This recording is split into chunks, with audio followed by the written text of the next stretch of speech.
Hello there.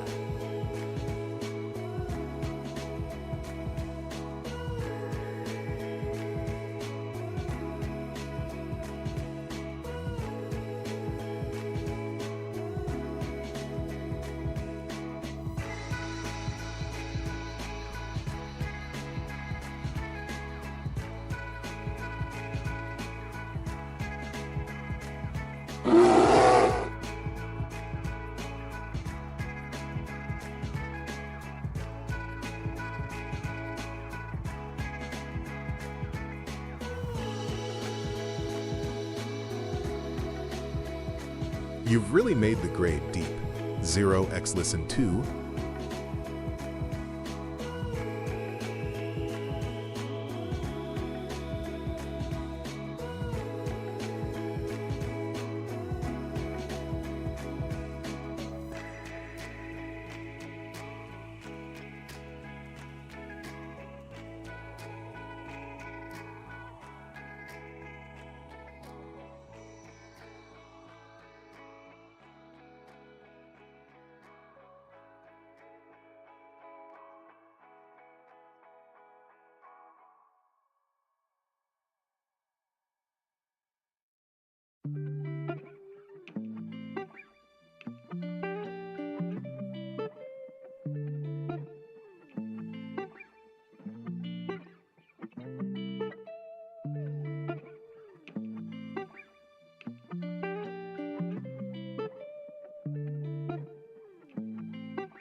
Well, hello everyone, är det Borten Stork?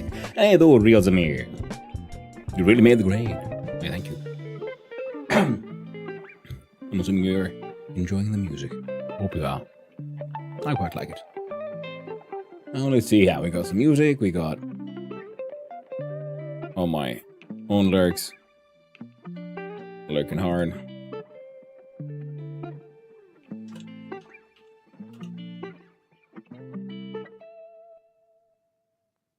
Do a little settings.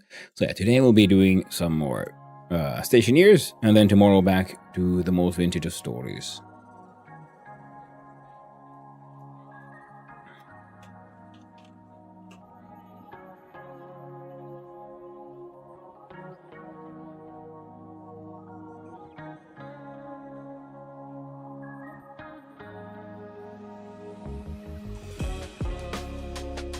There we go.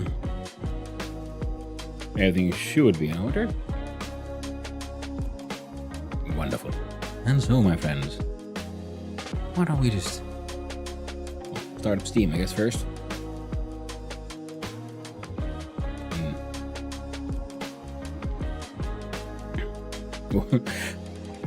I heard on Neon End's chat today that apparently there's a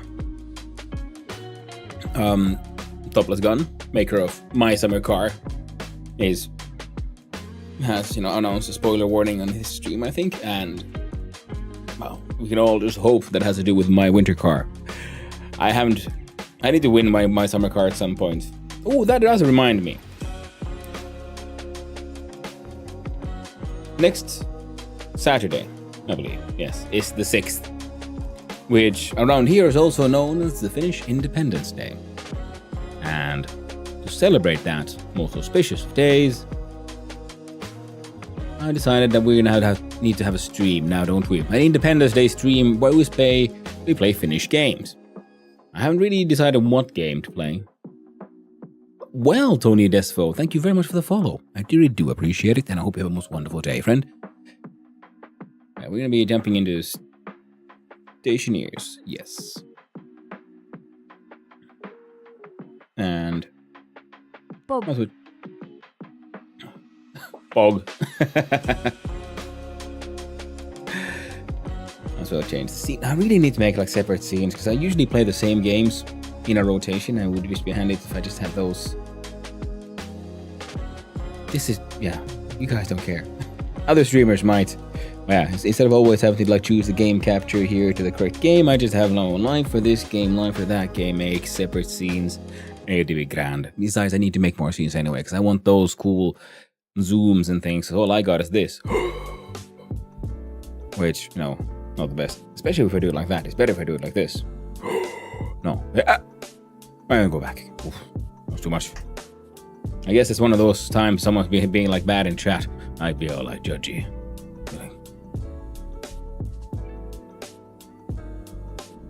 Anyway. That's the closest I've gotten to a zoom effect. Another theory behind them. I just need to tweak and work. Make it all work the way I would want them to. Now, we'll keep the chill hop tunes on for this one, I think. Yeah, they shouldn't be too loud. Because, well, the moon doesn't have that much music. I wish the game would have more music. I like things like, for example, how Dune had the radio stations. I would like for this game to have the option of turning your music on or off. I would really like that. Apparently, the suit is low on power. Our inventory was open.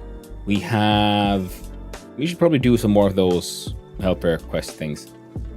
Oh, and I figured out the solar panel logic when on during the weekend. I had a quick look here. And now I put in fuses because, well, wires kept on burning and exploding. Sunoff Yep. 10, Smug Sunoff 10 TP. I love how she does a TP. But hey there, Ugla. Hope you're doing well. Alright, so we got power in this battery. Now, this battery should be getting power from here. And no longer from this system. In fact, yeah, all of this needs to be rewired. I'm slowly learning more and more about how the power systems in this game work. Before we do that, let's go here and do a quick switcheroo. We have we're oxygen and waste is at an acceptable level. We have a lot of potatoes. We have more potato seeds. We have water access. Basically, I made some more. I moved all of the solar panels I had pretty much into this row, so that they wouldn't shade each other. I'm assuming solar panels can cast shadow, so I didn't want them too close to each other. And I finally made a couple of cans of spray paint. So I made purple to separate, stuff like power from logic. And like there was in last time I was working on this in chat, they pointed out that, well, I'm going to need a memory chip and a math chip, because I thought a memory chip would somehow remember information we put in there.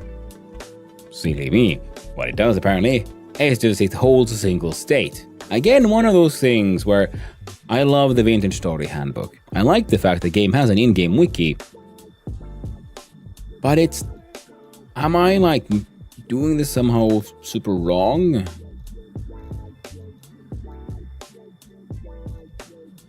Like here's like nothing about like construction logic then. Making music. Soundtracks, other distractions. Boo.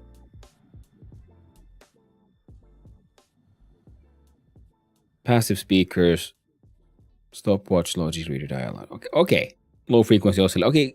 You know what? That actually does sound interesting. We might try to make some music at some point. I don't think they would work on the moon here outside. Maybe if we then try another base on on another planet that has an atmosphere. Man, there's nothing here about the logic ones. Okay, so there's no guide that I can see. How about we just look at logic? Would there be? Oh, what? Okay. So then there's a list of all the logic units. Cool. Well, let's see here. Logic processors, logic gate, math unary, logic select, and so on, and a PD controller. Okay, see, a writer and a batch writer. The name sort of can explain what it does, but a memory one, which we found here. Logic inputs. Okay, so this one actually has them somewhat organized. Way better than the actual lists of the things. Oh, there's also straight up just button. And lever. Okay. Cool. Logic, see, there's no explanation. It just says it's logic memory. I'm like, cool. With a name like memory, I would have thought it would just, it takes an input, it retains that input, and just as is, remembers that for, future math kind of thing. So it would be like one more step in a if this then that kind of like Boolean logic system. But no explanation, just says memory. And apparently what it does is puts out a static output of a value that you can determine.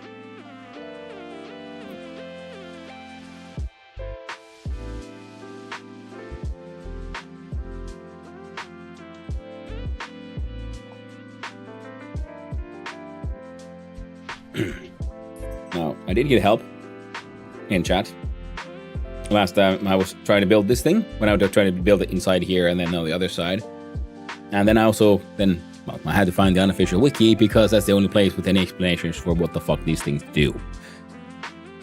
I don't like a game that has that much information that you just kind of have to know.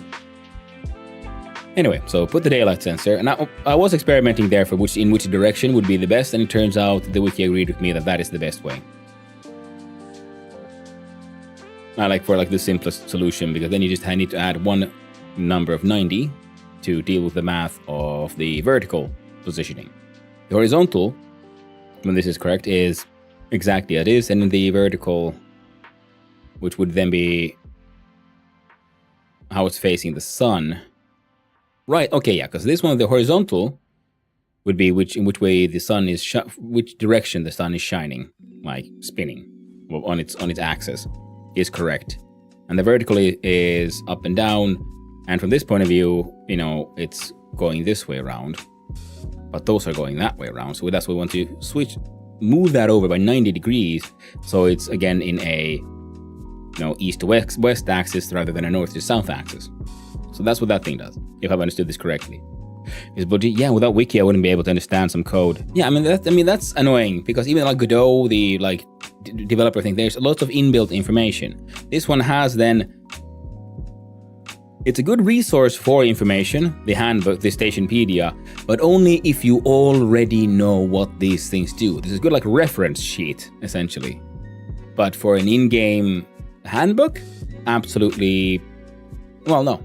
I was about to be very derogatory, but it is not. It is still good, because some things do explain what they do, and that's the most annoying part. Some things explain what they do, not all things. Even the most simplest thing, like a cable, should just say okay, transfers power from point A, and transfers power. What does it actually even say that? Let's see here. Let's go to just as a spray gun. Use spray cans with a spray can to paint structures, cables, and pipes much more efficient and faster than doing with an individual spray cans. Okay, we have to make one of those at some point, I guess. Let's see here. Just cable. See, cable analyzer. I'm like, cool, it's a cable analyzer. What the fuck does that output though? I would like for it to have an explanation. What does it analyze? Hey there, Tony Desvaux. Hello, sir. Hope French Canadians are welcome here. Oh, absolutely. Everyone is welcome here. Except for assholes. I mean, they're also welcome here, but as long as they don't, don't cause a ruckus. No, too much. The construction options, cable analyzer, kit cable analyzer. Click on the cable analyzer. Still no explanation what it does. It has the logic, so from this we can see, because this is a good reference for when you do coding and Boolean logic systems, because then you know, okay, this one has these. It has read values for reference ID, the name hash, the power required, power actual, power potential, power prefab hash. Okay, so that gives out the same information as our tablet. So we can use that, I assume, to send stuff. We need to build one of these and see what it actually does. And I may be taking a big guess, but maybe the cable analyzer analyzes cables. Yes, that is true. But how? What exactly will that tiny little screen show me? Why would I ever build this? And that's the problem. You can analyze cables, but I'm like, okay. And you see, if I'm building a logic system where I need this information, then I guess, and I already knew I need this information, and I could then, using that, find this thing, that'd be handy. But there's no description for what it does. But let's go back to here.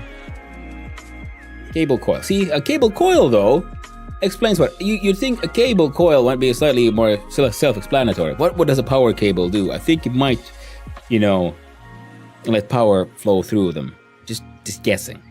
But this one has fluff, and then also normal. So, yeah. Sorry. Bodily metaphors are tired and anthropocentric, but it was Frida Stuppen, the first Oda administrator, who said, "Let the cabling be as the nerve and the vessel, transmitting power and data alike through the systems we forge among the stars." Later commentators suggested that she was simply putting a romantic gloss on a piece of dubious economy. Whatever the case, standard cabling is where any Stationeers network begins. A normal coil has a maximum wattage of 5 kilowatts. For higher current applications, use cable coil heavy. You see, this is what I wish every item would have. It doesn't need to even have large fluff. Just see, normal coil has maximum wattage 5K. Alright, cool. See, now we know that. Because, do we see these somewhere else? We see its options. It's auto ignition, so if it's... Oh, that's interesting. I didn't... Okay, so it's the flash point, so it might start catching fire at 140 degrees Celsius. That's extremely flammable cable. Jesus Christ.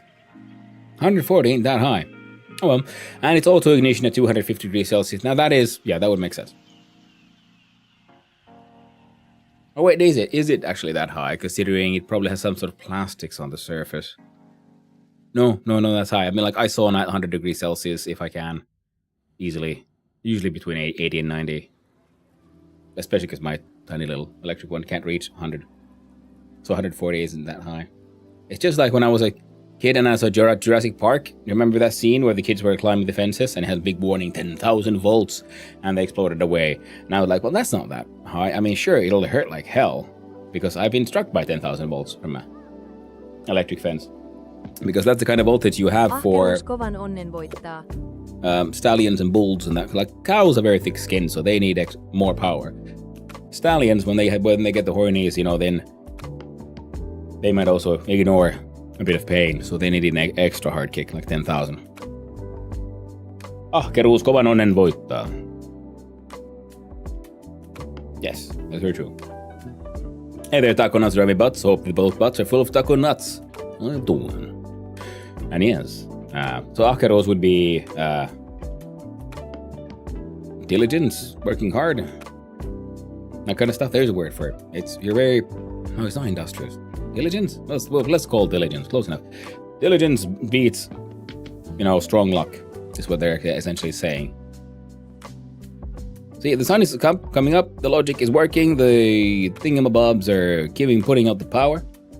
And then I started digging another hole here underneath, because I like things being sort of,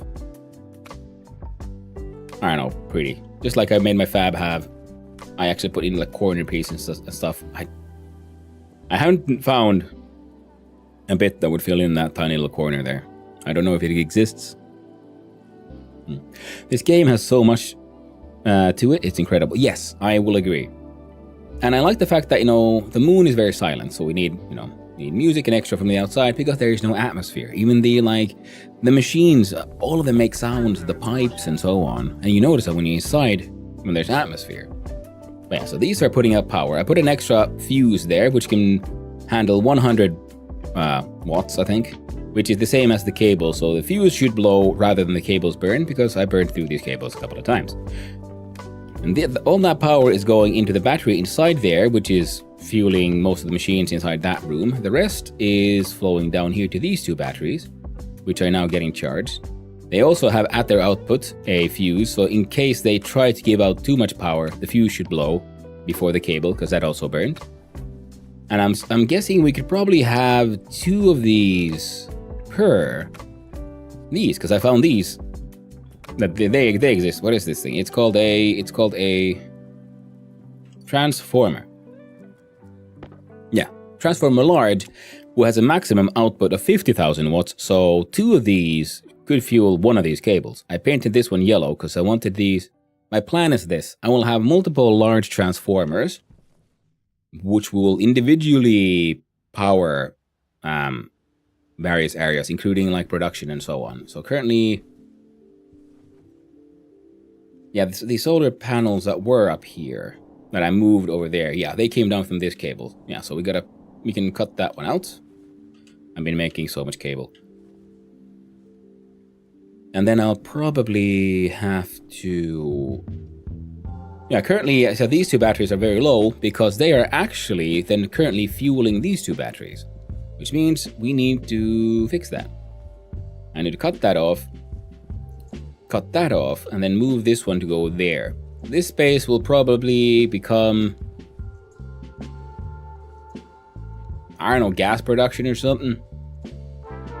But yeah, I do like the game. It is very creative. It is very fun. The only gripe I currently have with it is its in-game wiki, but at the same time, I will admit I have been slightly spoiled by the magnificence that is the Vintage Story Handbook, because that one is just amazing.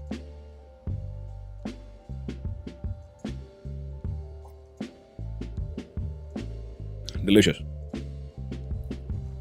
And also, yeah, I could have been making a lot more progress mining, building mods, building more complex machines, but it's like every time I build this thing a little further, I realize, oh no, now I want to reorganize this thing. Now, I wanted this to be a battery space, but I had trouble making everything fit the way I would want them to. So now these batteries will be allowed to drain. Now, if I turn you off, because I realized just adding, cables and stuff sort of willy-nilly does kind of work. But you can very easily short fuse shit. And apparently I've been doing that a lot. And that's my cables kept burning. See, that guy's no longer getting power. That guy...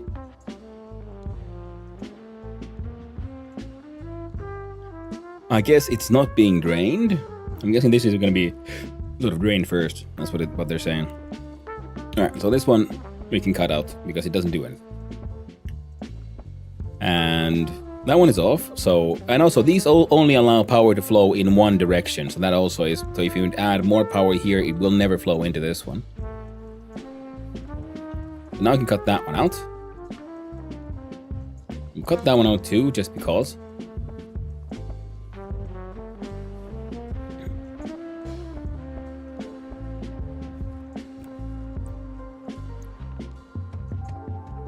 Oh, and I'm going to show you a little trick I noticed by accident. See, these stack with their own color. But, see, if I add this one in, what do you think will happen? Will we have 2 separate stacks, one of them red, one of them yellow? Will they merge? Will the majority beat the minority?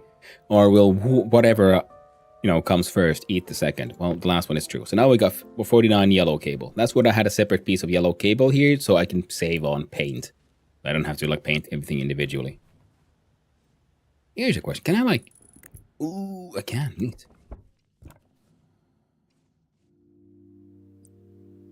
So So the idea here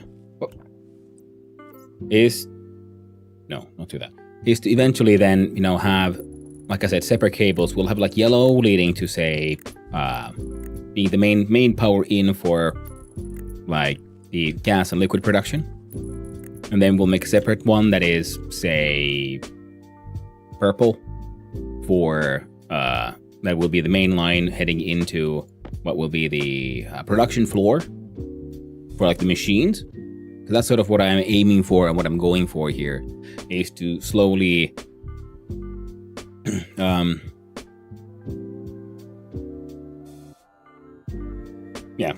have a sort of centralized battery. Oh, Jesus Christ, they're almost full already. Wow. So I was thinking like, I want to make sure these guys sort of drain before I move them, because I'm pretty sure they lose their power once they're moved. And like I said, I'm not sure if we can have, because this thing, as long as I don't have too many solar panels, and that'll take a fuck ton of solar panels, or an extremely violent solar storm, which is also why we have that one there. Because I think they make 750 watts per, and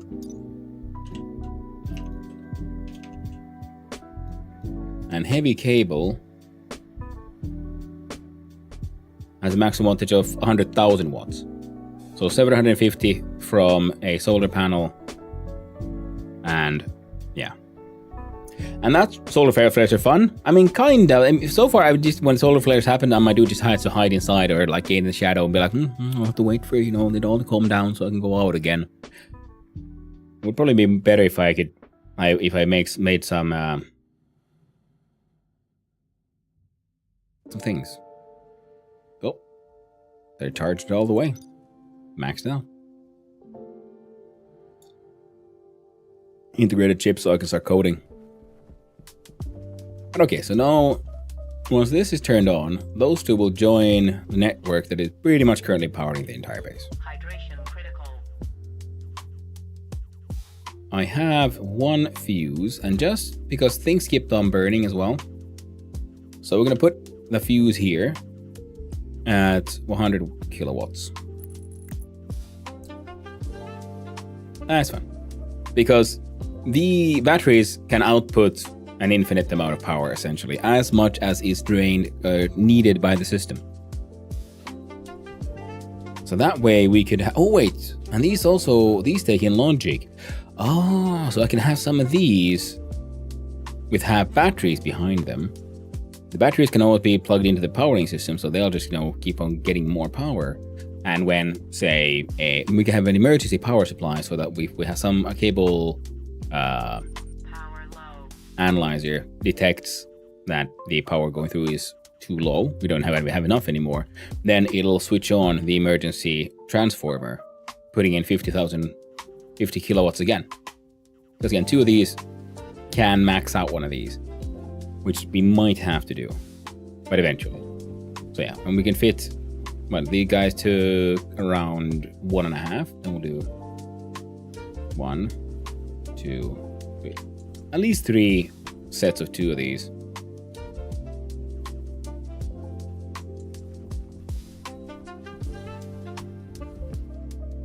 Okay, we'll just wait for all that stuff to drain. Just because, I feel funny like that sometimes. But for now, I'll leave you there. Oh, neat. Now we can leave you there. These need to be emptied. A bunch of these need to be melted. Oh yeah, we need to plan our next steps, I think. Well, one is move those batteries over there. The solar panels themselves are doing okay. We could always make more. Because the beauty of the system that I have currently there that I got to work is that I only need to plonk down a solar panel, plug in the wires, and it's good to go. Hello there, fine mistake man. Well, hello there, Enthak. How are you doing? Hope you're doing well. And gives a reason to make the solar farm a bit differently. I guess, yeah, that makes sense. Yeah, invisible G. Although, I mean, like I said, still, because it's annoying because I don't know how rough they are. We'll create those potat. Oh, we have some potat there. And some batteries. I would say how I feel, but it's not Twitch safe.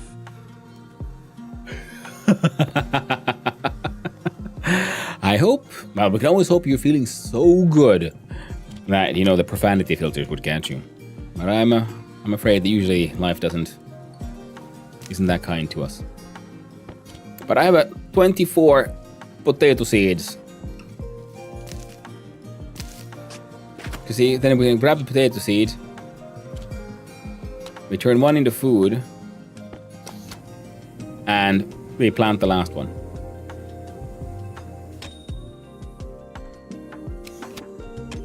Motherfucking potato. Now, the greenhouse also needs to grow. A lot of these things in here need to be moved around. Temperature is nice, cool, 16 degrees Celsius will turn you off.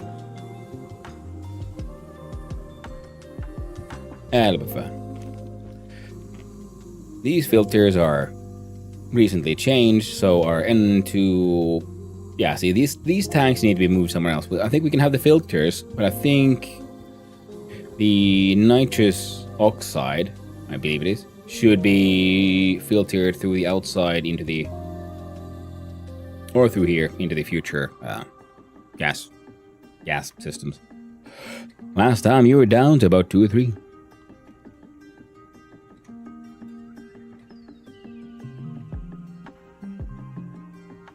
Oh, the seeds, yes, that is true. But now we have filters, we have temperature control. They all died.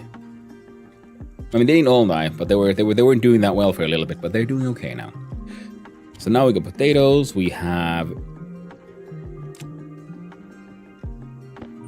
Power low. I had a helmet.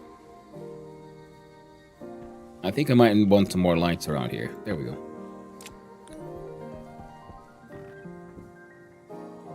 And we're gonna want to make... Oh yes, an advanced airlock.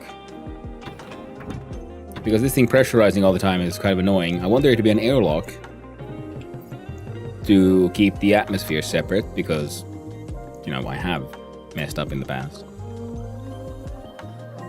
But inside here, temperature is at 28.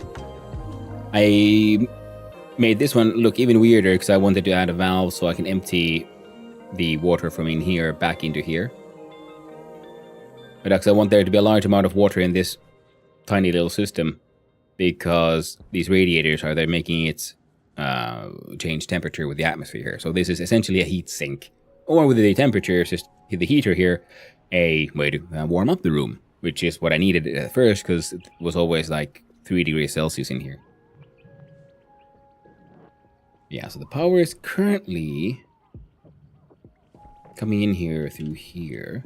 So if we cut that out and we change so that this thing's output would go into this one. From there it goes into these. Yes.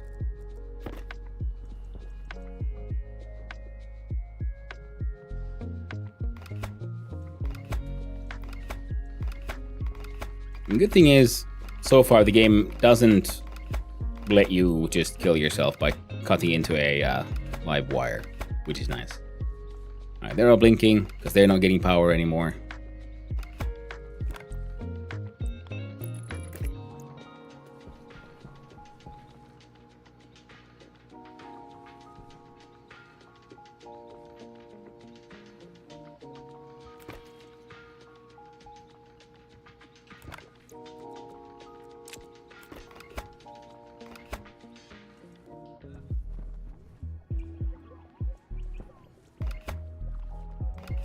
Solar panel logic.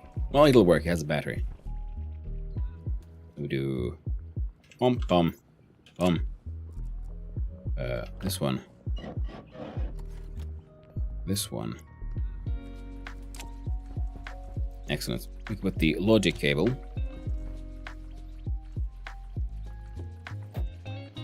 and I'm starting to more understand the use of the area power control systems.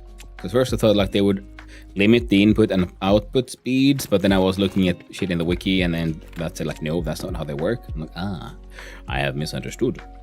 So here we just want this thing to pretty much go like that currently.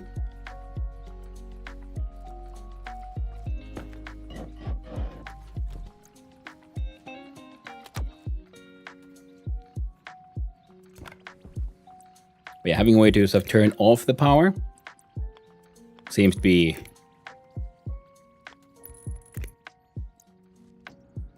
there we go. The bigger value in these things. Where's the cable cutter? There we go. Get rid of that little cable rooney. What is that? That's a heavy cable. Oh, that's full 50. Yeah, that's fine. And now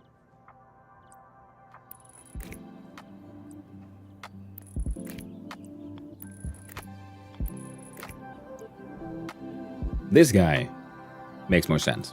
Because we put him here to sort of like temporarily, but now this one also being fed by the solar farm is feeding these machines, these airlocks, and these machines. So now this one is mostly separate. I think there might be some... No, your power is coming through here, through there, and okay, through here. Okay, excellent. So now we have this entire room is a separate system from the greenhouse that is right next to us.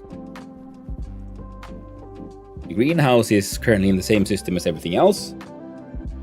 I have a gripe with removing pipes and them just moving the content to the nearby ones instead of losing it. I wasn't sure how that worked. It felt like that works that way, but at the same time I was also wondering like, well, what if happens... Like, what if I have a pipe network that has, say, gas in it? It's not like explosively full, but it's close to it. And then I start like removing pipes. Will the last one just explode because all that gas is like forced into it? Or will it eventually just delete itself? Could be worth testing. I'm assuming it won't push the pipe network to dangerous levels by removing a piece of pipe, because that would be terribly unfair, especially if you're trying to expand and save your pipe network by adding these things. Okay, we need another nitrous oxide filter, and the carbon oxide is doing just fine. Carbon dioxide. Oh, and this will be... Oh, see... Wait, that is... dinitro oxide, wouldn't it be? Oh, okay, but it says nitrous oxide, so we'll be calling that shit nitrous oxide. I'm also collecting nitrous oxide because I do believe it'll work as a oxidant, because we still also, in our gas and fuel refinery area, we're gonna need to then separate into some tanks stuff like the volatiles. We make our own fuel. Well, that's a thought to keep when you will be remaking a setup. Yep. Well, we're going to be building a relatively new setup soon. So, we'll get to test it then, if nothing else.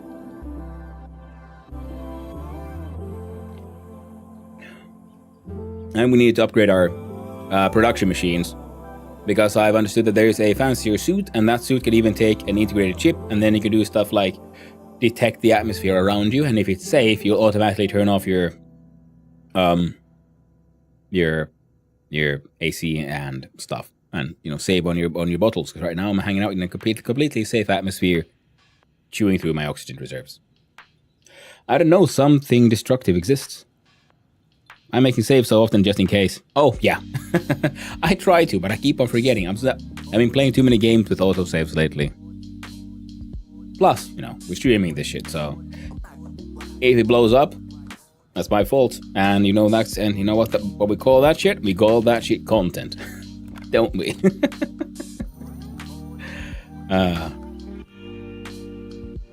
Okay, we're waiting for those couple of batteries to run out. Now, even if I link in the thingamabob, I think it'll still let them drain because they don't have any inputs currently. Then we'll have... I have enough batteries for everything that I've got running right now. But the way I'm trying to design it, it is that I can then relatively easily just expand on that existing system.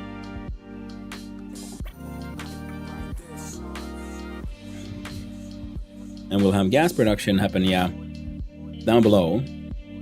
We'll need another ice crusher, at least one. Then we'll need more tanks.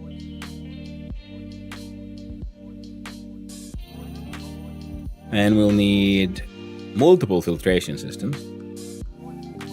Oof. Yeah, the more that I think about it, the more I realize, man, I'm gonna need a lot of resources. Our current temperature control is acceptable.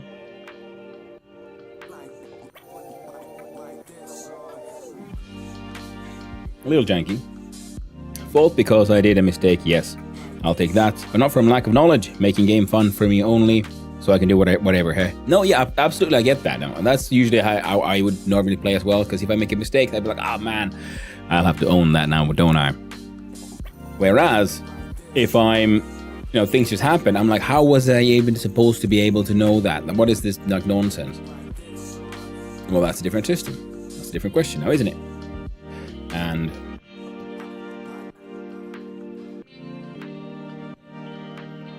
you know what? We're gonna do a thing. See, the solar control does fuck all. So we're gonna just ignore that one. But we're gonna probably just throw it in the recycler, because all it does, it gives me manual control over these using that one. I was hoping you would also give feedback, and so we could show their current position, but it doesn't. It just controls them. So, then you have the other one. Do we? Yes, we do have one. I'm gonna put the glass there, and keep on having to cancel that one. And you had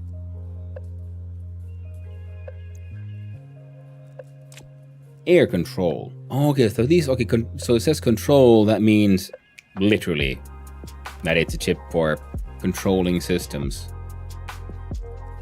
Fair enough. Okay. We have a bunch of hydroponic trays. We have a small fridge, but I should make a big fridge. The whole fridge system. I'm sort of understanding how these things work now, so that's sort of okay. That entire pipe system is kind of shit though, but that's fine.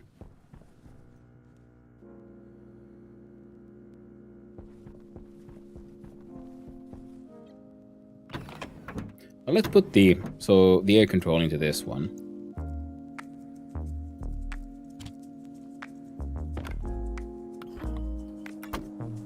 Because I think it's still connected both to these filtration systems, and we can connect it to the thing sensor.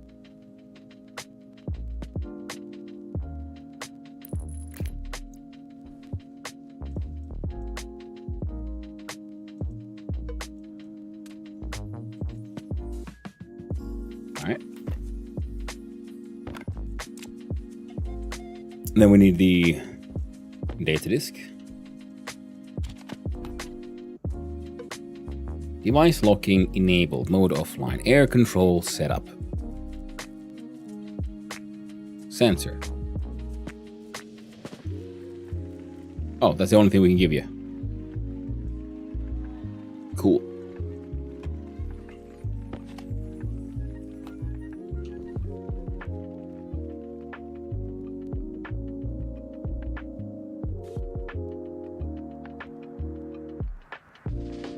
So oxygen, is that temperature? I had some sensor kits. And then we need to make those integrated chips as well.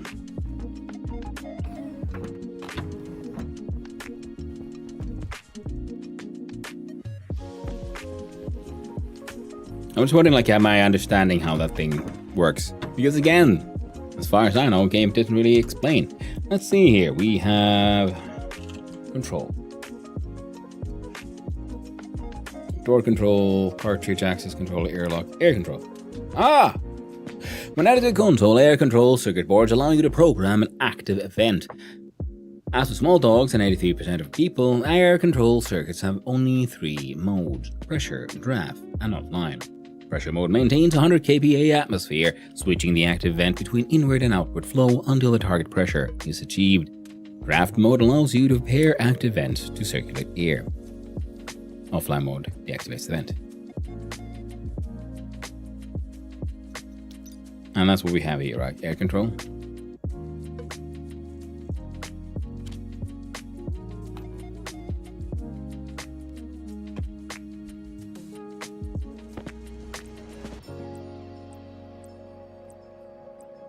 Daylight, motion, gas, occupancy, and proximity.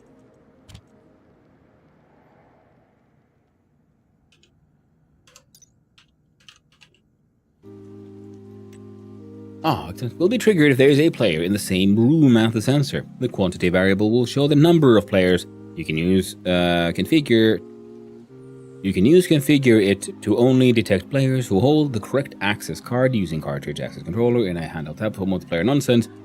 Sensor only works when placed in a room. That could be handy. We could have, lights that turn on when you walk in. So we have 2 separate light systems. One that is always on and one. How about you then? Again, that early gripe. Some of these things have explanations for what they do, and then some of the logic things do not. I should just have somehow assumed that memory does not actually mean memory is remembering anything, but it's giving a static output.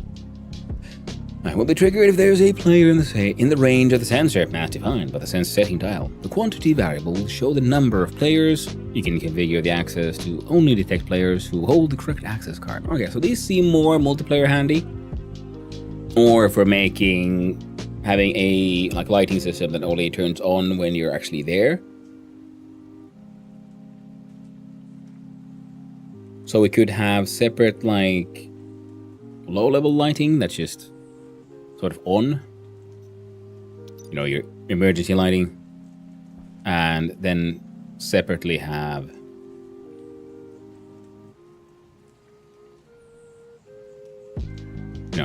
grand lighting that only turns on when you're there. I can leave those things there, it'll take less space. I will open new, put in the IC editor, because now we need to make an integrated chip. We need to learn the code. But we don't need to do that now. Right now we need to make the advanced thing and nitrous oxide filters.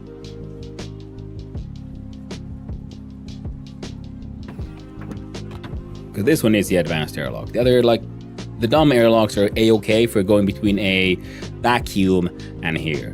Oh, the advanced airlock would then be also more useful if you're on a planet that has an external atmosphere, because I think this one only cycles between exteriors being a vacuum, the interiors being not vacuum, as we can see here. That's why you keep on cancelling the depressurization.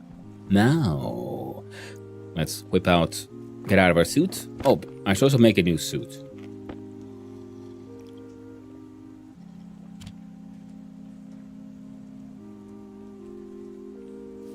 Another potato seed.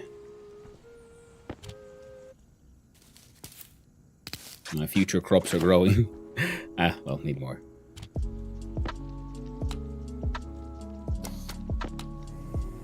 I like that adding that tiny little detail. You do actually have to manually close the microwave to turn it on.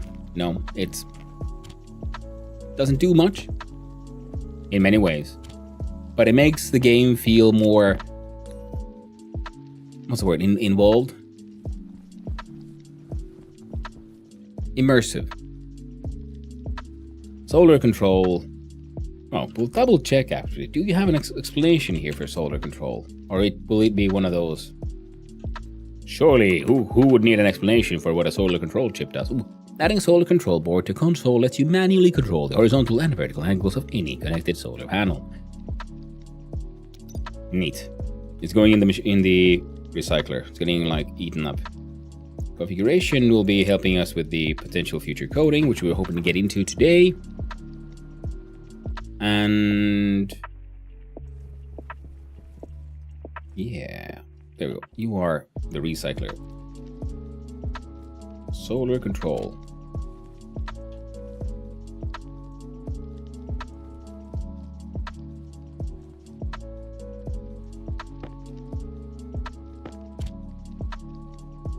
I think oral reagent makes it kind of mix up. So once this one gets closer to 50, then we'll turn the centrifuge on and it'll separate the materials and all that jazz.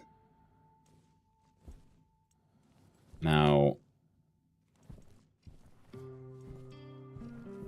there we go. And advanced air. What do we need? Oh, we have all the things.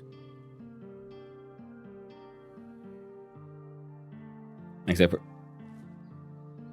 Alright, when the sun comes up, we have to go, I don't know, go hunt down some more copper again. There's never enough copper. Wait, did I... EVA suit, what do we need? Oh, copper. Like I said, yeah, there's never enough copper. Did go mining a little while. 33, you know what? Congratulations, you're getting electromelted. There we go. Now... Waste tank caution.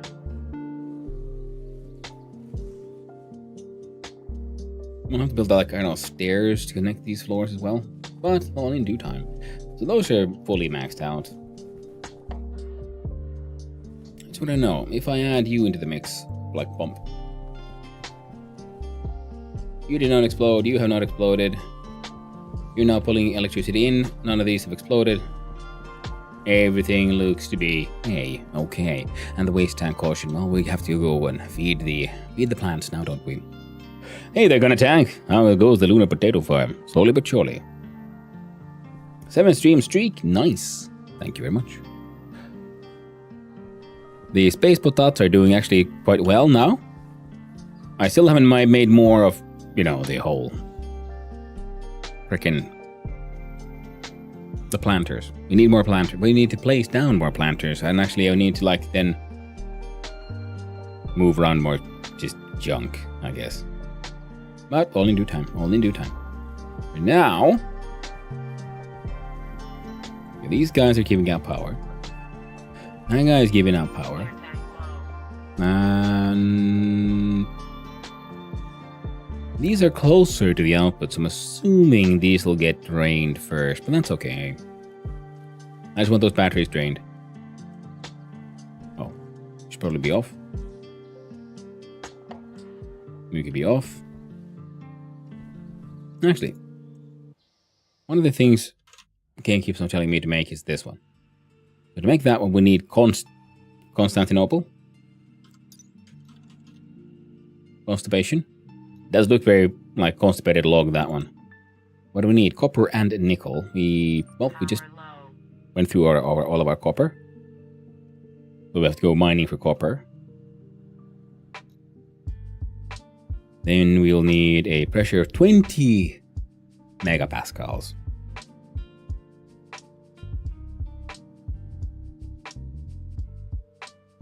That's a lot of pressure.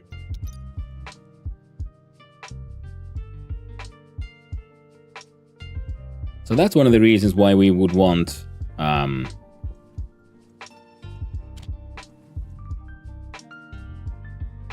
make a new EVA suit.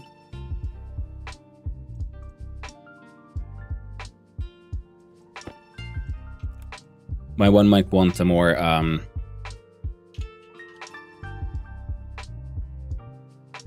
the helmet requires gold. Oh man.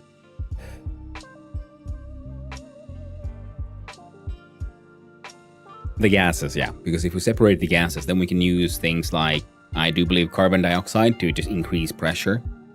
So you don't have to put in like just volatile gases. You can put in other gases too that shouldn't affect the burn. So just adding like carbon dioxide into the furnace should help it heat up. And if we separate the volatiles into their own proper tanks, That could be handy because then we can make our own, fuels and whatnots.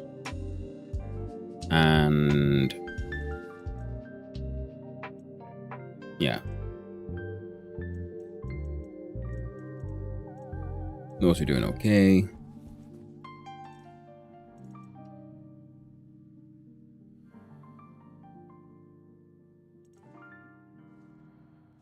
And I'm out my personal filters. They are also at an acceptable state. You wouldn't happen to have any iron in you. You do. Perfect. I can turn you on.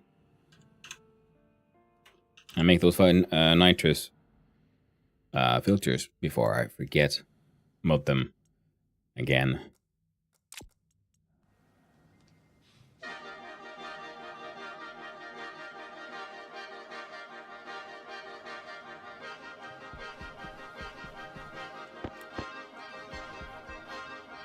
My personal nitrogen filter is doing acceptably. Yeah, currently my oxygen production is this room.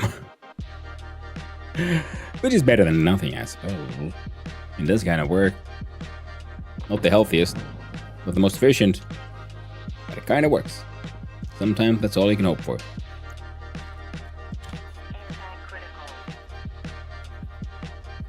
Because I realized like just sticking your air tank will mix the gases, and it seems to be putting in nitrogen into here.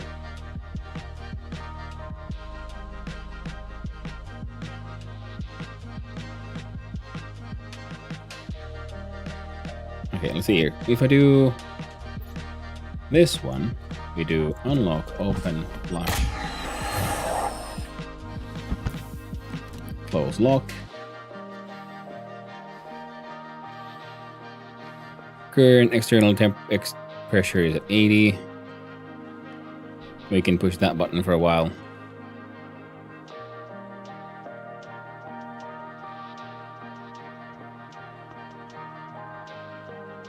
What? Oh, right. So I'm like, wait, why is it going down? No, it's going up. I was just confused. I'm like, which way is up? So yeah, we're gonna want a more better, if not the bestest form of oxygen tank systems, because this is, well, it kind of works. Well, once kind of works, when we could have works well.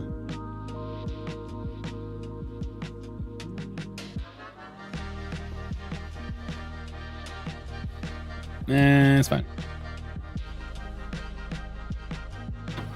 Then we go into the greenhouse. We vent our excess gases.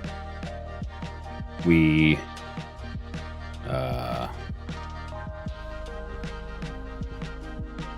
enjoy the moon. I mean, the Earth. I think, yeah, that is actually Earth. That's Africa, isn't it? Neat. Right. 215 gold. Well, now. That means we can make that helmet. I did make a giant gold ingot. I had just kind of forgotten about it. Then we can, because my current health of my suit is at halfway.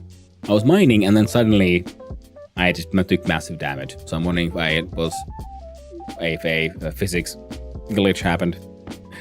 Most likely.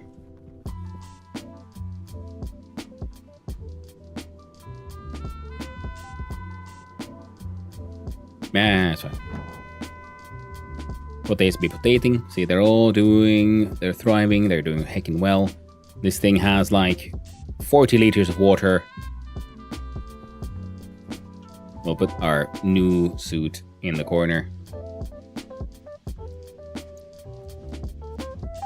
Put the old in the airlock.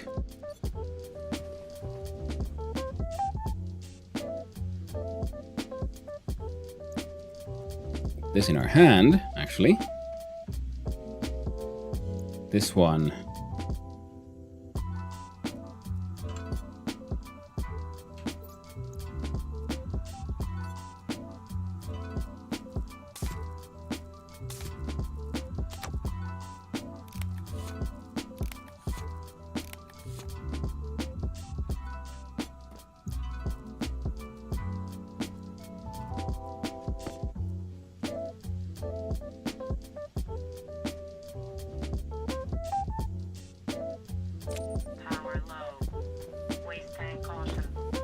Oh. Oh, it's true. Waste tank is caution. Let's just empty it into this room. Perfect. Put it in your pocket. Jetpack basic noise. I don't know how many times I opened an airlock with no helmet on. Oh, took damage from a starting supply crate. Trying to squeeze it into it. Oh yeah, I had the same one. I made a clip of it as well. I was just trying like, well, how do I fit this? And then like smack. Like, oh god. And how many times I opened an airlock with no helmet? I have never done that. I am very happy about the fact that I can boast.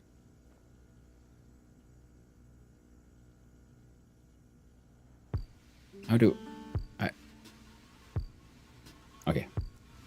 Power low. Oh, you were the new helmet, weren't you? Where'd you go? Oxygen low. Hmm? Oh, right. Because it was, yeah, temporarily.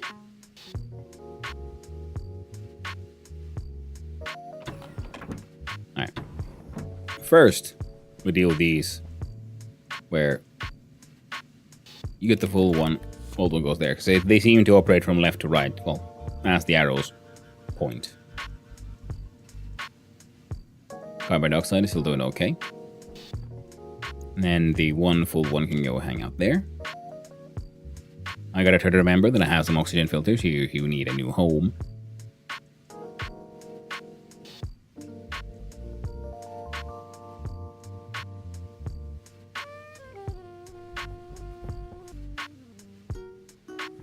And now these are open, so we can just do quick swappy whoppy. And here we put this one here. And do like that. And I'll bring out the good old smackadoodle doodle.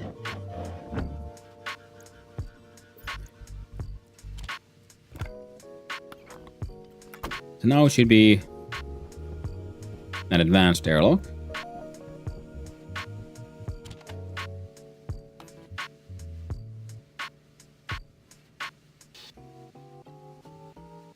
So we do external vent,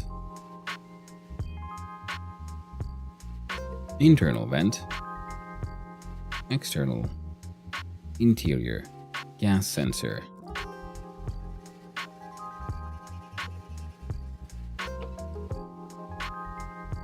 Try to have an... We're at 85, I guess.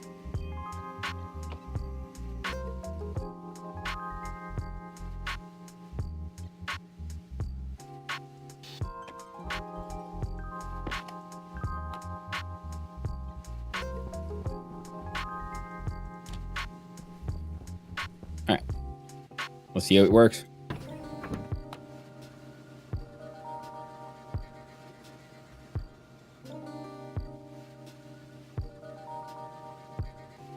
Oh, it does a full exchange.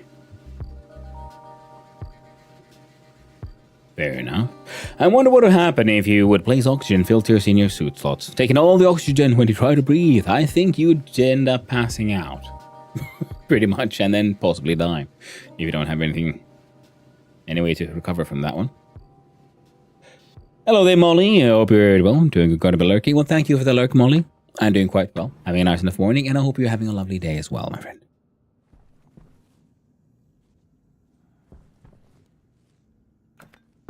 Always lovely to hear from you. Now let's see here. Then we have an airlock card.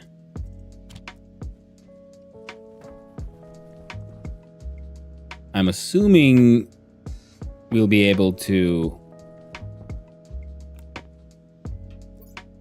code the airlocks further. Well, that's going in the trash.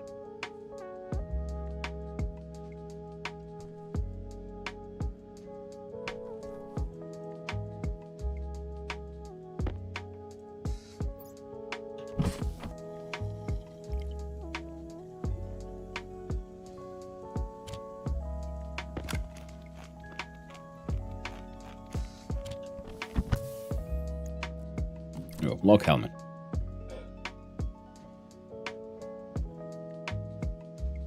Alright, so let's go put some stuff in the recycler. Ah, wrong button. And then we'll see about...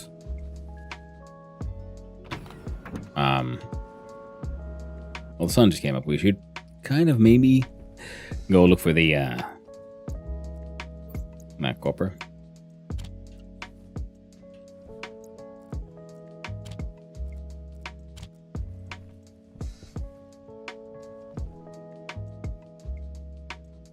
Water purifier, power connector, cladding, portable gen. Cool, cool.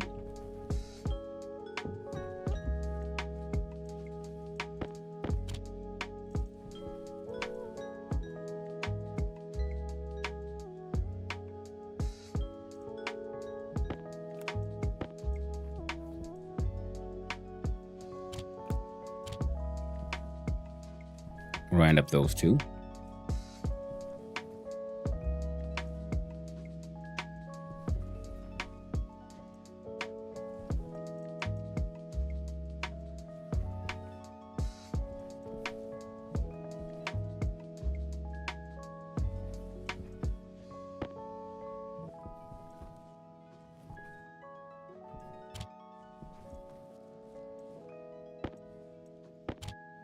Give me a quick sec.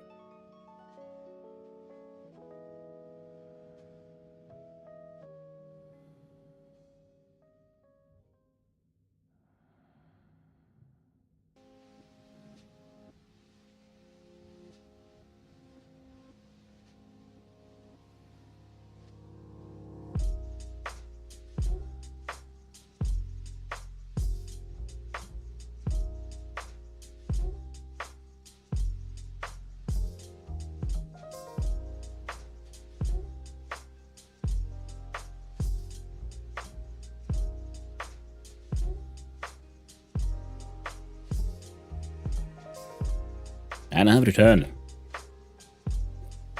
I believe, yes. And done. I'm afraid of the mining charges, so we'll put them there so we don't accidentally click. And...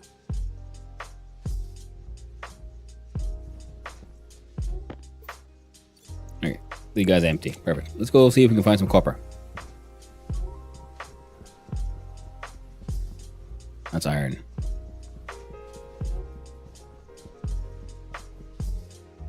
The terrain is looking kind of nasty from all my mining. It's various holes everywhere. Oof.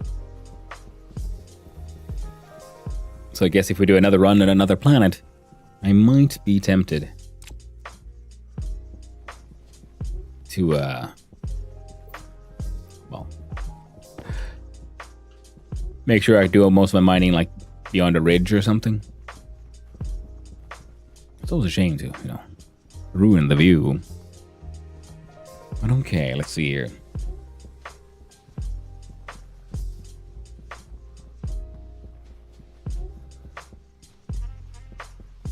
Something red there, probably nickel or some shit.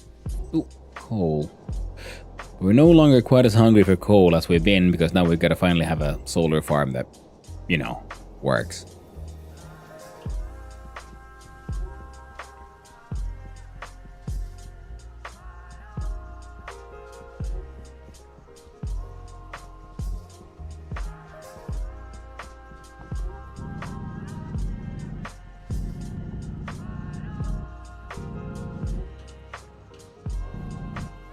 Collecting some normal water while we're here. Water ice. Because, well, we need a lot of water for many things. Including cooling systems and, you know, drinking. Staying alive. All that jazz. Alright.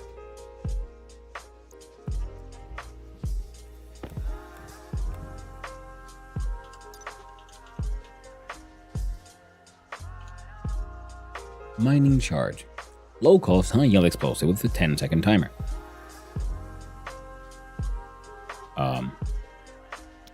Thank you. How do I...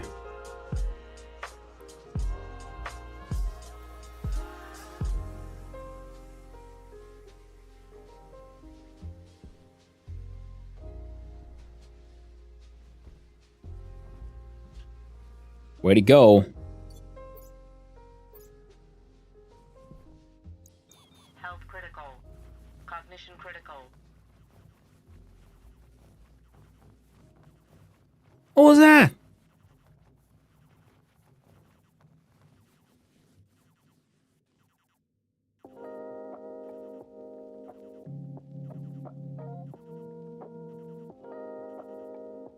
What was that?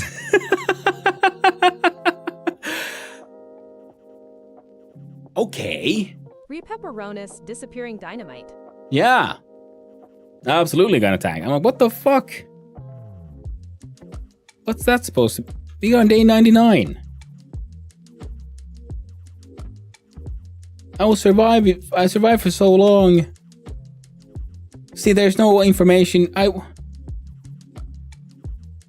What the fuck?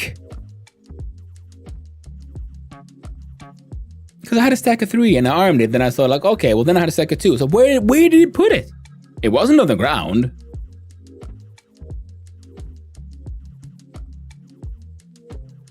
If anything, it seemed to like appear into like right in front of me as it exploded.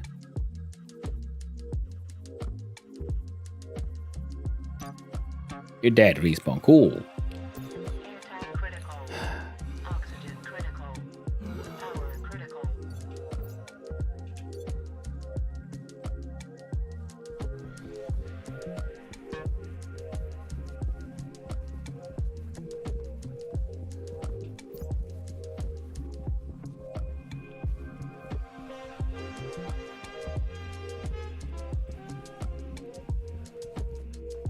Oh, good, brand new tools.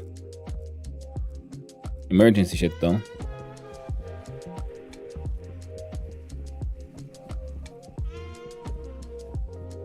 I don't.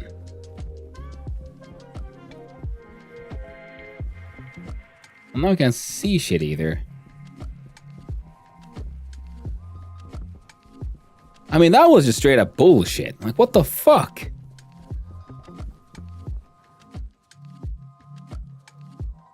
No, I'm calling shenanigans.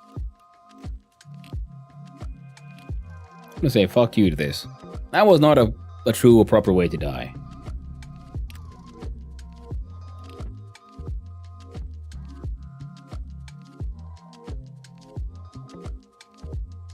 Why? What?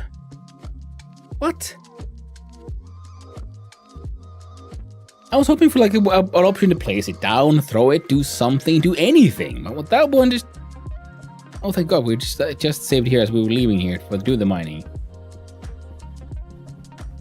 Alright, so now before we go too far, how about I go from here and we do a split 1. You see, when I press the right mouse button, I can only choose to arm. Fair, you primed it and it went invisible. Yeah, exactly. It disappeared. I started like opening up my inventories, and before I finished, I'm like, did he put it inside? Oh, see, it was nowhere. It was nowhere. I couldn't see it. I couldn't find it. I even looked on the ground. You saw it.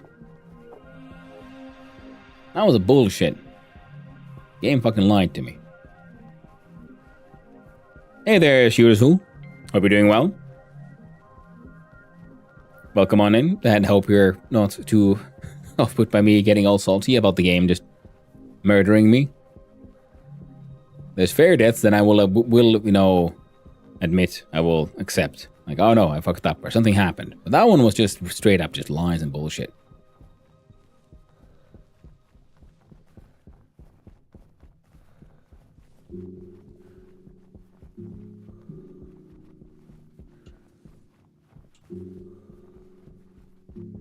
Is that? No, that's iron. It's gold.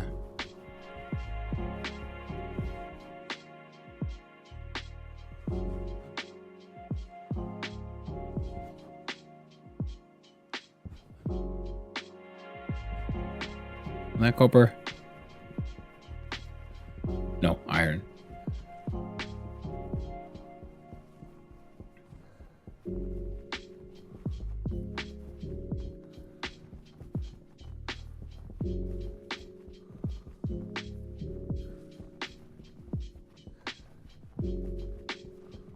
Especially because I've heard that people have killed themselves with the mining like charges.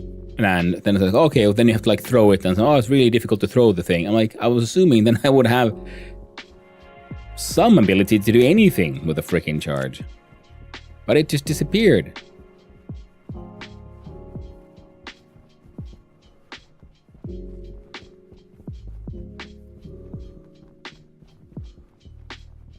Well, these fields have a lot of good stuff in them.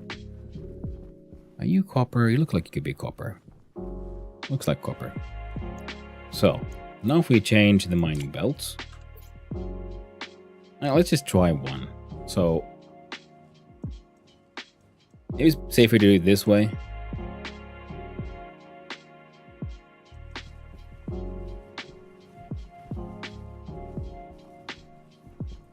How big is the boom?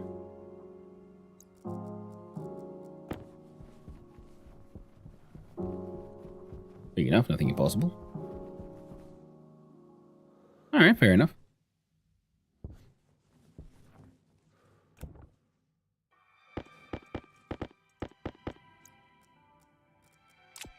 Huh? Where'd you come from?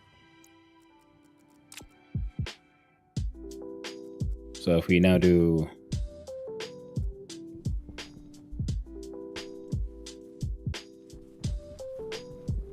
another one like that.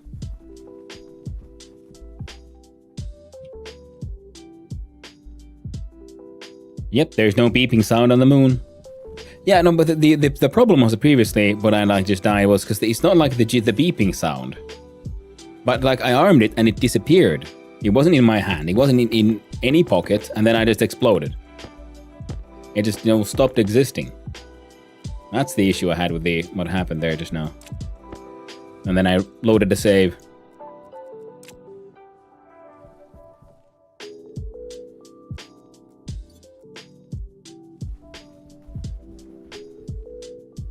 So now I'm no longer gonna use the right mouse button. Okay, I guess I should have tried it. Oh, too late.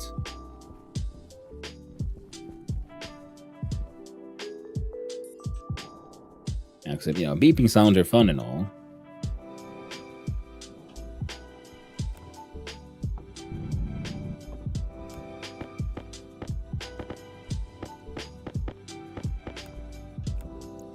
Wait, did I leave it on? I think I did.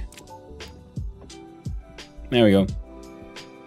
Okay, so that is a fun, fast way to mine. I might make more of those, just if I use it that way. Plus, I do believe we have some more at the base. We had some more copper that we saw that way. Excellent. Though I think in the future we'll probably then maximize, because it obviously has a full radius of effect. So if we mine with our little miner here first, a little bit in, like, deeper here into the actual deposit, and then place the bomb, well, we'll catch more of it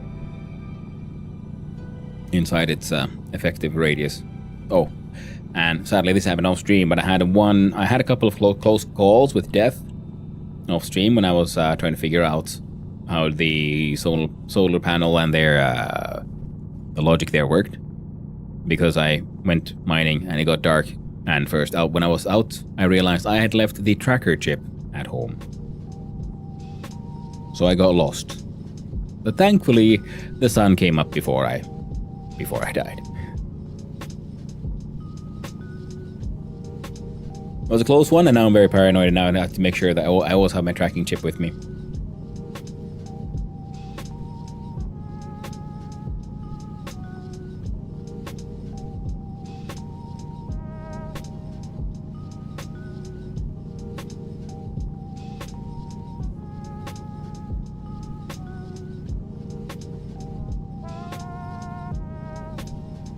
And I guess I should make a beacon or something at the base. But then again, you know, I still have the lander there close by, and that's a free beacon. Don't even need to keep it powered. I guess that would make more sense again on a multiplayer world kind of thing. So you can find everyone's bases and all that.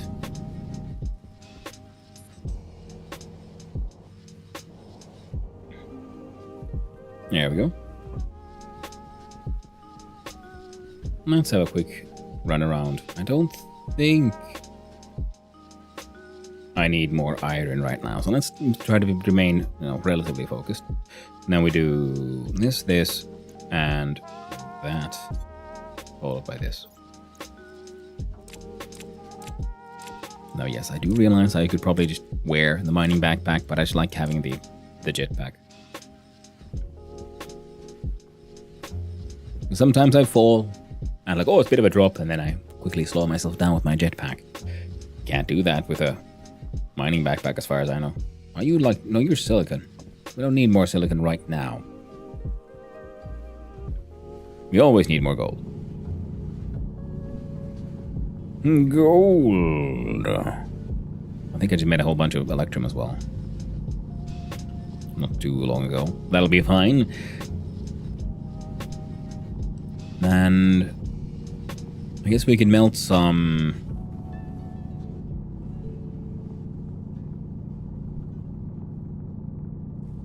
I'm gonna like just. Oh, can we get like a full stack before I give up? I was about to like think, I'm just gonna give up on this thing. We'll just mine it out so we can find it again in the future.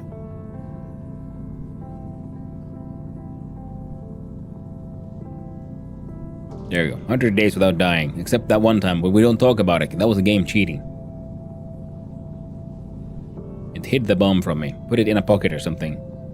And I'm just still confused about which pocket would have put it into. Oh, it is the chill hop tune of the whiny bitch. Let's see. Because I don't know what he's actually saying, but all I hear is, I don't wanna... And also, I don't like chill hop tunes having lyrics. It's not very chill. Not very chill at all. Oh, there's even more in here. Cool. Maybe I should explore more of the explosives mining. Don't need you anymore. Switch you out. We do then this, that. God damn, learning the trick of how to close all your inventory things is handy. I'm glad I got that like at the start of my run. Now it's time for this guy. And tracker.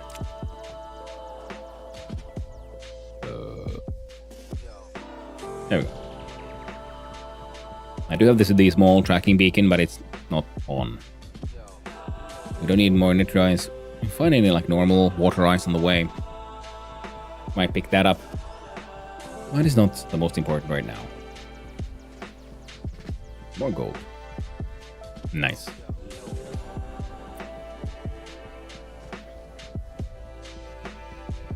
See, that kind of stuff. We started getting a bit too much speed.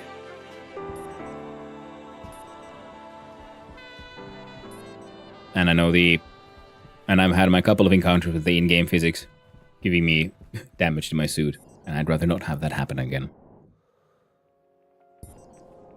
I can't even remember what all we wanted copper for. Oh right, copper and nickel for the Constantinople. The constipational log. Now in order to get there, we'll have to then warm up the furnace. We might have to... Well, we'll see if we can make anything...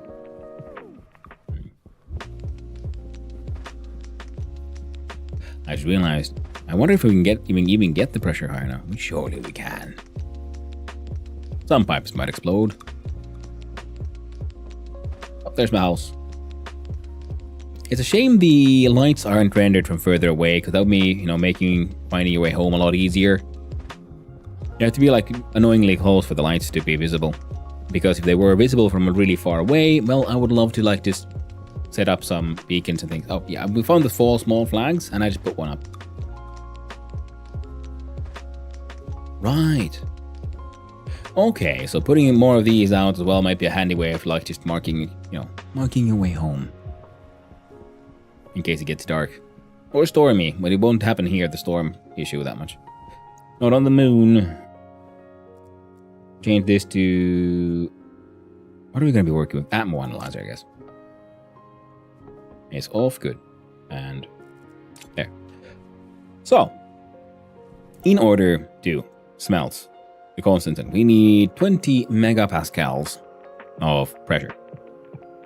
And over 1 kilokelvins of temperature. We'll achieve this through the magic of, you know, putting in burning shit. But if we first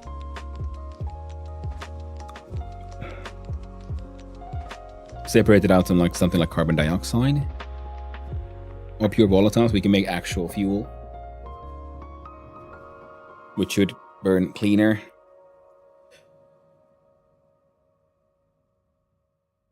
So what do we do first? I think we'll do our first Constantin will have to be made with our just chucking in random shit and hoping for the best. I think that's the way to go.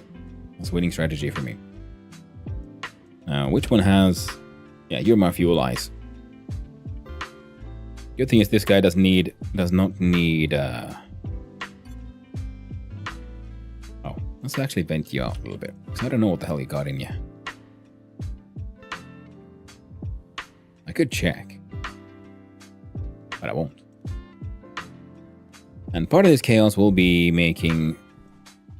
Do you have how much iron in you? You have a little bit of iron. Okay, we are also trying to get rid of some of the charge in these batteries. So I do believe the arc furnace goes through like crazy amount of power. So if I turn this one off, I do believe it'll be then focused on pulling in from these.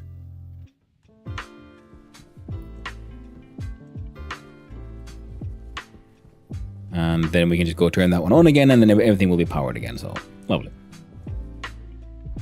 There we go. So we got some iron happening for just iron reasons, because we've been, making tanks and all that cool jazz. We're minus 40 degrees Celsius. It's not even that bad. I mean, it's very uncomfortable, but not like, fatally uncomfortable. So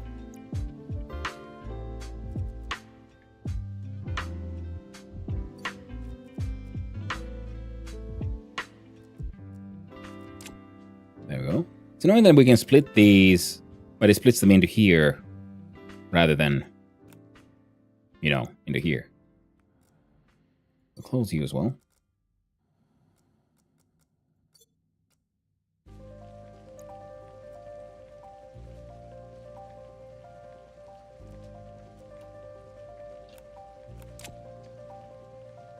Oh, it's too many. So we have 6, 2, 3, right? Well, we'll see how Power low.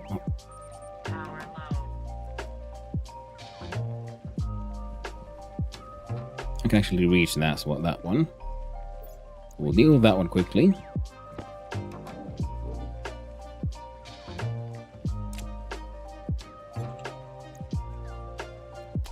There we go. And yeah.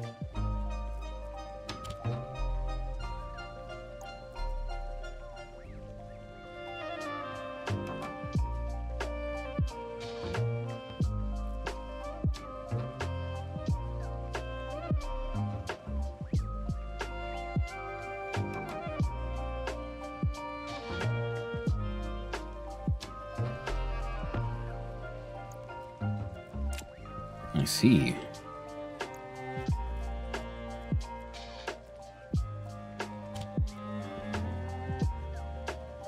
So now that guy's going up.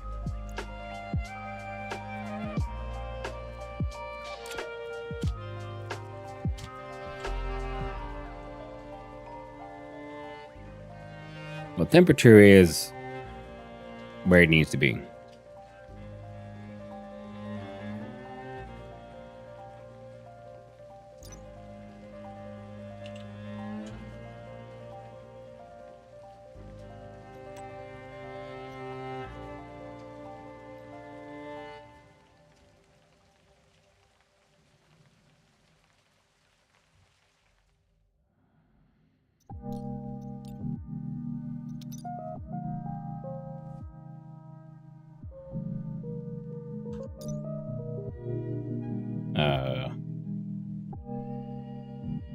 Constantine. About 1 kilokelvin and above 20 megapascals of that pressure. Temperature's fine, pressure isn't. So, what do we put in? Here are some more volatiles.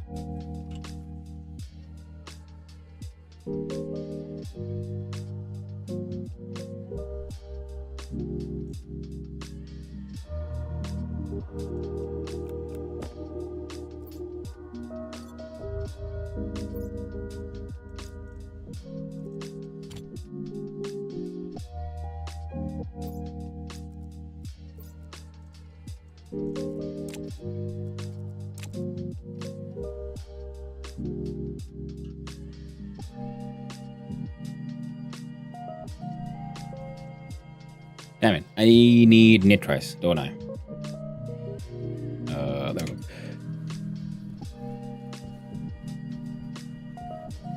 So now we change here from the backpack to the mining one. We whip out our good old mining drill, and there should be... It was nitrice around here.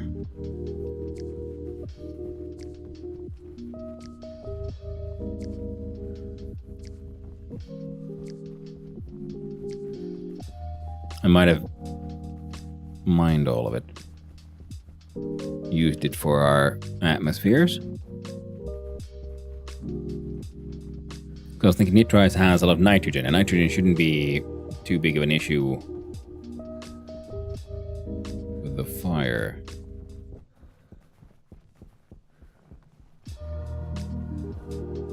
Or maybe we should just put in more oxide.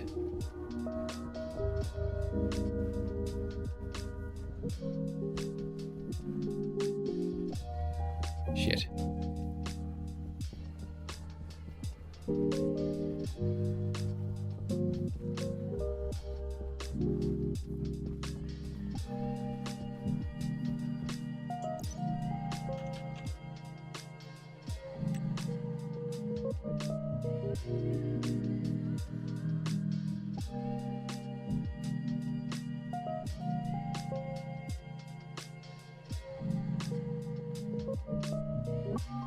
Nitrogen pollutant, carbon dioxide. Okay, so we can smelt the copper there, I guess. Now we should hopefully maybe increase the pressure as well.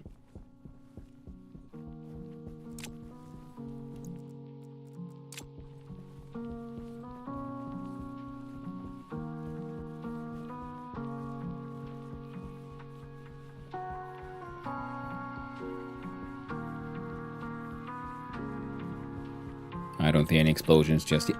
Let me through here. Yeah, okay, we're losing a lot of pressure. Those smelts. Some more copper.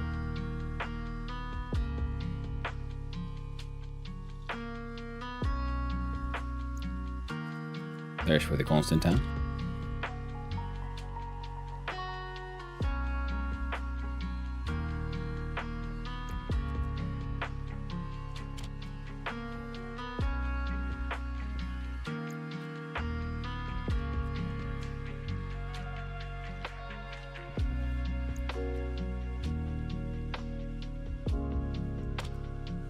One more stack of copper.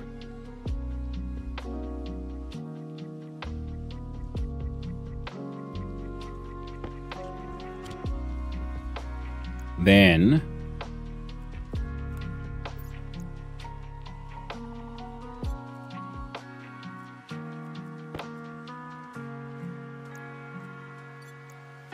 we try again. These.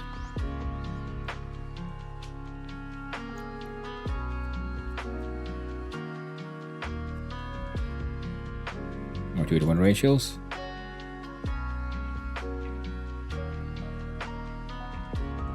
And 1, 2, 1, 2, 3, 4. Temperature's high enough, we'll see if the pressure goes above 20.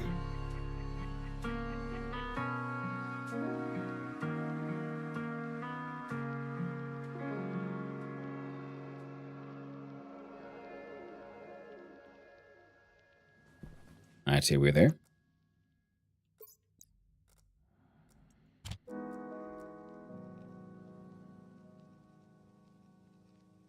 Come on.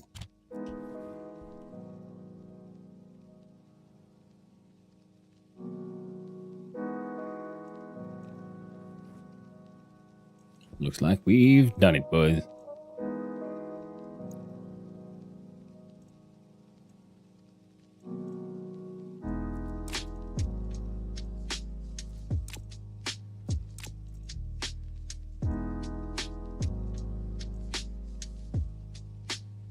Ah, tragic.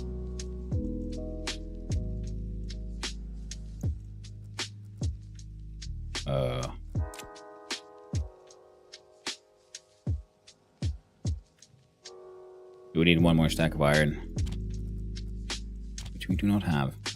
A little bit of iron, but that ain't a full stack. Got some silver.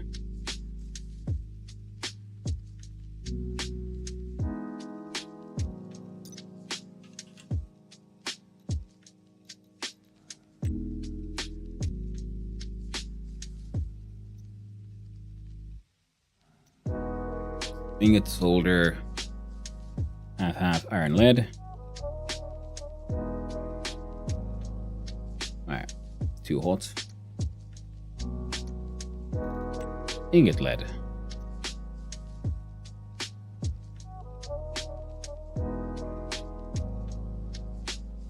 I don't think we have any.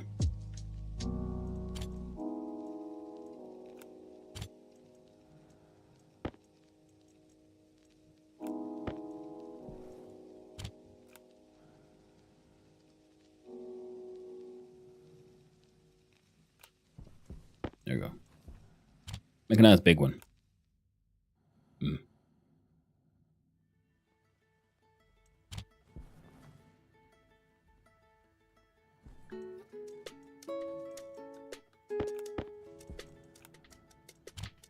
There.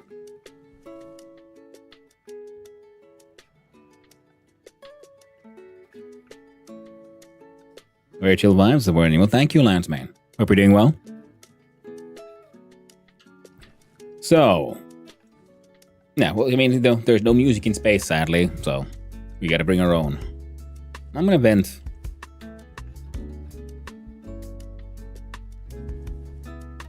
I don't want to vent. There's so hot, such high pressure, so many gases.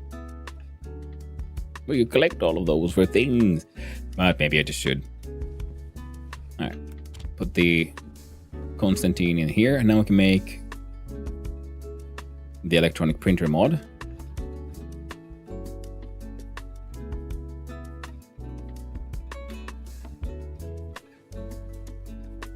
God damn it, I would like be here guarding it, because I don't want you to make multiples, I just want the one. Ooh. Well, would you look at that? One procrastinator. Watch streak reached 35 streams. Thank you very, very much, my friend. I'm glad you find it worth turning up over and over again for my silly shenanigans. Okay, so now this thing is getting an upgrade. Then we can make more things. Well, while it's getting an upgrade, we'll just go here and hope the thing doesn't explode. It'll be fine. And I guess we will wait for that upgrade. Yeah, then we'll have to make some tanks and filtration units. What all do I want? How many gases are there in the game? We'll have to see if we can find the answer. Eat your potato. Potato is gone.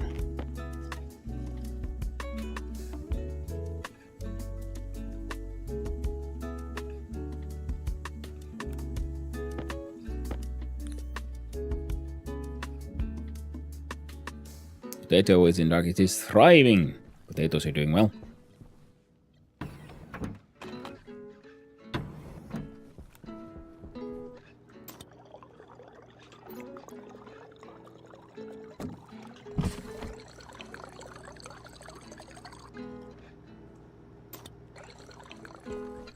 Water is happening. Fuses have not blown. Filters are filtering. Oh.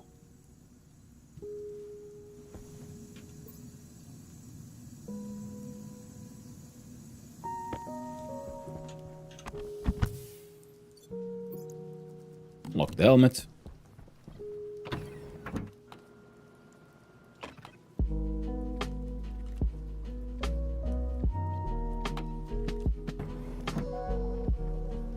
There we go. I'll leave you there. And we need some carbon dioxide filters. So now the air, I mean our hunger and hydration have been dealt with. 93 to 95.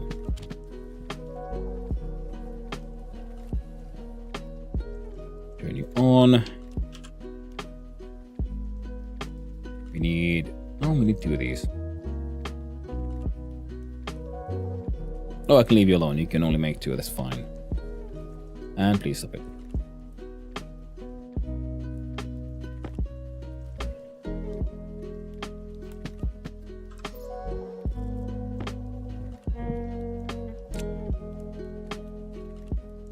The electroprint.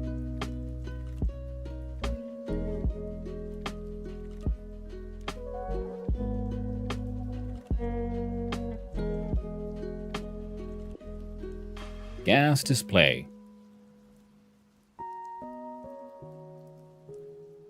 That sounds like a handy one. Basic packaging machine, all these appliances. The plant genetics splicer, that's before we get our planting to, you know, the next level. An autolathe printer mod. Battery cell nuclear. Inconel astroloi. Ooh. Ooh, I don't like this song. This one always like jars my ears. In fact, let's see if I can fix. There we go. Put this on like true shuffle. And go to the next one. Battery wireless. No. The Atmos analyzer, cartridge configuration, deep miner, network analyzer. Or scanner color wants Invar and silicon. We have some Invar.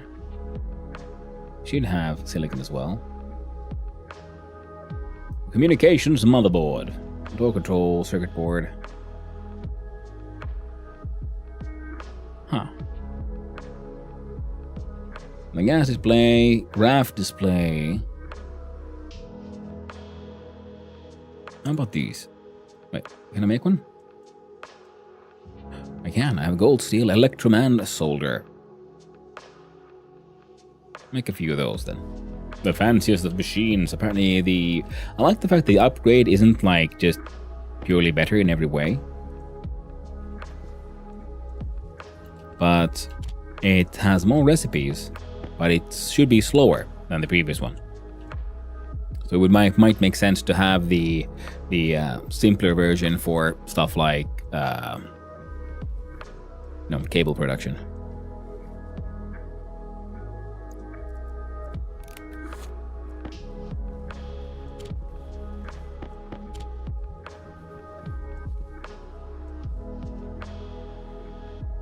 You know what? Sure, make another one.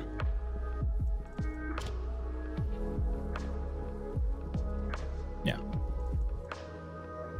It's almost done. Oh, that's all my gold though. Oh well.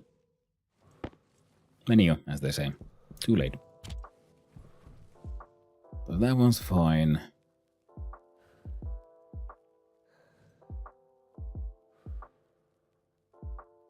I think it is my dude keeps up like breathing hard. I'm assuming it has to do with the vitals because his food only has 2 stars. Maybe that's from just eating potatoes. Silly man has all these cravings and needs. So we'll need an icy housing. Would you look at that? It requires heckin' copper. I think one of my biggest copper eaters is, in fact, the electronics one, so I'm okay with maybe giving him a large chunk of copper there. 24 gold is a weird number. So you can have that one.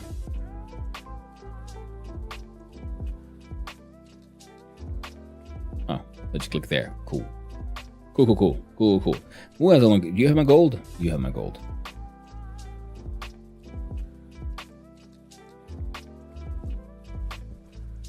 Now the Invar too. Now, who did I want to give? Oh, this guy wanted the Invar for something. Can't even remember anymore.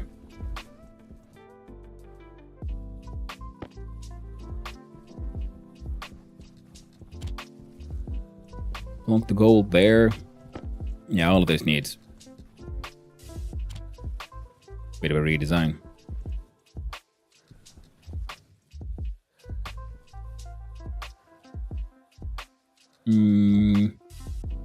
Yeah, you can make one more.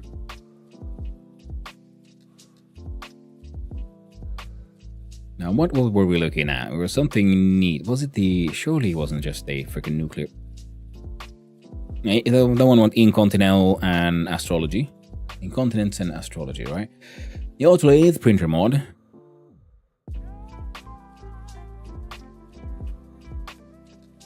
That seemed like a good idea, though.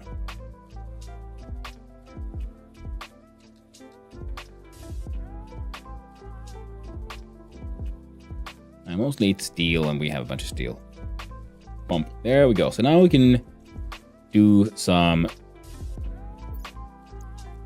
At least hope to try to do some coding shenanigans. I'll bring both of these in because we're going to use that computer of ours to do most of this here coding stuff.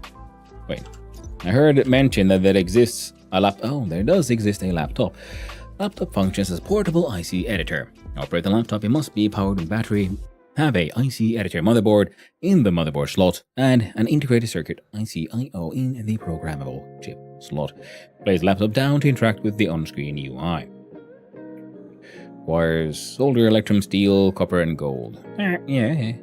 Electronics printer, tier 2. Oh, requires a tier 2. Well, that's handy though, because we have one now. That one's at 40%. Now, what else? I should see if I can make the upgrade for the tool printer as well, because I have noticed when, looking at other people who play the game, they have fancy tools that I do not. I'm assuming some of those might be behind the upgrade to the manufacturing thing. At least I know that there is like I said, a suit, a hard suit. How far you gotten? Man, you're taking forever.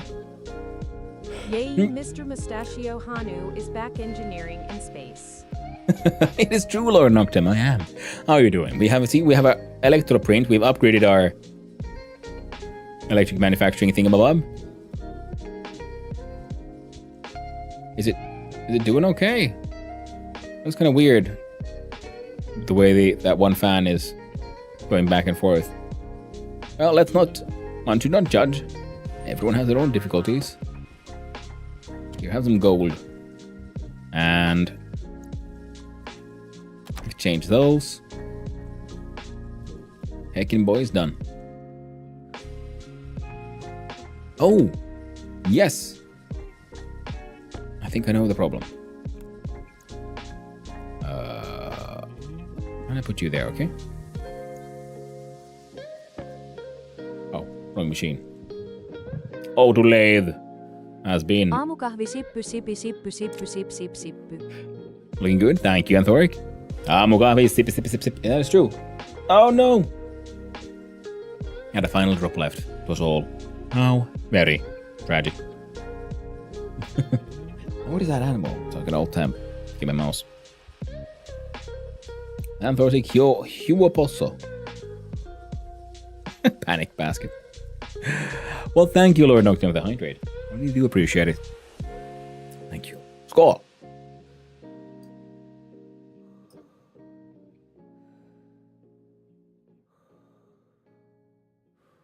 You make your own drink? A new drink. Yksiksiiskös yskiskelet, itseksiiskös itkeskelet, yksiksiiskös istuskelet, itkeskellen yskiskelet. Hey there, prick. How you doing? And yeah, yksiskeskeis coughing by yourself, itkeskelet crying by yourself, and yksiskeskeis istuskelet sitting around by yourself, and itkeskellen yskiskelet and crying and coughing. And all of that is a sort of asking a question, but in the form of like making statements like sitting down kind of thing.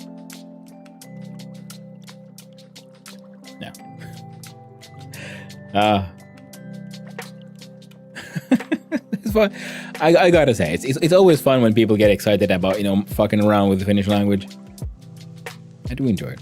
Oh, I was looking for the mod, and the mod was the tool printer. Yes.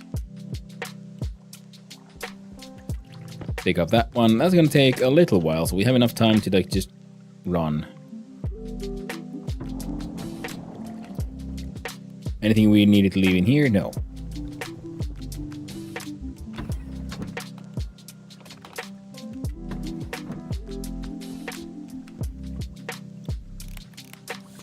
All right, carbon dioxide filtering is happening. Oh, solar flare. Oh shit. Well, I got a fuse. We'll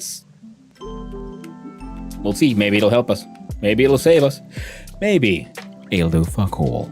We'll find out on the next episode. Dragon Ball Z. No, we'll find out now, but wait. So where does...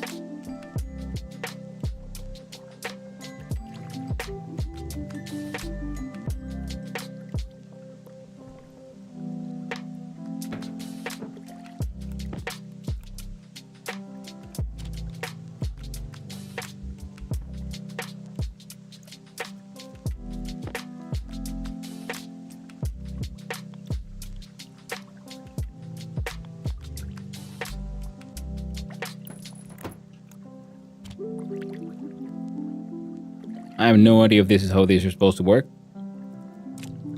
but we're gonna find out.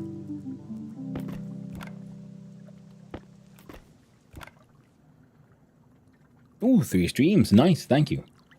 Muutettu talvimasennukseksi minulle. Jesus. Well, they changed that to like, seasonal affective disorder or winter depression for me. Well, it is a rough time, it's true. Alright. It's a little experimentation system. That goes there. I'm not finished, I'm just getting started.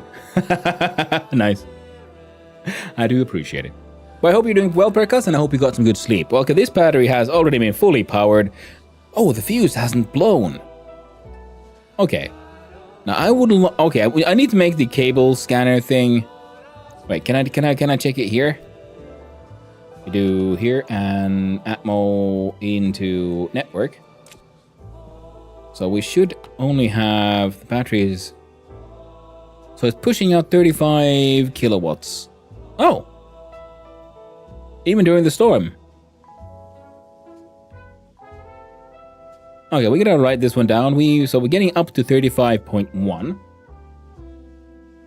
So we can use this to deduce what is the maximum load we can have on one of these heavy cables for like doing a solar storm. Like how many solar panels can we have out there? Let's see here. What? My freaking notebook filled with. Oh. I need to check these out too. I take a lot of notes and then I forget about them. So draw a big line.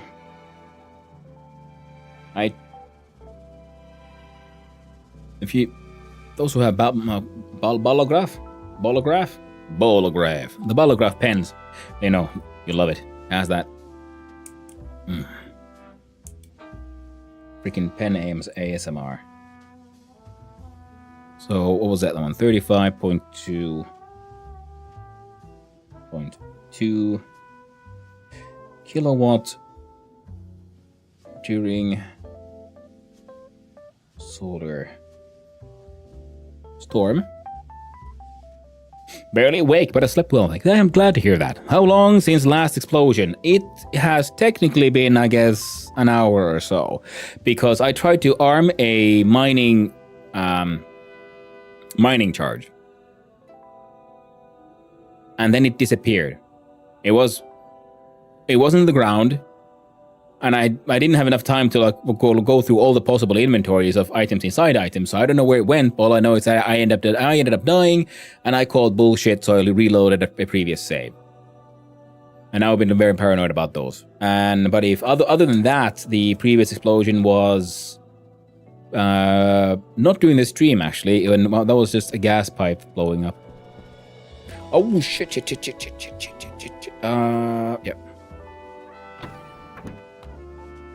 Yeah. Yeah. Cancel all things. I shouldn't have put the advanced airlock here. That was my mistake. I need to rip it out. I call bullshit and reload the last save. This is the way. Yeah.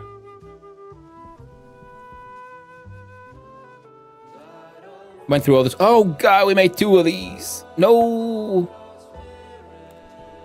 I hope the recycler gives us all the stuff back. Okay, let's hide from here so we don't die. And we'll do that. Yay! Now we make extra fancy tools. Then we make a quick visit here.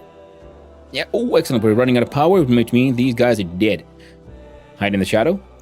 Sweep out my wire cutters. Remove them from the system. They're not a part of your system. I'm an adult.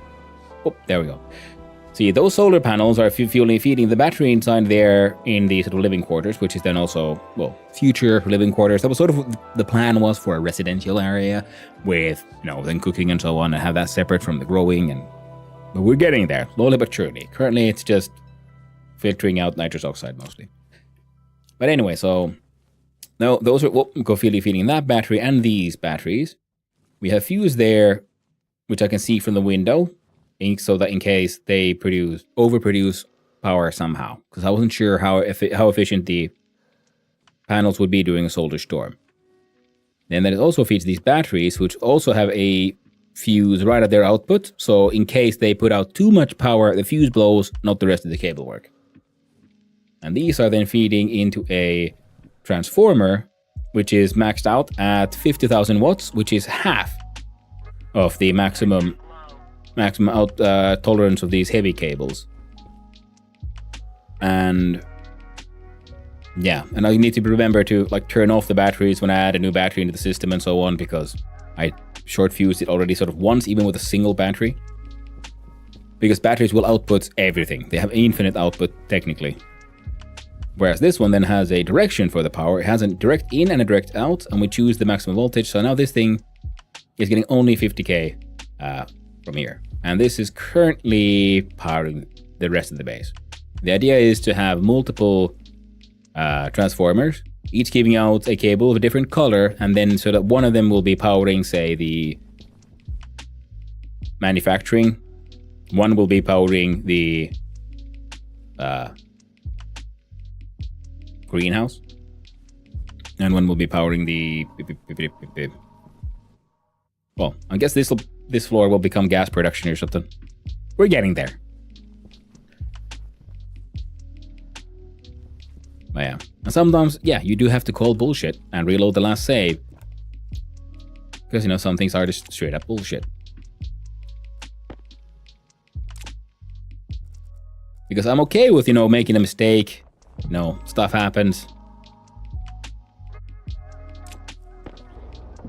You gotta own your mistakes. But that wasn't a mistake on my part. That was the game just hiding a bomb on me or somewhere in my proximity. Because I was looking. I was trying to sort of dodge where'd it go. And then I just blew up. The bomb sort of reappeared for a second in front of my face as it exploded. So I feel like it was inside my helmet or some shit.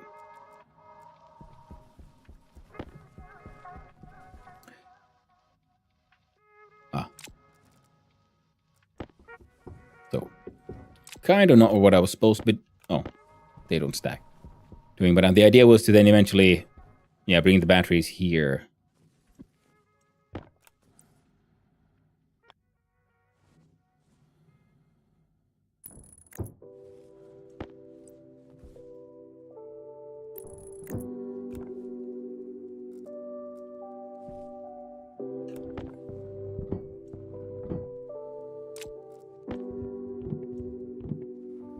I don't know if we can safely...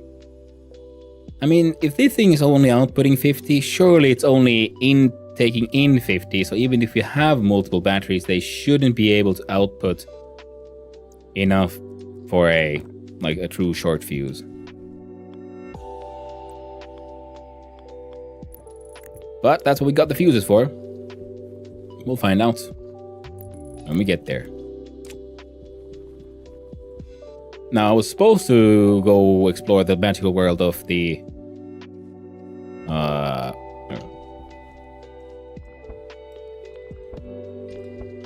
of the integrated chips and coding, but I guess I should also then see if I can come up with a project for them.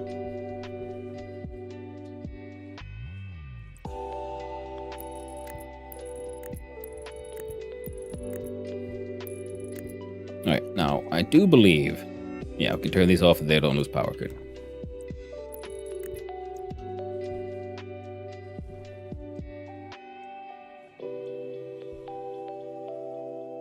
We got 5. And we'll turn this off again.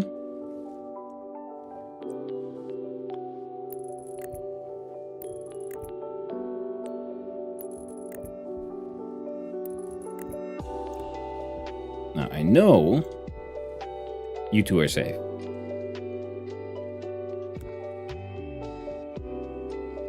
Okay, well, let's just see what happened.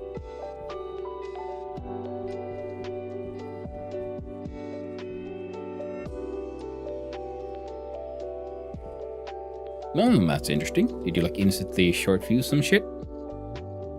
Or, oh wait, no, it's dark, that's why. Well, then it's kind of relatively safe to plug them in. See, they can't do nothing because they got no power coming in.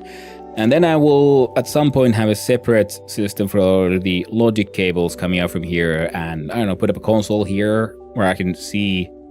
Wait, are those graph displays? Would those work? Would that be a good one? Yeah, says it's a graph display. Cool, what kind? You know, it's very vague.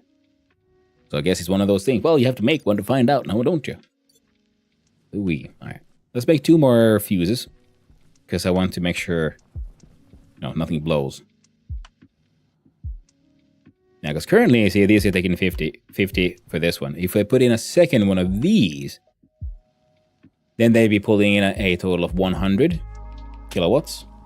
Which means they could short fuse the cable system.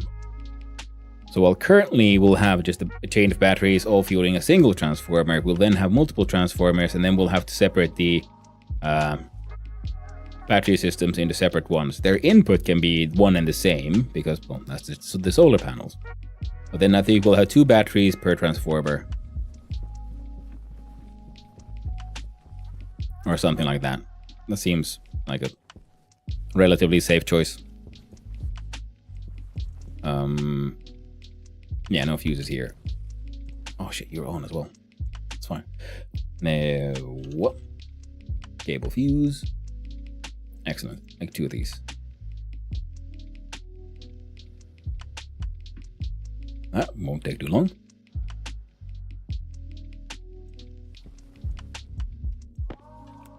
Now you, tool friend. What kind of cool tools do you have now? Gas mask, glasses, a harm helmet. That doesn't sound very healthy. On a harm suit.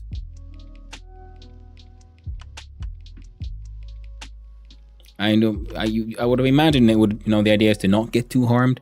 But a hard suit, steel, stellite, and astroloy. Well, we'll have to figure those out. A hard suit backpack. Hard suit helmet. The hard suit jetpack. So stellite, wasp alloy, and astrology. We need to make more. Now there's overalls. So we have Brazil, Canada, China. See, we've got France and Germany in general, specifically, but then there's EU in general. Japan, Korea, New Zealand, Russia, South Africa, UK, US, Ukraine. Where's my Finland? You bastards. Goddamn bastard. Back in the day, mining into the ground created a vacuum that would suck you into the terrain and kill you. That kind of sucks. Thankfully, not probably, I guess, on the moon, but yeah, I see how that would be an issue. And what planet are you going to next after Moon? I don't know yet. We'll see. Because, there are so many interesting looking planets, and I kind of do want to go and explore many of them. A sensor processing unit, celestial scanner, overhead scanner, and a T-ray scanner. Aren't these then for... I believe the hard suit helmet can fit these fancy things.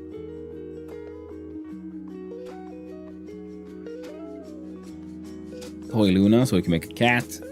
Nice fake cat. I don't think we need a fake cat though. It's a basket. I don't know. Tank critical. Igniter. What exactly would an igniter be igniting? And what do I do? Put in baskets. Angle grinder. Demolition charges. Oh, they take electrum to make? Hell no. Reusable fire extinguisher. Flashlight. A liquid vacuum. Well, that could have been handy previously, but we figured it out. Oh. So the electron one is more powerful. This one is iron, gold, and silicon. A heavy mining drill. Ooh, that sounds sexy. We don't have any solder anymore though. We can make more. Mark II angle grinder arc welder. The Mark II crowbar. Ooh, and sexy duct tape as well. Wait, so do you want the heavy or the Mark II? We'll have to see, now won't we? Pneumatic mining drill, remote detonator. Oh, well that seems handy. Hydration critical. Ah, fine. We'll go get some air.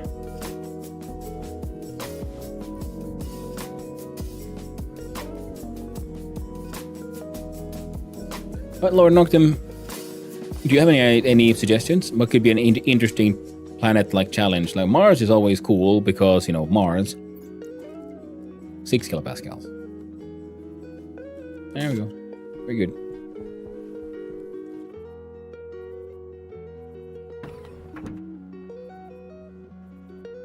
Okay, let's go put down those fuses. Then we'll head to the sort of living area.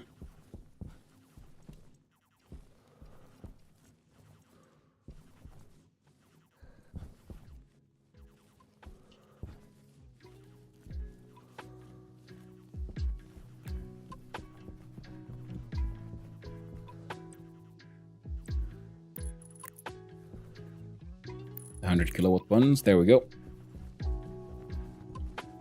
All of these should, in theory, kind of work. That guy can hang out there for now. I personally like Europa because the air conditioning is free and the cold depletes your batteries quickly. Also storms that blow away anything not bolted down and damage things. Power low. And that sounds pretty neat, to be honest.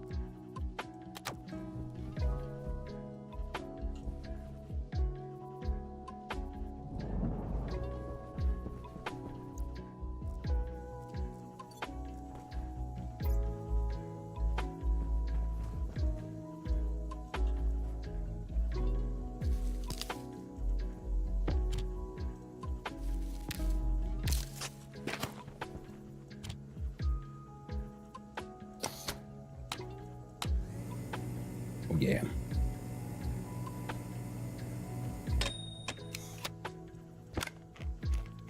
Devour your delicious potato.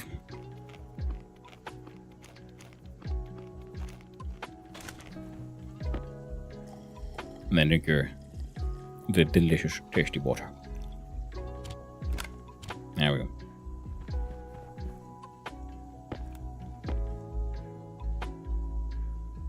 Oh, this might kill us, but let's hope it would survive.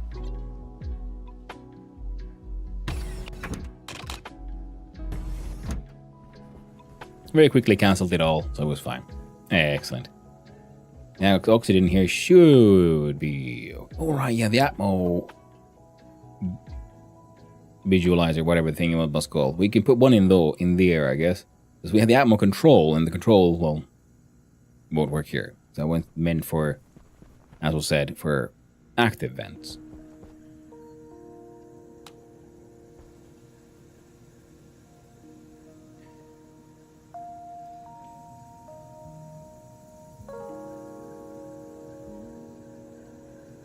No device. Okay, so we can connect 6 devices to one chip.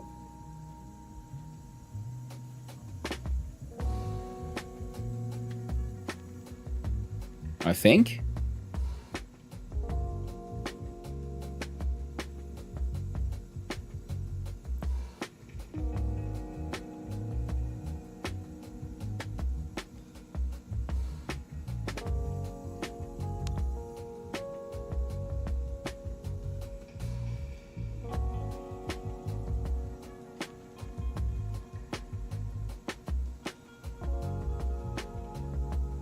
Okay.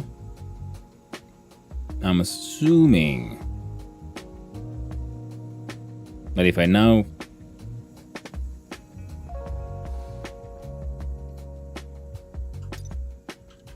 I feel like I'm doing something all the way wrong here. So let's see here. Bumpa.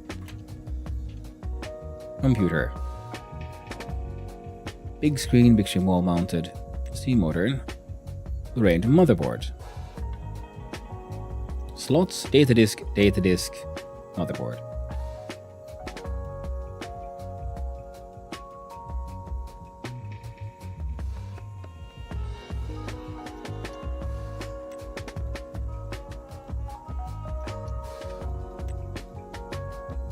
Big screen. So these just take the motherboard, but no data screen, data disks.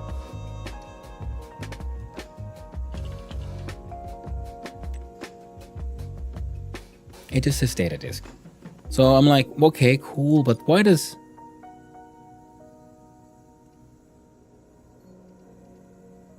Can we put in code inside data disks as well?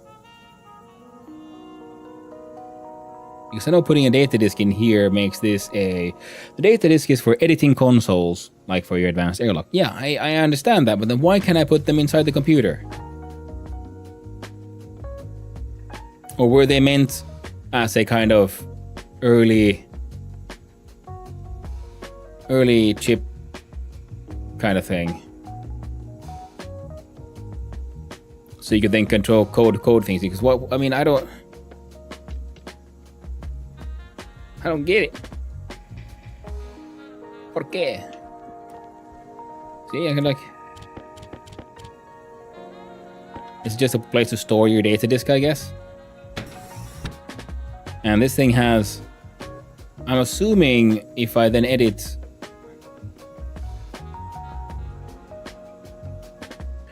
Library saved and sample source code. Loading from here will replace the source code in the computer screen. Saving will replace the selected file with source code from the computer screen. Cool. Many things as a data disk slot, but no functionality. Yeah, exactly. That's why I was wondering, like, I'm assuming that means that they were probably meant to be a early integrated chip kind of thing. So it's a sort of legacy design thing. The IC chip you write a script but tells it what port is input and what is output and what math happens between those inputs and outputs. Yeah, I get that. Oh, right. Like, so... Oh, yeah, device 00010235. Okay, so we can have...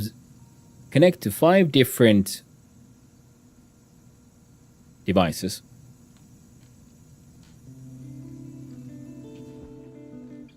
And I'm assuming, seeing as this has an editor, if I'm now looking at the IC house, I can import and export. So I can, if I make a script, I can upload it into that thing.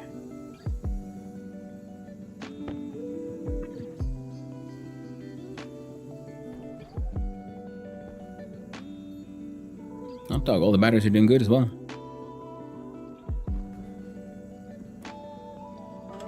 We'll have a quick look-see here. Station batteries are on 2.27 potential.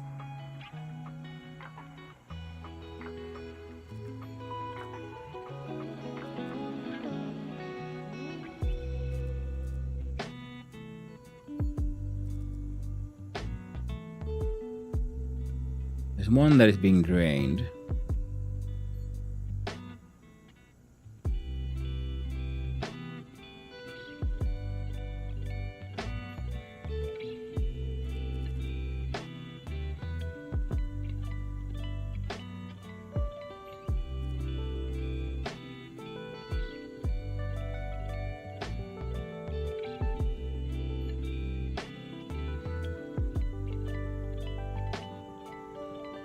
No, surely they're all being drained, I guess. Oh, that's fine. That's fine. So you can detect the slot of data disk slot is occupied or not. Ah, okay. So you can you can use the data disks as a kind of on-off trigger. Like a yes/no Boolean. Yeah, I see that. For example, read the input of a solar sensor D0 and then do math and send it to your solar panels on D1. Read the solar sensor, and if the sun is up, turn lights off and turn it down, turn them off, etc. etc. Yeah, excellent, Noctem, yeah. Good ideas. Now I'm just sort of like, oh no, I can do all the things. So now I'm just like paralyzed by choice. Oh no, what do I do? I guess I could. See, we got the Boolean system there, and it works. Which means we could just rewrite everything, right? So we would only need the sensor, one of these, and I'm assuming a batch writer. So this thing's output would then go into the batch writer, which would then, well, send the same code to all of those. Because I'm assuming this has, just at the output of one, for one machine, or whatever you decide. I suggest pick a sensor, read it with the network reader for what inputs are what, and code what you want. Ah, right. Yeah.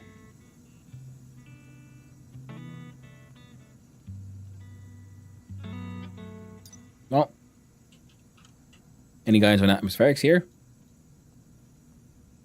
What's a sleeper? A horizontal variant of the sleeper will keep players hydrated and fed while they are logged out, as long as the breathable atmosphere is provided. Oh, okay. Right. So that'll be for multiplayer stuff. The rocket gas collector. When fitted on a rocket, this device will allow the collection of gaseous atmospheres from various planetoids. Okay, well that's for when we get into rockets. We are not there. Pipe igniter ignites the atmosphere inside the attached pipe network. That sounds violent. But I guess this would be handy for furnace stuff, because then the furnace doesn't have to do the igniting. This will ignite the atmosphere for the furnace, and that'll be a-okay. A passive liquid drain moves liquids from a pipe network to the world atmosphere. Well, that's no.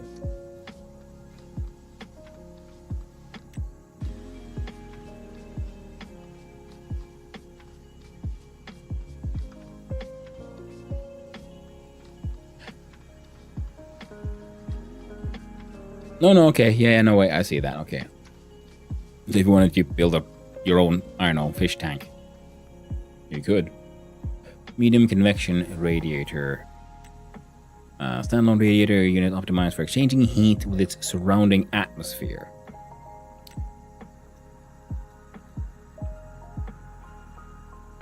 Whereas the medium radiator, standard radiator optimized for radiant heat in vacuum. So this is good for...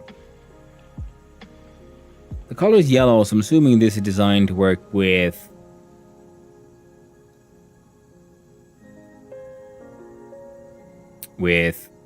gas. Thermal convection, thermal radiation, solar heating. So we could use these to heat things as with when the sun hits them. Just keep in mind the game uses Kelvin. Yeah, maybe red code that detects the temp of the room and turns on the wall cooler if it's above a threshold. Very good point. Thank you, my friend. Yes. Because then we can use that for the, well, greenhouse for now.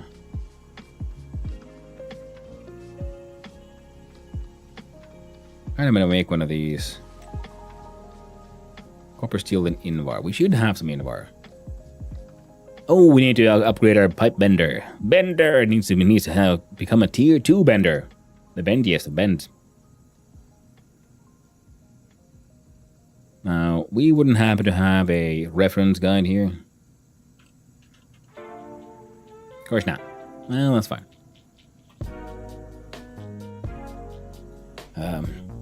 Organics and food. We'll look into that. Trading, furniture. Oh, let's see. A guide. Temperature control. Method of temperature control. Some involve another device is mentioned. Come on, take the basics. Or to understand your environment before you're installing temperature control. Sorry.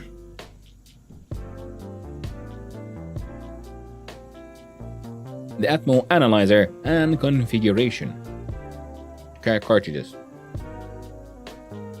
Thank you. That's one of the things I was supposed to make, an Atmo analyzer, because I saw it on the list and I haven't built. Oh, here we go. I use the handheld with a cartridge Atmos analyzer. Yeah, wasn't there a different, similar one for like a wall thing? Oh, right. Wait.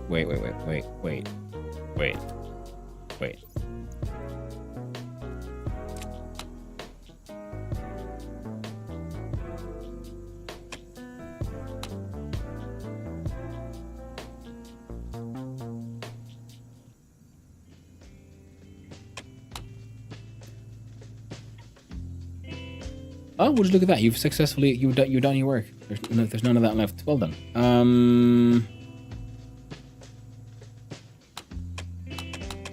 We do have the configuration one as well. I'm just a little confused. You see, I'm getting my temperatures in just Celsius. Machines do the shit in Kelvin.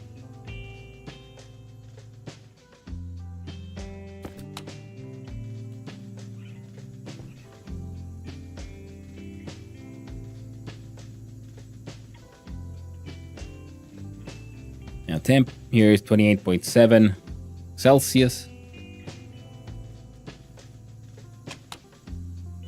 So how do I know your Kelvin? Build a sensor kit and it will all make sense.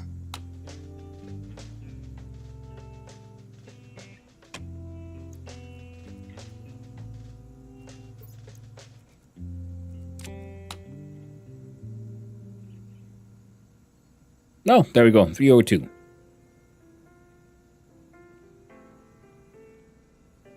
Wait, how does that work? Oh, no, it's fine. So we'll try to keep a nice, I don't know,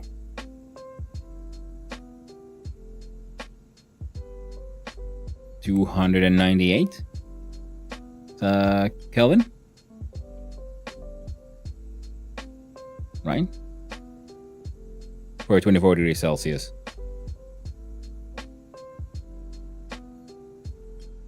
$22 would be 296.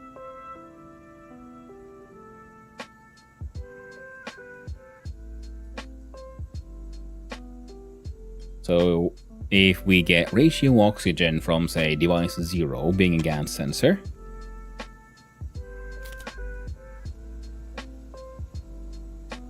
so isn't it D0 for device 0?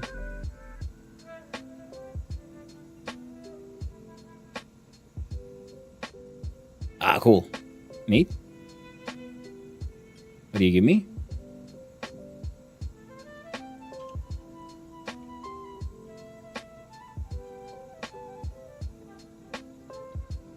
Oh, okay, this is just variables.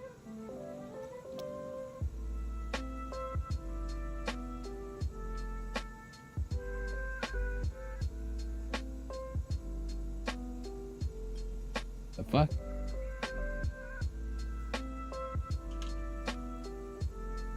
Logic slot type temperature.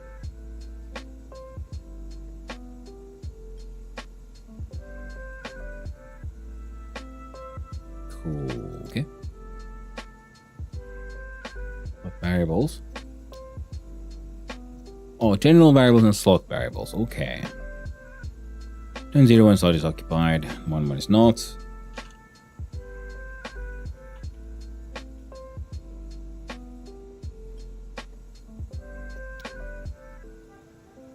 Ooh, and we have pre-made functions. We have the Dorino. Any valid hex characters have this will be parsed together as a hex value. You can use the underscores to help with readability, but they have no functional use. As an example, $F will parse as 15. Alright, hexadecimal. Any valid binary number, 0, 1, will be parsed together as a binary value. Use underscores to help with the readability, but they have no functional use. So for example, 11111 or 111 will be parsed as 15. Yeah, cool. Hash. Any text inside will be hashed to an integer before processing takes place. Use this to generate integer values for use whenever hashes are required. Any text inside will be packed into 53 usable bits of the 64-bit backing number that can be used for drawing text. This limits its use to 6 characters. Like stringify. IC10 has its own language, MIPS. It exists IRL too. Cool. Nice. The nan, a constant representing not a number.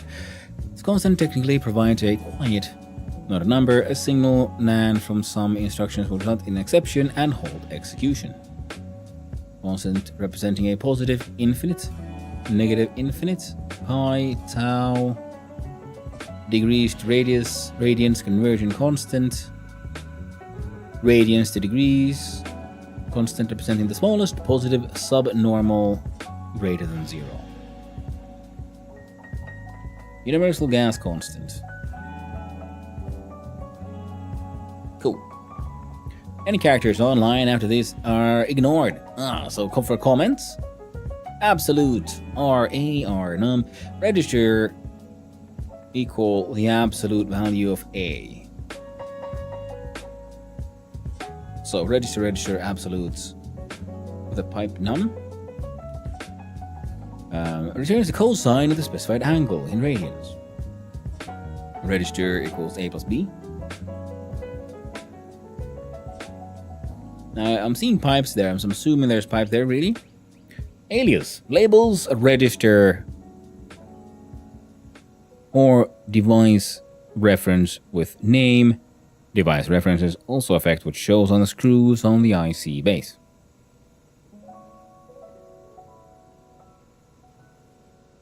So if I write alias and with the and performs a bitwise logical and operation. Okay, cool. So if and is true, angle, radians, whose sine is the specified value, is tan is the specified value, angle radius tangent. BAP. Branch line D if absolute A minus B is less than or equal to max C times max absolute blah blah blah blah.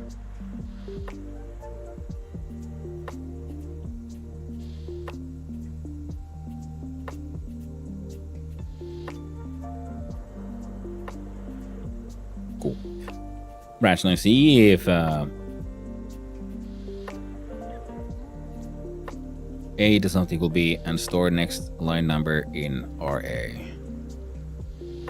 So row A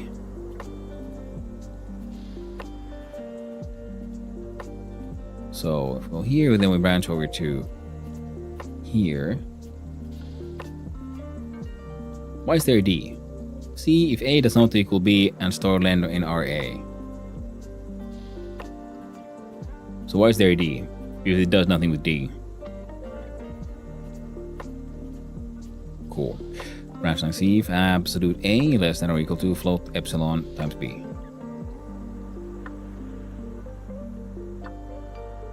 Jump execution to line A and store next a line number if device is not set. Branch line the provided device is not valid for load instruction for the provided logic type.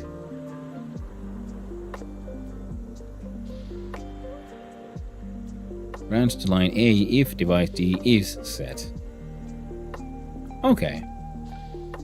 And what does branch mean in this context? Does branch mean it'll do simultaneously both things? Or it jumps to line? Because usually I've heard jump execution to line A and store next line number of devices. Okay, so this jump, so I'm guessing branch is for simultaneously doing multiple things. Okay. Branch like B if A equals 0. And if A Use your answer and slap in A. Branch is conditional jump.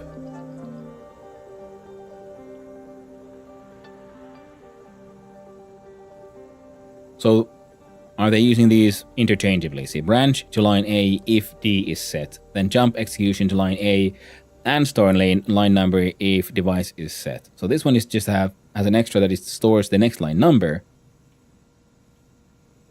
but they're both doing the same thing. One just says branch, one says jump. Is this a documentation like human error? They're just like doing it poorly, or does jump and branch mean different things in this context? Because they're both conditional. This one just stores the line number. Well, once a branch, once it's jump. So assuming jump would be, branch would be just jump.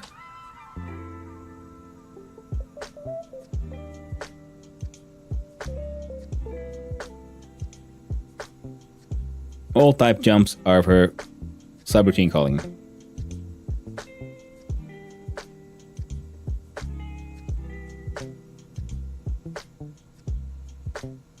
So branches are jumping,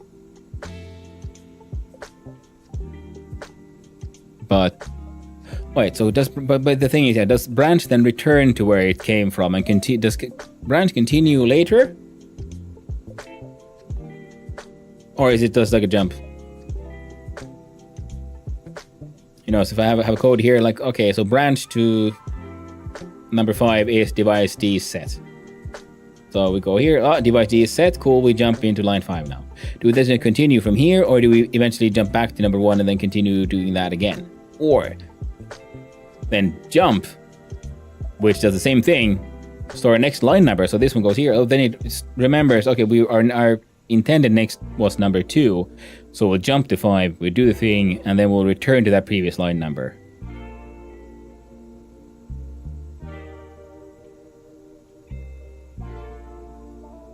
Because I understand here, so we want to store the next line number so that we can return to where we came from, pretty much. And keep doing the thing. And we can use this to have it, like, if this, then jump here, do this function, then return to this one by having, like, because we remember the old, the line number. And we go here.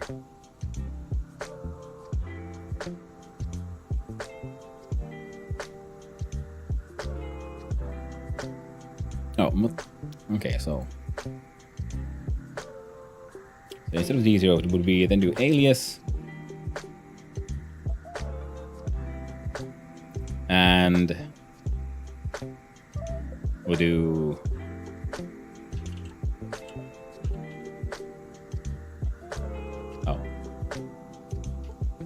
the gas sensor is D0. Then we'll have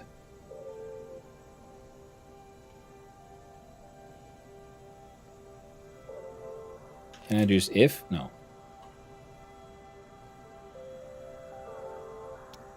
Let's see here.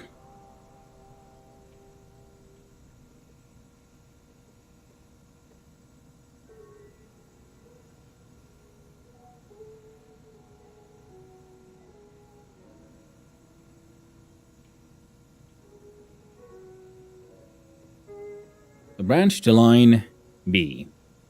If A is less than 0. Hydration critical. And store next line number. Well, I don't want. What if I don't want it? We just do the just bits or bolts. The bolts branch to line B. Well, we could like copy paste things like insert here, like would be handy. So bolts.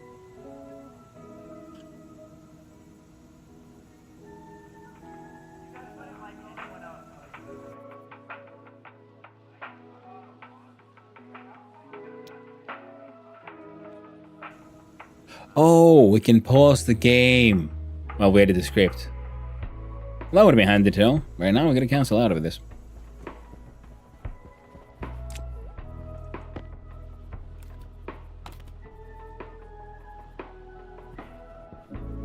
But I'm wearing my helmet, but not my suit. Fair enough. Helps feel all spacey and cool like. So we go back to edit. Then we pause the game apparently. And we cancel again. And it's just called temperature. Okay, we're gonna write this one down.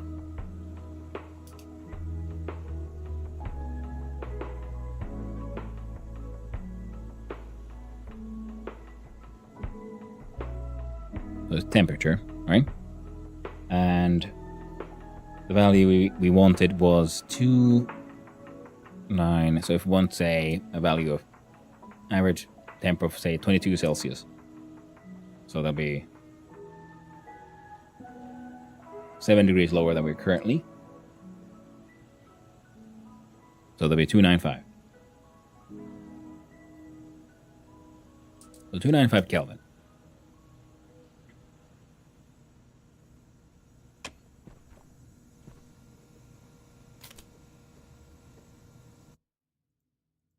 Now we try again. So we do alias gas sensor is D0, and we do the BLTZ, where if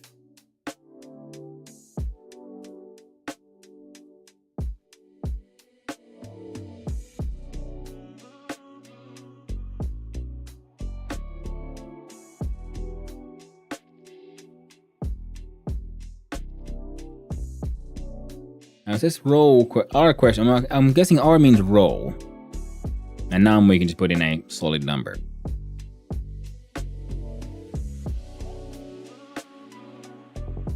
Because I don't think there was anything as simple as an if here.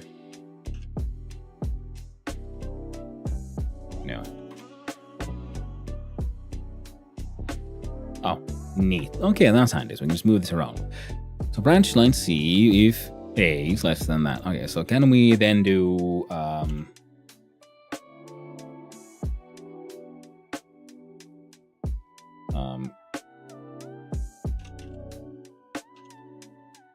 gas sensor?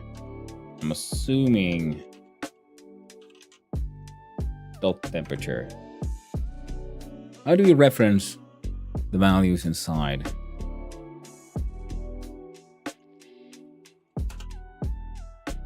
Slot variables, no. Logic slot type dot temperature.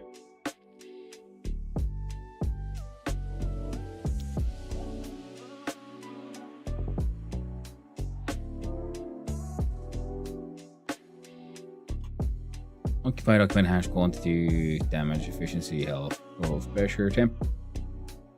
Why couldn't it find temperature when I just returns temperature of the slot occupant's internal atmosphere.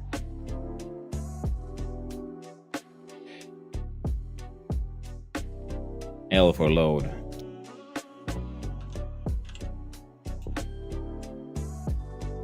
Loads device logic type to register by housing index value.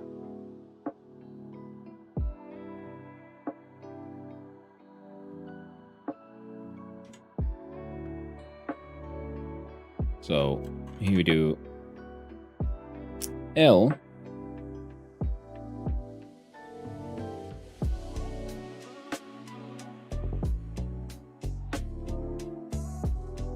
let's say I write mine like a DOS batch file with constants and then loop. Yeah. Right, so can we do a constant? Like an alias. Rower device, no, that won't work with it. Will it? No.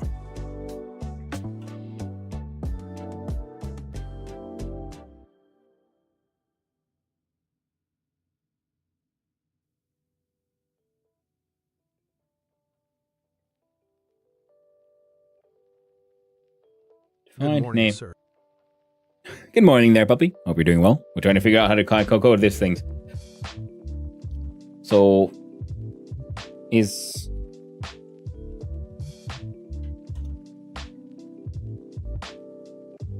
are existing constants. Alright, but how do I make my own constants? What is the context? I didn't find freaking temperature in there either, so.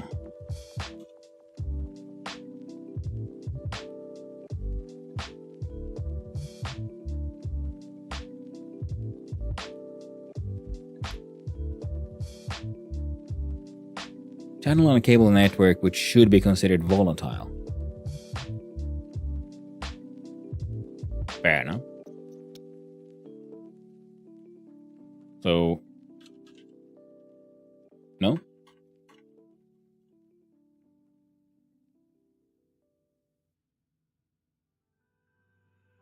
Yeah. So we can do constants. And you're quite right. Should be like that. And then... So... Oh! So that's what the R... I thought the R was like row number. So I can understand the D standing for device. Right? What does R stand for? Is that explained anywhere?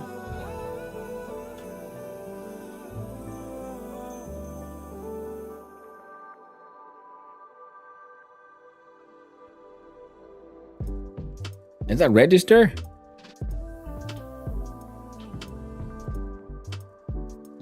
R's for register. Okay, so those are effectively variables. Or did the bot just call me a cat? It did, puppy. A cool cat. Sorry about that. There are 15. So the bits of memory we can hold. Excellent. Meow. Mew mew.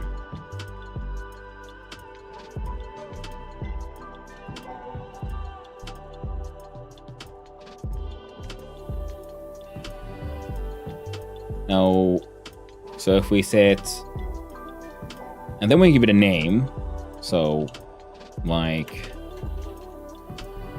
target temp, no.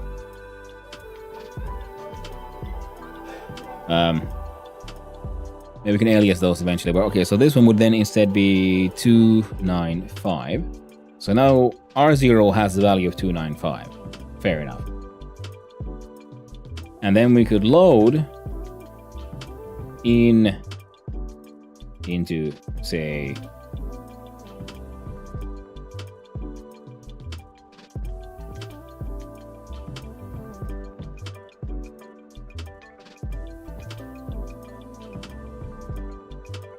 R1 to the on temp 27. That's a good idea. So that's 22. So 300. So then R3 has a device. Wait. Or am I supposed to name that thing device? As in gas sensor. Nope. Or is just is this it? Loop start 1 read temp 1 device R2 D0 temperature. If you want R0, you have the value you will need to use define a prefix. Thank you, Toxicaholic. Hope you're doing well. Thank you for helping me out. So I have to loop. So start.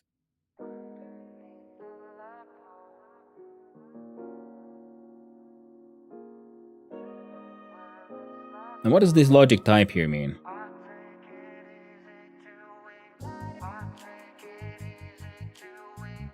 What kind of logic types exist? What is logic type?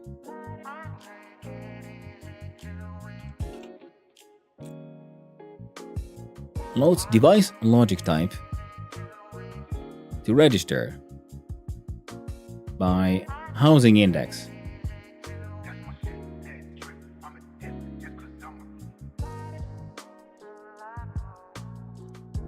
So this feels wrong. In this case, it'll be temperature. So like this. So now R3 has the temperature from gas sensor. Okay, so so this means that this is okay. We're referring to the device, and we can even give it the D value, the device value, a register value if we have it there somehow, or the ID which we have here because we gave it a alias. And logic type means what we're looking inside. So it wouldn't, because I would have assumed it would be written like this, but it's actually written like this. You can check the device with configuration cartridge for logic types. Okay, yeah. Okay, so yeah, that's what I meant, like what the different like slots that you can read and so on. So those are referred to as logic types within this language. Excellent. And this is not, in fact, a function name, which what it exactly looks like, but it says this, okay, this is that the device can be either given in as the D value, or the different Ds that we can, or a reference value, or via alias ID. It's a very low-level language. I started out coding with C, so I'm okay with low-level languages. Even though this is closer to basic, and I only like scratched basic a little bit. I was kind of interested in getting into it. Lines 2 and 3 should be define R0295. Oh, thank you. So, okay, where did it tell me about define being a thing? That's, again, documentation, not the best. Okay, define string number. Create a label that will be replaced throughout the program with the provided value.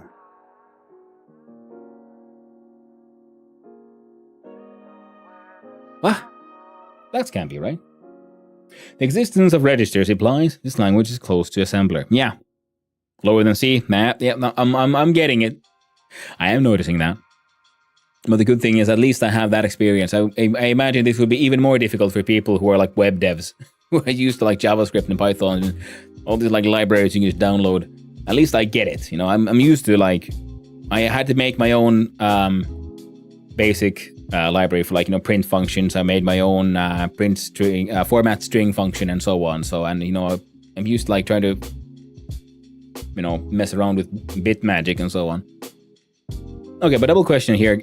See, this one sounds like it should do what alias does, but for random values. Creates a label that will be replaced throughout the program with the provided value. So can I like rename R0 this, or do I have to, even though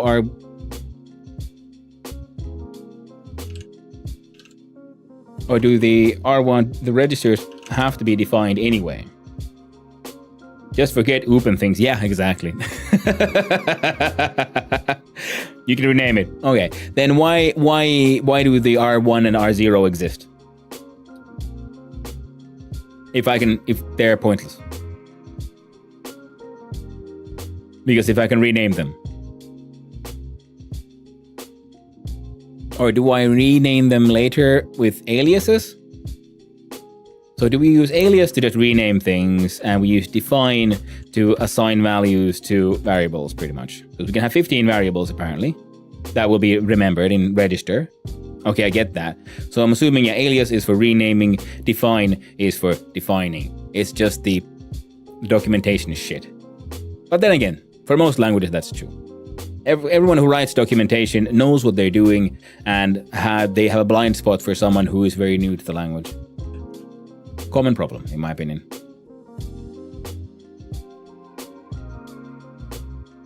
Oh, what do you mean documentation? Just look at the chip. It's self-documents in silicon. Well, yes. But yeah, if someone can like just help clarify that for me. Did I understand that correctly? Like alias is used for renaming things. Define is for assigning value. So, or can I, so I can't rename the thing here for like target. Because now it wouldn't be the register. Unless I here specifically alias target R0. Am I doing that correctly? Am I getting it? Do you want me to paste the whole code so it makes more sense? No, Doctor. It doesn't need to make. I understand the codes you're showing me. I'm just trying to understand the logic behind the coding language itself, or also currently. So that's fine. I got it. Thank you. See, that's why you have team leads like me doing code reviews. We sit in the meetings all day so we can forget how to code and post all the lines we don't understand. Oh, a nice puppy. Oh, rough and easy. Okay, an example. Define max temp 300 alias current temp R15.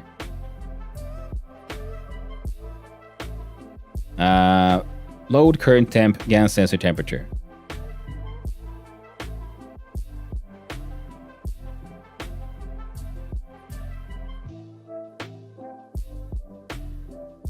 It ate the CRS.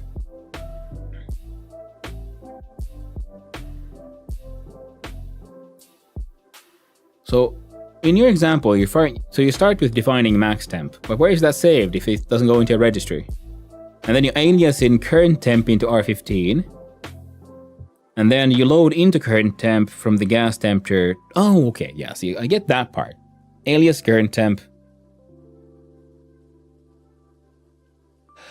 Okay, yeah, okay. So, okay, now I'm seeing it. Okay, so because I'm defining these things as a hard value here, then I can just define that as is. But for registries, it's for making memory space for the information we're loading in from the sensor. Okay, and now I'm getting it. So if we do here, like you said, call that current temp in R0, and then we into current temp, we load in from the gas sensor the temperature. So that's what, okay, the registries are memory slots for information where we will be saving while everything is running. Whereas we can use define as your normal variables, which are effectively constants, because these cannot change while everything is running. Okay, cool. Thank you. Wonderful. Then we'll have low temp, high temp. See, that's why I'm asking this question, doing this, because I don't want the code given to me. I want to understand the logic behind the language. So now I think I got understood it. So we can alias pretty much anything to anything. We're using these to reference our input devices. These are referencing our, memory slots. We got 15 memory slots for external information, which we can then most likely just reuse. And a define is effectively a constant. Wonderful. Thank you.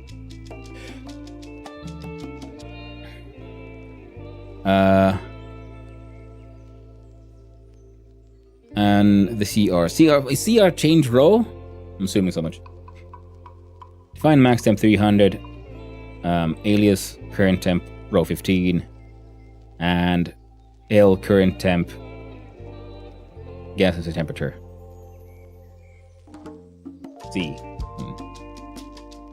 Yeah, because I don't think we need to put these in, so it doesn't seem like that way. So we can just do rows.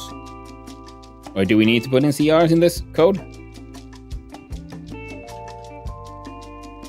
Carriage return enter key. Yeah. Oh, thank you. That is very true. I haven't heard that term in a while. Carriage return. Yes. Okay, thank you.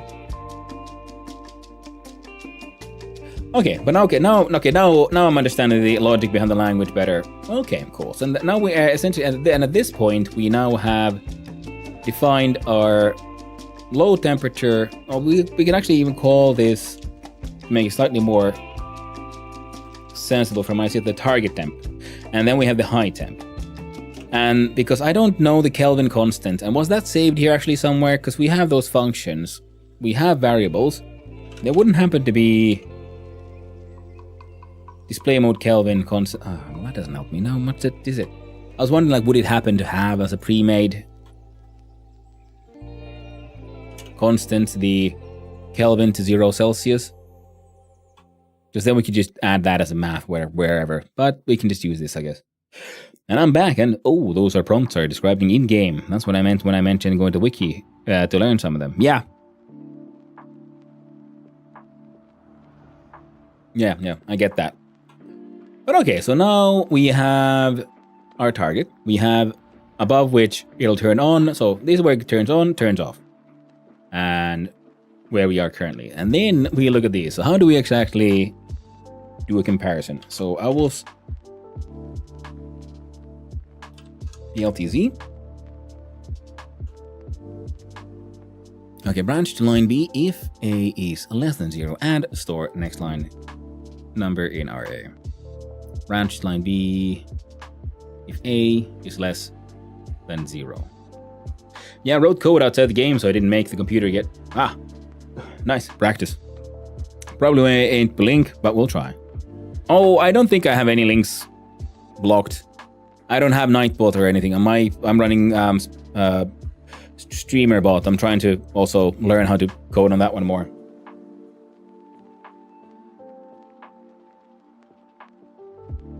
You know, if someone starts like posting, I do have some bots. A Seri bot is usually has been able to block most things. Oh, thank you. Logic and algorithms with internal registers, device registers. Move R0110 sets register 0 to the value 10. Copies the value of register 1 to 10 to register 0. Okay, so we use move.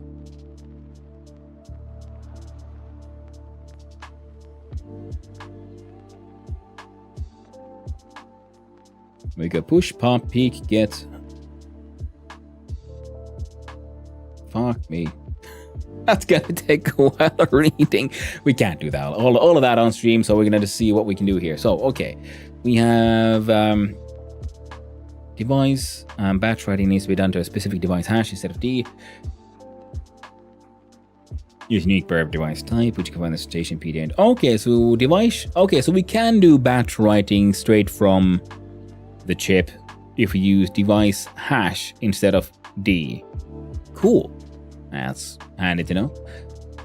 And all calculations are exclusively performed to and from R registers, or generally more understood as variable in programming. You use aliases to give convenient names, such as alias string, bar, blah, blah, blah.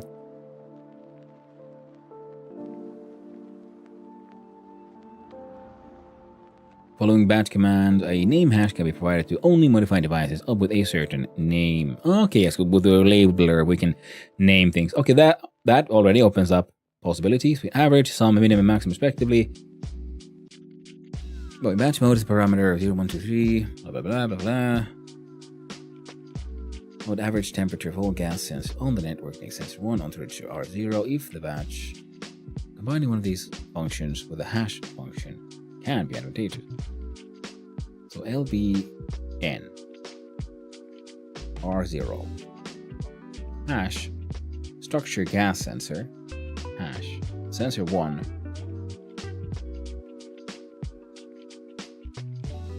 temperature, and then we average that one. Okay, yeah. Then move sets register R0 to value 10. Copies the value of register R1 to register R0. LR0 D0 temperature. Reads the temperature parameter for device 0. Place in value R0. Not all devices have temperature parameter. Blah, blah, blah. So the device specific value like on. You can write into this value. Write the value from a register R0 out to on parameter of device 0. In this example, the device will be turned on if valve of register R0 equals 1.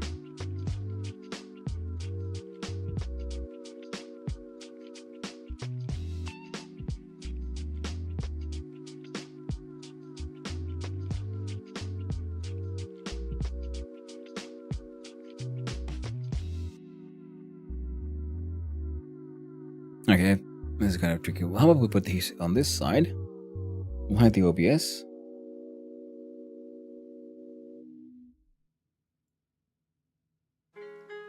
Kill the alias, define, creates a label that will be replaced throughout the program to provide value.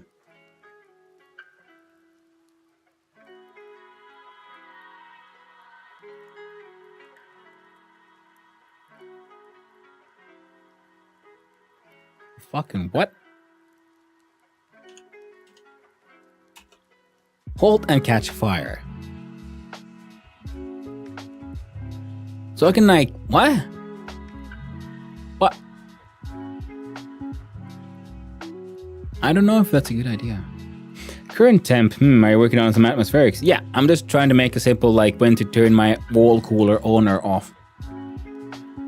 Yield pauses execution for 1 tip, sleep pauses execution from the IC for 8 seconds.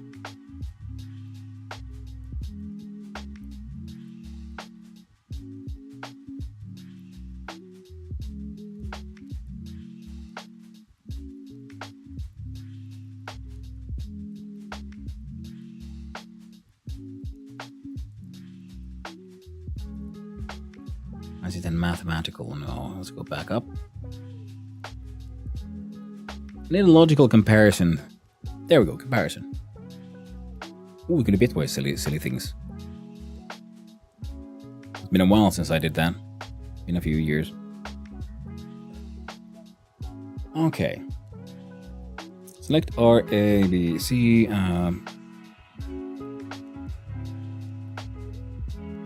B if A is non-zero.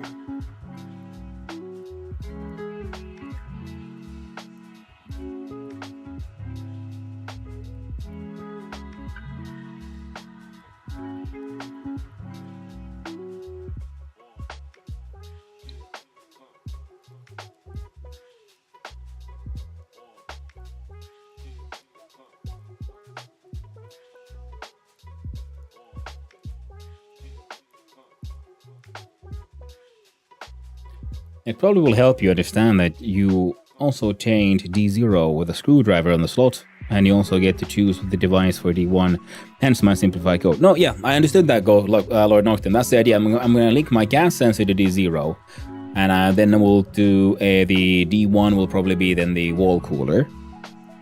And then I'm just trying to like figure out how do I compare the thing.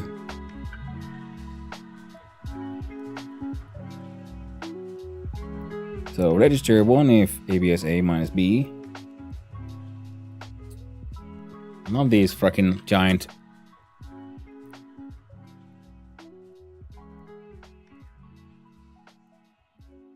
But if B is less than max C times max, absolute of A, absolute of B, float epsilon times 8. No, times B. Fucking. Select is A is B equals 0, else C. Yeah, select is the one I was sort of looking at.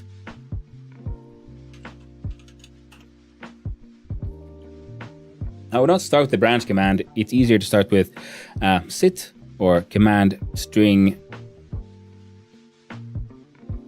SLT SGT. All right. Yeah, this thing it just went there.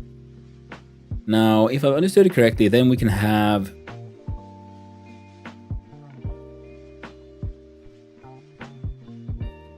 so R something. Okay, we'll try this first. We'll do an alias here for wall cooler. Will be R1.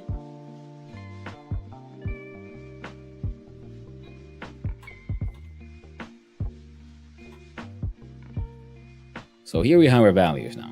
Aliases are constant, and we've loaded gas sensor temperature into current temp. Then we select into R2 if A is non-zero. But we can't do math here.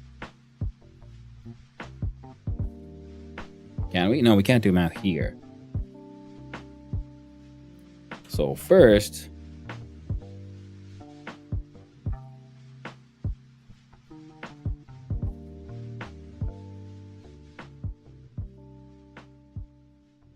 do we just do a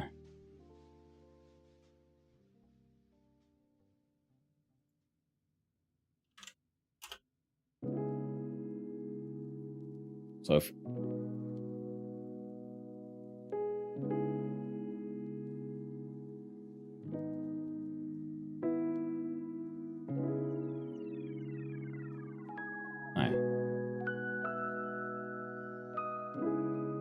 we change that from R2, which is gonna go in order here. So then it would be sub R2,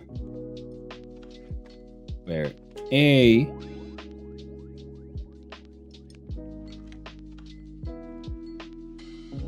is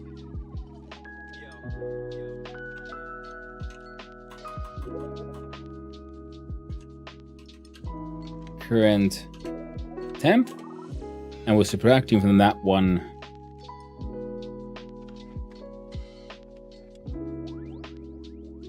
like high temp.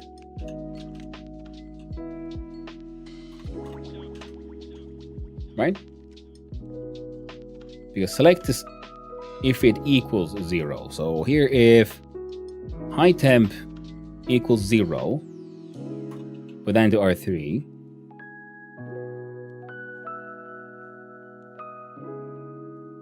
Then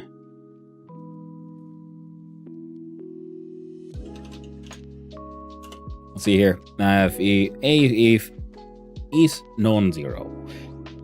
So if it's any normal value, we'll do,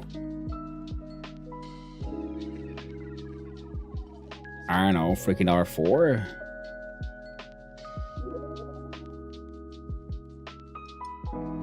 No. Yes? Perhaps. So it's going to be a row, R or number. So it'll be R4.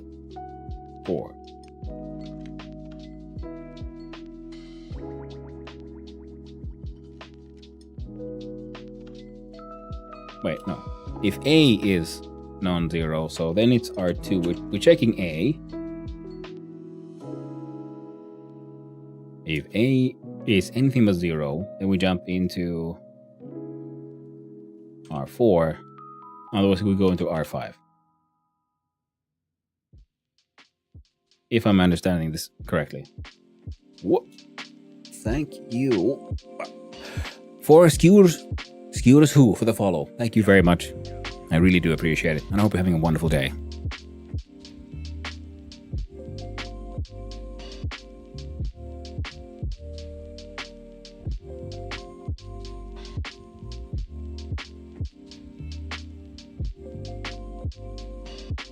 In the name of clarity, let's do a whole bunch of aliases.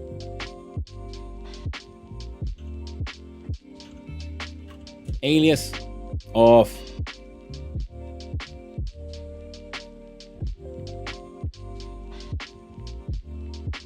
let's say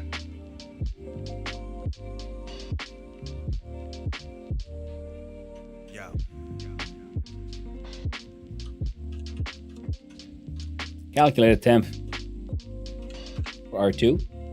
Then we have an alias of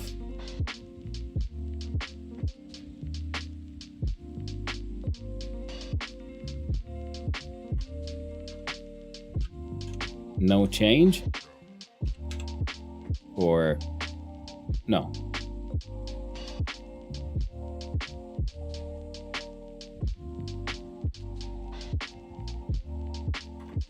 Because wouldn't this then have the like reference the, do we get a line number? We'll be holding here, and so R3 would be, we'll call it the post check, and that one was R3. Do an alias for if non-zero, no change is R4. Then we have an alias for turn on at R5.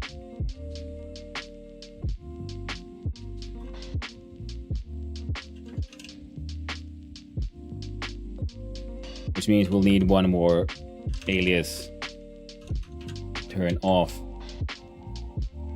at R6. Now, yes, we can probably simplify all of this once I figure out how this works. Now we're just doing it in a very awkward and clunky way. So we're into R2. So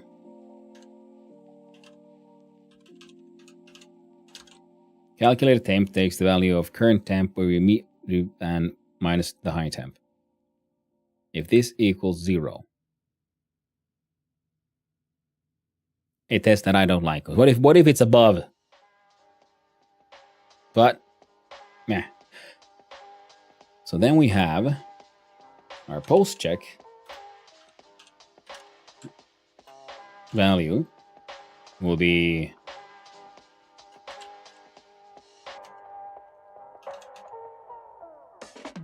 our calculated temp equals 0. If it does not equal 0, then we do no change. If it does equal 0, then we turn off. Okay.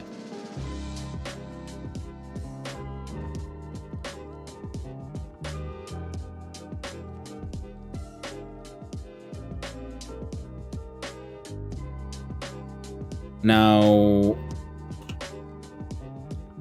how do we check if it's, cool enough? I'm assuming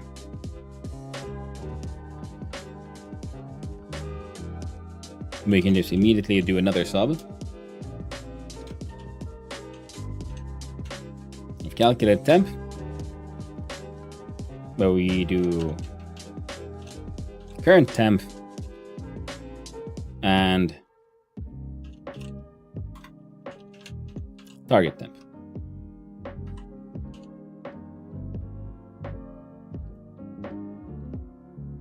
And then we do another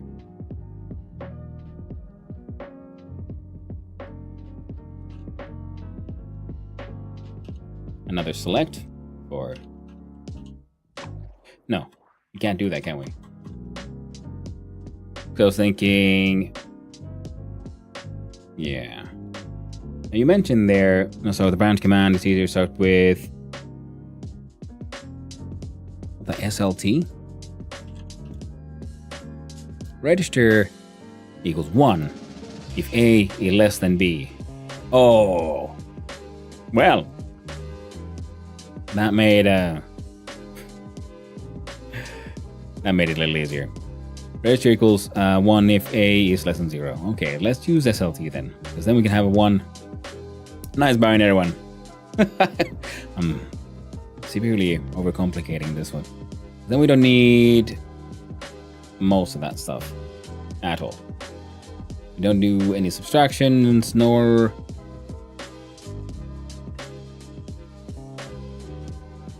selects for this one. Can I? Oh, thank God for that.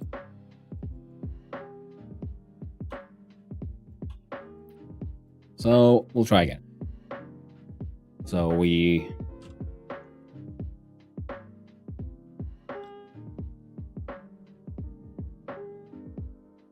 want that SGT then. Register equals 1 if A is greater than B, otherwise 0.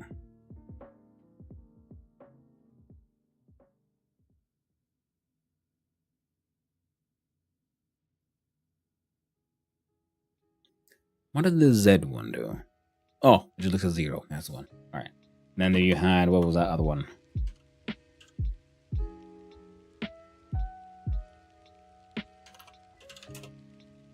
Command it. Freaking.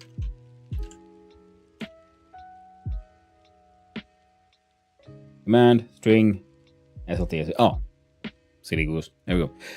So with SLT for. Okay, come on. Let's try again. Register equals 1, which would be a post check. So our post check will be 1 if A is less than be if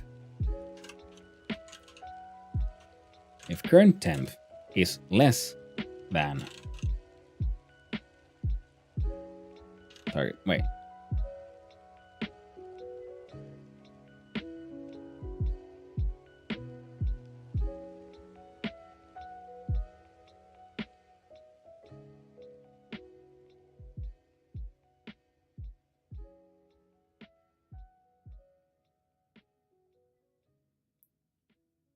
Can't we just have it be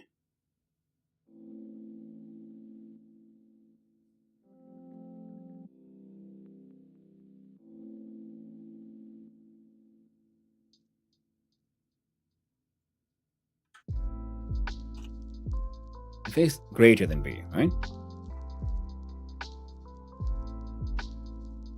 So if our current temp is higher than high temp,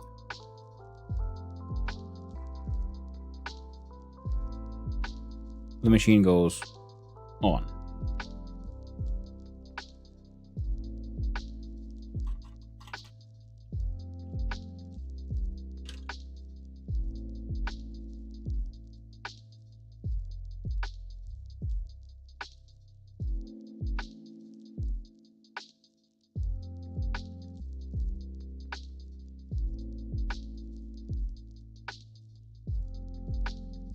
And you should be D0. Welcome in, Raiders. Hey, Neon End. How you doing? Hey there, Hat Crocodile. Nice seeing you around. How are you doing? Ooh, and you did play some more of My Summer Car. Nice. How are you doing, Neon? Hope you had a good stream. How you doing? Welcome in, Raiders. Hi, and those who don't know me, I'm Hanno, son of Hanno, variety streamer and occasionally extremely amateur game developer, and currently trying to learn how to code inside Stationeers and their MISP language. My winter car on the horizon, I gotta get the MSC out of the way. I know the feeling, I never really got that far in the game. I did get a few 100 hours in, but yeah. You only play Mortal, right? It's the only way to go. I'm so happy to try this game when I have some goddamn time. Yeah, it can be a little bit of a... It can take some time. There we go. Now we have wall sensor and wall cooler as D1 and D0, right? We're loading the current temp from the gas sensor temperature. Your post check is select lower T. So if A is greater than high temp, so we change that from here to here. So if high temp is higher than current temp, no. If current temp is higher than high temp, then post check becomes 1.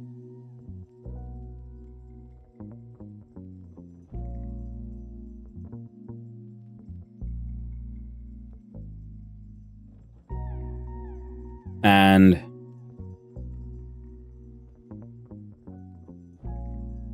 can I use that same logic to check then? Because, okay, if post check current temp is higher than high temp, so that means it also has to be higher than target temp.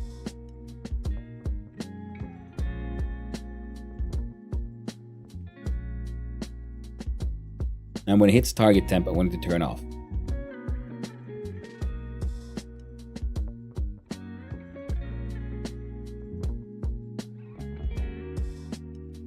Prepare for a very steep learning curve. It is, I mean, the logical building and stuff isn't that bad. I love the fact, okay, that we had a little pause button here for redo your coding, so that is super handy, because my dude kept on, like, he got very thirsty while I was trying to figure this one out. But then if you come into the whole scripting thing, then that will have its own little steep learning curve. Oh, MSC has one as well, of course. The Tarkov MSC VIV Online Victoria all games have thousands of hours in. I love a steep learning curve, yeah?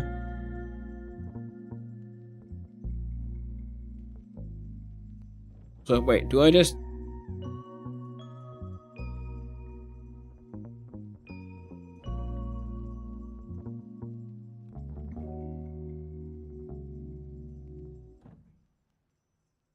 I'm thinking here, if I look at my current temp and my calculated temp, calculated temp no longer exists, so that's fine. So into our post check, we just look if current temp is higher than high temp, then we go on. But I think I slept the entire month Kerbal Space Program came out. Nice. It's an AND command to combine them. Yeah, that's sort of what I was leaning towards. I was thinking like, well, there must be some magic thing, some math things. I remember doing this kind of binary things, but it would be, yeah, an AND one. So we'll do post check high.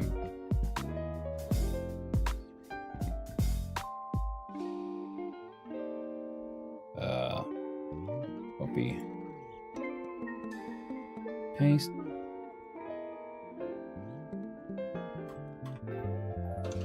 And low. So this is our high check. God, I wish I could just. And we do an. If A is higher than B.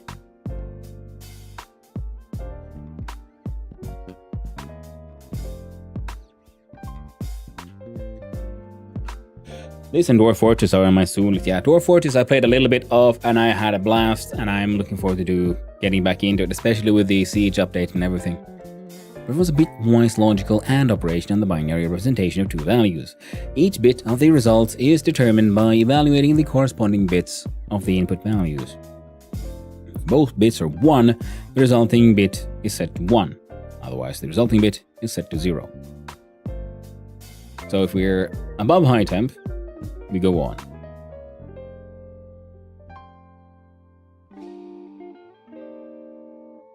So if we check if we're lower than target temp, would that turn into a 1? No. I need the visual aid. Sorry, I gotta draw lines. So here's my 2 lines. The lower one and the upper. We can actually use text here to make one. We can do a pipe. And a pipe. No. And a pipe. One of these days, there we go. Now if it's here, the high one becomes a 1. And if it's here, the high one becomes a 0. So if...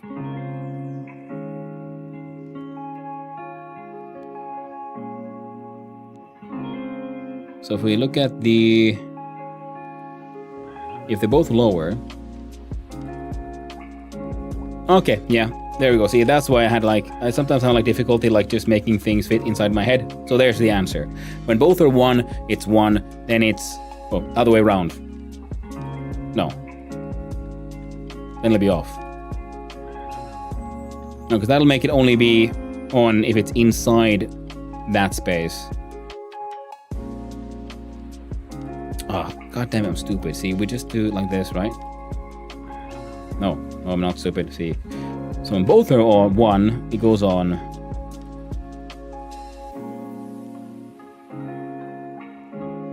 Holy shit! Hey there, Swick. You shouldn't try to fit things inside your head. It's not meant for storing. That is very true. It's mostly meant for, dick jokes and memes, I guess, and fart humor. Now, of course, we could just have a nice binary single point, which is the target temp, and if it's above target temp, it goes on. If it's below target temp, it goes off. But now I've defined 2 temperatures, and now I want to do such a simple thing here. Oh, there's randoms as well. Nice. And kebabs. That is true. I'm feeding this kebab in my head as we speak. Many delicious foods going there. I got some 1800 hours in this game, but I'm not a master of it. Just an apprentice who don't die in every corner. Nice. Yeah, I'm very much enjoying the game. I'm thinking if we just do because I feel like there must be the simple solution for this one. So if both are 1, it goes on.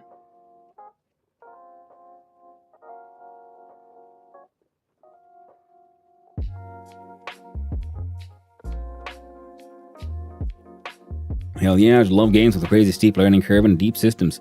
A higher truth than I've ever known. It's true. The truth of kebab. And its head-focused existence.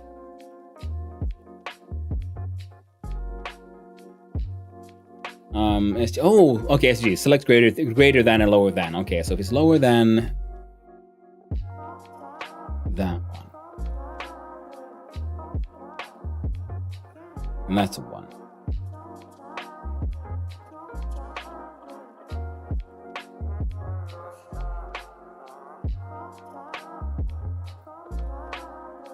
So we have and. Did we have or? Each bit of the result is determined by evaluating the corresponding bits.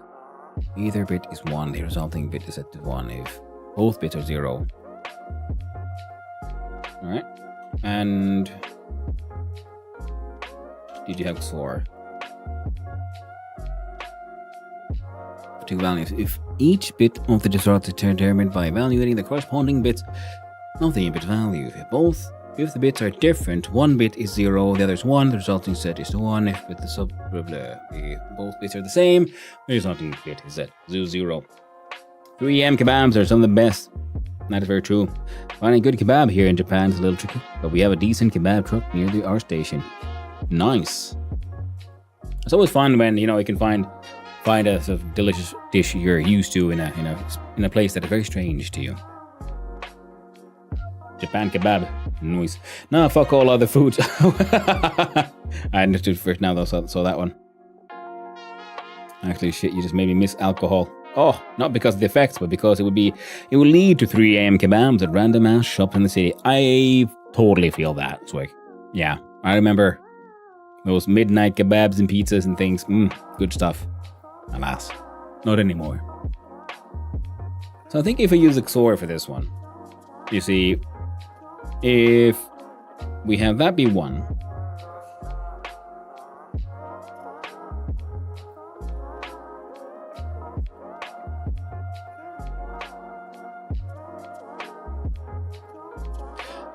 so don't do late night food. Did you move out of the city to the country? A little bit, yeah. Plus, just early bed because there's an early wake up. Now,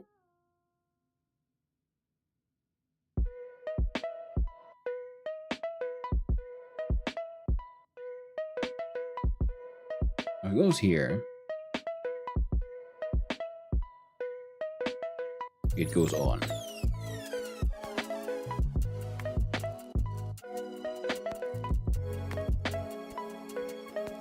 It goes on. Well, that won't work.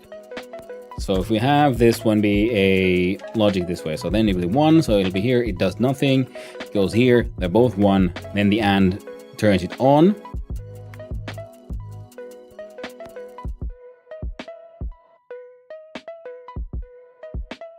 Temperature goes here, now it's, god damn, I'm stupid, because yeah, we use the AND to turn it on, we need a separate one for turning it off. I was so just trying to figure out how to both doing it in one, but that is not the kind of language that works here. So then we goes here, now this one's a 0.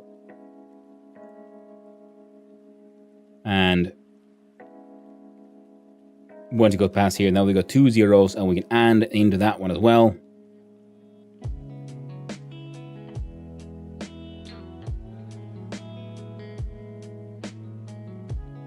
Oh shit, no, we just give it a 1, can't we? No, we can't, because it needs to be a trigger here. So now the high is a 0, low's a 1. So if they're this way around. So now the high is a 0, and this one's a 1, so it turns on. It's good, now it's a 0 again. It goes here, now it's a 1, 0. So I do it just 2 XORs. You get 3 a.m. gyudon beef bowls still occasionally. Ooh, nice. I wish we had that kind of stuff here. No, I'm in the country suburbs kind of things, small town. And then yeah, like I said, just early bedtimes, early wake ups. So if we go past here, we can use an AND, check, or XOR. And here we would XOR. Right? Because if they're in here, they're both 0. And it should do nothing. Yeah. Seems correct to me. And let's see here. We got post check high. So it's above that. And then we'll do a select lower than. Post check low. And we'll have the current temperature. And we'll call it the target temp. So now it's a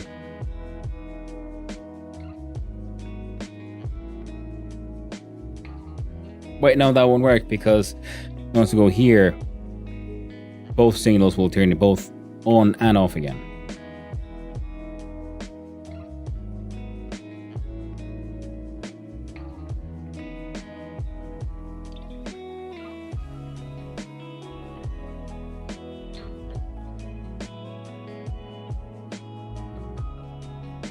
We got both, we'll XOR into that one. But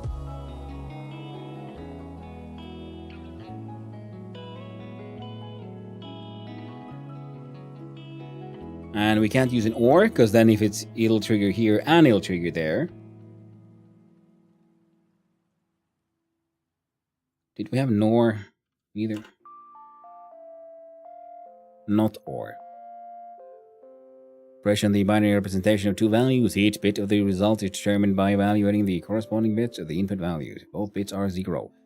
The resulting bit is at 1. Otherwise, if at least one bit is 0, is 1. God damn it. There we go. See, I was lost in the frickin' logics too long. And so we shall first and the register for turn on, and we're gonna check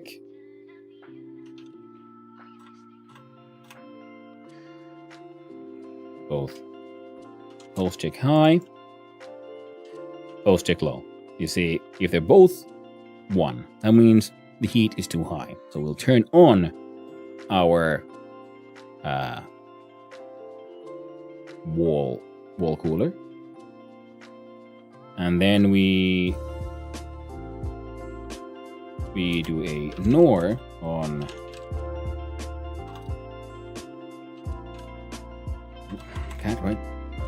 on the turn off. And the same 1. So if they're both 0, then turn off becomes 1.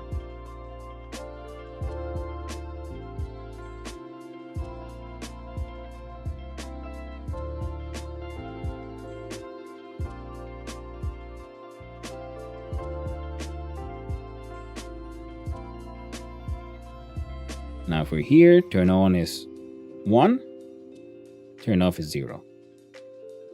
If we're here, turn off is 1, turn on is 0. If we're in between,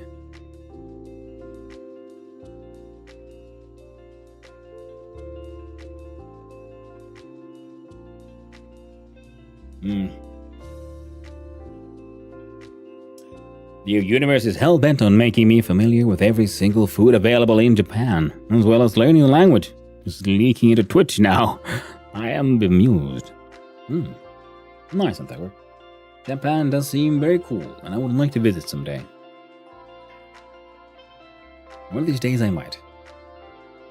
Alright, so that's 1. That's 1. Here in between, they're both 0.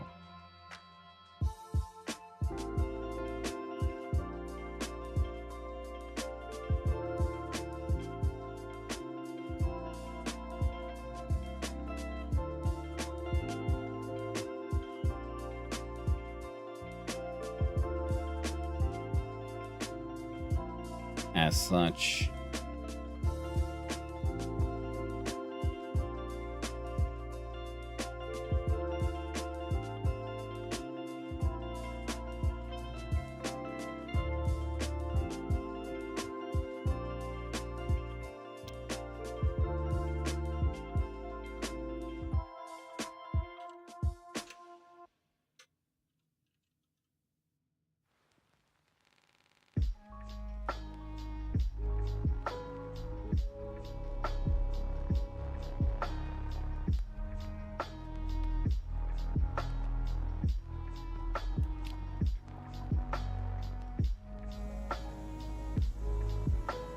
Oh, cool.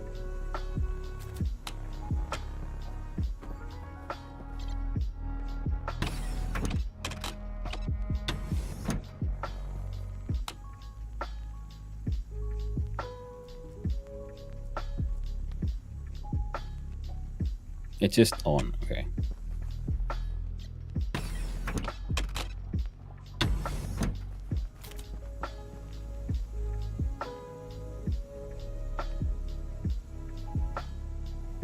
We'll do... Or was it move? No. How did we write into a... Alright, time for me to eat a kangaroo and retire to bed. Well, thank you, Swick, for hanging out. Thank you for coming by and saying hi. I do appreciate it. And I hope you get some good rest, my friend. Hope you sleep well. I'm personally an American, but I've lived here in Japan for about a decade now. Glad I can add to the amusement. The main thing I wish I could find but can't is Mexican food. Oh! That sucks.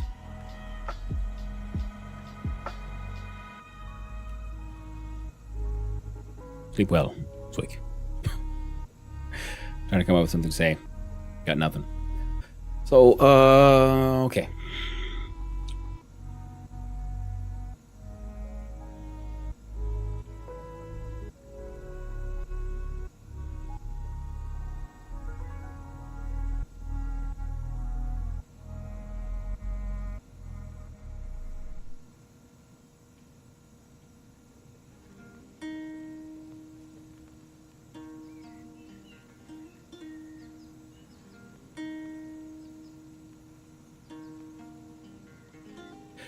Oh my fucking god.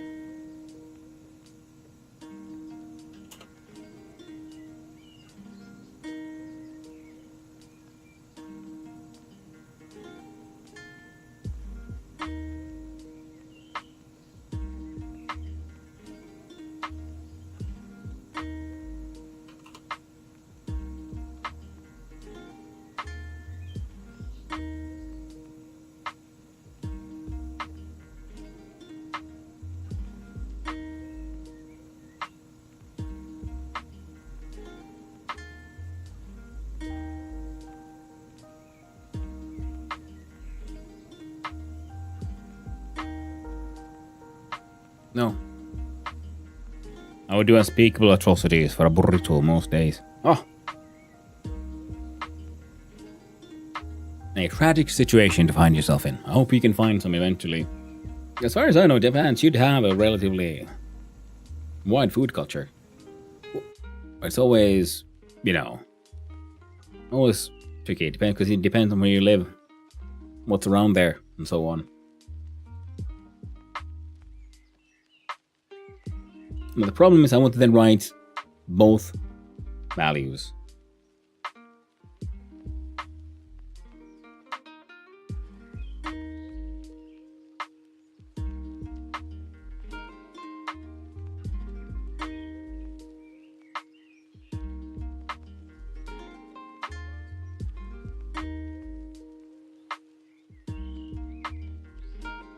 Sort of like an and.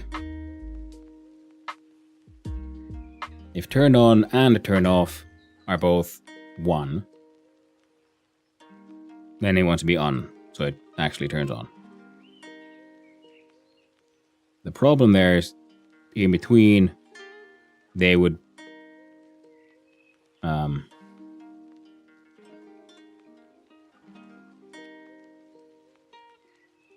turn off, which means that having two spots would still break it.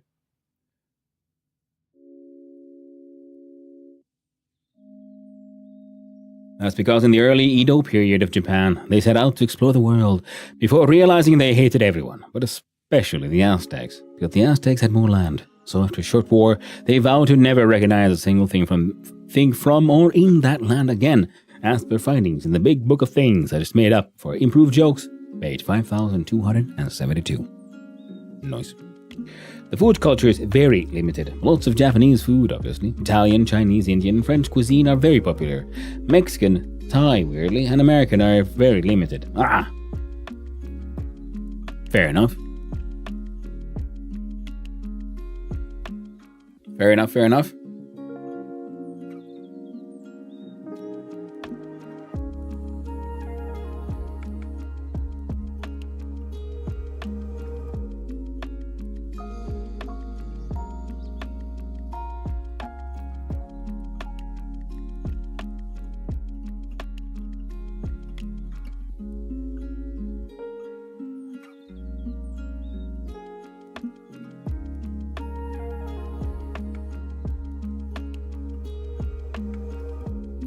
What kind of non-local food is popular in Finland? Like how curry is popular in the UK, etc. For here, it's Turkish pizza, I'd say. Turkish pizzerias are the common one here, and kebabs. And there's a bunch of like Chinese foods. I personally enjoy Nepalese food. There's Indian food places. It really does vary a lot, but I'd say the most common non-local food would be pizzerias. It's funny because my brother who moved to New Zealand, he says it's very difficult to find Finnish Turkish pizza. Not even in Turkey do they have Finnish Turkish pizza. So it's become its own little subculture of cheap pizzas that sometimes you just crave. They're really good though. Now, I feel like I'm like just really overthinking this one, but that's also because I know, because I'm trying to do something silly here, but my brain just isn't just doing it.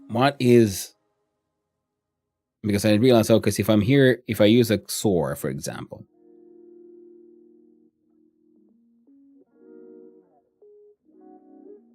To run your code continuously, you would need a start point defined by a :x start, and at the end of your code, a jump command.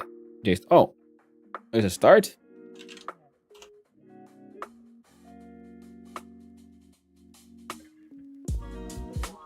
I'm assuming these would be then.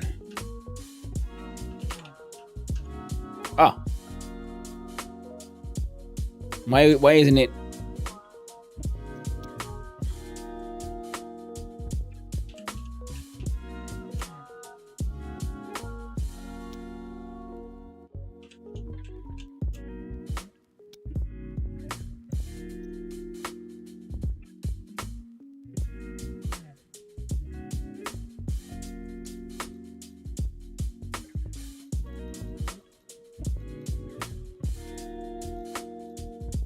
The information should all be in-game. They should not.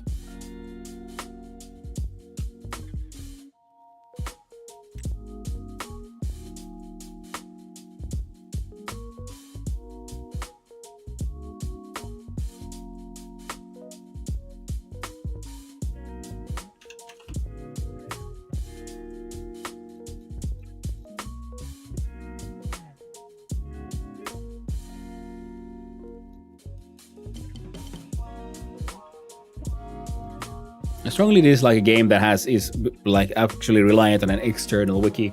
Seriously, well, if you set the temp limits well, there's no way to heating and cooling working at the same time. Yeah. Oh, in Germany, the name Turkish pizza often refers to the dish lahmacun, a flatbread with a spicy, herby tomato paprika spread, sometimes containing meat. Ah, nice. For us, it's just pizza. It's just greasy, flappy pizza. It's just the way they do the sort of cheap pizza. And it just happens to have been that at some point in time, a lot of Turkish people started the pizzerias, so it became a thing here, like, hey, Turkish pizzerias.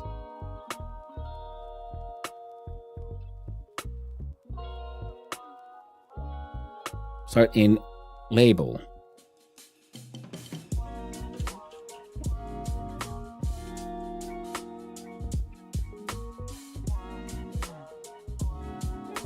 And we code a jump command.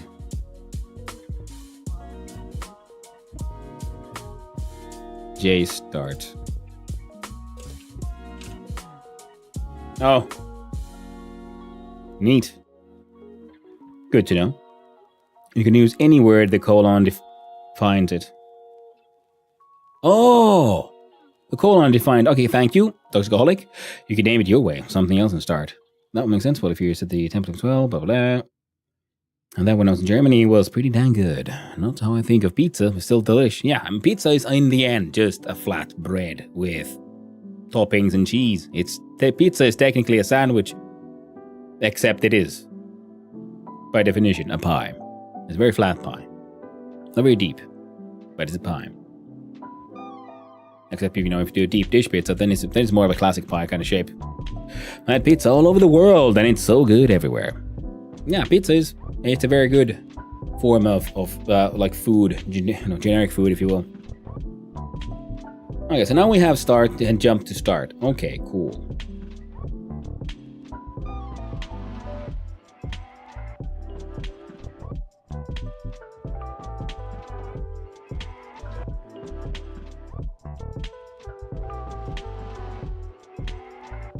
A New York slice will cure depression. I guess I should go to try to get one at some point. Alright, I'm gonna have to look at the... Where's my mouse? There it is. The actual wiki here.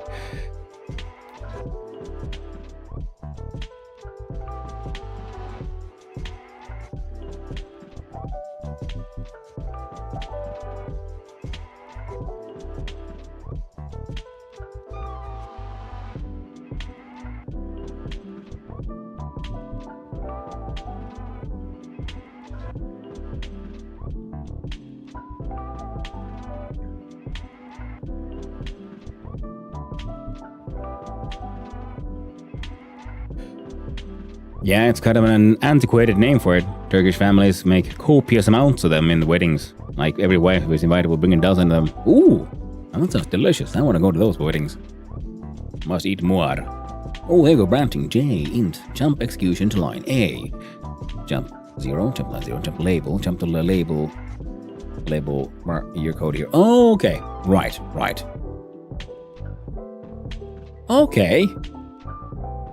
Okay, so these are just function names essentially, and then for the okay, cool.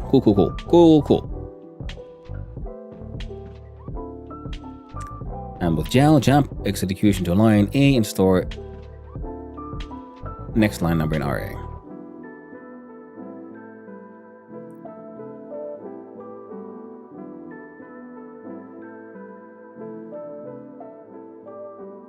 Maybe I should just sort of like hardcode it. I keep on like trying to figure out a sort of like elegant solution here, but maybe that's the problem here.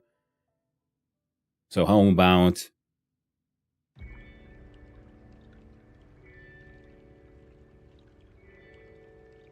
because now we have turn on and turn off. They either be 1 or they be 0. So we check the temperatures. If both are 1, turn on. If both are 0, turn off.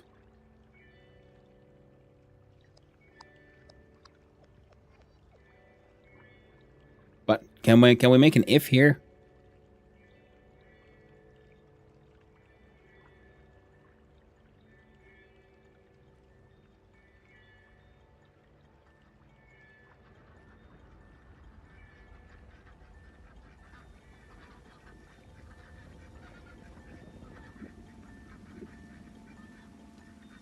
Oh.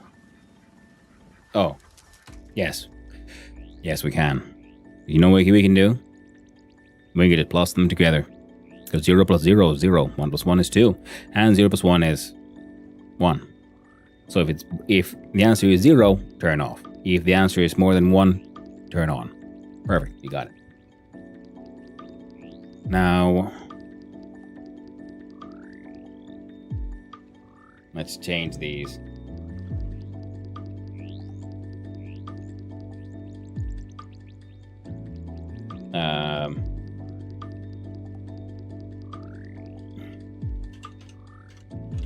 Call it fucking state compare. So we we add into state compare, turn on and turn off. Another useful entry is yield. Yield will pause the program for 1 second, and this will prevent a code for... Oh, thanks, Ugla. Gotta love those space bears, man. Gotta love those space bears. This will prevent a code from overusing your PC resources. It can become noticeable later if you have a lot of automation in a large base. Okay.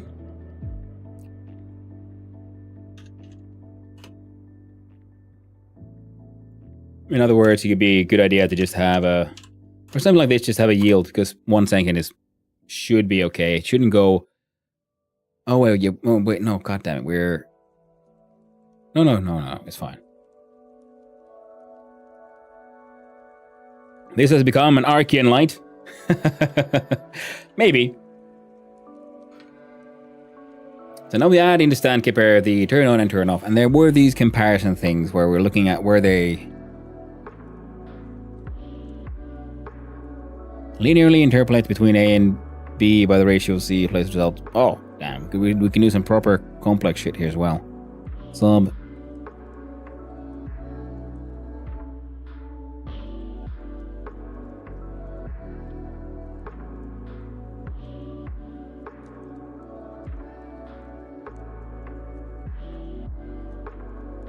I like there's a command for just halt and catch fire, and I don't know what that does, and I'm afraid of putting it. I'm afraid it will actually make things ignite, just because why wouldn't it? That'd be just the right kind of FU, you know? I think I'm going too far.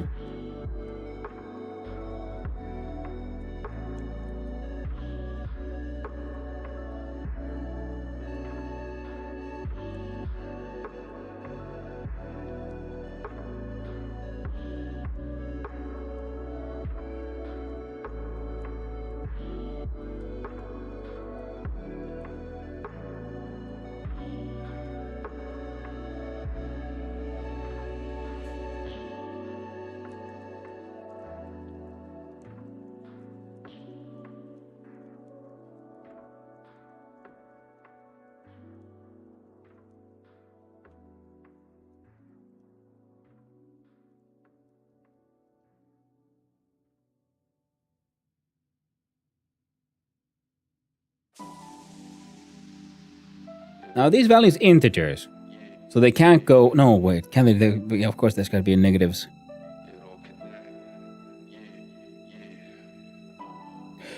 General practice: put the yield right after the start.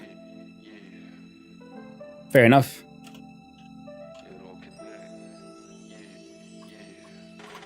That's a good idea. I have a question to that. If you were to set a mode of a device permanently, once the IC is connected and got the code, would it be wise to do it before the looped content? This is an actual game. It is. Crocodile. I'm trying to figure out how to do some automated coding in the game to figure out my air conditioning in my greenhouse.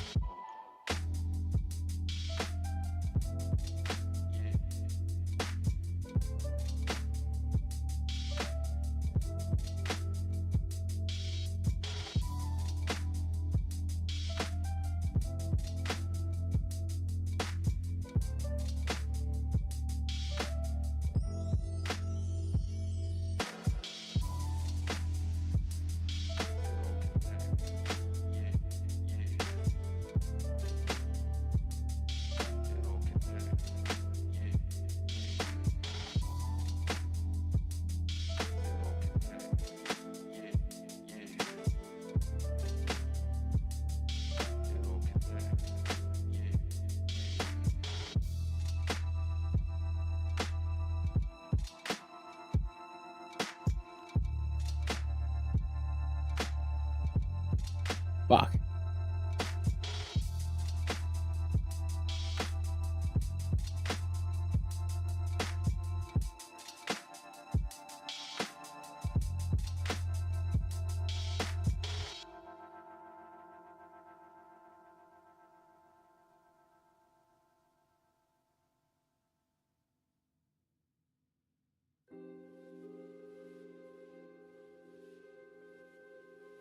So we don't have an if-else system here either, though. If you want to set it once, then yes. If you do changes to the system, you would probably need to remove the chip and switch IC housing on and off so the script runs from line 1. Okay, GAM. Is GAM, yes. So yield sets processing time 1 line per second. Oh, like it just sits for 1 second and then it does the entire... Oh, so 1 loop per second, I guess. They'll be blowing your habitat. Well, thank you, Centurion's War. Hey there, Aurelia. Hope you're doing well. And yeah, we're trying to not exactly blow up the habitat. And our first exploration into the scripting language of the game. And I'm actually having fun. Okay, about yield. Events happen every tick once. A tick is approximately half a second. The yield waits for the end of the current tick. Ah, that's very handy. Good to know. So we start with a yield, so wait for the tick, then it does it once. whirl process goes on, then we do it again. Excellent.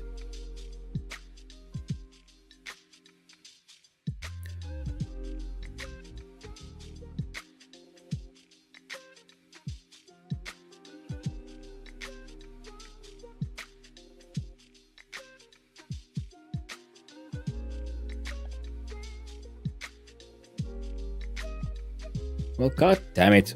Because again, we have 2 points, so no matter how I look at it, I can't get the math to math here. You see, 1 plus 1 equals 2, so then we'd have 2. So if 2 turn on, but then the output of that would be a 1. And then if both 0 turn off, that would be 0. The problem is the middle point. How do I make it ignore the middle point? And programs without yield can work, but cause a lot of CPU load on your PC. Yeah, that's thank you for pointing that out. That is a very good warning. My PC setup is not the best in the world. Doing my best here. But hey, but how do what is the most sensible way to do the...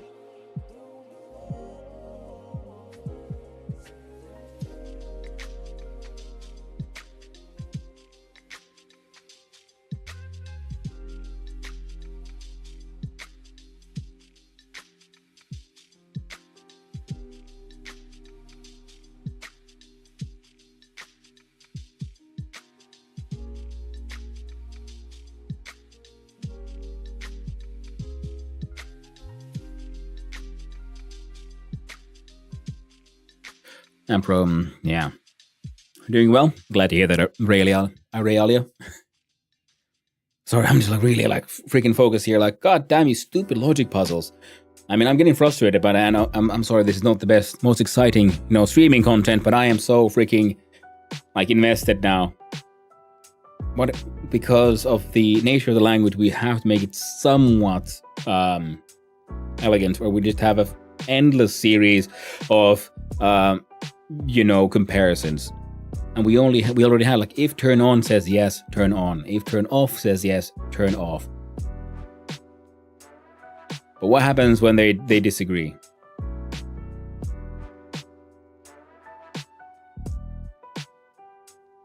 How do I make it do nothing?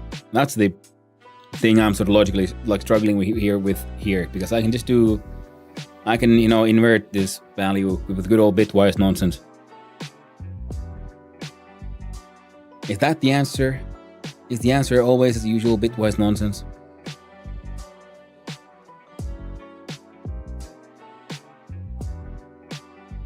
Because in our off state, we have a bit of 0. In our in-between state, we'll have 1. And when we're turning it on, we want to be 2. So if I've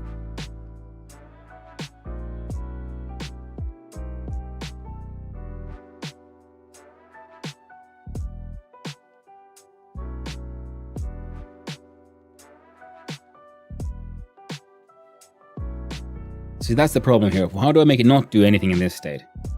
In the middle one.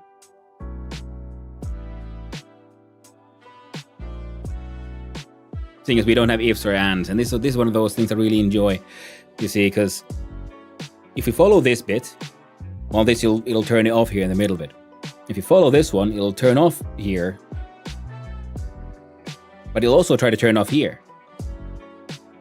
And that's the problem with having, if we just add them in together, we do for some nice little bitwise magic. And if we use what if we do a bitwise OR here?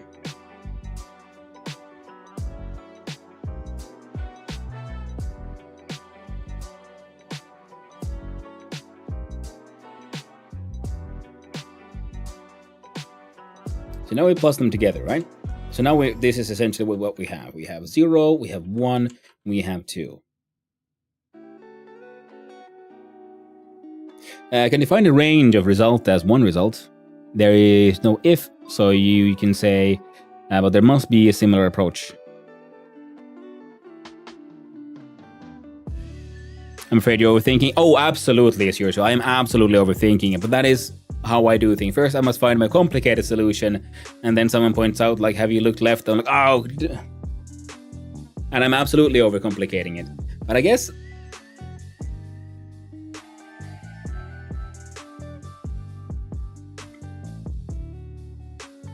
well, fine. In the name of keeping the ball rolling, give me a hint here, Serious Who. What am I missing here? How far am I overcomplicating this one? Because I at least have not found an if here at any point.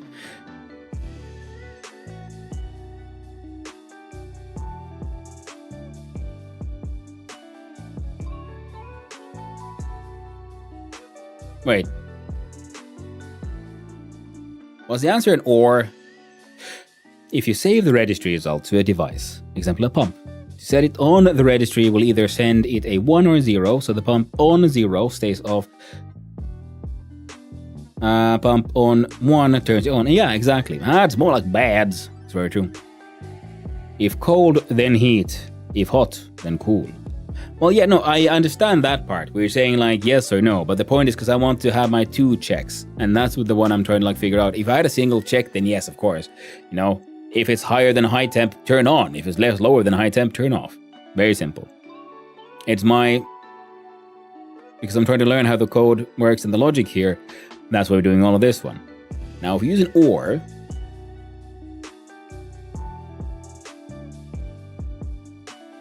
they're independent.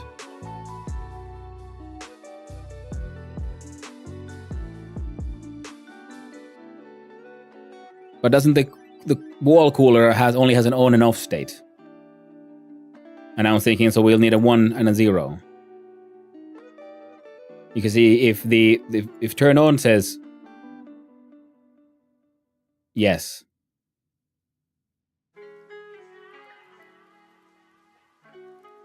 But then turn off would also say yes.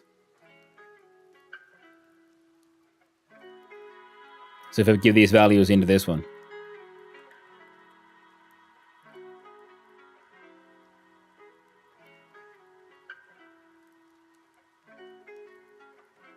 I think, I can use an or, but now the or would turn on here, and then it will be turned off here. There should have been a state which is cold and hot at the same time.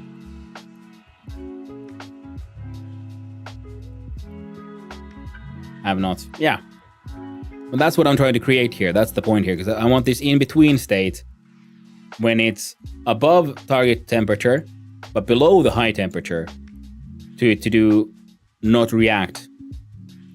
I just do a high, low, and set. Thank you, Busted Knuckles. I hope we're doing well. So we'll return on at the high or low and run until it hits set, or ramps down as it approaches set, and ramps up as it gets further from set point.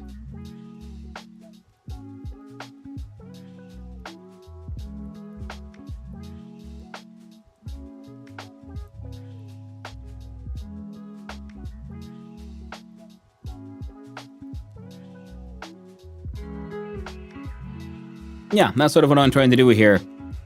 Pretty much. You see, if it's above high temp, it should turn on. And if it's below target temp, it should turn off. In between, it shouldn't care, is what I wanted it to do here.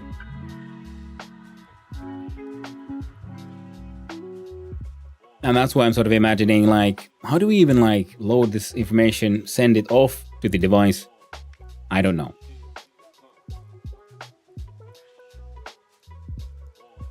So that's why I'm sort of trying to logically here think, because if you have both of these at a 1, you know, we turn it off. I get that. So that one's an easy one. So we can use an AND for that one, pretty much. Same for here, you know, both are 0. But how do I get a do nothing if we have a XOR situation? And see, it's one of those math things.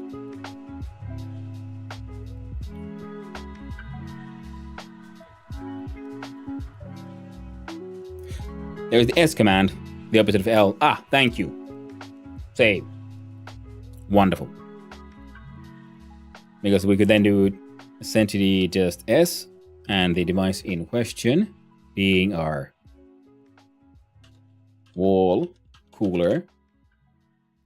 Logic type on. Takes the value of,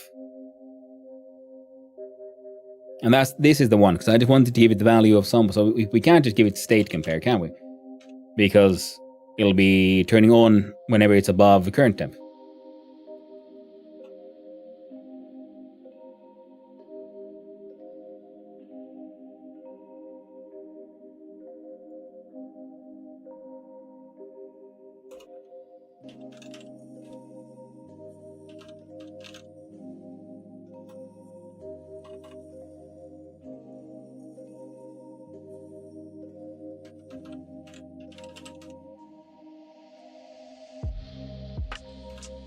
Cooler state R7. There. It's on will be the cooler state. I can't be of any help, probably for the best. My code is just on paper at the moment. Hey, Invisible G, no worries. I mean, you can absolutely be of help, if nothing else. Just, if you're getting ideas, feel free to share. We're working on this as a team. And I think if I give the on state a negative number, will it be 0?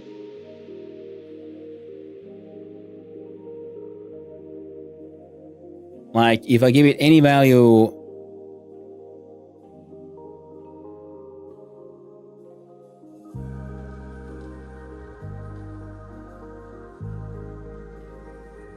wait.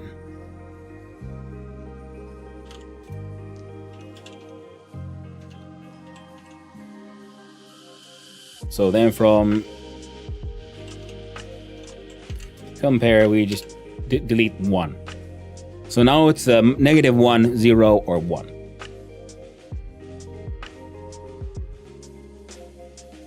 See, that still wouldn't work. Because I wanted to not change the state here. So can I make it do that somehow? Oh, wait. So if we compare cooler states, so it's on now. These are both 1, it's on. These are both on, cooler state and the low one. So it remains on. These are both off, so it changes cooler state. It gets warm. This one goes to 1.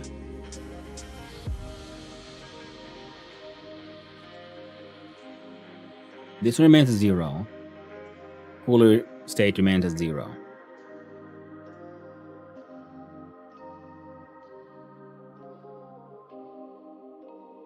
I was thinking, like, wait, if we do a 3-way comparison here? Let's see again. So 1, 1, 1 is on.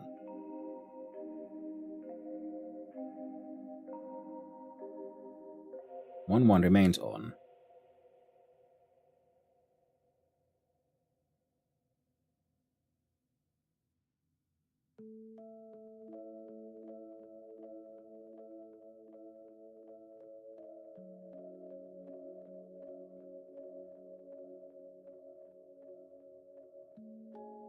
There's not an issue to turn off and not working machine. And or turn on a working one.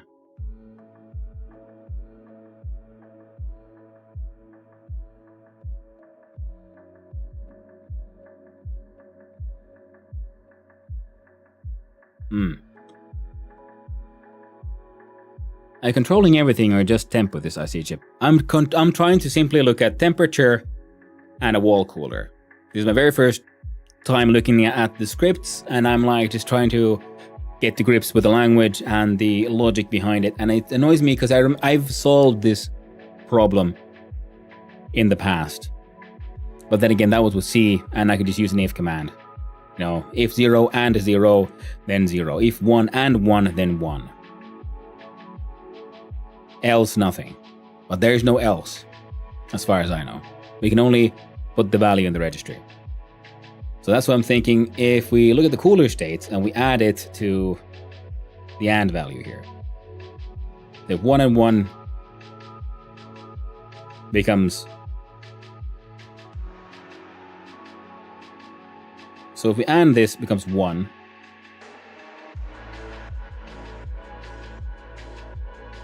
And that leads to another OR kind of situation, like an if situation. God damn it. Okay, this. Come on, we got this. We got this. Just because I want to have that little space in between where it does nothing, and I am now.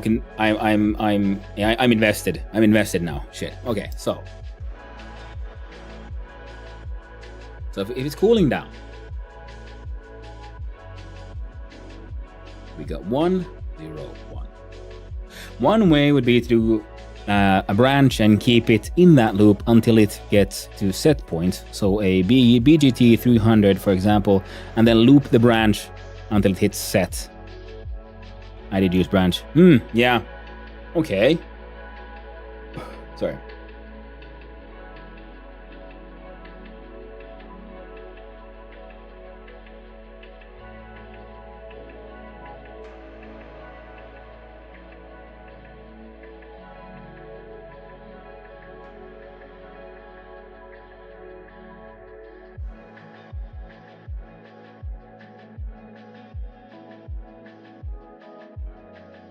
Yeah.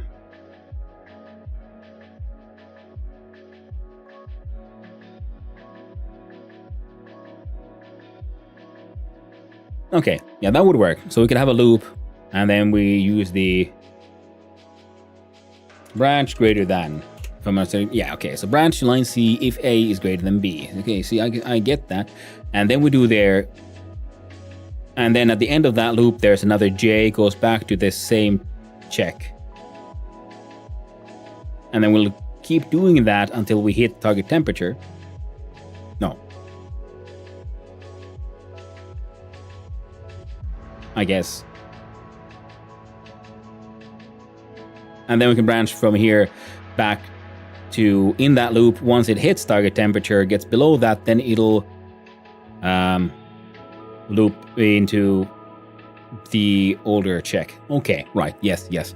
Main loop would be checking the temp and send to the high or low branches. In the middle, it just keeps checking. Yeah. So that's a more classic use of loops and so on. Absolutely. We'll have 2 BGTs. Well, BG in my case. Should probably change it. One goes to cooling, another to heating. Okay. And these other ones are both BGE. What was that one? If A greater than or equal to B. Okay, yeah. Greater than or equal. That's actually that's a good one, especially for certain checks. But we're just doing sort of simplified. Now here's a question. So if I had to say, and it's, you see, our device will be either on, off or on. So can we use this in our binary magics here to see if we,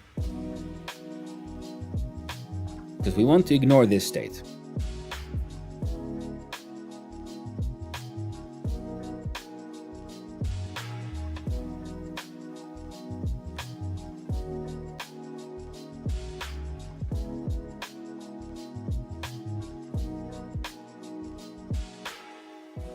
And the problem is because if we try to ignore this state, then we'll have to double 2 checks, and then we'll already have. What about bit? Is that a syntax? There is some bitwise logic here. That's why I'm writing these things down here. I have the wiki here on the side, which is, like I said, it's annoying after Vintage Story to be then. Oh, BLT, sorry. Branch to line C if A is lesser than B. Yeah. Bacon, lettuce, tomato. A tasty sandwich indeed. The BLT.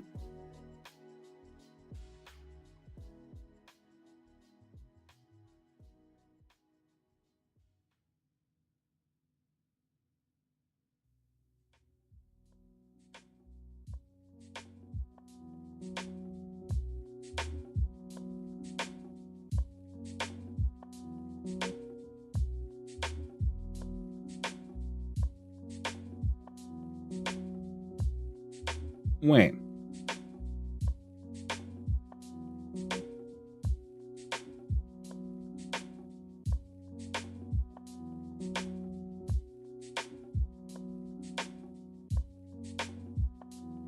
VSC is better?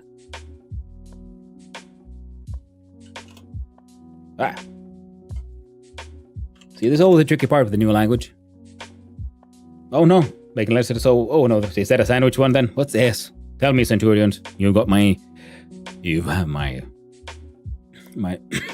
Sorry. Yeah, my fascination there. What's up? Bacon, sausage, egg. Oh, damn. And that's a carnivore sandwich. I do enjoy those. Very much.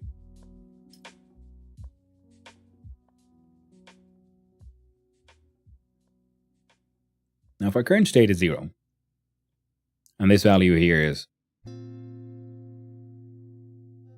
1,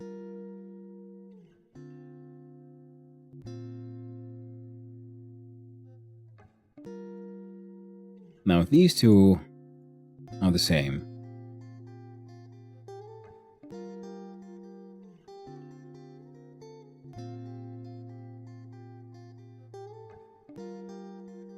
no. So if these two are the same, we switch to that one. If these two are the same, switch to that one.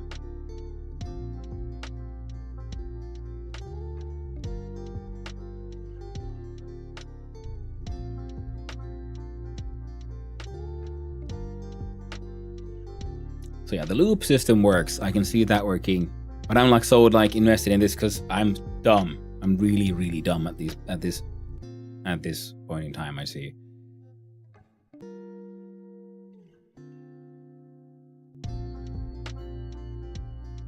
Because this is what we get if we combine both of these, right?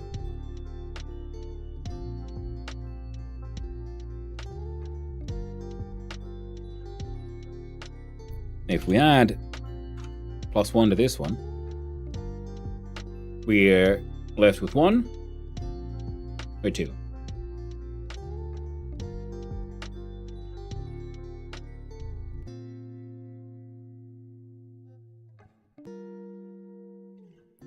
So if...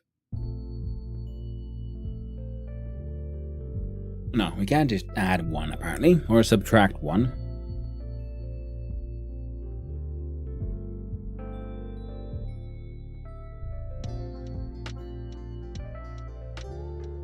Because an absolute of -1 is still 1.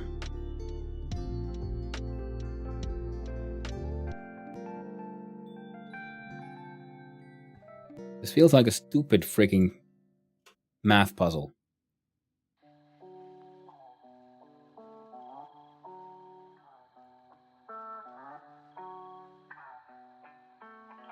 But I guess we'll have to just branch it soon, I guess. After branching, I'm checking if the temperature is higher than a value with SGT, and depending on that, it saves on R0, the 1 or 0 that's been used to set an on state for the device. Ah, yes. I think I use BLT as a, if temp is less than XXX, then jump to next block, followed by an S as else block in between. I could be wrong. Yeah, okay, no, the blocks and the jumping and the loops, they absolutely do work. I'm just trying to think of a way to be a little silly here, of like just simple math. What is the simplest system here of just giving the cooler state a 0 or 1, depending on the states of turn on or turn off. Because if turn on off is, because currently this is the sort of, if they're both a 0,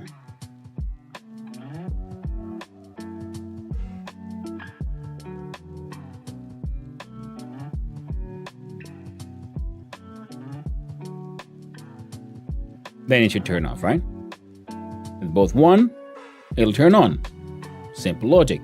But what happens when neither? Because the problem is that one. So we have a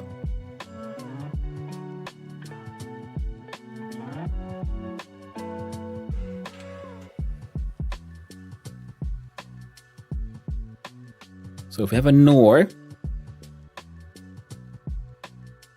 looking at, say, turn on, no, turn off, which we do.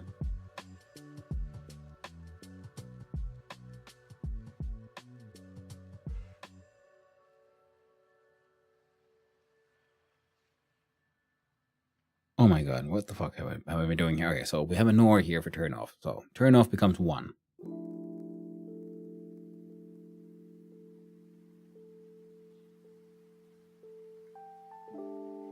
And if both are 1, then turn on becomes 1.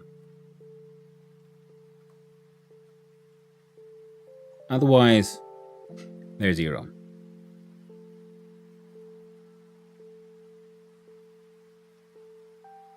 So we have a 1, 0, 1.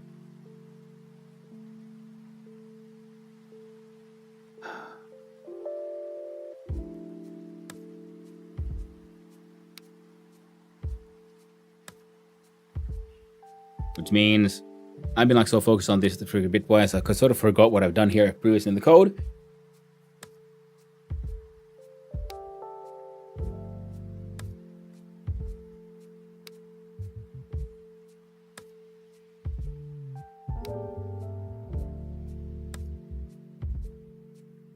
So if we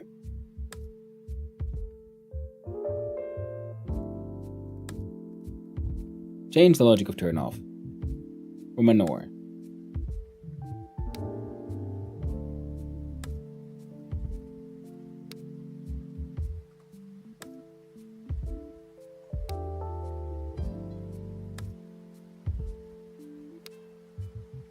so that it would be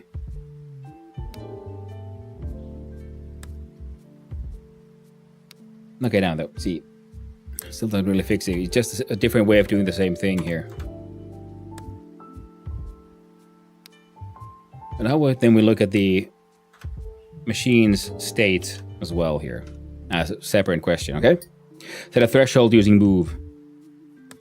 No, because we have the thresholds here, and move we can define things. We have defined a target temperature and a high temperature. It's a 5 degrees Celsius window where I want it to not change, because if it's turned off, I want it to remain off until it hits 27 degrees Celsius, and then when it turn on, and when it gets to 24, it'll inactivate again. Now, if it's on, see if we've gone here, so we switched our machine state to 1.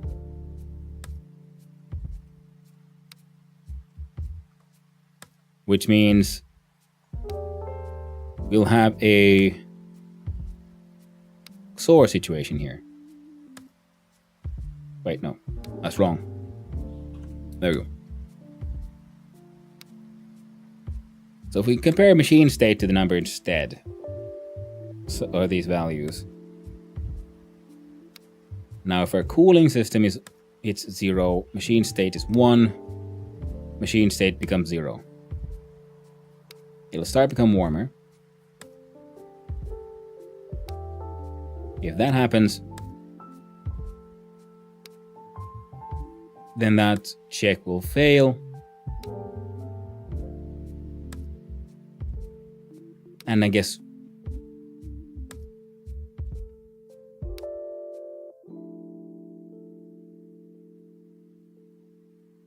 it would still turn the machine off.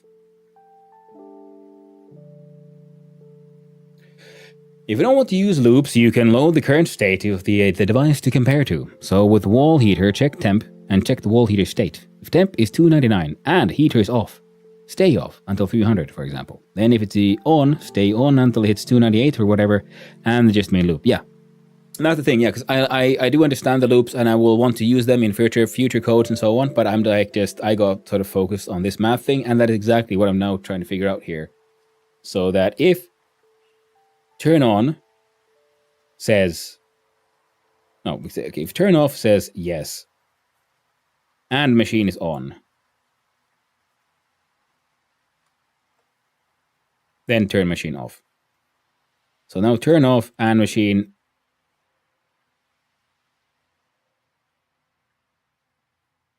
Oh, wait. Was it? In the end, quite that simple. See, if this one is a 1 and that's a 1, we turn that one off. Then if these are both a 0, it'll return. No, because that's the thing, then it always returns 1 or a 0. Right?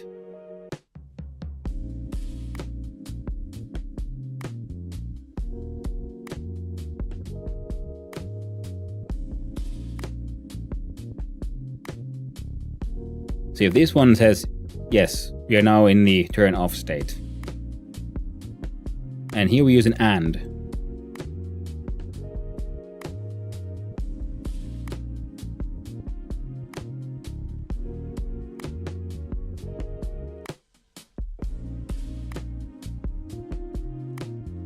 Or should that be this way?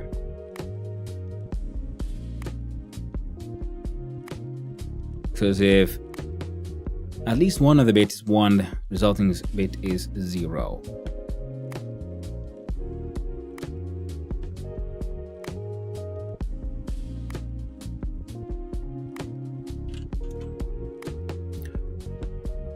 Both bits are 1, resulting in 1, otherwise. The mysterious stranger is in the way. We can't see bottom of the code. Wait, you can't? Alright. There. This is what I'm like just trying to like plan out the logic here. It's like how do we... Sorry, I got my wiki here in the way. There we go. Because this code here is just giving us the sort of do we turn it off or turn it on? So we're effectively reacting to this barrier or that barrier. And I'm trying to like figure out the way by using ands, ors, and nors, and xors, pretty much.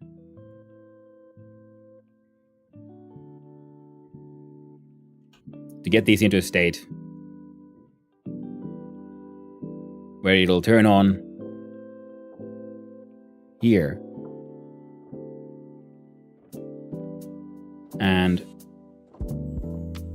see if it's off. So if we have 0 and 1, so that would be a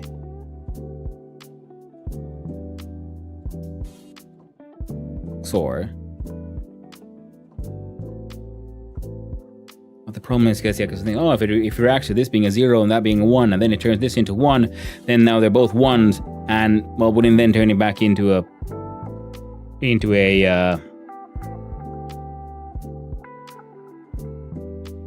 0.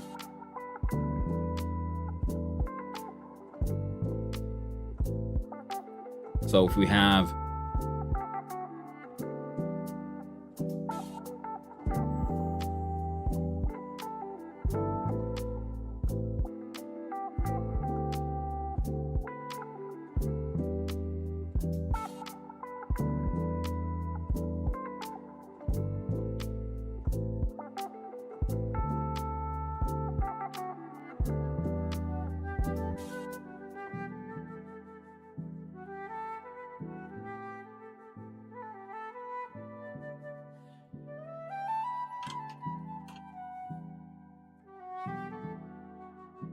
if the bits are different, one is 0, there's 1, resulting bit is 1. So in between, XOR is 1. So XOR here is 1. XOR here is 0. XOR here is 0.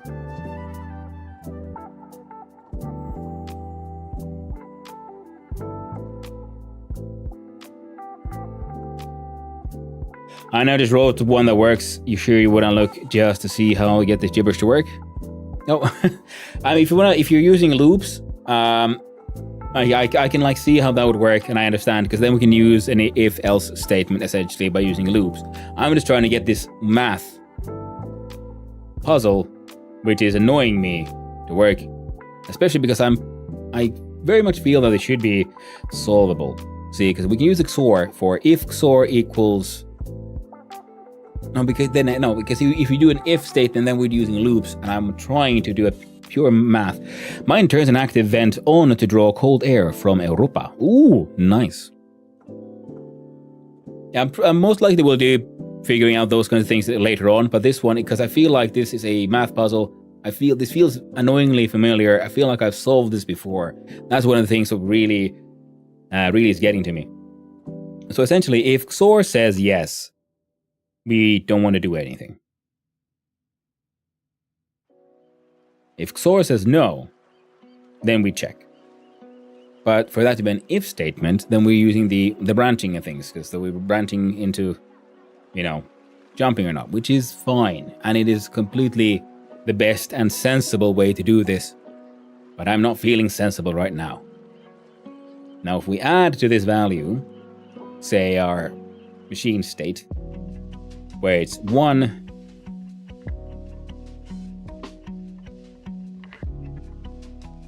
and this one says 0.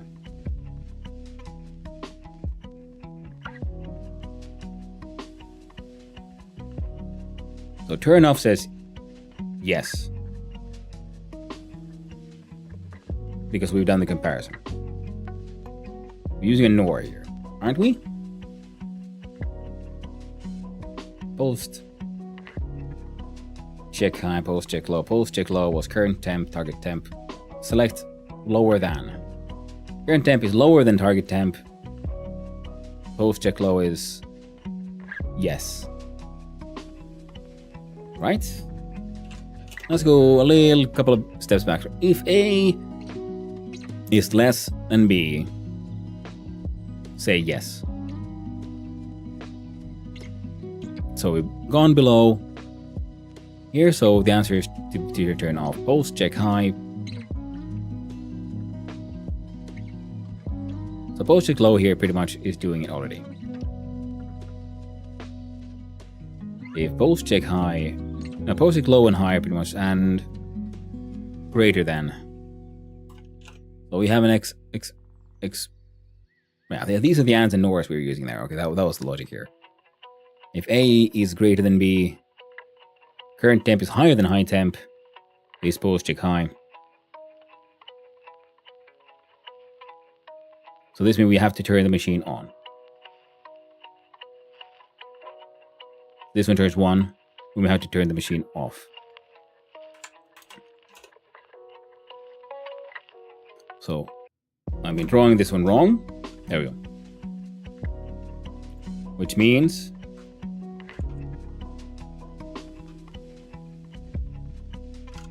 I'm dumb as shit.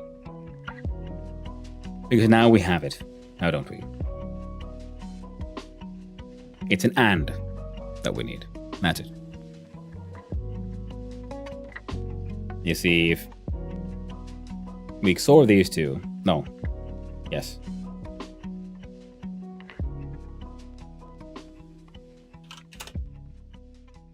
If there's something, if bits are different, one bit is 0 and the other is 1, the resulting bit is set to 1. So here they're the same. Here they're different, there they're different. So we have 1, 1, 0. So if our XOR test is on 0, that means do nothing. If XOR says yes. So in that sense, we have a 0, we have a 1, 1, 1, 1. Except that's a problem now, because now we are activating in both situations. So we don't want to activate in both situations. Except, of course, what if we...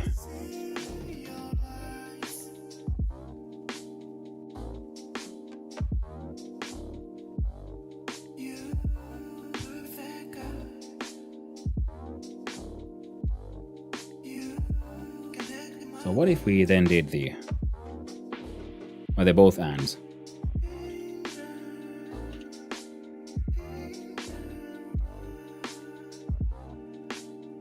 So we got 2 ands. Or rated ands. So they both check it the same thing. And then we XOR this one.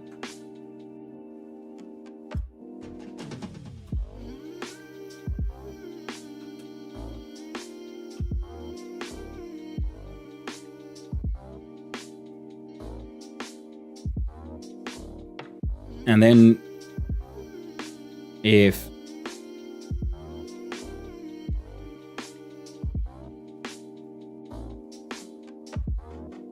these are both 0, so that would be a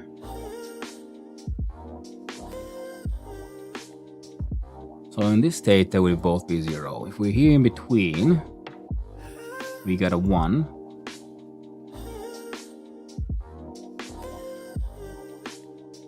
We get a 1. Now got a 0, 1. So both 0, 0, 0, 1, 0. Well, there's never...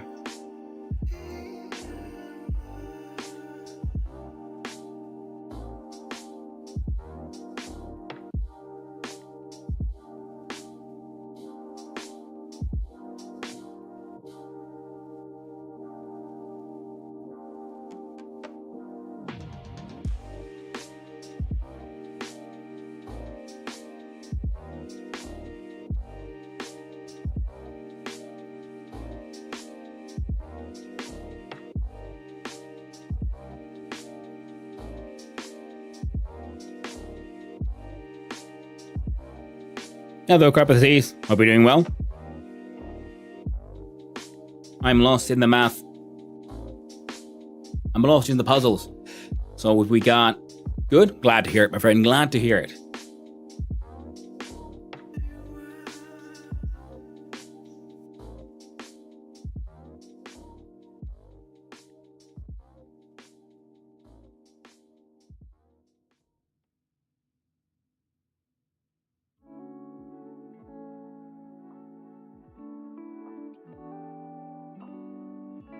Programming game, eh? I absolutely am. And absolutely getting lost in this and like losing everyone's interest. I'm really sorry about this, but it is fascinating to me. So when this thing is turning off, they're both 0. So if we would use...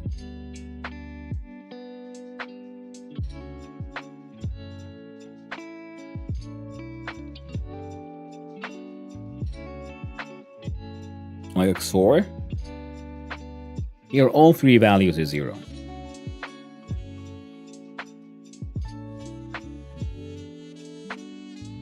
Here,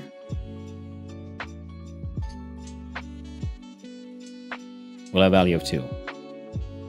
Here, we'll have a value of 1.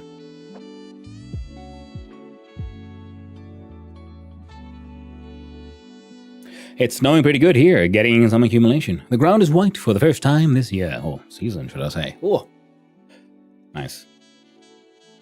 And we had a little bit of snow, but it all melted away. The Gulf Stream, actually, we're pretty far north, but we're surprisingly warm.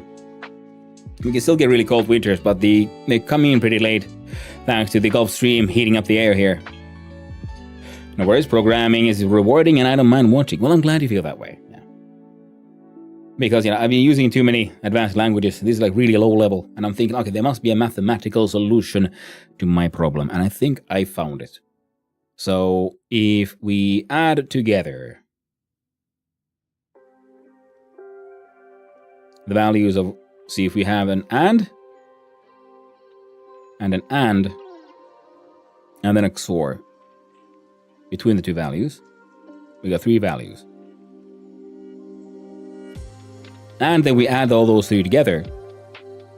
Then we have a 0 state and a 1 state. But the problem remains. What do we do with the 2 state? How do we not mess with that?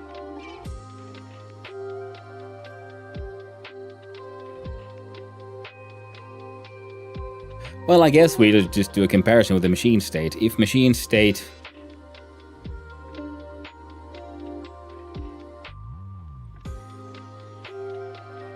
God damn, yeah, because once we do the add, well, then we're breaking out of the one yes, no, Boolean binary logic into other bullshit.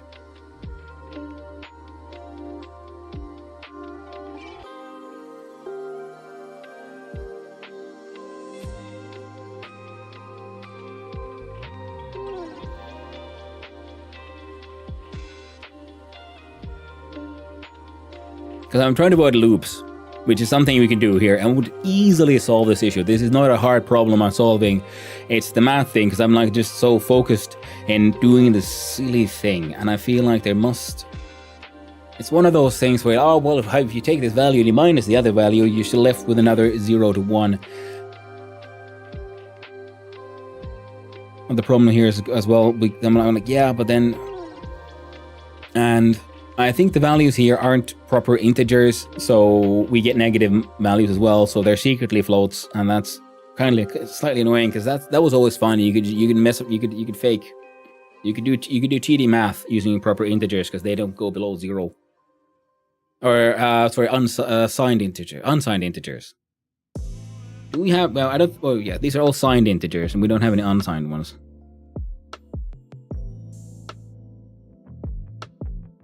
As far as I know, because if we did, it'll be slightly easier. Then I just add one, remove one kind of thing. I can force ones into zeros, and zeros. 0 minus 1 would still be 0. And but as far as I know, that's not a thing here. We only have signed integers for numbers. Oh, and possibly floating point numbers as well.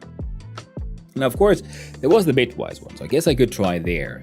Now, if we do a bitwise XOR, then if there's differences,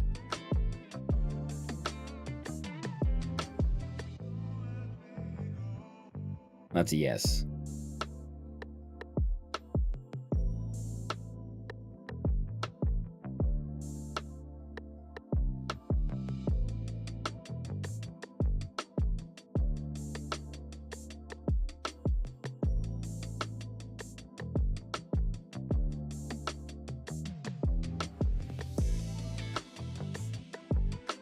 How do you turn these into a 0 or 1 value here?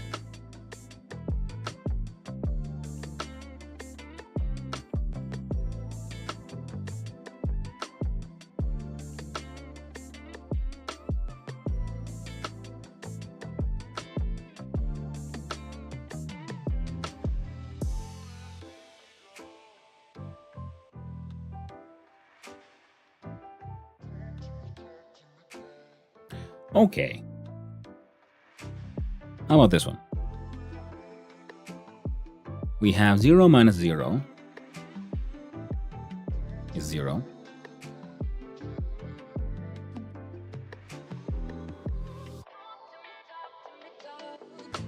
Ah, shit, no, that wouldn't work. But then we have 1 minus 1. Because if we plus these two guys together,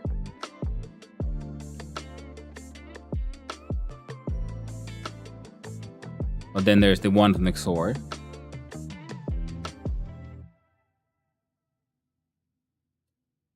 And this would also be 2. Because we're plussing those both ones together. XOR doesn't give us anything.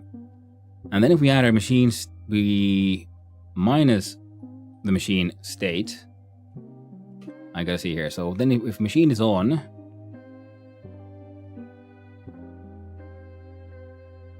well, that's a -1. Here, if the machine is on, we get a 1. If the machine is off, we get a 0. Machine is off, we have 2. Machine is on, we get 1.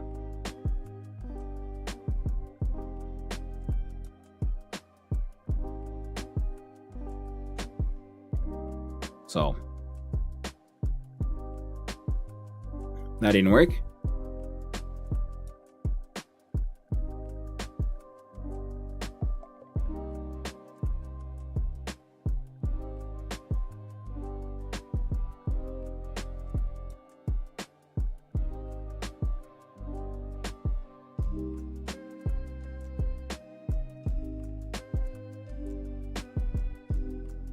All right.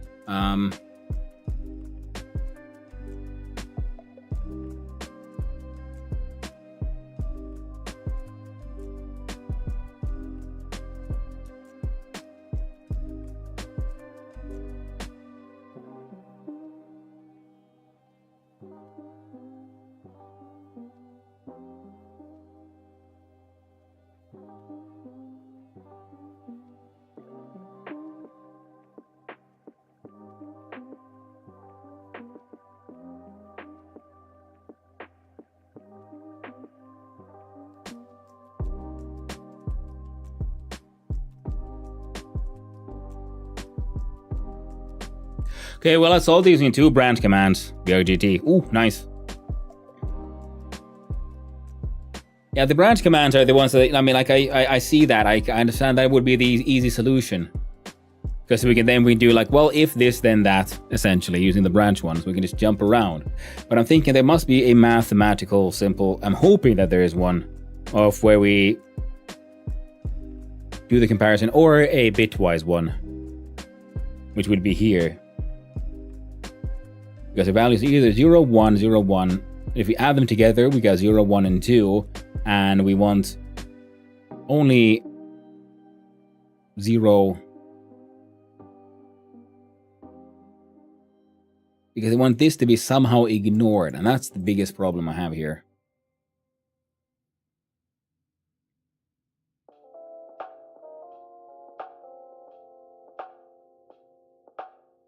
Oh, shit.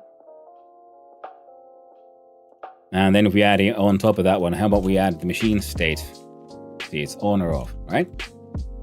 And if we add our machine state, we have an extra state here called 3. So 0, 1, 2, 3.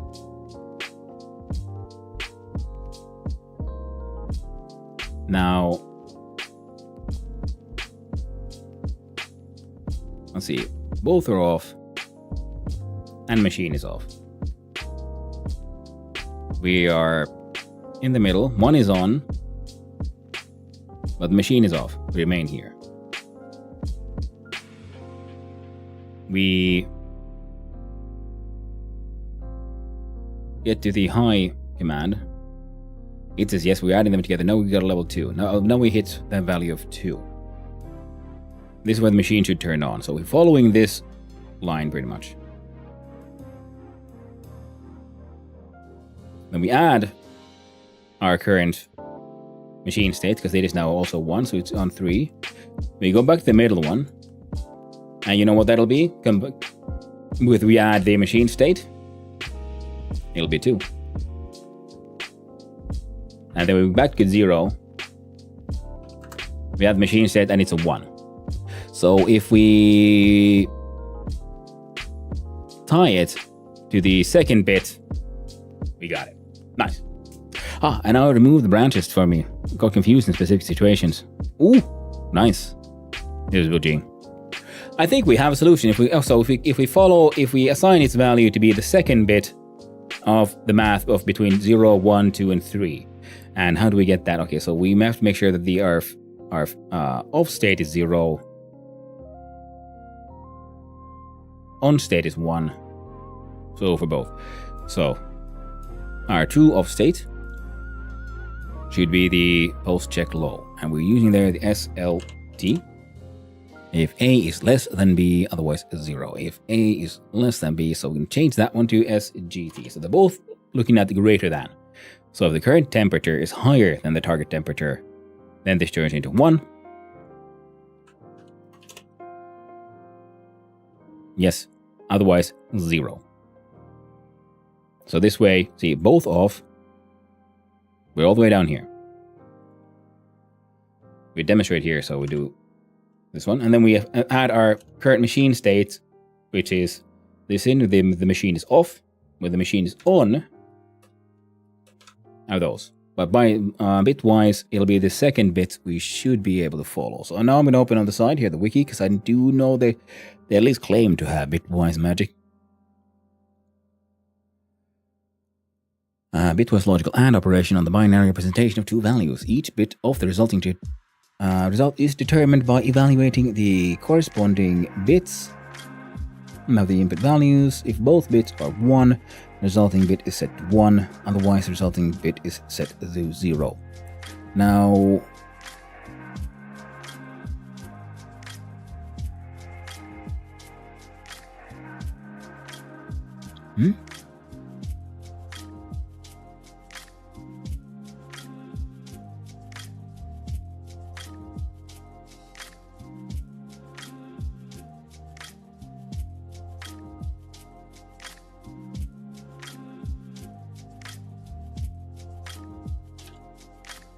no.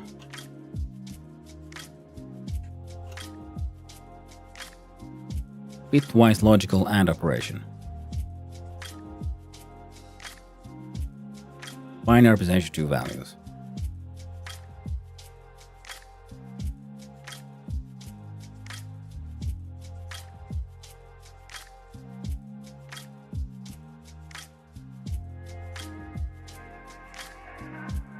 So pulse check high, pulse check low.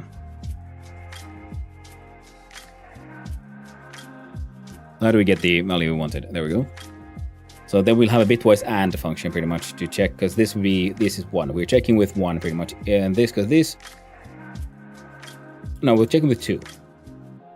So 2 and 3 should AND correctly. Yeah, I think so. Now let's see here. So we're plussing together these two values and the machine state, which means we need to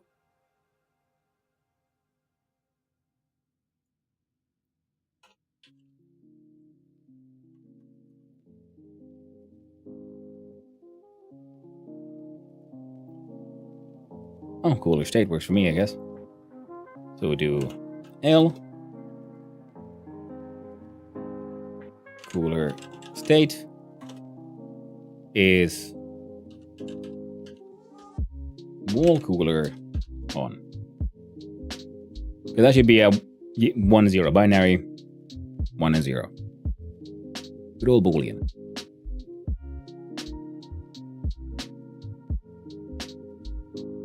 So then we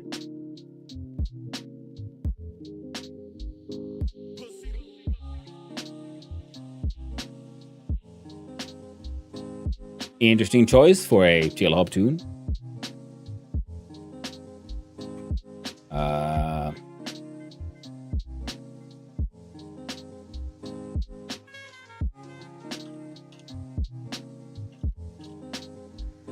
Post C math.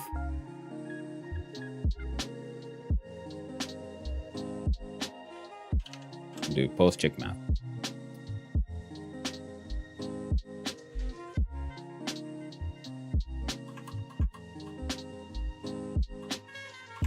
We do post check math. In post check math, we are adding together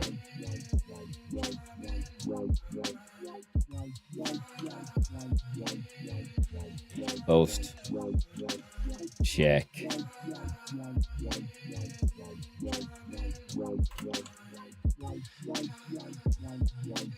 high and post check low. It's not an AND though, it's an add. Followed by, we add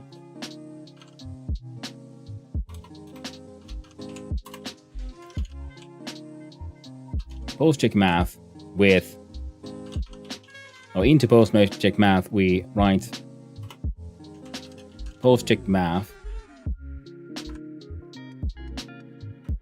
and cooler state.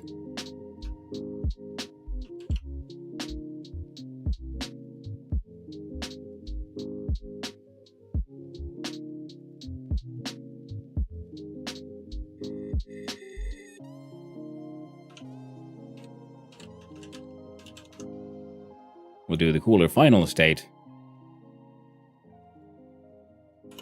and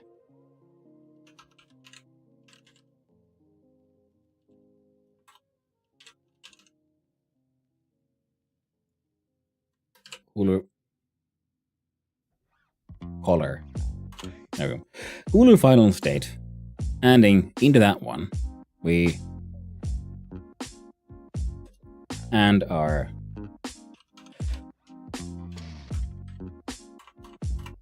post check math and 2.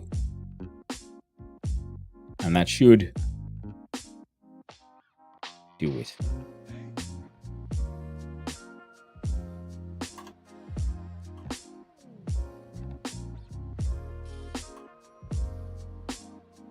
All cooler on gets cooler final state.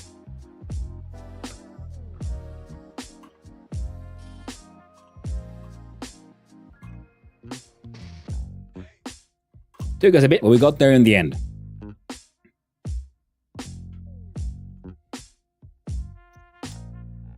Let's go through here. Okay, there might be things we're not doing anything with here. So defining target temp, high temp, add space. start with the yield. We load in our current gaseous temperature, and we load in our cooler states into cooler state of wall cooler's current state. Then we select greater than with both check high for the current temp and the high temp, and the greater than of the current temp and the target temp.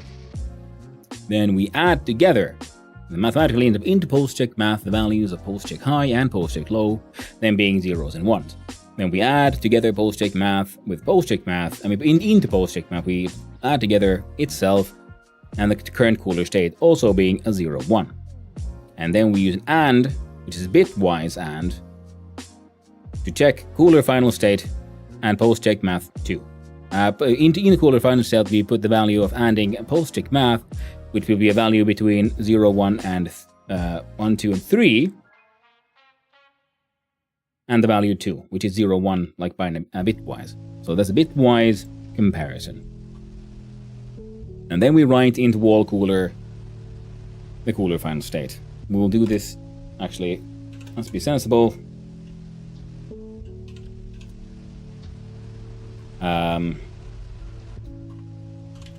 Comparing cooler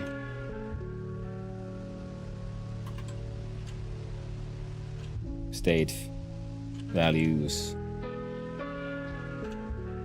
0. Sorry, give me a sec. And thank you very much for Busted Uncles for that follow. I really do appreciate it. And I hope you have a wonderful day, friend. And thank you for all the help. So because 0, 1, the possible value of 0, 1, 2, or 3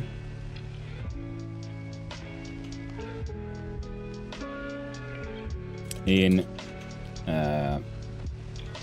we do it called bitwise in a sassy way like that.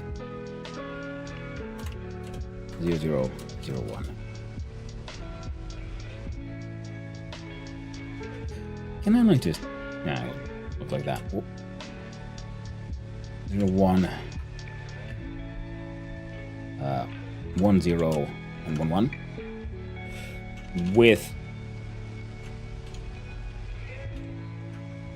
Okay, that's killing me. So we'll use big B for the bitwise. It's earned it with bitwise to 0, 1.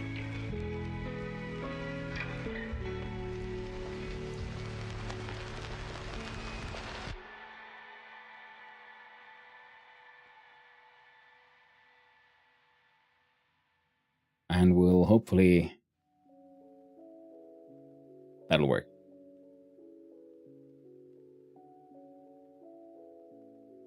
No. That's why I got confused. There we go. See with everything first. 2 states remains off. Remains on. Okay. Then we library override.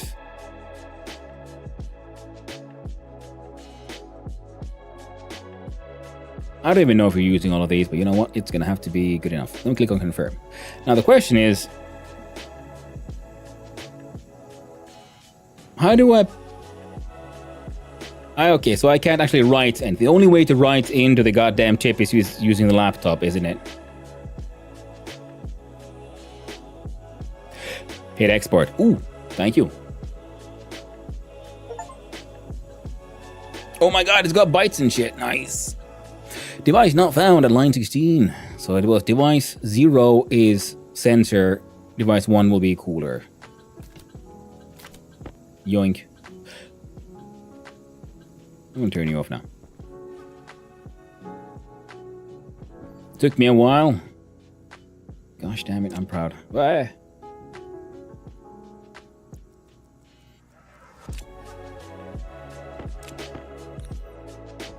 And it annoyed me because, like I said, I've solved a similar problem before, and it was like it's on the tip of my tongue. I know the solution to this. I should know the solution to this. And in the end, we did get there. I don't think we'll use much of that one, but we'll grab that one. We'll put the empty one there. We'll grab this one too.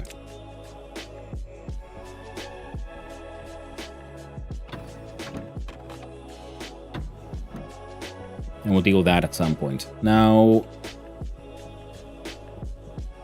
Okay, we're gonna use this cooler. And... Perfect.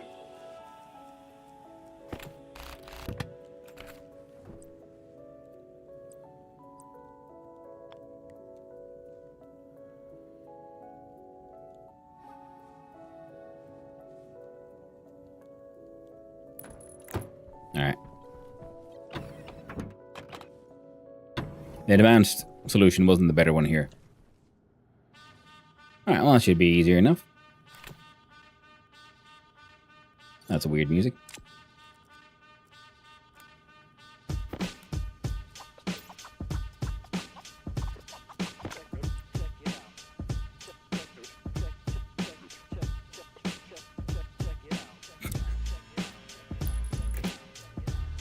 Waste tank caution.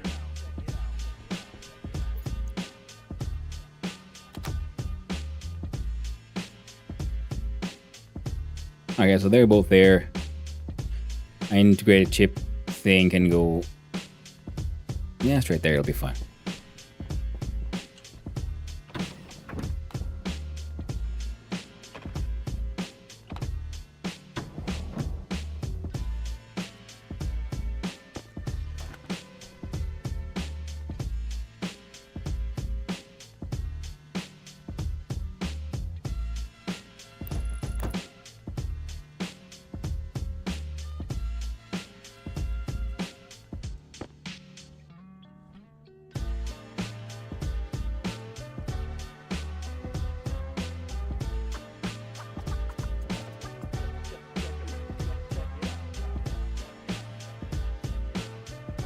God damn stupid. Okay.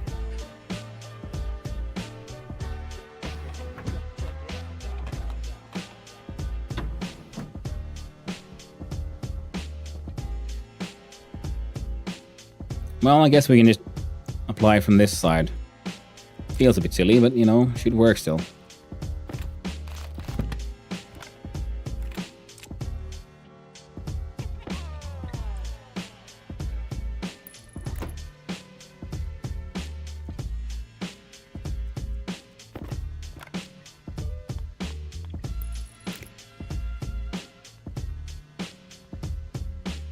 It would probably be easier to put it there.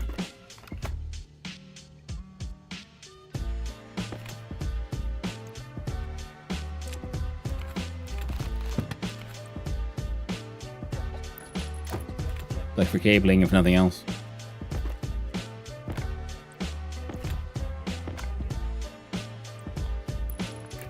No, I'm overcomplicating heating. I didn't understand shit of your 010 number. Just saw your forehead wobble grinding as fuck.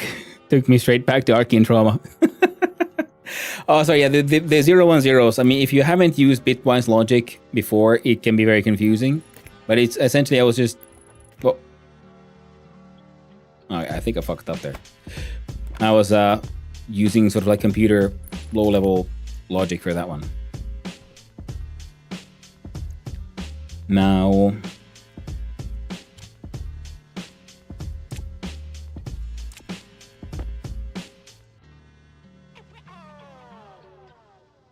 Let's see here. 01 is the...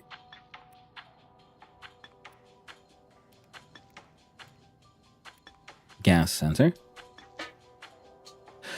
Okay, we have to rename the gas sensor. There's more than one attached to that system. Oh, there we go. Wait, I can rename it from here, right? And we'll do temperature gas sensor. There we go. 901.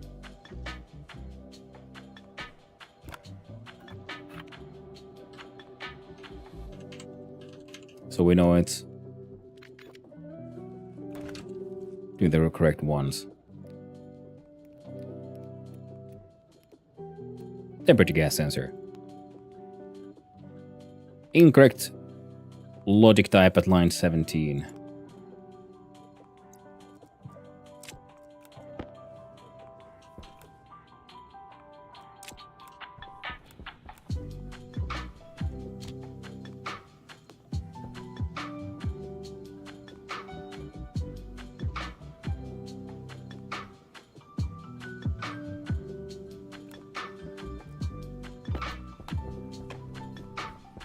Sadly, if there's a single error, the code no worky. Yeah, well, that's classic. That's the way I'm used to it working.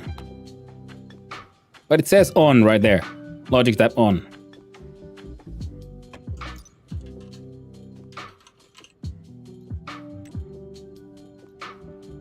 See, they said on. Why? How dare you lie to me, you bastard.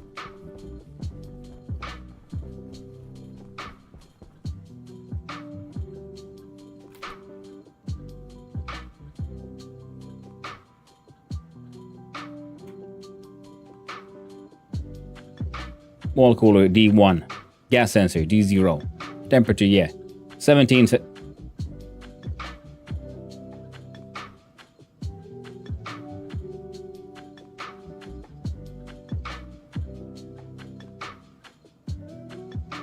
0, 2, 3, 4, 5, 6, 7. And also using R1 for anything else, fine.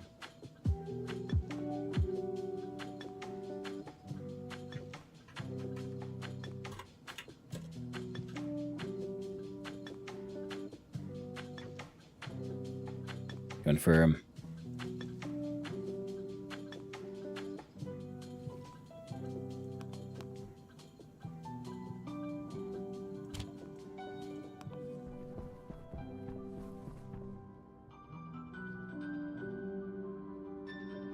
So there's a D1 on 1. It's binary like some people. Yeah? That's one. Incorrect logic type at line 17.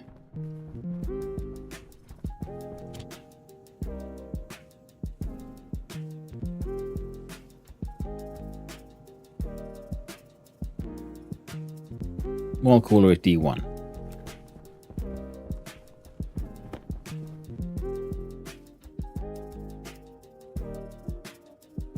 Ah! There we go. I just couldn't read. The problem was not in my code, but in my skills in using a screwdriver. See, works fine now.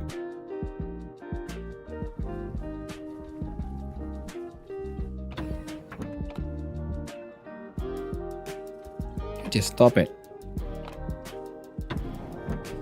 Temperature is at 30 degrees Celsius. Exactly, it should be turning itself on, and it has. So it can at least turn itself on just fine. One is on and 0 is off. Yep. That was the plan.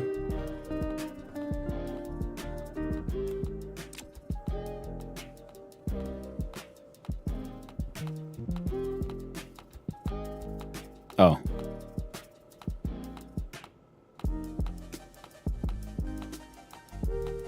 That's gonna get annoying.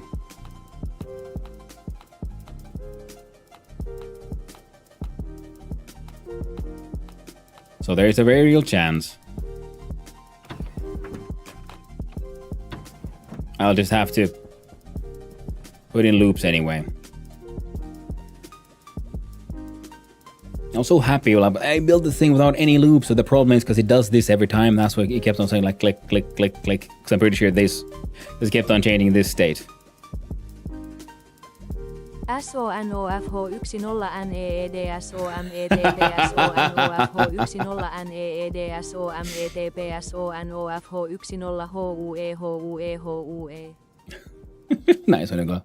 Hey there, Mana. Mana Way, how are you doing? Hope you're doing well. And you're trying to cool down the outside? Well, no, I'm going to cool down the... cool down the freaking greenhouse. The problem is, I guess, because this happens every tick, and it is the on state, which means it keeps on, like, clickety-clacking.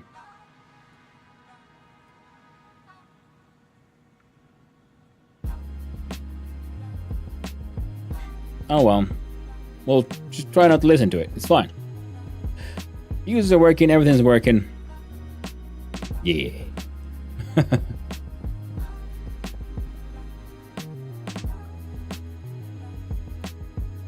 But it's working though, so I'm happy with that. So now we'll have to make a... Okay, let's finish doing it, I guess. See, we learned about branches and jumps. So we'll do a brna.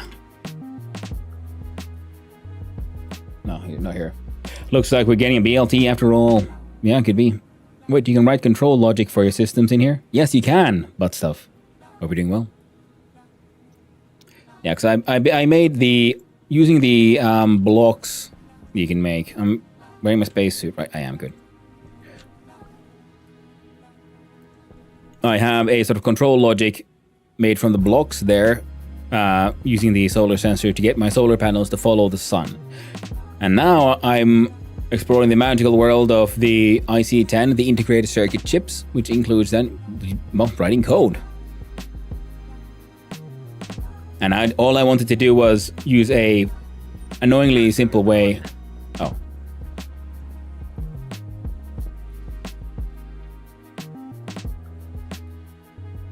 Nah, they're fine. It's just pressurizing. It's fine.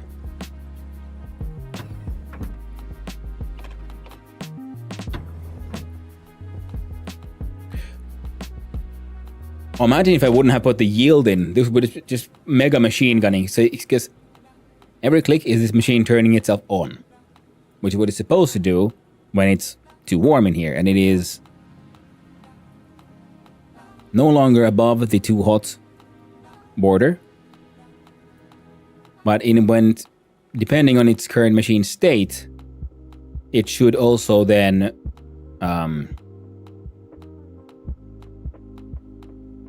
well, carry over that information kind of thing. My IC10 codes don't involve screwdrivers. Yeah, mine does. Well, of course, you have to like set the ins and outs and so on.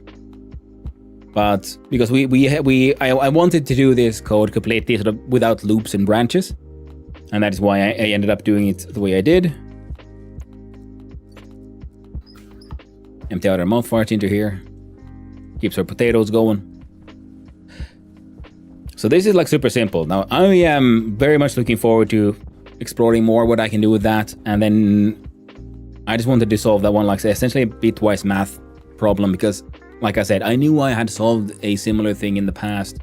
I just had some brain issues. Oh no, it's on, isn't it? Oh no, it just looks like it. Oh, good. But we can hear itself now every tick turning itself on again, because that is the current state it should be in. Now it should go down to, I believe I put it at 22, 24 degrees. I think it was 22 degrees Celsius, and then it should turn itself off. But still, with the way I wrote the code, it will keep on making that clicking sound every tick. So we're gonna have a quick little look-see here. I made an advanced airlock and I made it extra stupid. More stupid than you can possibly imagine. And then in case you didn't know about the other cool stuff with automation, if you don't feel like doing coding and you want more visual, like Boolean yes, no, you can use these chips, which are essentially doing the same thing. You see, the readers are reading information from the sensor, but because of the sensor's alignment, we need to add 90 to its vertical degrees here. And then the batch writers are doing like one thing at a time. So like we have the horizontal information being read from here, like where on a sort of where's the sun on this sort of radius. And then our batch writer means, when the batch means it's sending out to everything that with the same machine ID, device ID, and they're being all of our solar panels. And then the vertical ones, because the alignment would be off by now around 90 degrees. And I believe the vertical would be the up and down because of its placement. Because this one's looking straight up, I believe is the issue here. And that's why we have this memory chip, which in my opinion is very poorly named, adding a 90. And then we do a little math unit, adding that 90 to what we get from the vertical reader. Send that to batch writer, and it sends back to the information, and it goes here, and then you'll see. No. There we go. Come on, come on, come on. Our solar panels are following the sun. Totally lurk my codes then. Formal invitation to steal. Ooh, hey, no worries. Oh, I would love for sure be writing code. Yeah, logic gates are fun to play with though. That is very true. I write a lot of embedded software for work. All this has made me convinced to buy this game. Oh, yeah. And that was me just trying to figure out a sort of using bitwise logic for like figuring out my my temperature. And you can see, yeah, there's the different sensors for like the solar ones. See, they're all like slightly pointed that way to the side, and they're following the sun to maximize my power. I got some fuses. I got a transformer. I got some extra fuses here. Now nothing has popped. Good. This is limiting our output to 50,000. Now this one also has a logic gate. And so do the batteries. So there's actually quite a lot you can do with the logic madness in this game. They seem to all be okay. And then there's your... Yeah. Fuse is fine. All our manufacturing. See, here's a furnace that deals with high pressures and temperatures and whatnot, and it also has a logic gate. Outputs liquids, gases, and inputs gases. So there's a lot of automation to be done.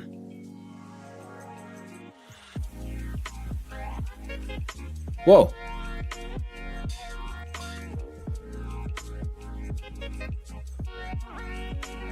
I thought something exploded, but no, it was just this thing. Sometimes with particles can really scare you.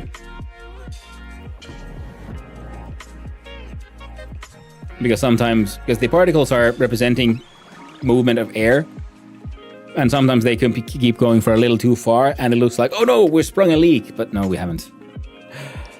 It looks more and more like Archean. Yeah, I think they both have their charms. I never played Archean, but it does seem like a fun game. We're gonna grab 2 potatoes, we're gonna cook one in our microwave. Take off our spacesuit. Drink a little water from a water bottle. Enjoy the moon. Throw a bottle out in frustration. Wasn't enough. Drink some more. And eat our cooked potato. There was one. Let's finish the old one first. Then we can eat the new one. And there's no gas composition for the air and everything. The game is very, very involved, very complex. I'm like barely scratching the surface with anything that I'm doing here. There we go. Yeah, let's see about doing something about that button. Oh man, I made the dumbest airlock. I think I should just remove.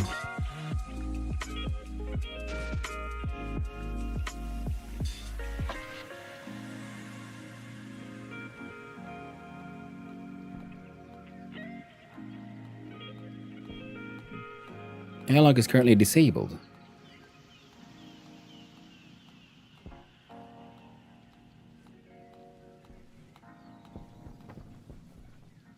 You're getting power. Should be getting power just fine.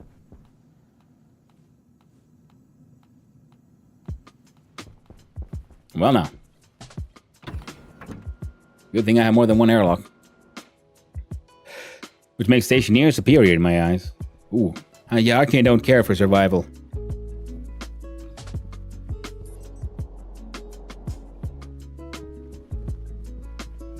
Now, Archean seems very cool, that is very true.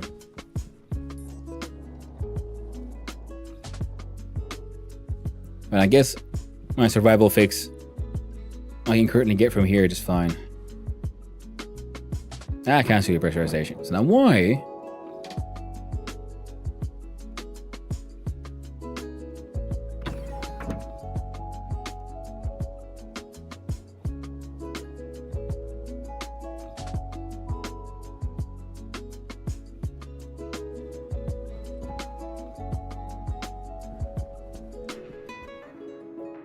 Well, I fucked that one up. That's fine. We'll worry about it later. Ooh.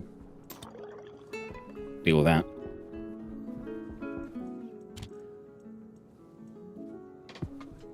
Let's have a little look see here then. Keep my opinion as is until proven otherwise. Sensible choice. And tip of the day, if you want a faster airlock, the things aren't all over the floor. Just set the target pressure at both sides.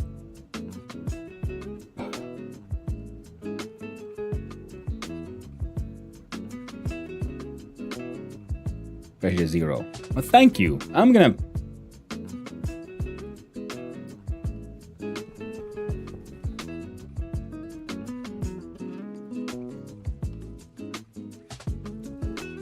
Wait, are you telling me advanced airlocks can only be... I can't open them from the other side?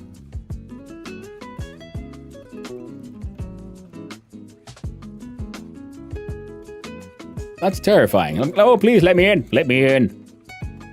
Why would you do this?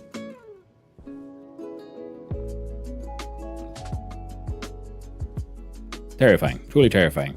Oh, wait. Or is it because it can't really finish its pressurization circle or some shit? Alright. Yeah, let's go check. But windy a bit should be okay. I don't have that much stuff on the floor. And I was just thinking, like, oh, I should be able to, like, set the pressures with the advanced airlock. I'm thinking, oh, well, that should be fine, right? Because these ones always want to pressurize to sort of void on the outside. I keep on canceling it, dogs. I ain't got time for that.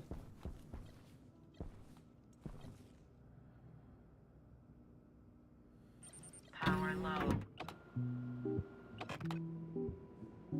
Cancel all your shit. Come on. Okay, first we'll take care of that power low. It's not important because it says that at 50%. Change out a battery. You.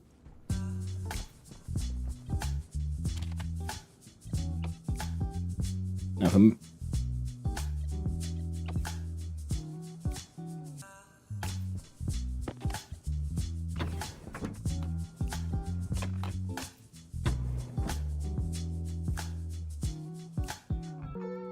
So I just wanted an airlock between these two spaces, because this one will be more, well, designed to be favoring our plants more.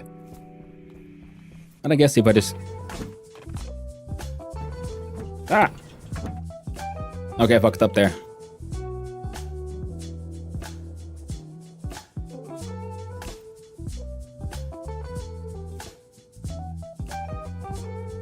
Oh, because it drains itself. But why is airlock currently disabled? That's terrifying. Why would you... Why would you ever want an advanced airlock? Because it'll just kill you if you open the door from the other side. Like, please let me in. No, I'm dying. Okay, that's bad, yo. Not a fan. Anyway, so we were looking at other functions. Something to do with these branches, right? So was it like...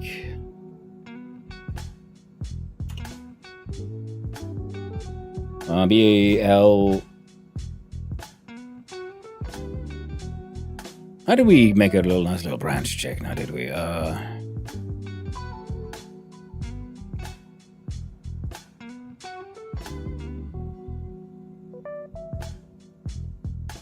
No. Give me a sec. We'll open up the wiki on the side here. We got Bitwise. Oh, and also we're going to pause the game.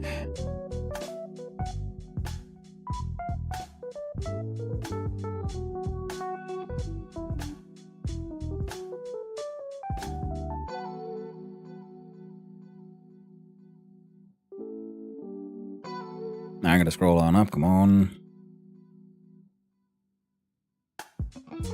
Now where's the branch? Stack memory comments.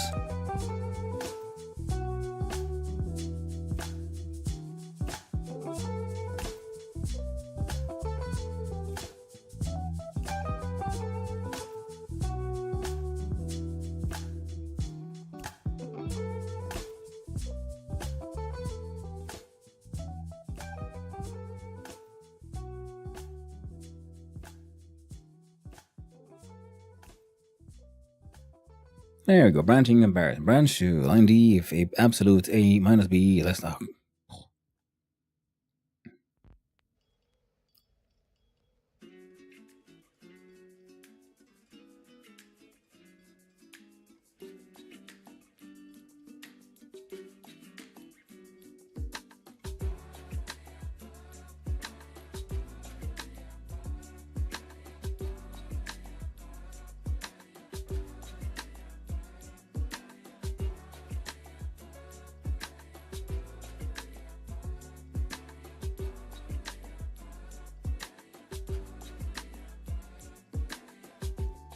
There we go. So branch line C if A equals B would be Beck.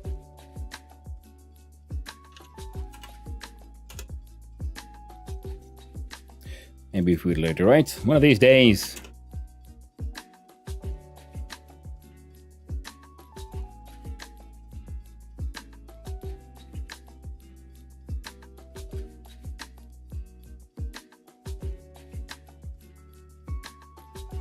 Well, we'll just, before we assign the value, we just do if cooler state equals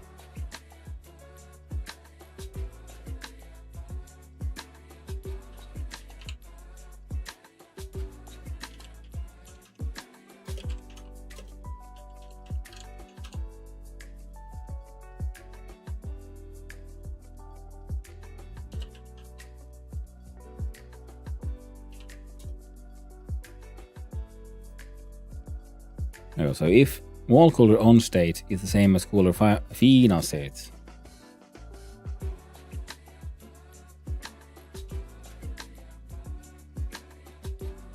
assigning value. Another comment, wrong there. So it was BEQ followed by if A equals B. So we'll do cooler final state followed by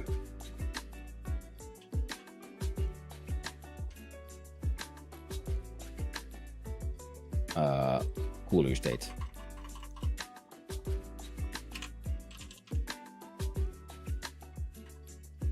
And then you give it a number, 33.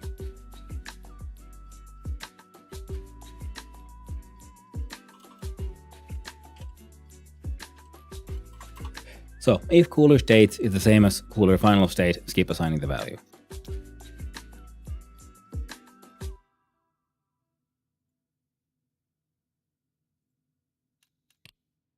Save that one.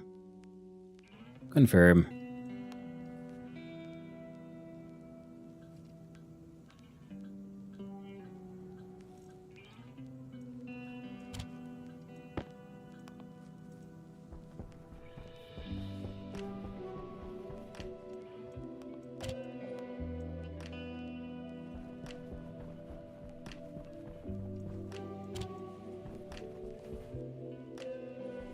That's terrifying. Why would it? I'm never using advanced airlocks again.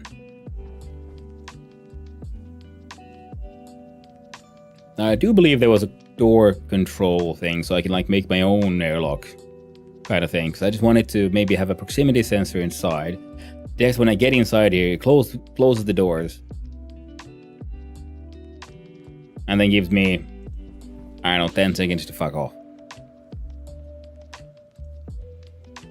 After I open the other door. But now we gotta go take the long way around, eh? All these filters. Very good, and you're good. We have our vents, we have... Oh, I should be happy with this. Now we need to come up with a better system to, you know, cool this space as well. Well, the cool thing is we can use now the same chip because we got the code and we got it saved. So we can just slap down another one of these, give it access to a sensor and a wall cooler. Come on.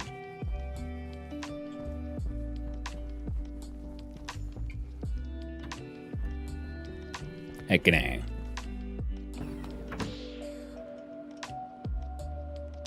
So what are our goals for today? That was dealing with the batteries, which we've done, and dealing with at least some of the, what's it called now? Freaking, oh, would you look at that? A burst pipe.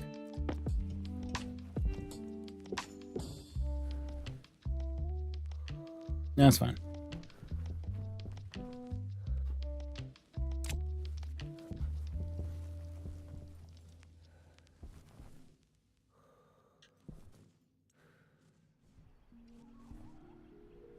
It's nice you just add code or use D2 and D3. Exactly.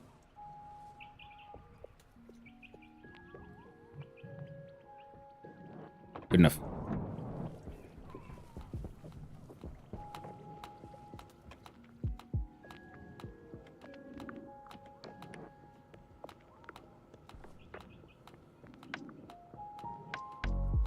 Damn it, okay, ain't working. Still doing the assignments.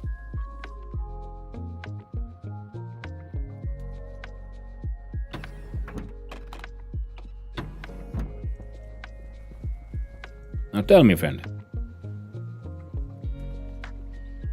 Where's my mistake here? College to final state. Did I misunderstand BQ? Branch to line C if A is the same as B. Cooler final state. And cooler state. We're adding cooler final state with... No, adding post-check math with 2 to cooler final state, and then we're assigning cooler final state here.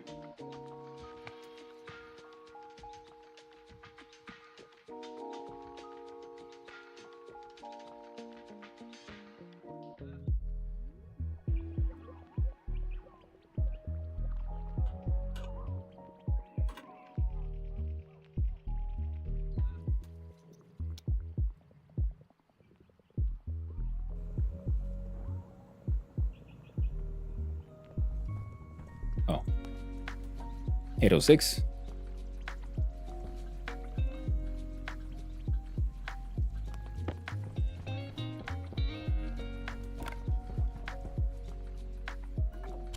The labeler away.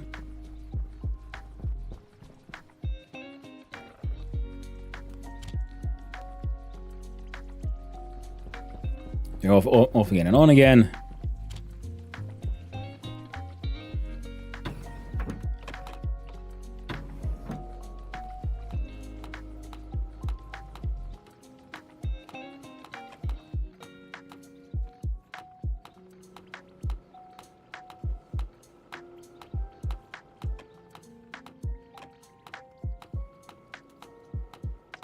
I don't get it. Looks like I figured out how to not only survive on the moon, but actually thrive. Well, thank you, Carpathes. Been doing our best. Keep it simple, Hanno. There's only state 1 for on and 2 for off. Yeah. That's what I'm doing. The problem is, I assume the ticking noise was that it keeps on, like, adding... like assigning the value again and again. You know? That's why I see it here, like, if cooler final state, in which we say it's the same as the current cooler state, which we acquire from here. If they're the same, jump to line 33, which is jumping to start.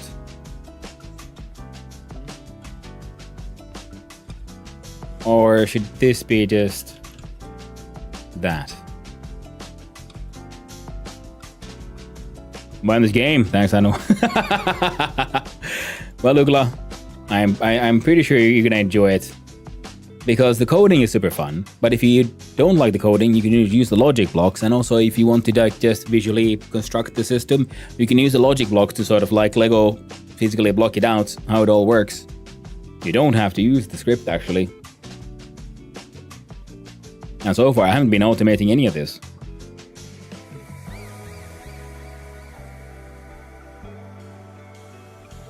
Oh, I'm gonna dive in so hard. Oof, I can imagine it would. You would, wouldn't you? But okay, we got this. Confirm.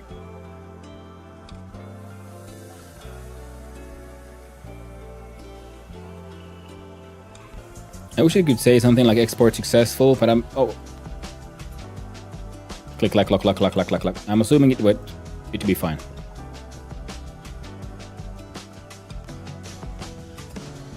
Can you put a timer after it takes an action to prevent the check too often? I do believe so, yeah. You should have a wait and so on.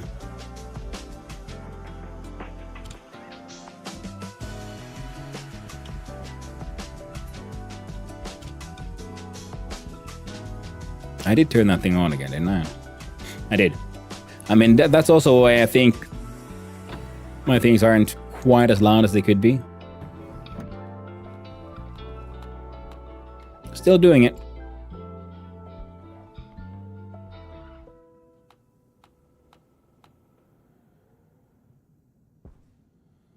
But not when it's on. Wait, or is that like just the natural sound of the fucking wall cooler or something?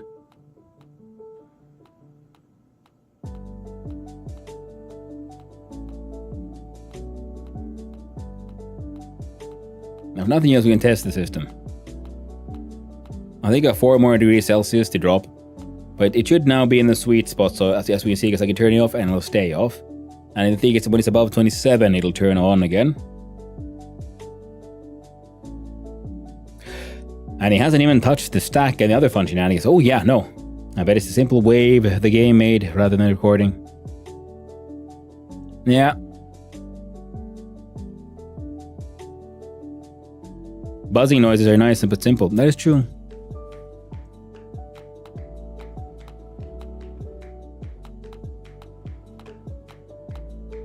But it keeps on making that clicking noise. But then it doesn't cycle into an off state. It only does that when it's on. But it's still doing it. Should be doing the same thing no matter what. I'm very unhappy with this.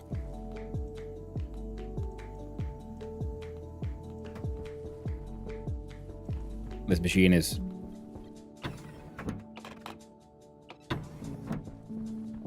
in need of a new filter.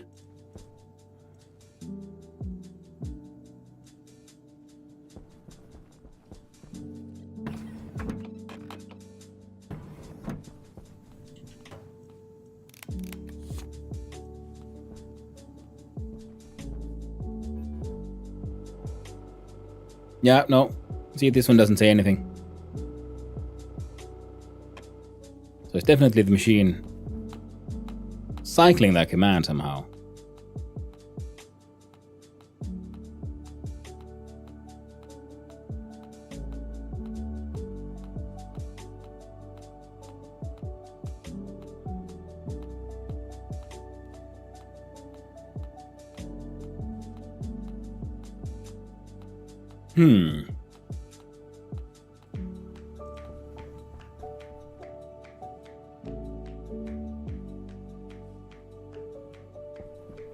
Wait.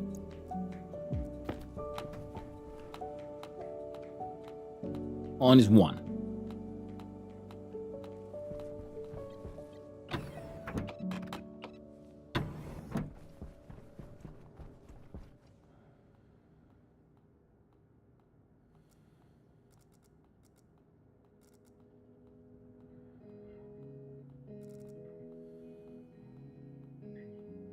Line number 16.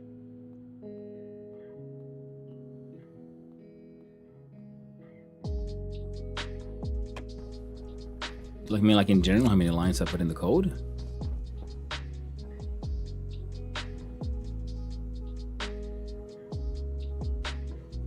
Because if we were to yield, we grab the value for the temperature from the gas sensor, we check the state of the cooler and the wall cooler, we do some comparisons between target temp and high temp.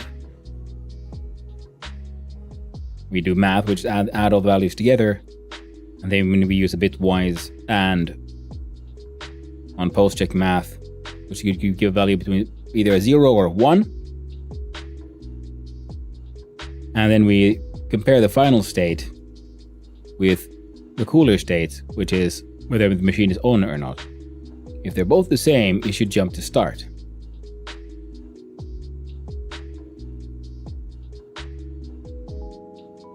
If they're not, wall cooler's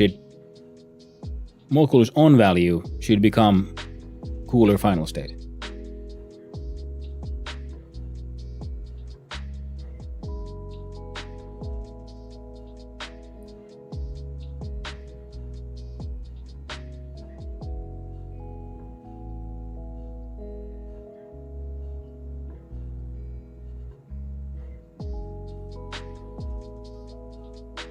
Don't get it.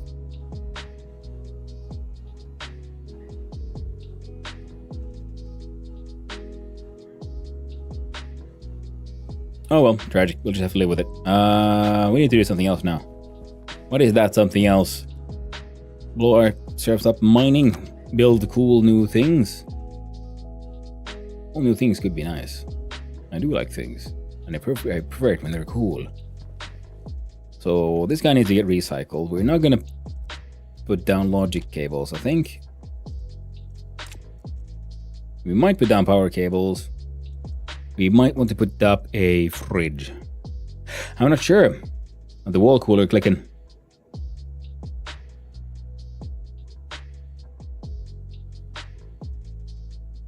If not opposed to mods, then the IC10 debugger is a great tool. Another way I debug is to set the DB housing to whatever value you're questioning and watch.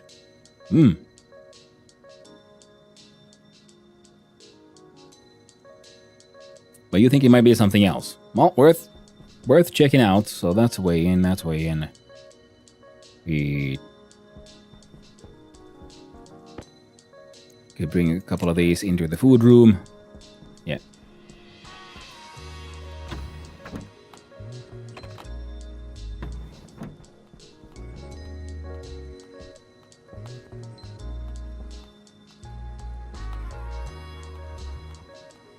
Because we didn't hear it on the other side of the wall. Yeah, it's the only thing left is that thing.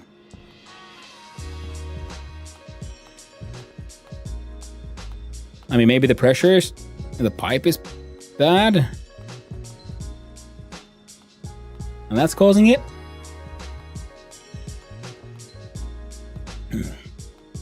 Well, we're 25 degrees Celsius, not long left.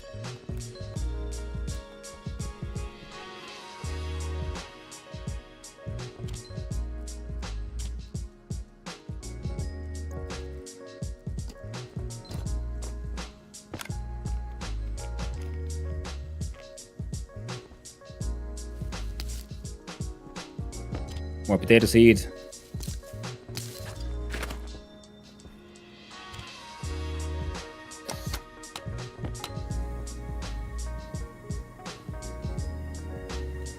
Yeah, and the kitchen should move in there as well.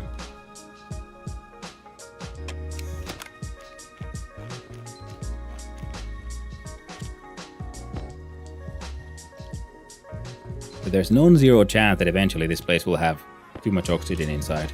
And I'd hate for it all to explode thanks to a microwave. Because I'm hoping to have more plants for more food production and so on, but also for some nice passive oxygen production. You know, dealing with all the CO2 I keep on producing. But I guess it's time for me to build some tanks.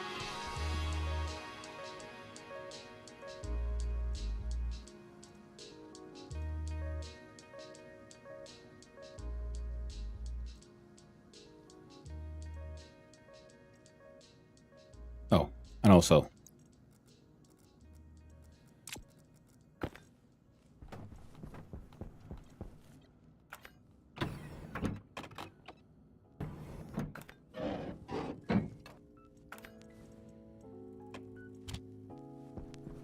screw that advanced airlock.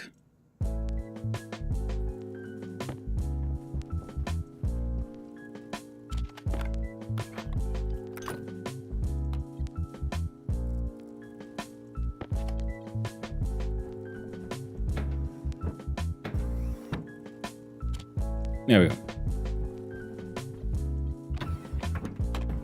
See, I'll need to click it twice instead of 3 times to make sure, you know, shit don't go bad.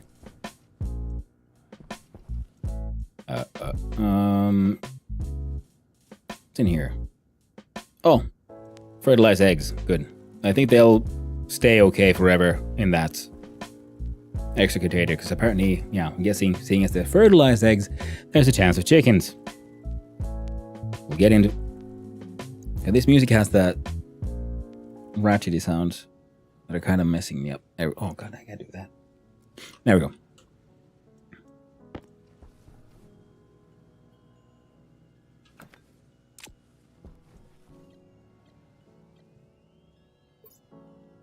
Yeah, we're good. Rejoice, for I procured sustenance and snacks. Ooh, congratulations, Manaway. Congratulations. And there was much rejoicing. Lovely. Wait, I'll tab out one more time because apparently... Why would you do this? Stupid machine. Alright, that works.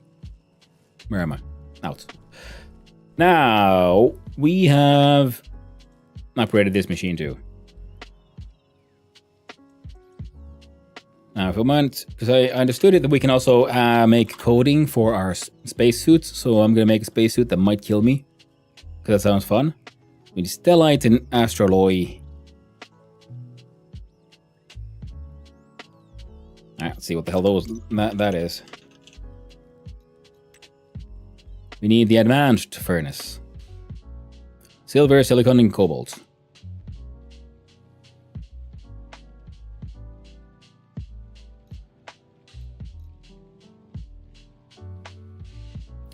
The advanced furnace comes with integrated inlet and outlet pumps for controlling the unit's internal pressure. Oh.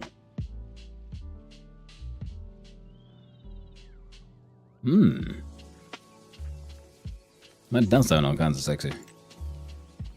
Gold, copper, steel, electrum, solder, and silicon. Electronics printer, tier 2. I might be able to make one. But first, I think it might be a good idea to collect some more gases and things for, saving up that guy. Right. First of all, need an out pipe. I can make a few. Well, lazy is in a different direction. I can get that from the traders if you're lazy. We'll eventually look into the whole trading thing, I think. But for now,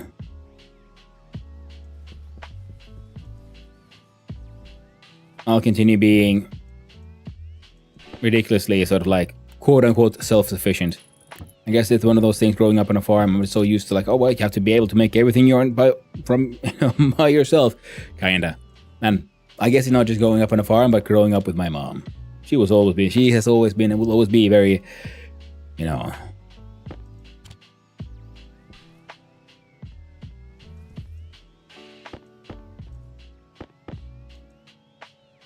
aggressively self-sufficient kind of.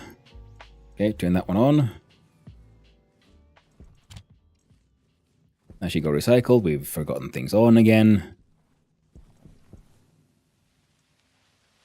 We also wanted a better pipe bender for something. How much for that pipe bending module?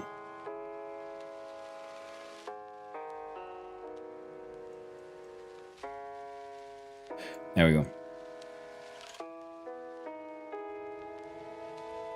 Ah, we need solder. Fine. Anyone here printing some crazy shit? No. Ooh, forgot you on though. Anything else I can make here that I might want?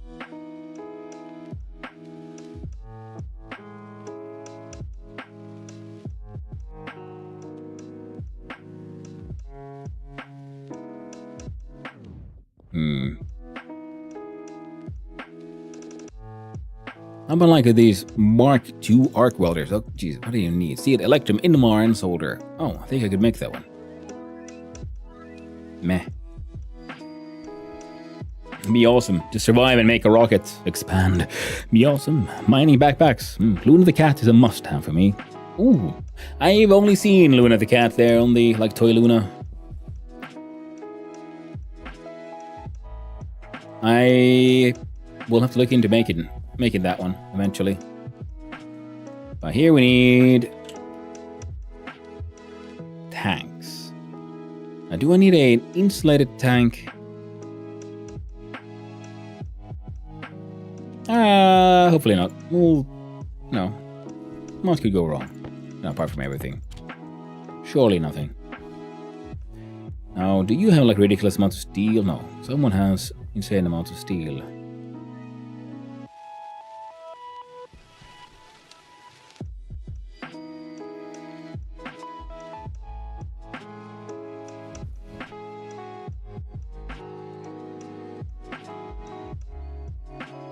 Oh, they used to have. Not anymore. Okay, I guess I need to make more steel. Fair enough.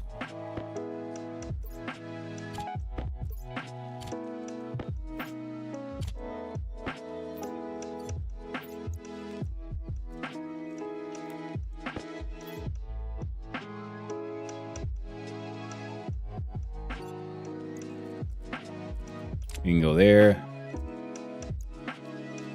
And you two can go there.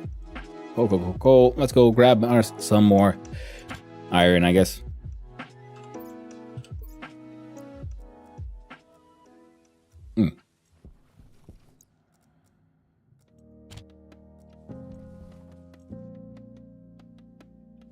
That's gonna be going on for a while. For solder, though, we needed the... Okay, we need iron for that one too, so it's fine. I will replace my regular suit with the Icarus suit as early as I can. Oh, okay. Is there anything like special with that one, or is it just like it just looks fun?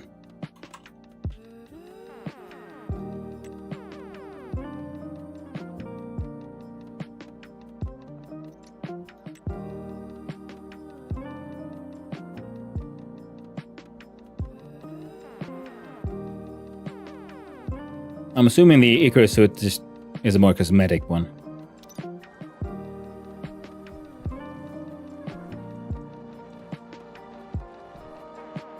This looks nicer. Ooh. Pretty sure Mark II is not an upgrade other than it can deal with more heat for places like Vulcan. A regular arc welder definitely gets that. Okay. Good to know. Thank you, Busted Knuckles.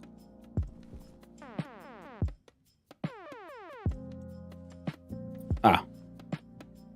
Can't really go mining, can't see shit.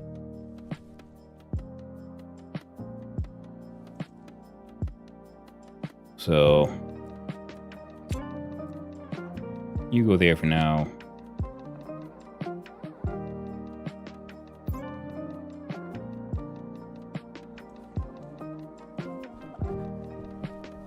Now we need the steel so we can make more pumps, so we can make a more sensible ice melting thing and filter out the oxygen more sensibly. All that good jazz. So for now, this was my first sort of airlock room, which is now turned into my just oxygen melting room. Intake critical.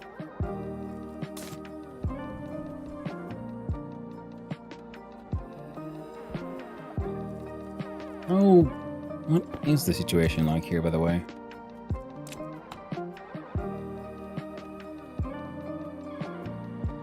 Bit high on the N2, but yeah, could be worse. Gotta filter all the shit from here to somewhere at some point.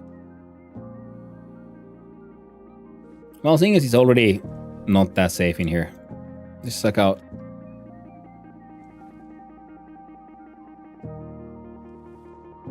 Wait, I can put a chip in this thing?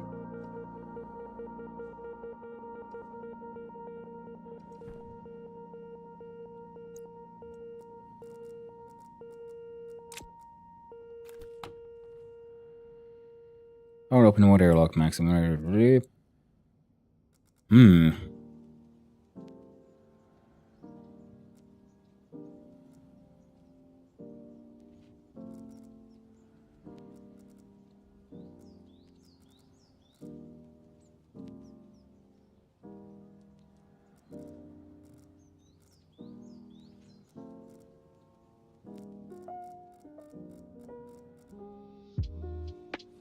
Interesting. I feel like... so then we can... because so far I pretty much made like very specialized filtration systems, like only oxygen, only nitrous, only CO2. Well, we could have one of these with multiple filters and then...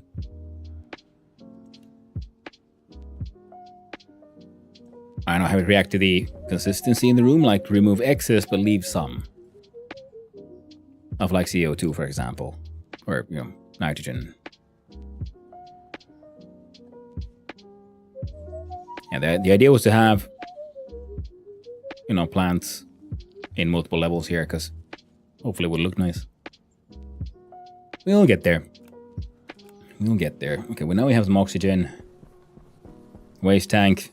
Might as well go and drain that one. Ooh, needs a new nitrogen filter in the suit. Oh, you did have iron, didn't you?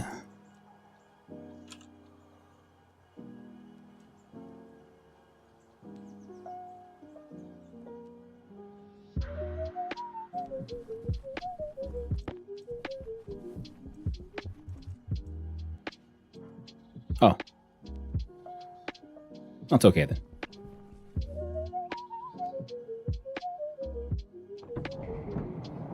I believe Cards is Icarus has better insulation. What do you have nitrogen in your suit? Oh, just exhalation and stuff, I guess. I keep on trying to put in like fresh, like pure oxygen, but then when I put my oxygen tank that I've had here into that thing, somehow nitrogen appears from out of freaking nowhere. So I've stopped questioning it for now. I'm pretty sure it's just my setup is so imperfect, pretty much.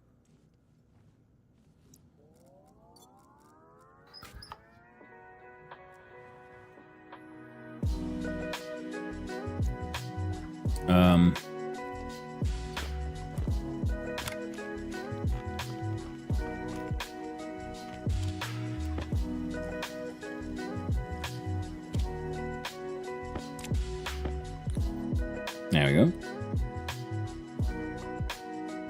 23 degrees Celsius.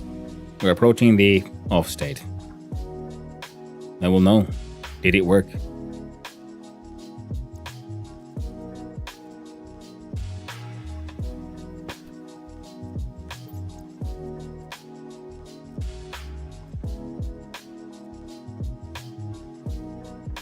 Did we have any...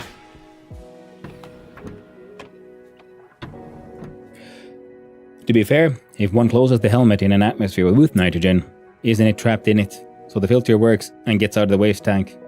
Yes. I do believe that is exactly how it sort of works.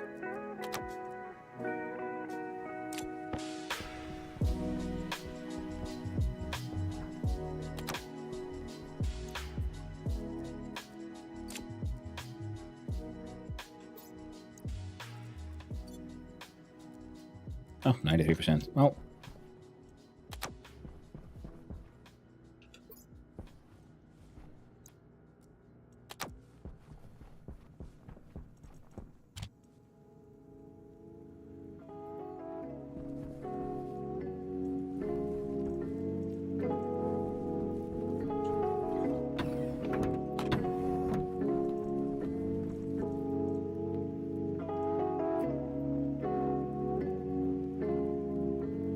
I'm going to get 2% left, and I'm wondering, like, do I care? Come on, sun. I need my sunlight.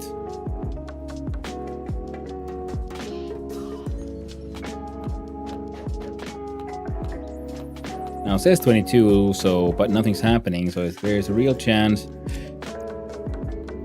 that it's actually...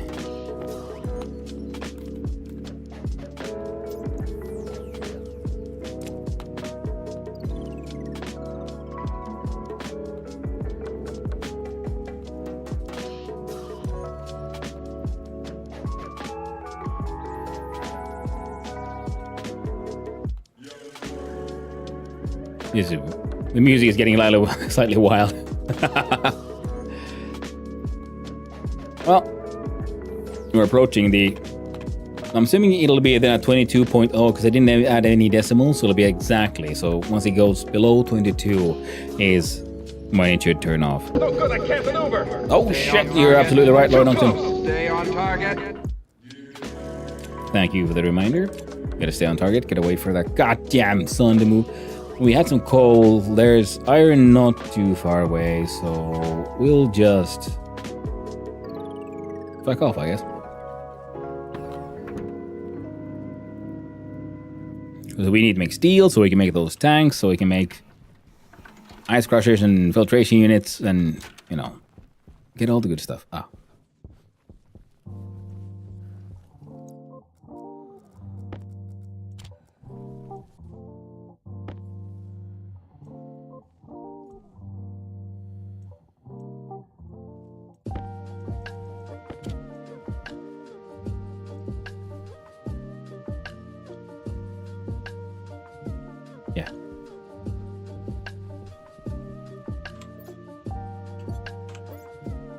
There we go. What is that sound clip from, even? It tickles a bit in my brain, but not quite enough. Star Wars. Was it the very first one? Was there A New Hope? During the attack at the Death Star.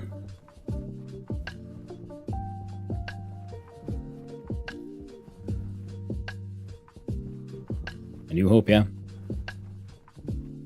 That is when they had the aiming things and they were like approaching the shooting thing, like, I can't maneuver and so on. And what I believe Darth Vader is following them and shooting down the fighters.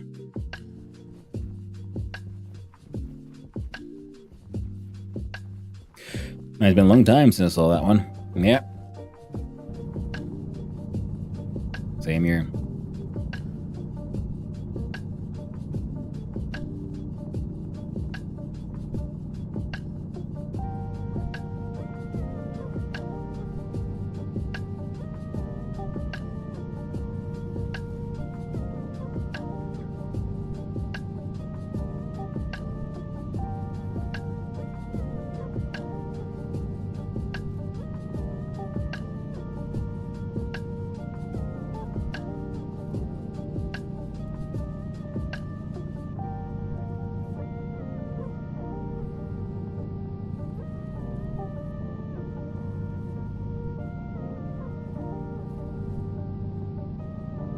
I see the scene in my inner eye now. And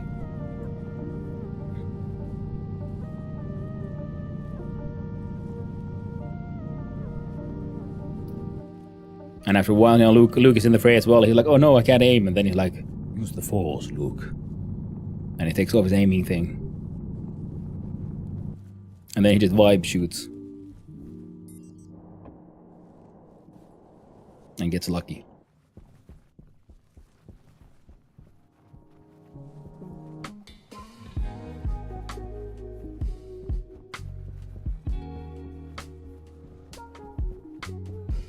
The moon's craters are getting increasingly pockmarked from all of my mining.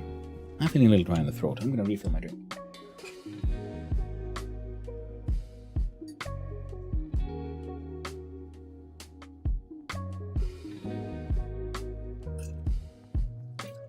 I realized I haven't had a drink in a while.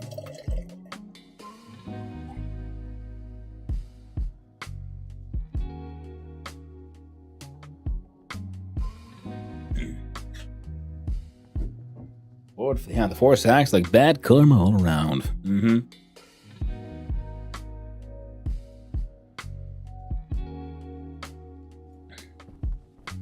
in the end, especially with the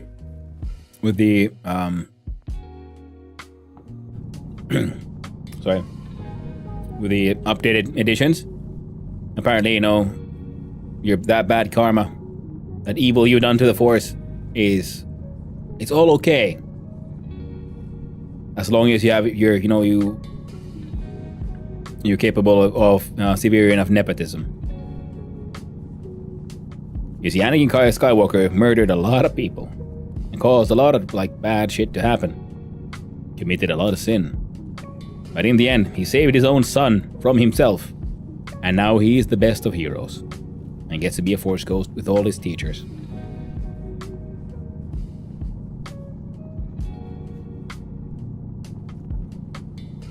Nepotism and corruption is the greatest Force equalizer, I guess. I'm gonna grab some more water ice because, kinda need water to live.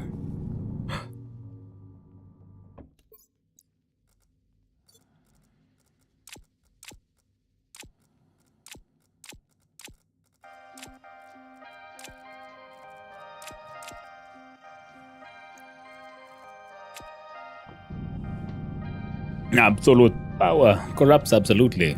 Yes. And even the magical world with, the Force and everything, it goes even further than that, doesn't it? It's the power itself is corrupt. Or then it just don't go, the power doesn't give a shit. And it's just, people assigning an inanimate force of nature, moral qualities. Because most likely, Anakin got to become a Force ghost just because he was a goddamn space wizard, and a very powerful one at that. Even if he was morally corrupt.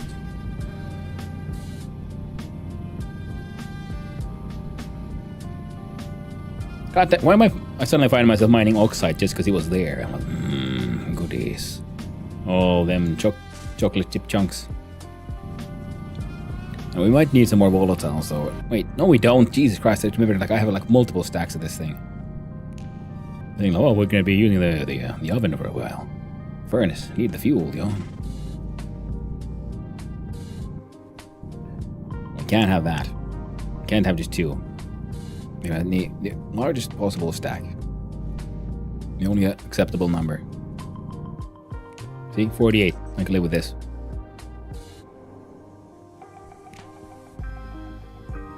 Copper. Gotta fight it. Don't get the copper now. Well, technically, on the light side is a corruption too. The Force is not meant to be split up. We also need it for rocket fuel. That's true. The light side of the Force makes the best rocket fuel. Absolutely. But yeah. And also in that sense, yeah, the light side of the Force. But I stand with my earlier statement. It's more that people are assigning the inanimate thing that is the Force, which is just a force in nature, with moral qualities.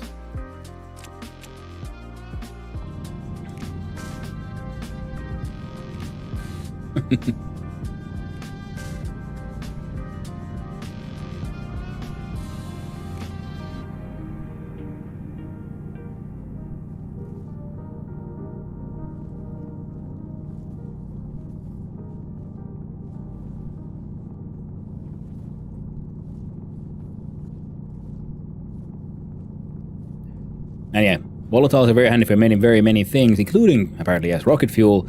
One of the thing is we don't have rockets. We don't have any way of making the rocket fuel currently, and that's what we need the iron. I mean, gold I keep on going through just for the cables, pretty much. So gold and copper is something I go through a lot.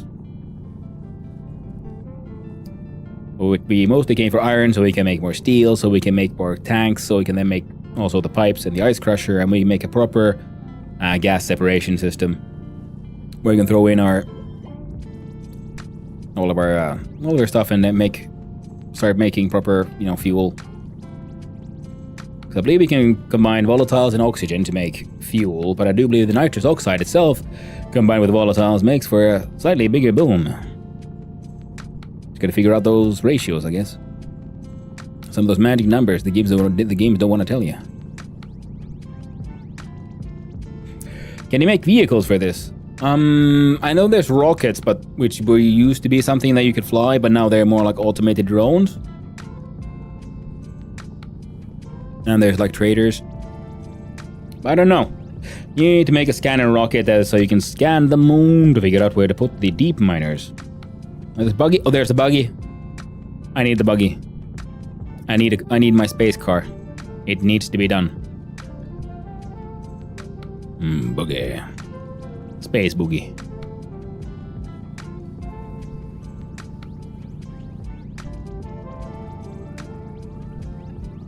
Screw rockets. We got buggies to make.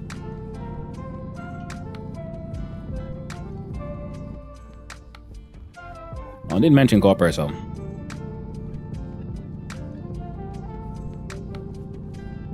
Which means I'm gonna run out of copper soon.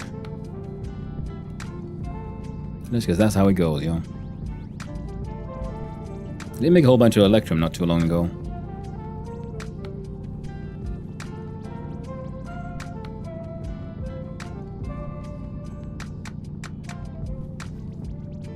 I do appreciate the fact that finally there's a game making copper all green and shit. So many games have copper being, the fresh copper color. And usually when you find metals, they're oxidized, they're rusted. And verdigris, the oxide of copper, is very, very green.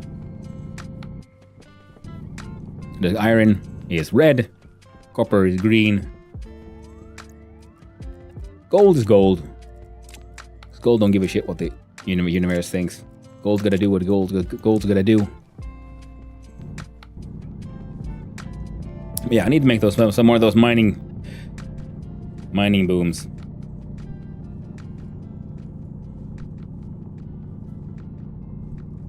Fun to drive, not handy. Hey there, Knapzor, how you doing? And die from Mars storms. Should survive solar storms, though. Gold is gold, it's true. Where I live, the mountains are full of copper and there's no cell signals. Oh, I hadn't never considered that. Like, does the copper content affect the radio signals, as in the terrain would act as a sort of antenna that is absorbing the radio energy somehow? Or like just in general blocking them better? Because I know like you don't need a special mountain, you just need big enough blocker physical walls. Good old dirt will do it.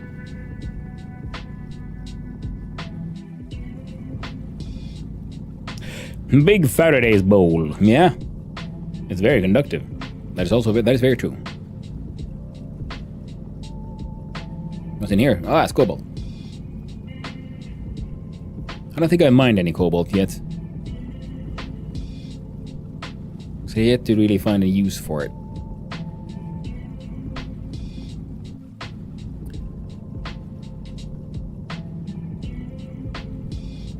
And we need silicon for something. Hey, more gold.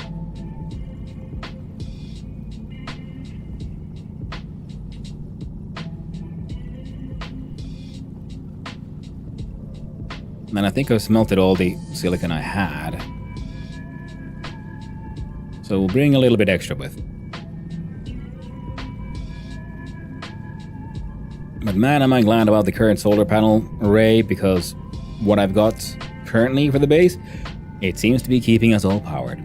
Because for the longest time I kept on having shortages, and the only solution was, well, burning coal. We got better uses for that coal now, don't we?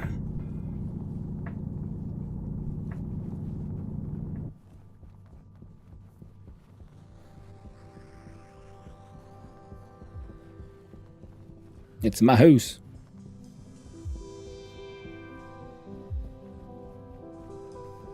And a strange light.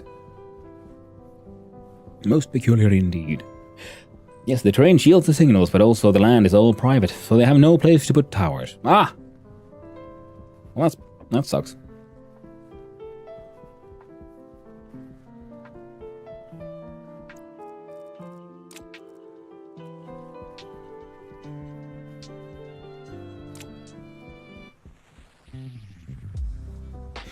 Alright.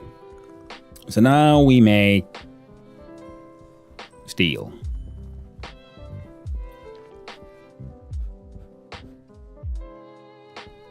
Now the explosion has been fixed. Ah!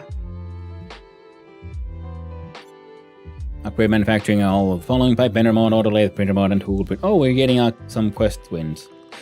Create a grow light. I built one. Do I have to make one out of my own, out of the auto lathe? We had one, but then we got all these windows. You don't need it. Not on the moon. The mesh shield is not even getting targeted. That is true. The cell signals can't get you if no one's if no one's calling you. Very good point. Best shield away enemy having no weapons. Even better, not even having an enemy at all. Very true.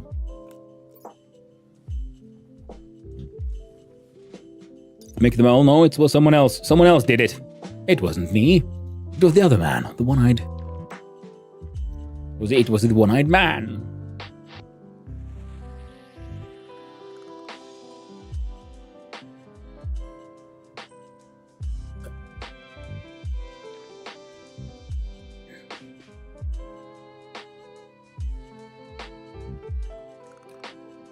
So pressure above 1 megapascal, pressure temperature of above 900 Kelvin.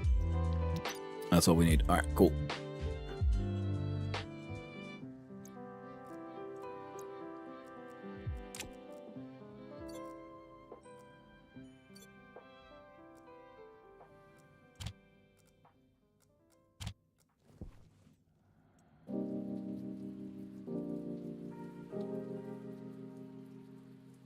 Was it 10 megapascals?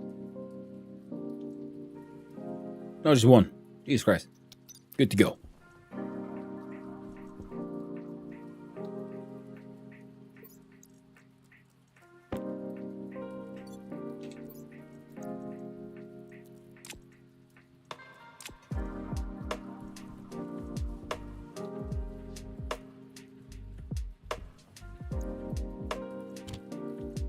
Throw in some coal.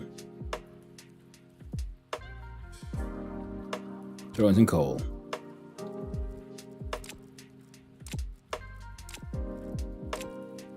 Throw in iron. So let's make about 400 steel.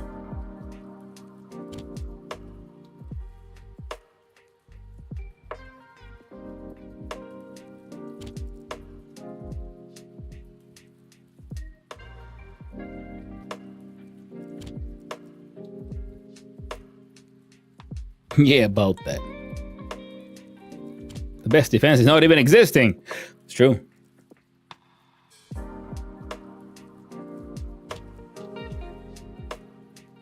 Temperature went down.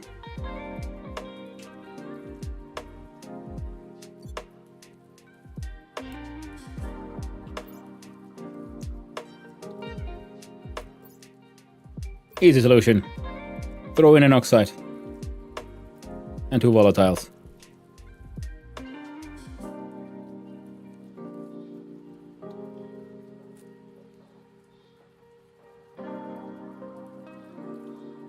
The ores were cold and they were off-gassing bullshit.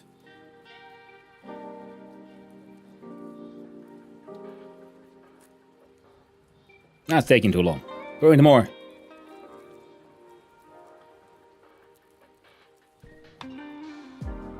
And this is where we need tanks and shit. So we just feed it like proper gas fuel.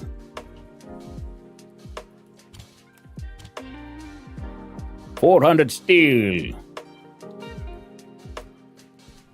And then okay, let lose those sweet precious gases. So tragic. I needed the steel for you, right?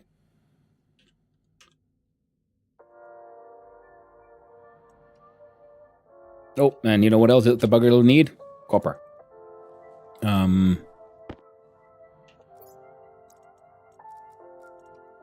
leave that one there and we'll just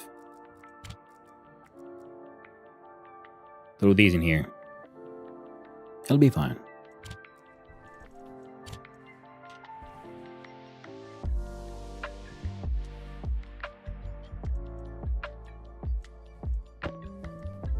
There we go. Thanks. Alright, so how many gases exist?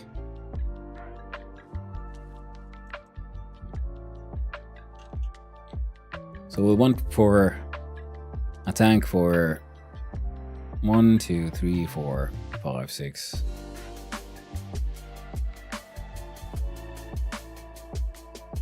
We'll start with at least 6. Happen to enjoy existing. Well, maybe you just can't pretend to be void. I can pretend when I stream DDO. That being said, need to reopen the stream in a sec. After sandwich. Sandwich good.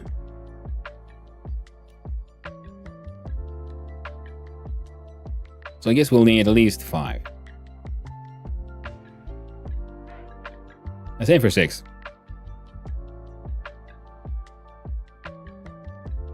If we have some existing tanks, which are okay, we could then just see if we can, how much of all of our things we can rewire. I mean, just, going a little bit here, a little bit there, that kind of stuff. That'll be 1.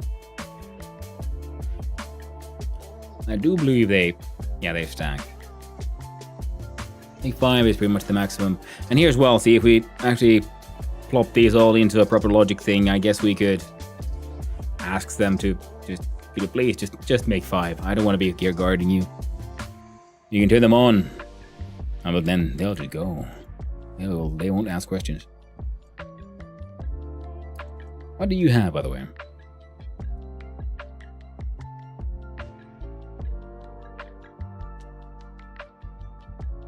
Combustion centrifuge. That sounds insane.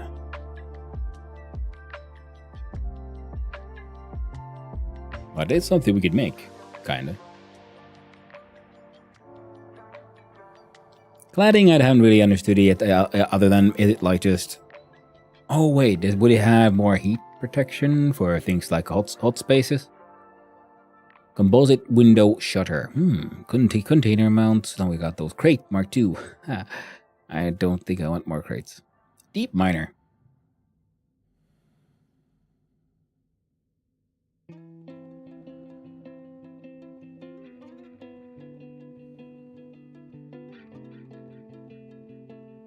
Still haven't checked out what exactly powered chutes do. I'm assuming they'll just, move things back and forth. The rocket manufactory. Iron, gold, and copper. And then there's SDB silos and uppers. I don't know what that means. Shit. I forgot. Machine was more efficient than I thought. Power low. Your mom's low. Oh shit, we got 6 tanks. Heck yeah, man. Accidentally the correct amount. I love it when that happens. Now we would also need more than 5 pipes. This I'm pretty certain. And... well, we're gonna need all kinds of shit. Well, we can deal with the power here.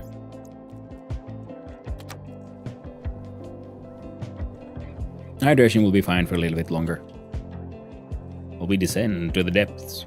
Check on the batteries. Look at them all. They're doing so nice and lovely. I wonder why you're draining faster than the others, but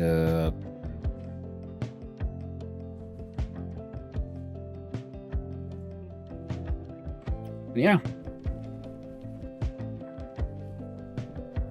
Guess one shouldn't question things. So what do you got? We got small tank, large tank. This one needs more. It's tank.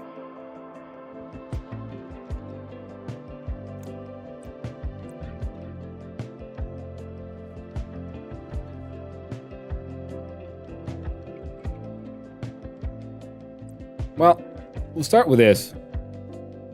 At some point, our production might grow, and we'll need bigger tanks. But for now, I'd like to think we can probably make this work.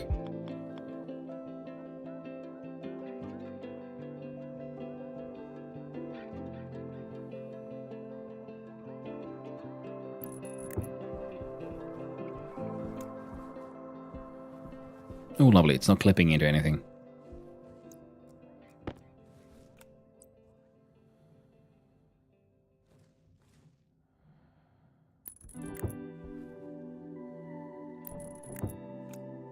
We'll start with those 3.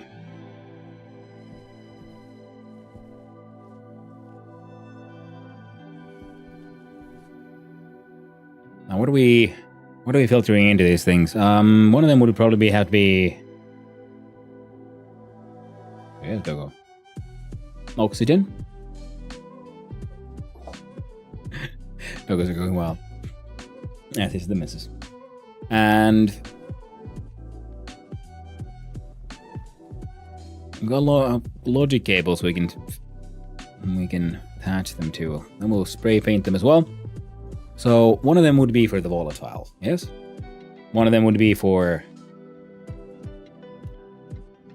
oxygen. Well, I just did the math and it said 6. Part of me wants to knock down these walls, but I'm not sure what... there shouldn't be space. Oh well. There shouldn't be a lot of things. Well, most important, I think we're gonna have to re-rotate the bastards.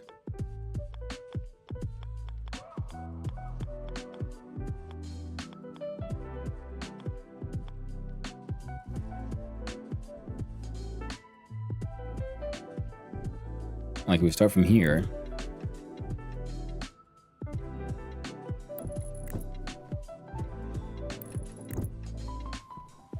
And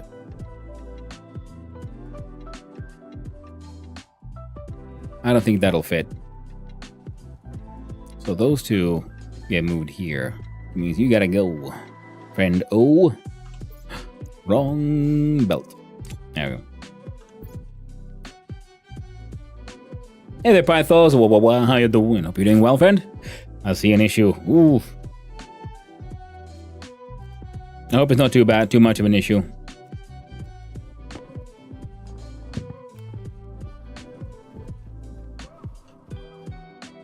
No, just put it there.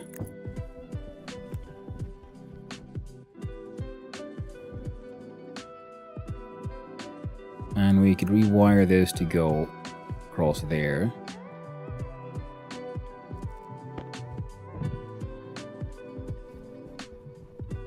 Turn off the base.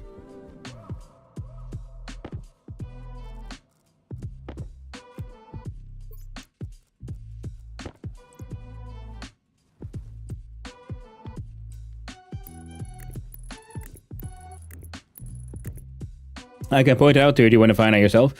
Eventually you will.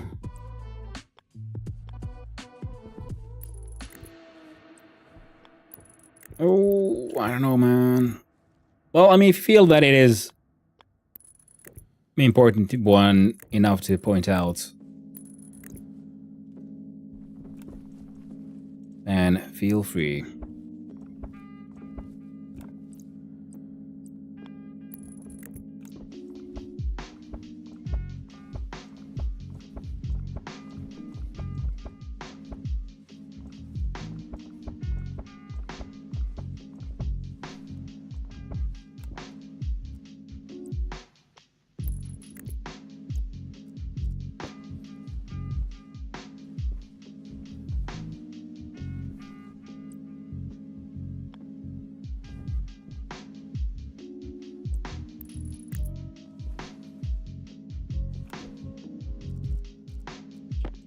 I'm assuming it has to do with the placement. Hydration critical. There we go. Those are uninsulated tanks in a cold, cold vacuum.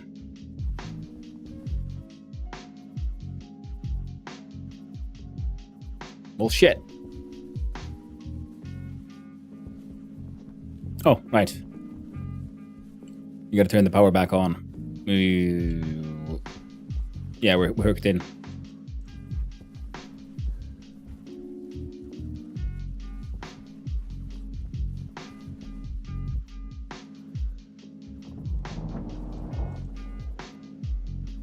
Hey, turned yourself off. Fuck yeah, it worked. Nice. No, so uninsulated. Did a bell ring?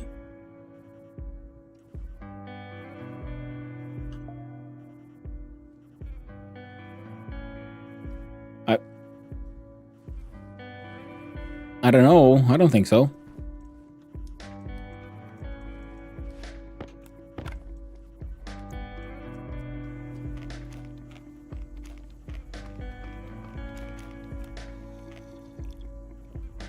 I hope you're doing well, Pythos.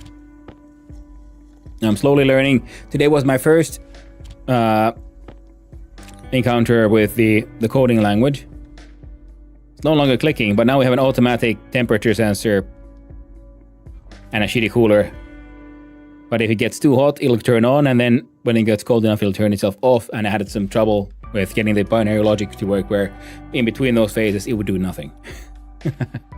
But I got it to work, evidently. Filters are filtering. Gases be gassing. We gotta make insulated tanks, I see.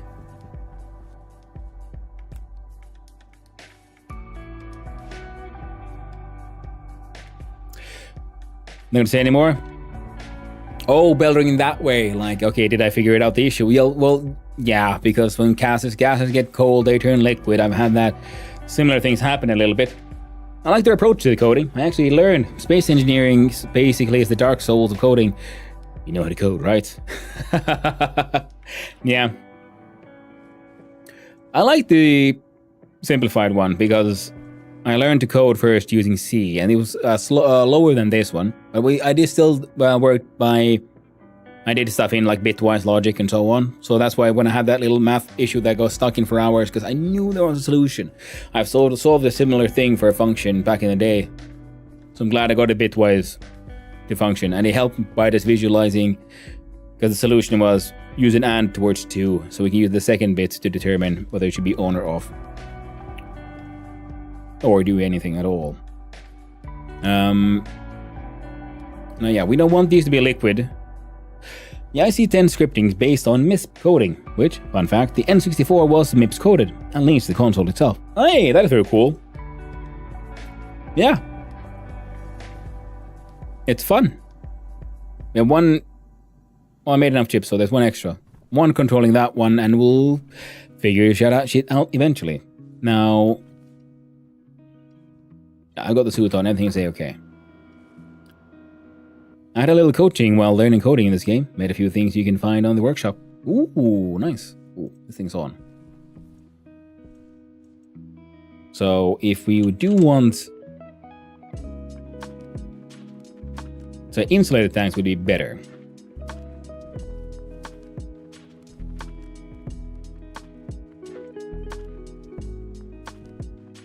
Can we feed this thing stuff when it's on?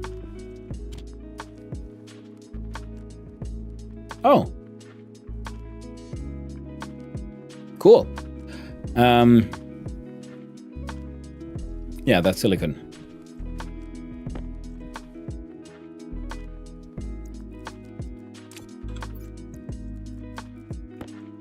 I knew I wanted it for something. F1.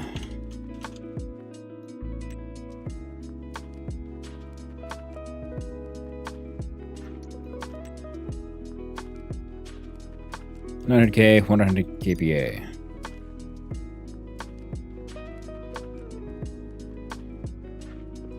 Well, it'll be faster.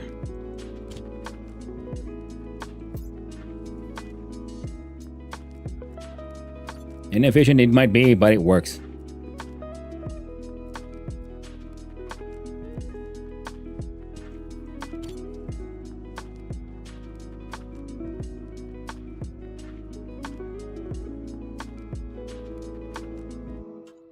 How high was it? 900 Kelvin.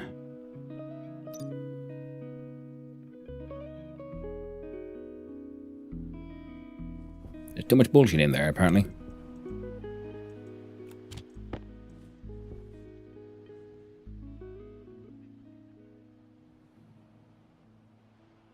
If cartridge is loaded, go to line B.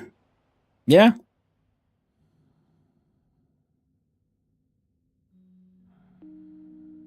You just recycle or bring a couple of the tanks inside, depending. I take one and place it inside with a premixed atmosphere. Could be a little project. Yeah, absolutely. And then of course, because now I have a bunch of them and I can make the larger tanks using those, so it's fine. It's hardly a loss per se.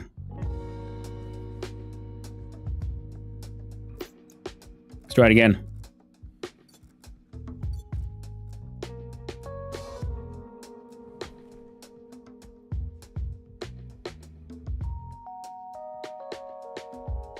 Now it's getting the closer.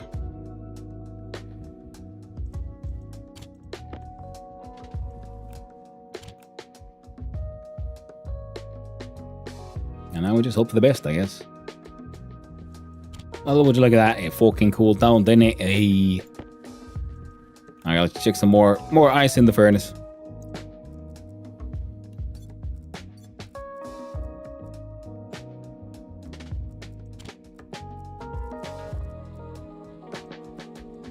There you go.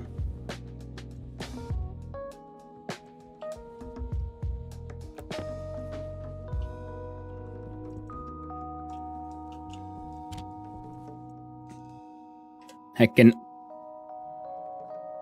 There. Shit works. Anything else I wanna smelt?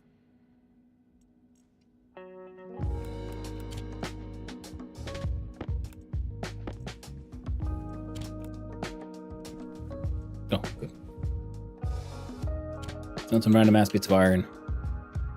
'Cause why not?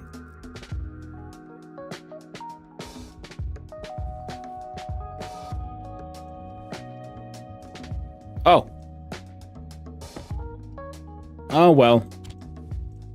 I forgot to close the thing. It'll be fine. Pressure's a little high. Let's get that vent. How many have you made so far, friend? 1. Okay, this one takes a little bit longer. Oh. Well, we got some.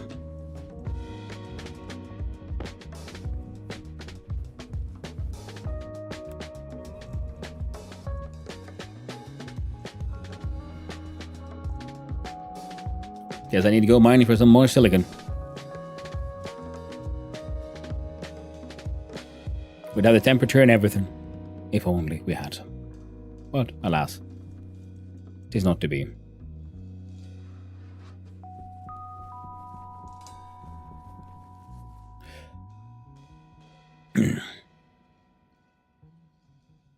Really, though, these small tanks can hold a lot. Space Engineers 2 Survival forgot to include support for AMD GPUs. Oh, bit of a fail there, yeah. Still make steel from the iron bars. Yeah, that's true. Plus, also, many items just need iron. So now we scooterly put that back there. We push this one. I do believe it was. I'll put you there.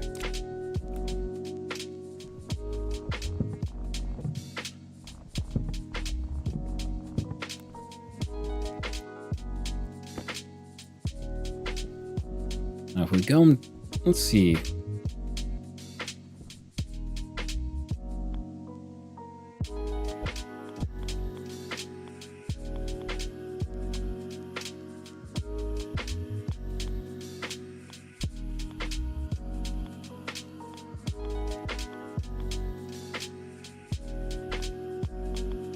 There we go.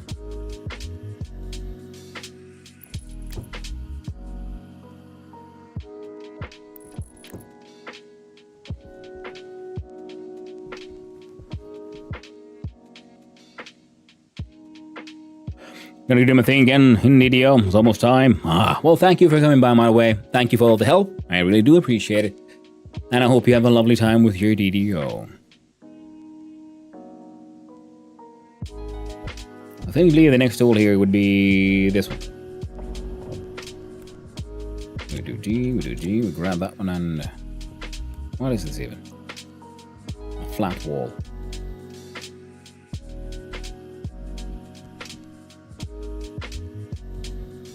I think I have some here.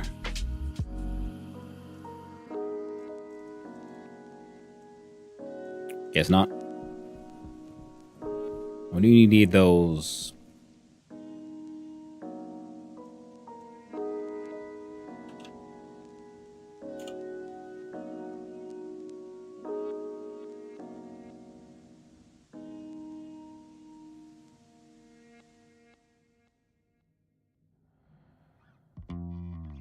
So then I'll need insulated pipes as well, I think.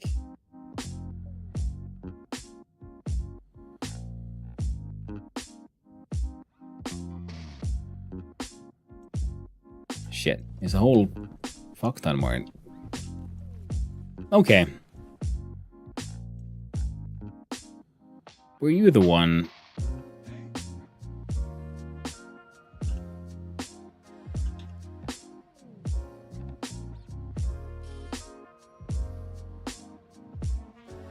Mining charge requires gold and silicon.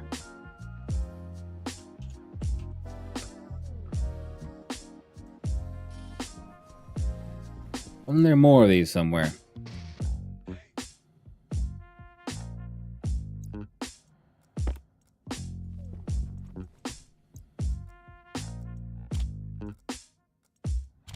Tanks and pipes.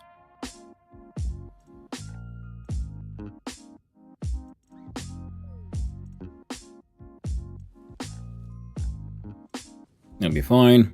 And our dude is doing acceptably on the whole power and oxygen and everything situation. There we go.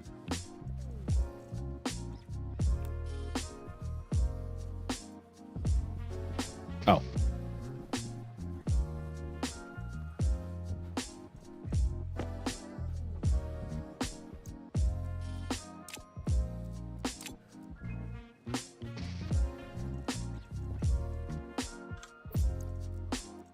Let's dump off some of these here ironic irons. There we go. And to see, can we find ourselves some more of that sweet, sweet silicon?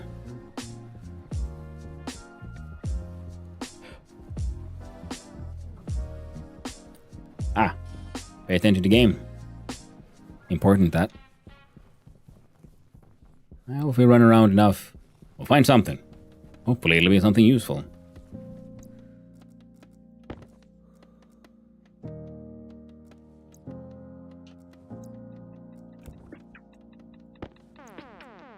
They scare me now.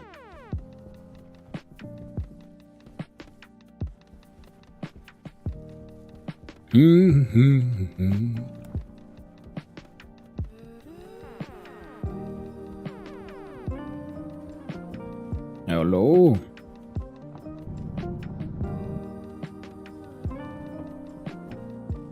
It's not what we need.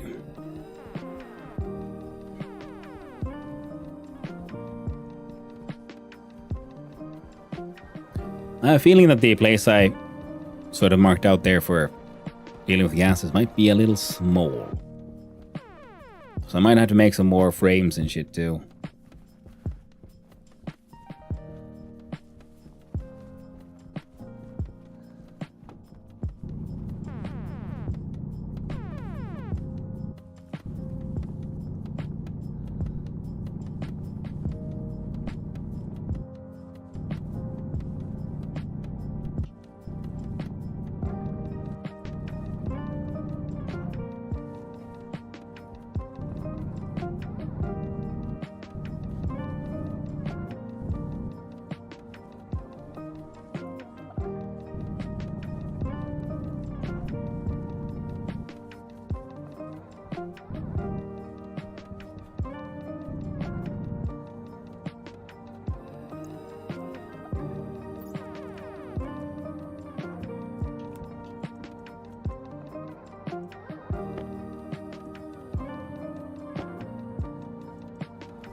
That was a normal jump.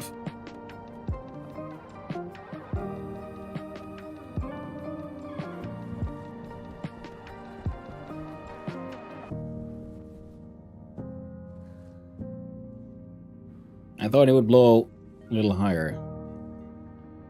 Oh well.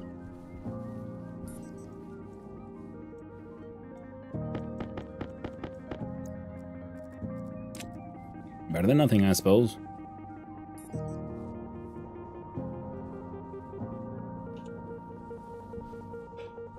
Always a pleasure. I'm up to bed. Good night, fam.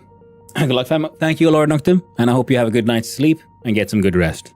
Okay. Thanks for hanging out. Really do appreciate it. Tomorrow will be more vintage story than on casual server.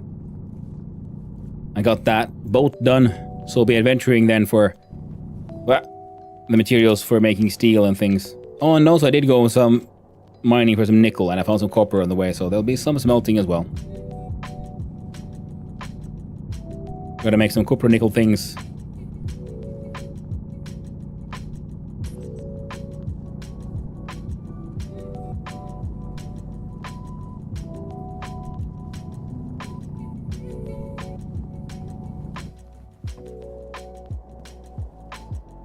Nice, so look at that game. That's great. Yeah, vintage story is super fun. If you do find yourself getting a copy, Casual Elephants, the casual sort of story server is very beginner friendly, lightly modded, mostly quality of life stuff.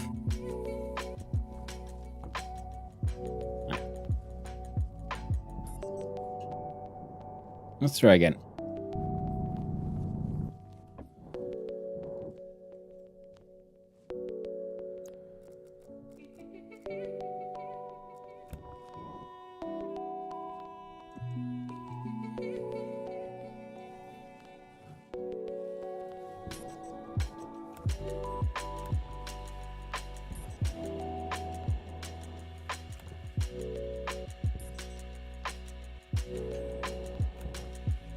Come on then.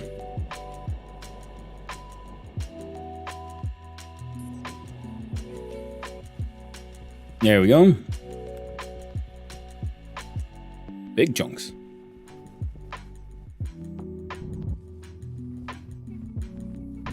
Suck these into the mining thing as well. Now there was a miner Mark II, and I don't know if that's much better, but I also see the heavy miner.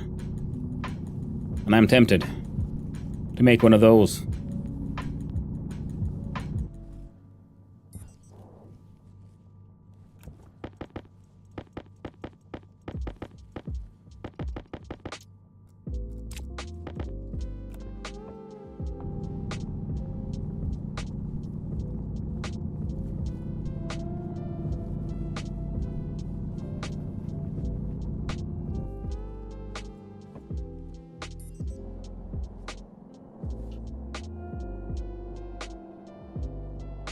Ooh, copper.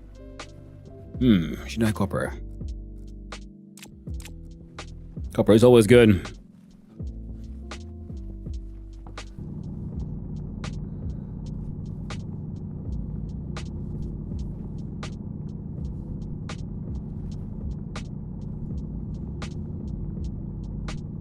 But if we get at least some kind of basic gas separation facility done, that'd be really nice. Yeah, the large tanks we can... And just having tanks at the ready would be handy for, well, many things. Especially because that would be our sort of main gas extraction area, and then from there we can then possibly pump more gases into other places, plus then we'll need tanks for holding like the mixtures and whatnot. You know, once we get making fuel and all that cool stuff.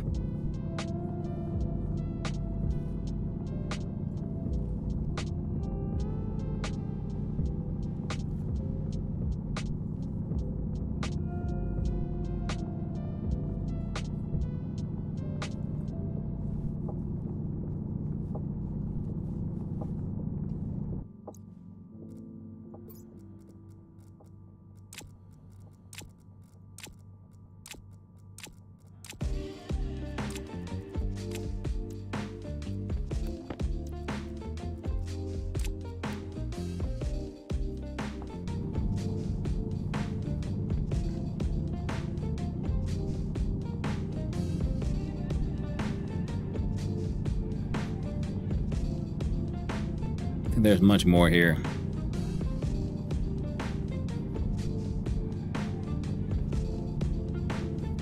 Dig our way out. There we go. Okay, we'd still fit a little bit.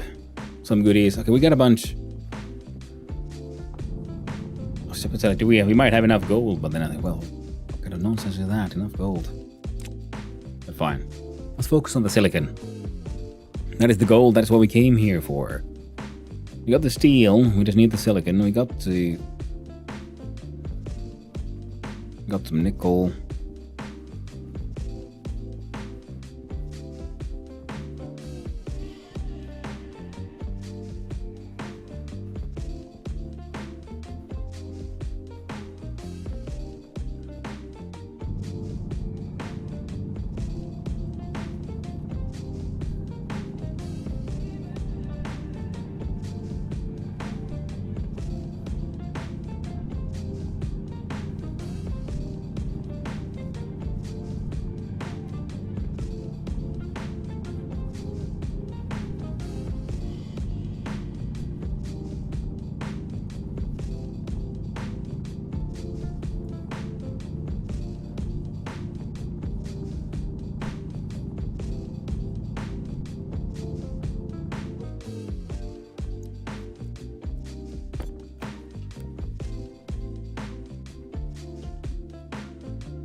Big boom.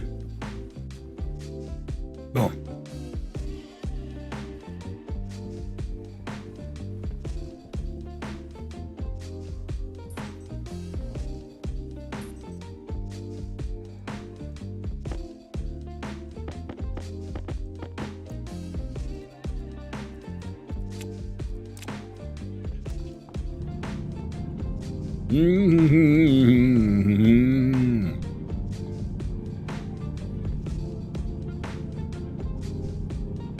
Now the heavy miter might make these easier, because I remember the pneumatic one was more efficient than the battery one.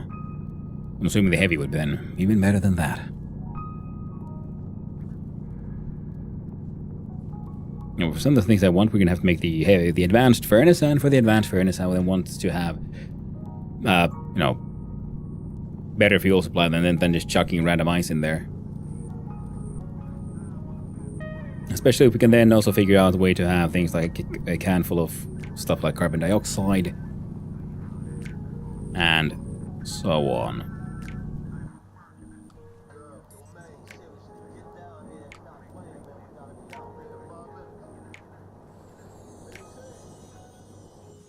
To work as a sort of pressure agent.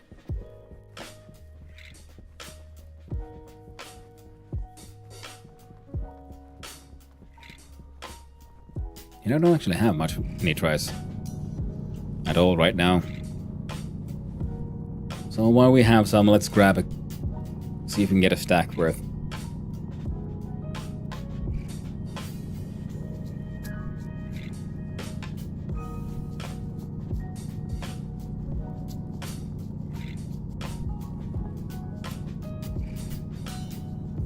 There we go.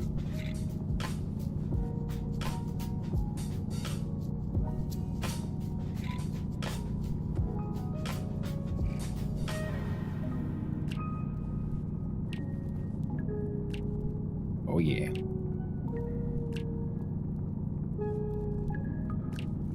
Well, these are pretty bountiful, actually. Shit. Alright, fine.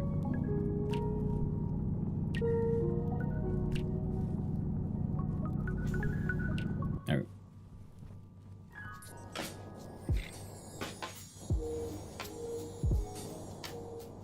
There we go. Heckin' wonderful. I think home's that way.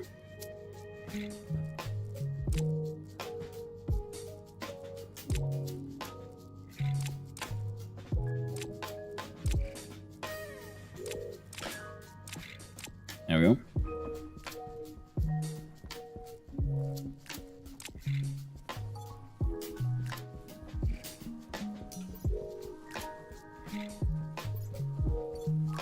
There we go. That's my hole.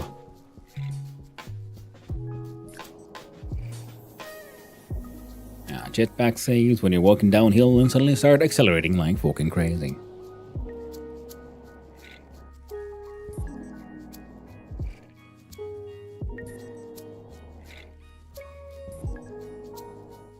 And we smelt some of that silicon. Turn that shit into insulated pipes, insulated tanks. Yeah.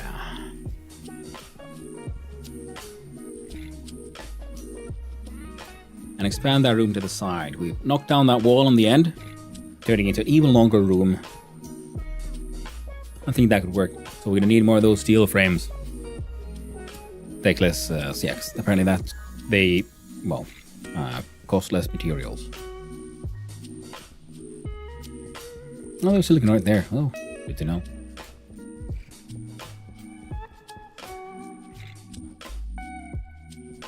Also,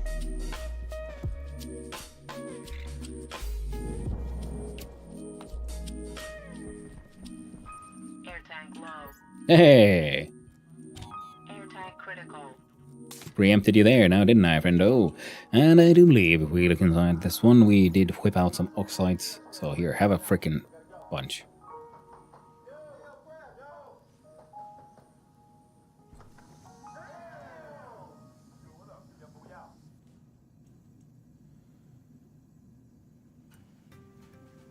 See, this is my current setup for getting oxygen. Not very efficient, not the best. And that's why I'm hoping to then be able to smelt these through an ice smelter or something, crusher into a pipe network, and then from that there properly filter out everything. Right now we're just grabbing what we can, I guess. Currently mostly shoving it in there and then, you know, try to keep this thing filled.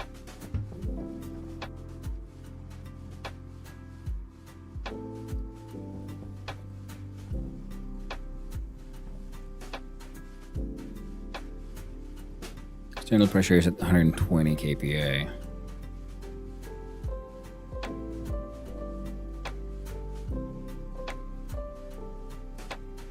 Well, like 40x we got. So I do believe the pressure that they can maintain is 200 kilopascals.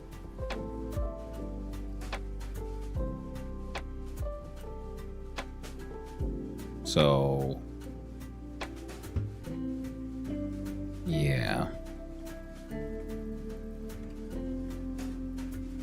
think you can deal with one more stack without the windows blowing out.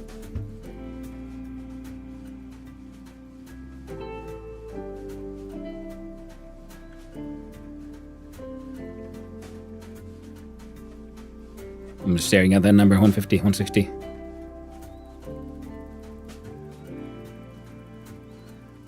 Nice. So, now this thing will keep on sucking out of the oxygen out of the air, bringing that pressure down, slowly but surely. And have a quick look-see at the situation.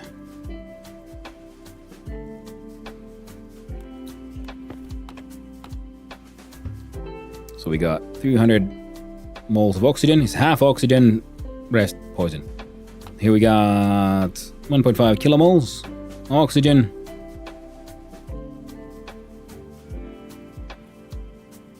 That should be fine. This one has N2O. Jesus fucking what?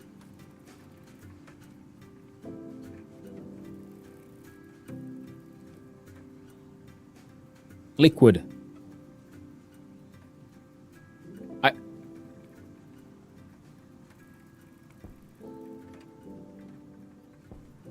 See, that one is O2. This one has oxygen, nitrogen, which I'm assuming is coming from here. So this one is accepting shit from the outside, and the pressure is turning the nitrous into a liquid.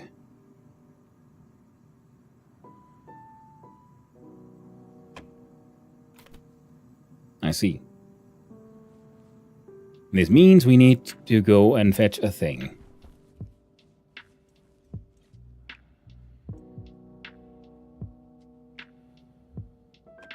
No, wrong one.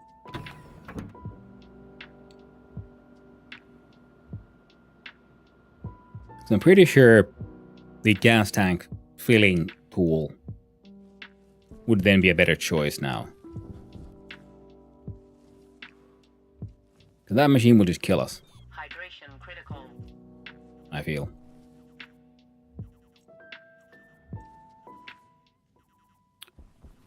And so hydration critical, we needed... Okay, let's deal with the hydration first.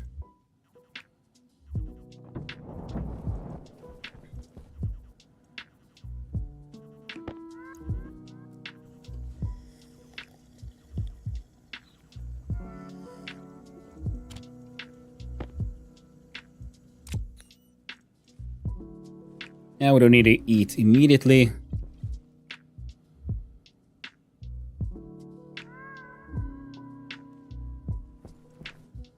Guess I'm gonna want a spray can, a white one, so I can make more of these white oxygen bottles.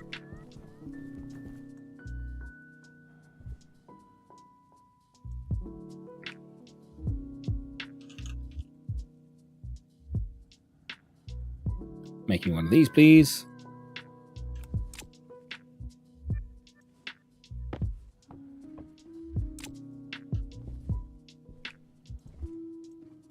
There we go. And I'm gonna want these. And those. We'll get to you in just a sec.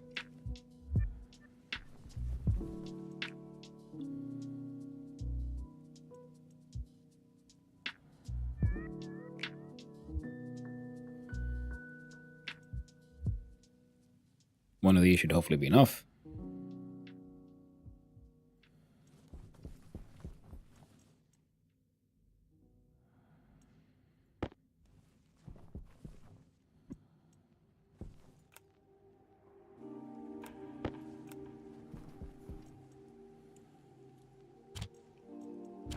There we go.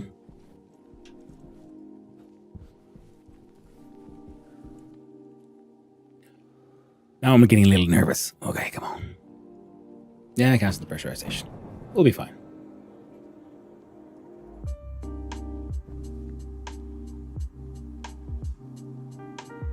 So...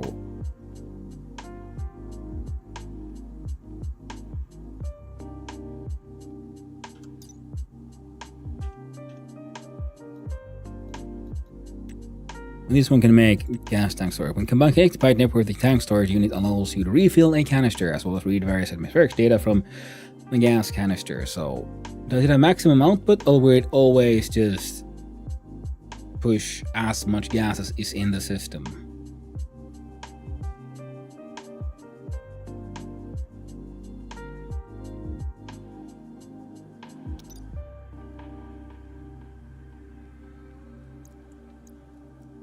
Like,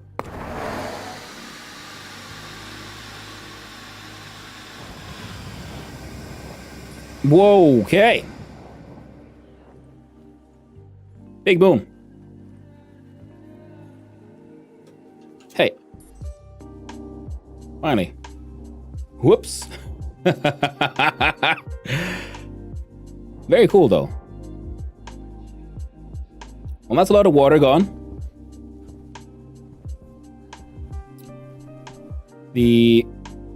Right.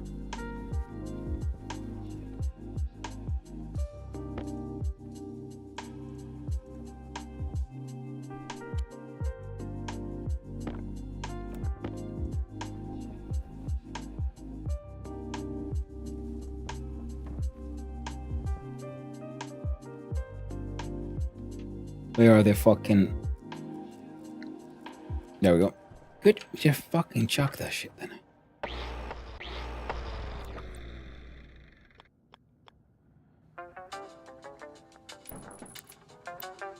Power low.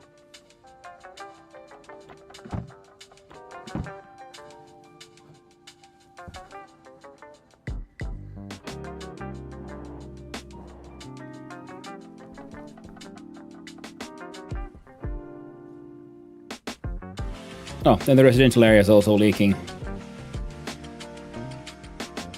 Cool.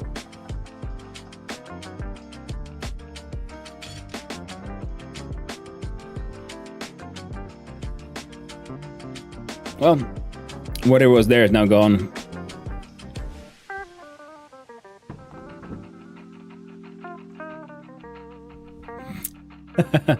Liquid in the gas pipe? Most likely, yes. Because I'm not in... I think the portable gas tank, which was filled with oxygen, was when I was putting my gas tank inside to, like, pull it out, the oxygen, it somehow let the external atmosphere link in as well. Because for some reason it has liquid nitrous oxide inside that one, and I don't really understand how the fuck. Well, okay, well, the water froze, so that's nice, I suppose. The good thing is this was...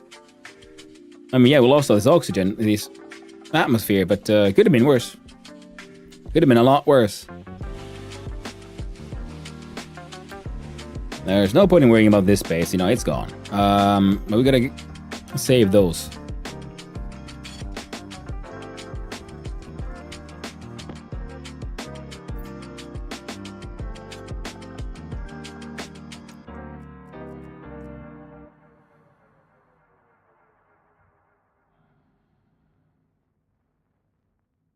So we're chucking in some oxide and some nitrites in here. And hoping for the best. This space is fine. Yeah, N2 will always treat as a liquid, because if it turns into gas, it sucks energy quick. And it'll rapidly cool itself below its freezing point, minus 41C. Ooh, good to know. So that... Alright, good to know, good to know. So we have a bomb here. Nice.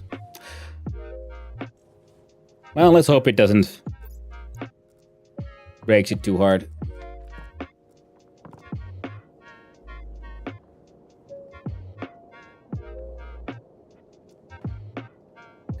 I have to keep less than 50 moles, so it cannot break a pipe. Because if it has more than 50 moles, it can freeze into an ice block. Well, chunk, not a block. What the?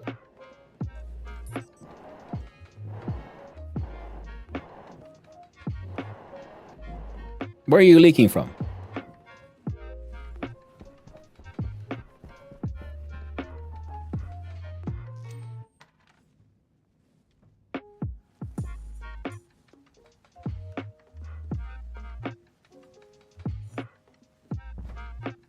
For all gases.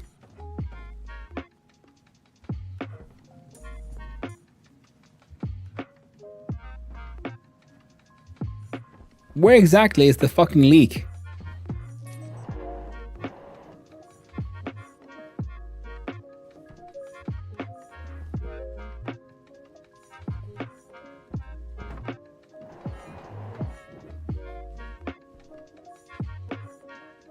Is it a vent? Everything looks solid. Like window block is considered broken. Yeah, I guess so.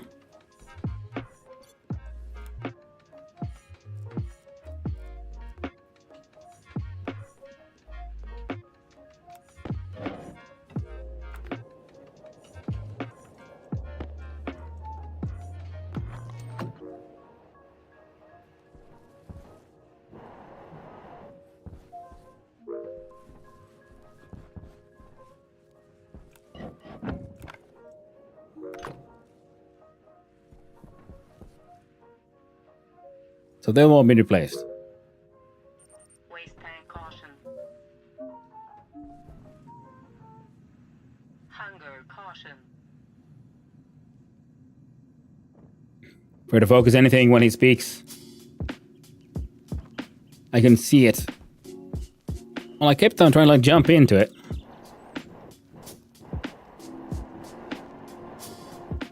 Yeah, there's glass there. You can see the stripes. See the stripes.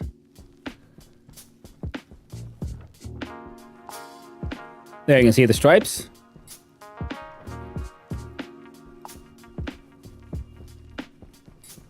See the stripes?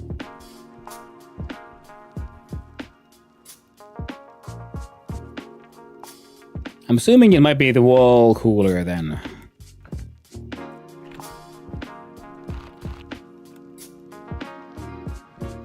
Okay, it's the only thing left connected to something that broken.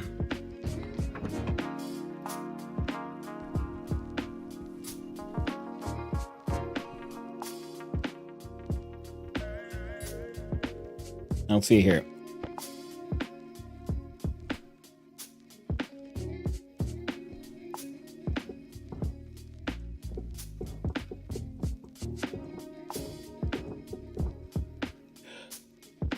It's the pipe. Yeah.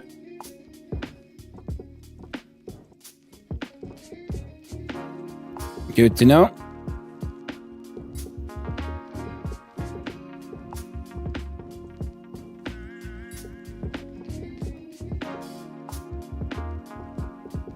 Such a greedy pig wanted such things like, you know, frickin' oxygen. I should have known better, not for me, not for my like.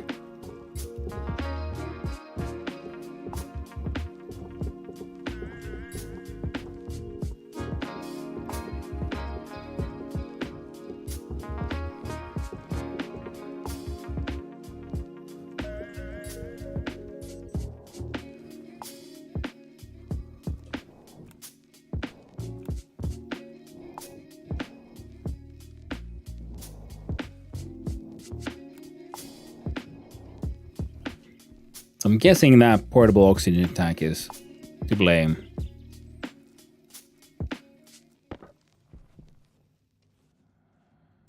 I was like, there's no way there's a bug here. Yeah.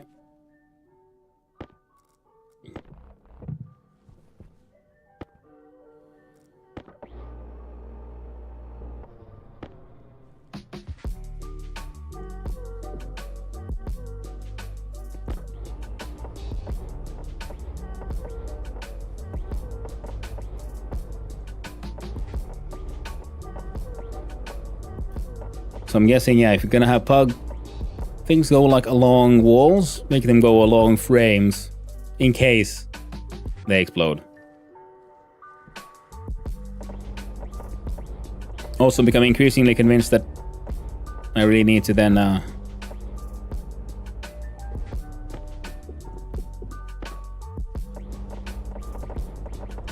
have more like backup systems.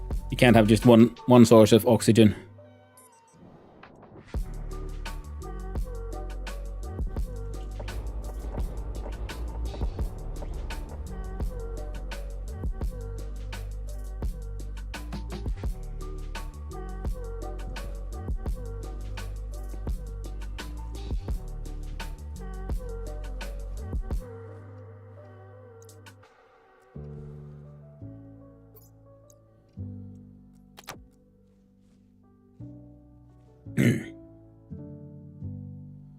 Yeah, it's in the wall, so it's in both rooms. Yeah, there we go, like there's no way. But yeah, whatever you do, try to filter out N2O first in the filtration. Get it into a liquid tank as soon as possible, and you can even pressurize the LN2O tank to keep it liquid. If you have nothing to use for it, you can even dump it overboard. I almost have Atmosia away from the hab, just for accidents. Yeah, I'm sort of realizing that now. I was gonna build it in the basement, and I'm like,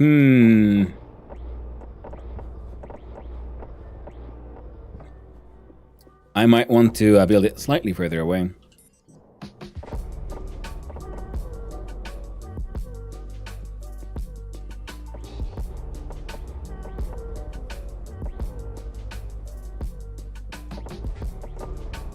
Fucking hell.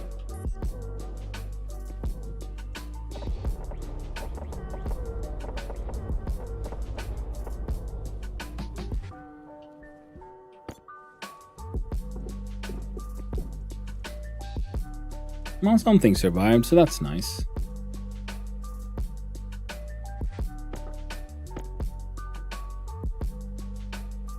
Well, would you look at that? We can still have 20 liters of water in there.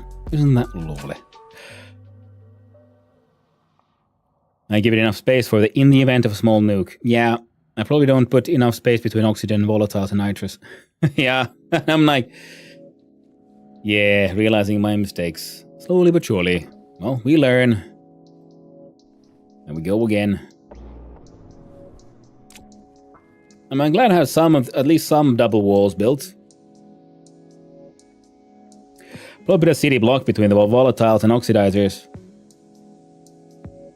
It does seem like a more sensible choice.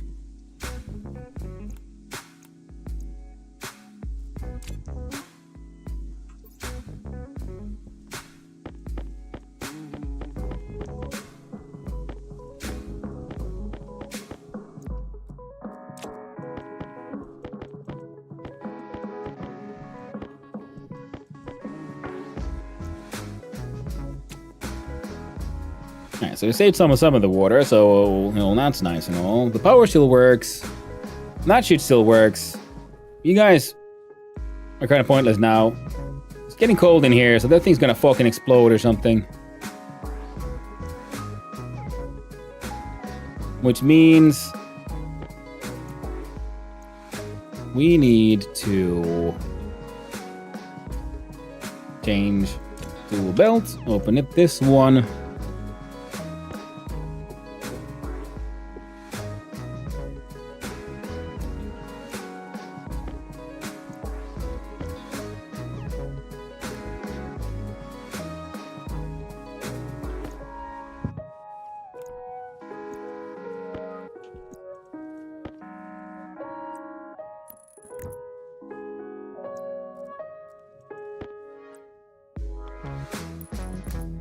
There you go, just fucking vent.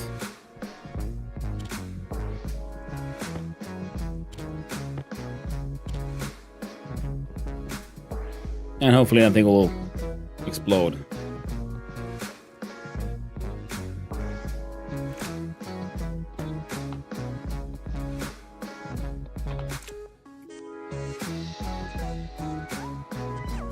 Okay. Electrical system works. Batteries weren't hurt. We just need to see what we can do about saving these guys. let's see here.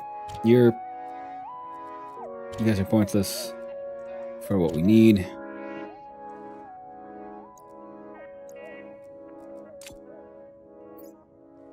Yeah, wrong kind of device in here.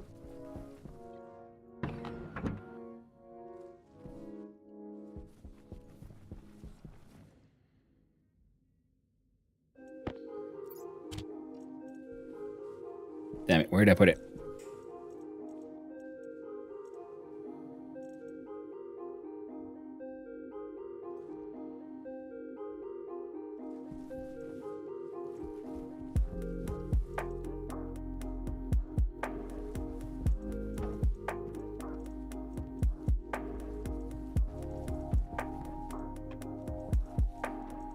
Actually, no, you're fine.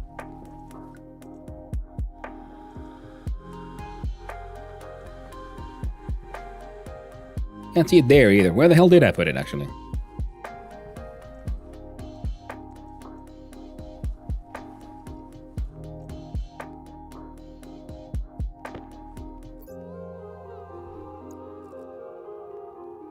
I don't know, just give some pressure in here.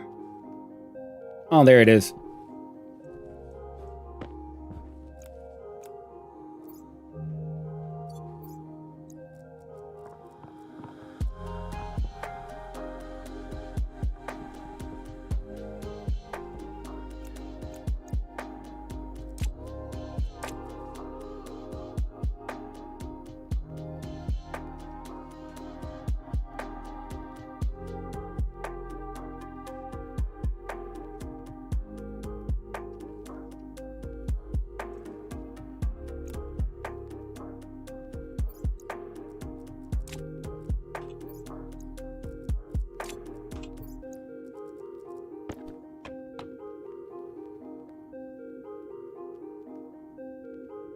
A little bit of CO2, mostly oxygen.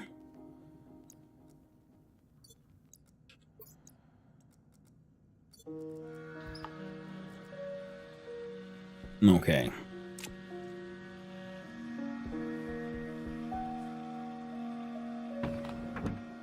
So now we need nitros.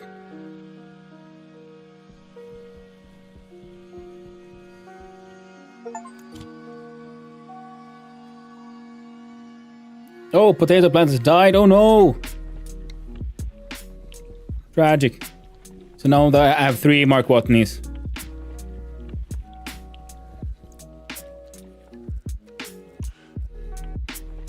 Oh, and we're gonna have some oxygen issues very, very quickly.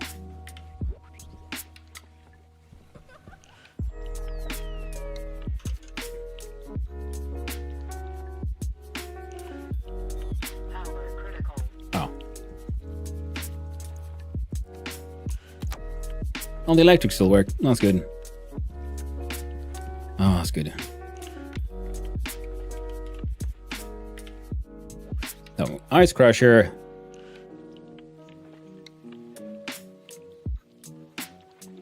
We will...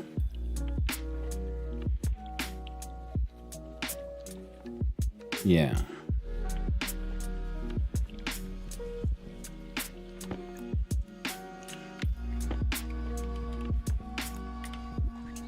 Inside the pipes can wait.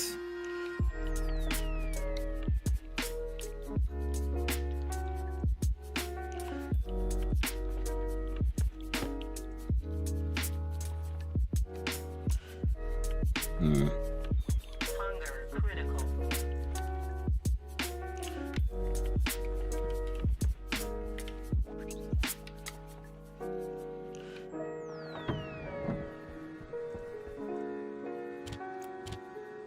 Leave those there for now.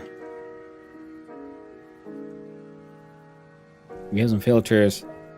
Those may be reprocessed. One of them will be for just pumping in oxygen, and we'll try to refill that thing with oxygen, I guess.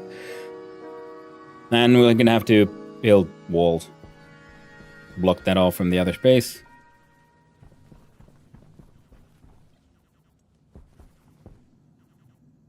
External pressure is way too low.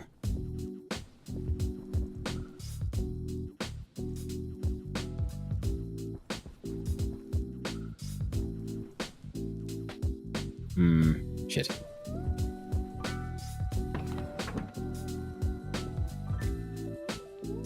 Hunger is bad. We'll hopefully survive. Our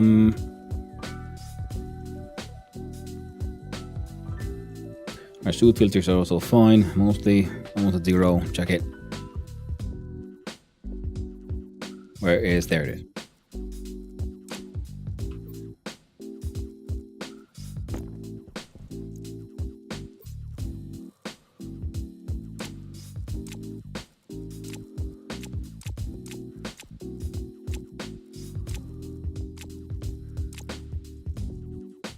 There we go.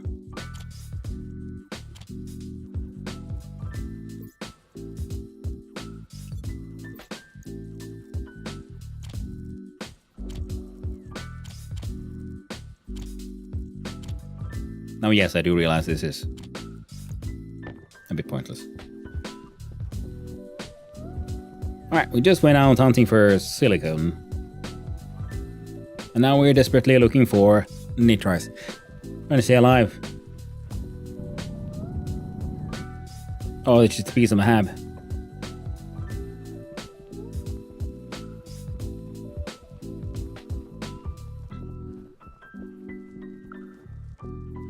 Yeah, I went so far to look for silicon, and we had some right here.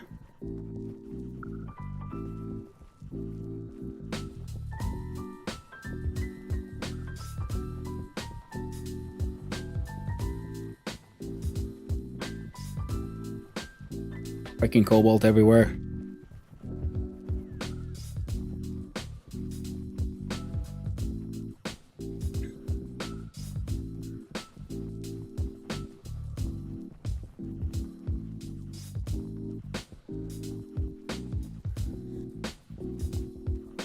Now, water is nice and all, but it won't keep me alive right now.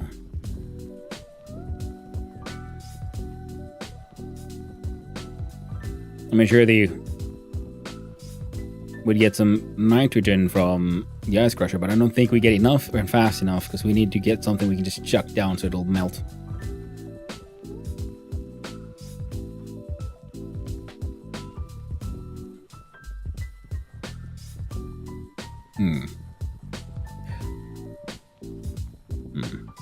I think I'll have to bring in all the filtration units from the other side into the greenhouse, and we'll have them filter various things. Peepo PLs. You're right, Game Potato. We'll try to be quick, but we're in a bit of a predicament. We're kind of dying thanks to an completely unavoidable explosion. No one could have seen that coming.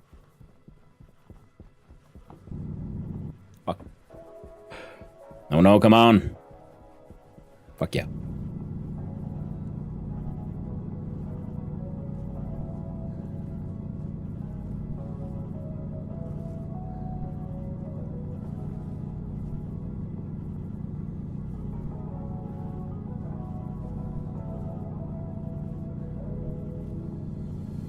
There we go. There's the more of it. Come on, please. I need more. Because my greenhouse is too big. The good thing is we have a large amount of potato seeds and they did not die in the explosion.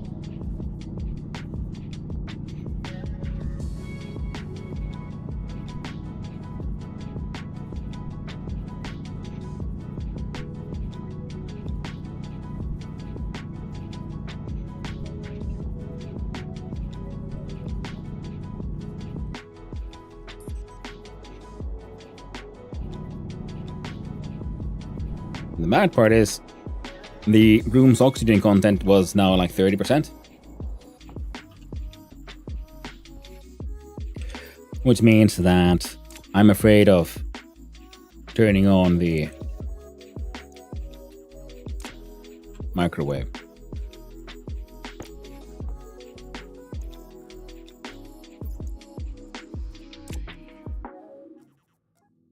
There we go.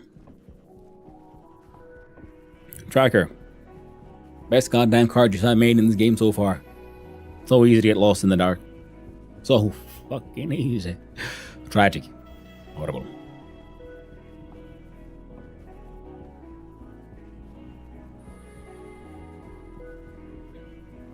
Okay, hunger has reached 0. Oh. I realized a mistake. I didn't farm any of the potatoes as they were dying.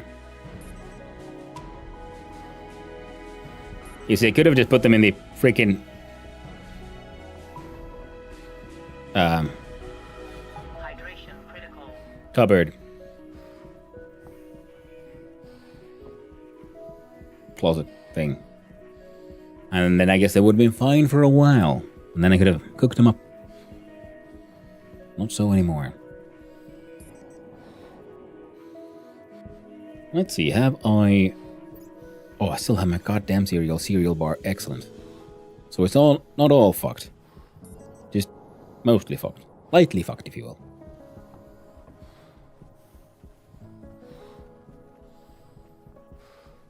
Okay, looking at the ruin, it's quite heavily fucked in many ways. But, you know, maybe we can find some goodness in this. Some nice things as well.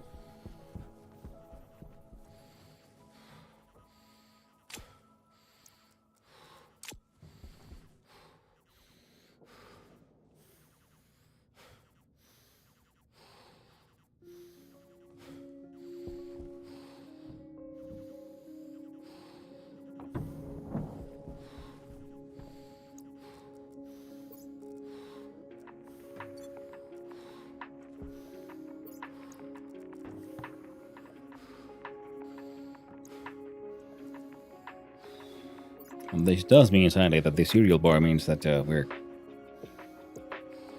pretty much completely out. Do this, that.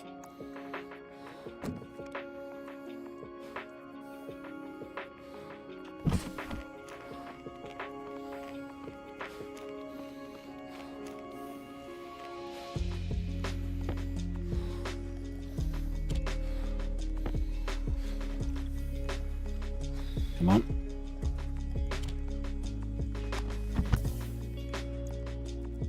Alright. We survived for a little bit. Next big issue will be us running out of oxygen. We still got 2000 kilopascals, so we're not immediately royally fucked. We're just mostly fucked. Which means we can do a quick little check here. Pressure is at 657 kilopascals. What? Wasn't it in like 60 just now?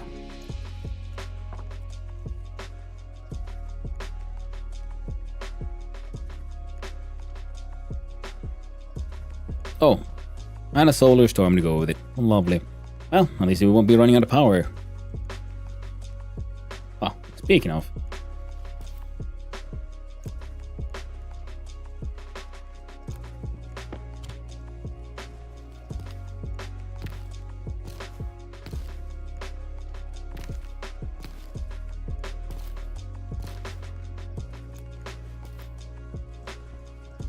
Dead seeds and a bunch of potatoes.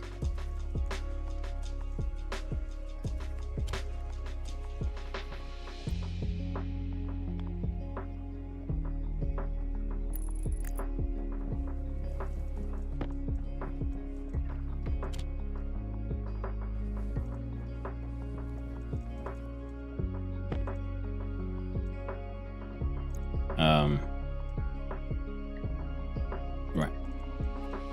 External pressure is at 69. Nice. That's the same. What? Wrong one.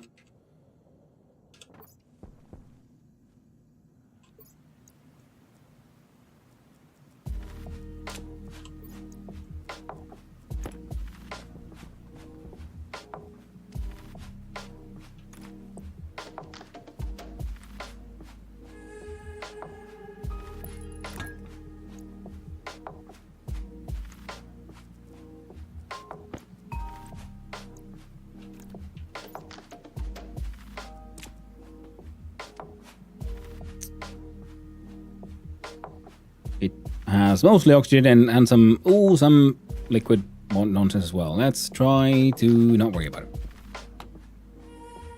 Temperature minus 153 Celsius. Efficient fridge, that, I guess. Okay, 22 hours. Excellent. Atmosphere 27%, oxygen 5 point many percent of N2O. The N2O is currently being filtered away.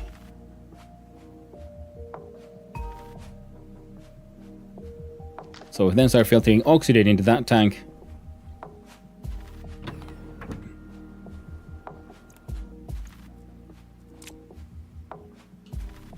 We'll be doing better.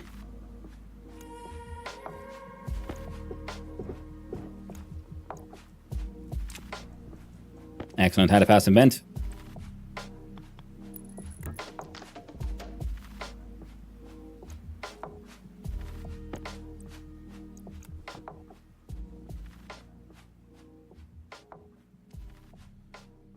Wonderful.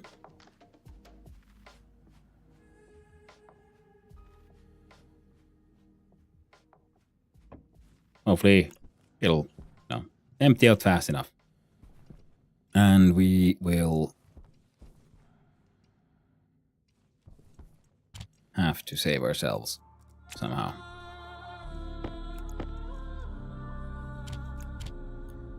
See, this was on an old oxygen filtration system that I forgot I had the bits and pieces for.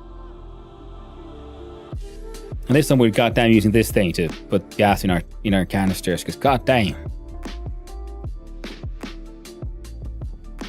I just honestly didn't even consider that, what happened to be a possibility. Oh yeah. Pressure is 80 kilopascals. Okay. I'd call that shit acceptable. We got a whole bunch of passive vents. We have part of the, where is you tank?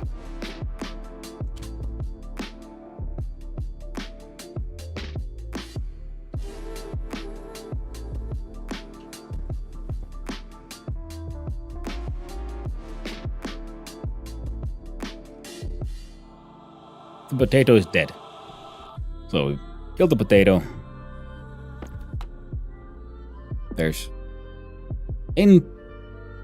How does it get everywhere? There's been nothing but water in here. Nothing else been... It's you. You bastard.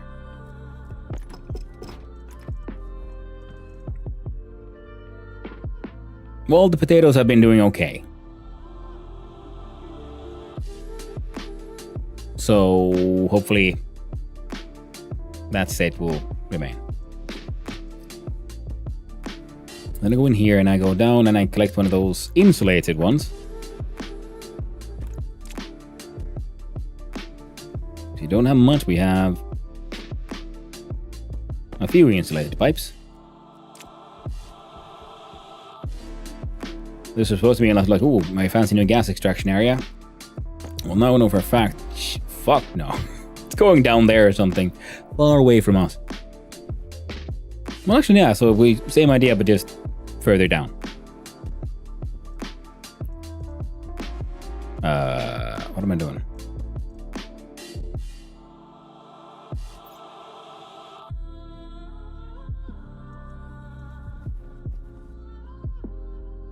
I can pretty much like snag an entire freaking...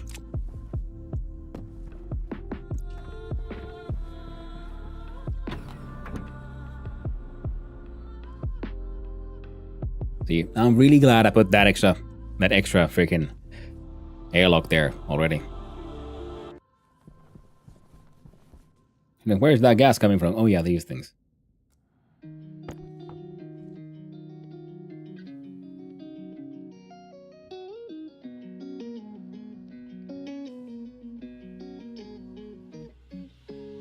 Ah. Lovely. Okay. Okay. Well, it doesn't matter, I think, because we're gonna do that.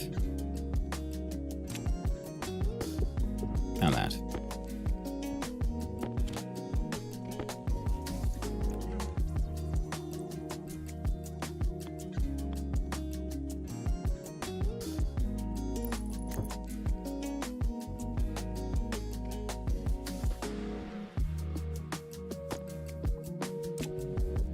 shit, come on.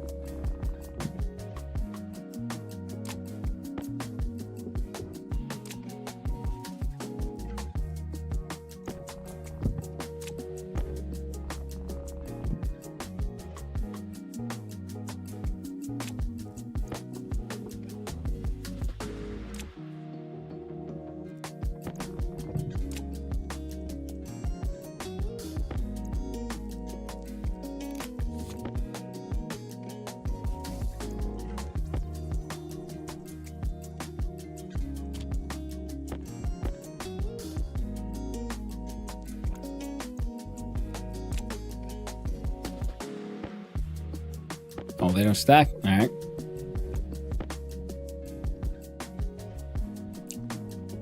Okay, so.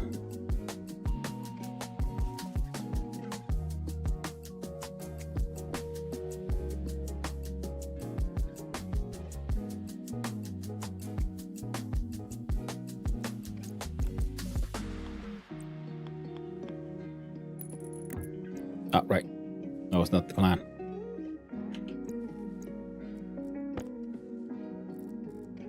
Come on.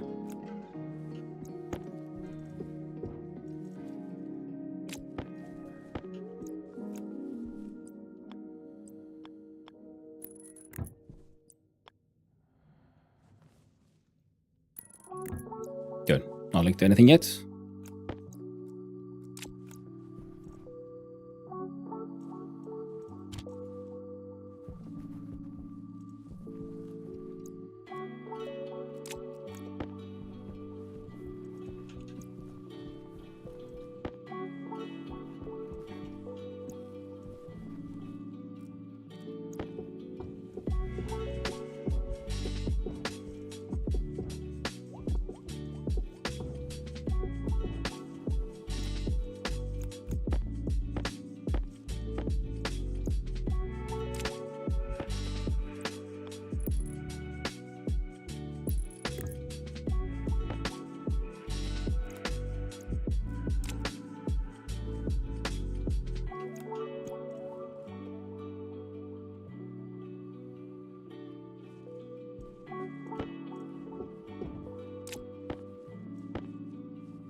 Here we go.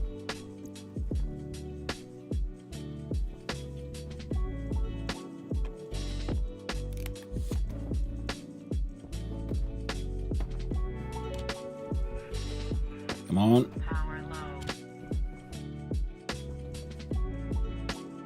No, we're good. We're good. Okay, so.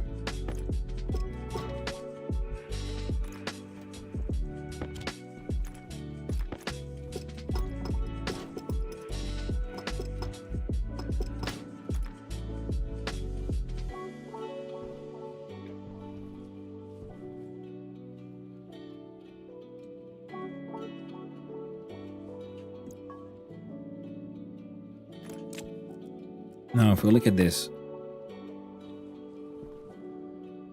machine, that pipe made rip.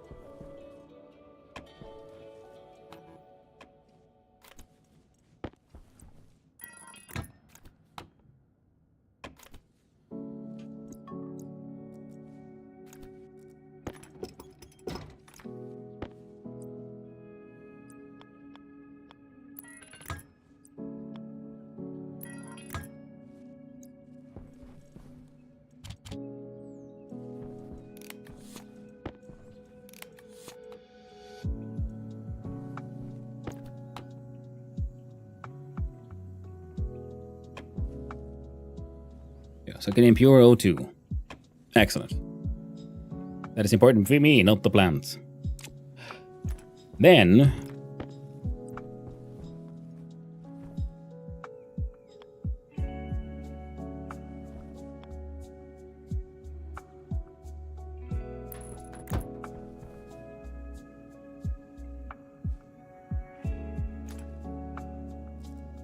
we put this one not in fact there. So to get the power there, we can do one here. That should work.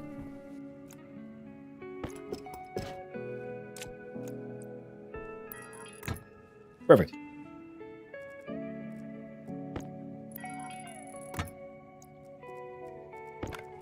It's this and this, isn't it? Perfect. Why is it always an air conditioner first? Every time. Air tank low.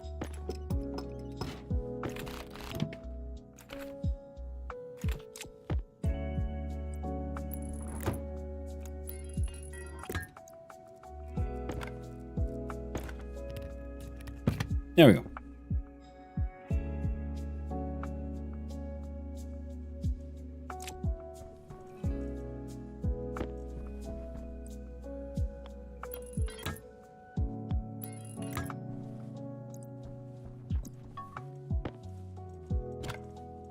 Then, what?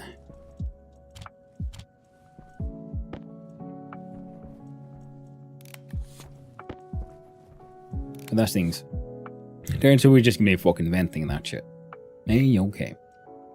And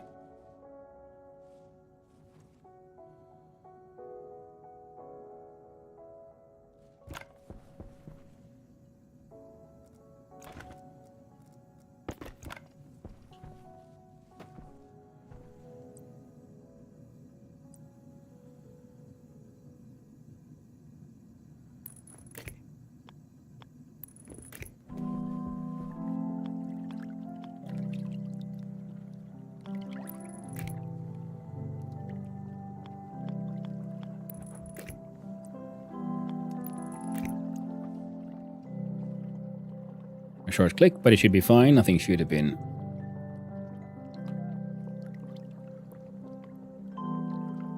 There.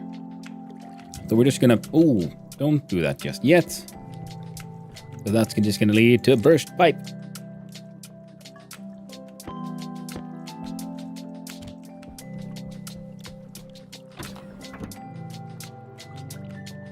Come on.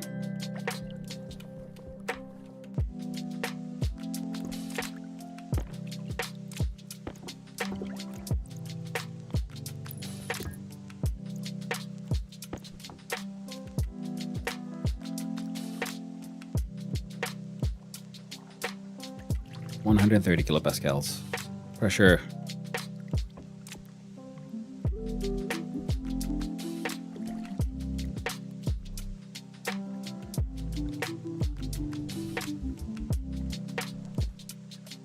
Anything here that I want to the other side.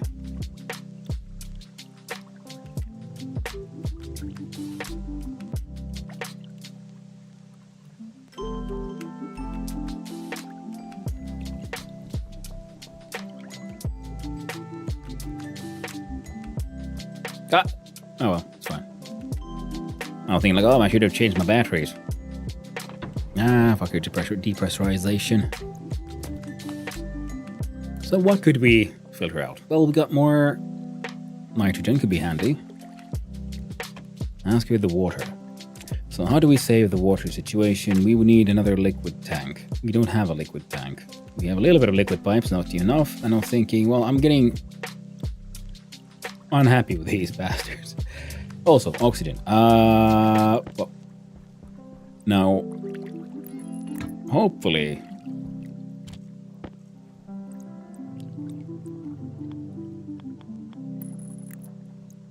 that'll work.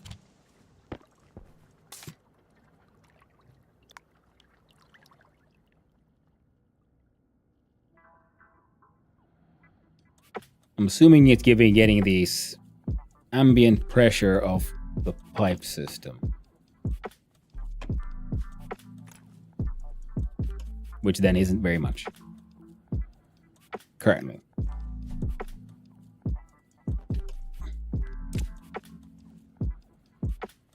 So in fact, what I want to do is, yeah, Go here. All right. Getting there. We're getting there. Come on.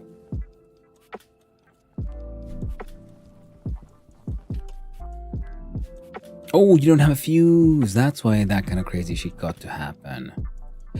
Neat. But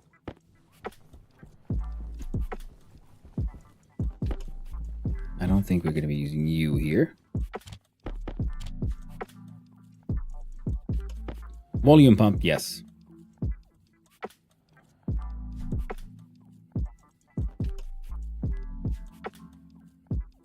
I don't think we'll need you in your current form. You don't have any cable here, no? And I don't have any high power cable that I could like even snag or steal here anywhere. No. Or I guess if I do things like this.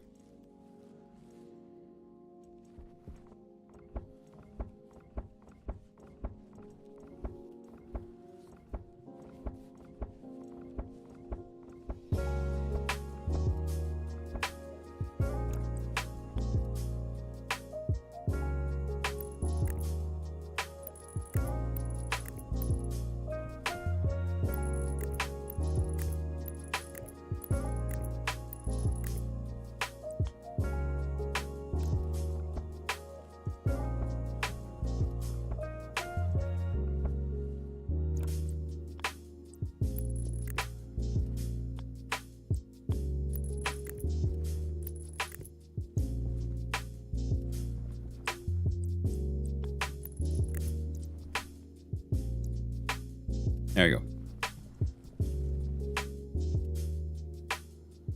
A lot of shit got fried. That's a-okay.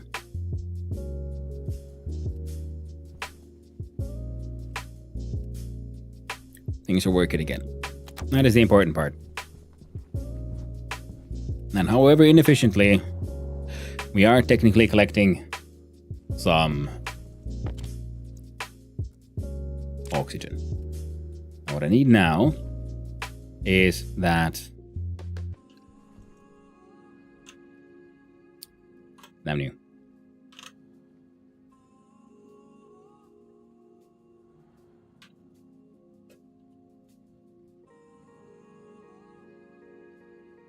Needs more silicon for the insulated one.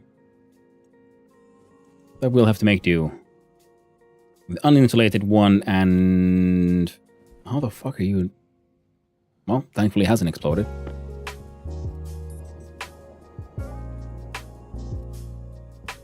Oh.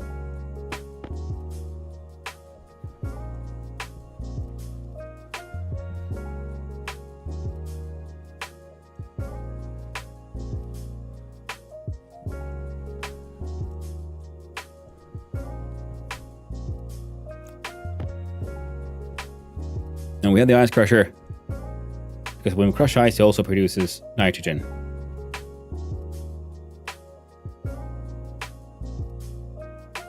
Oh, 115 kilopascals. Excellent. Still more. Airtime critical. Yeah.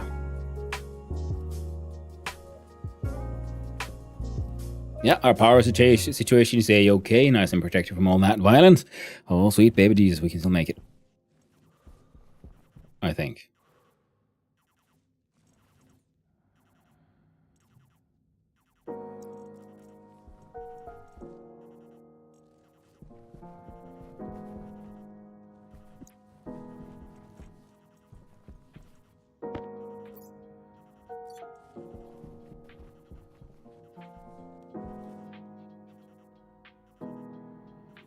Don't kill me.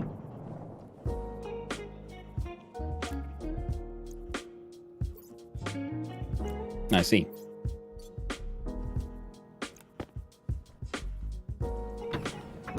Feel like I didn't really think that one through now, did I?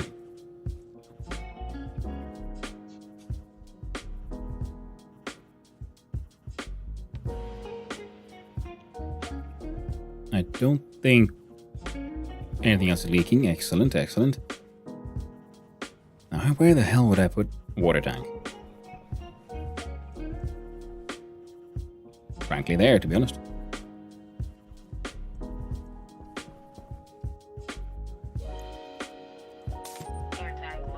Yeah, I know.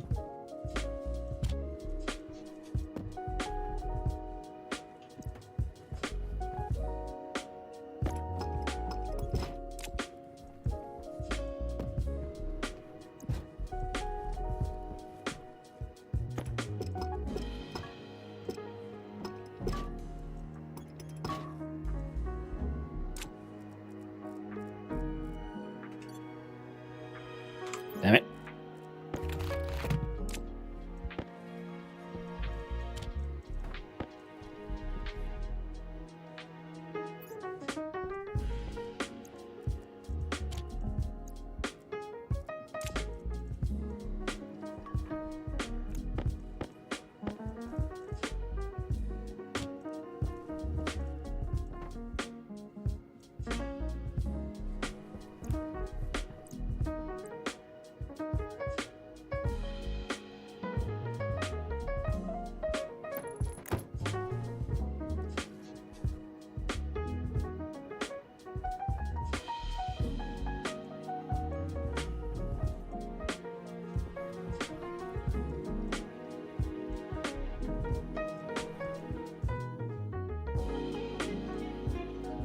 Where's the thing?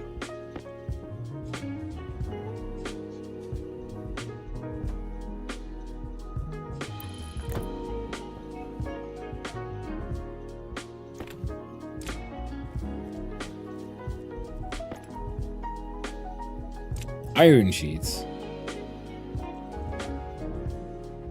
Well, Jesus Christ, I had one. Well, let's hope we don't die. Hey, we didn't explode.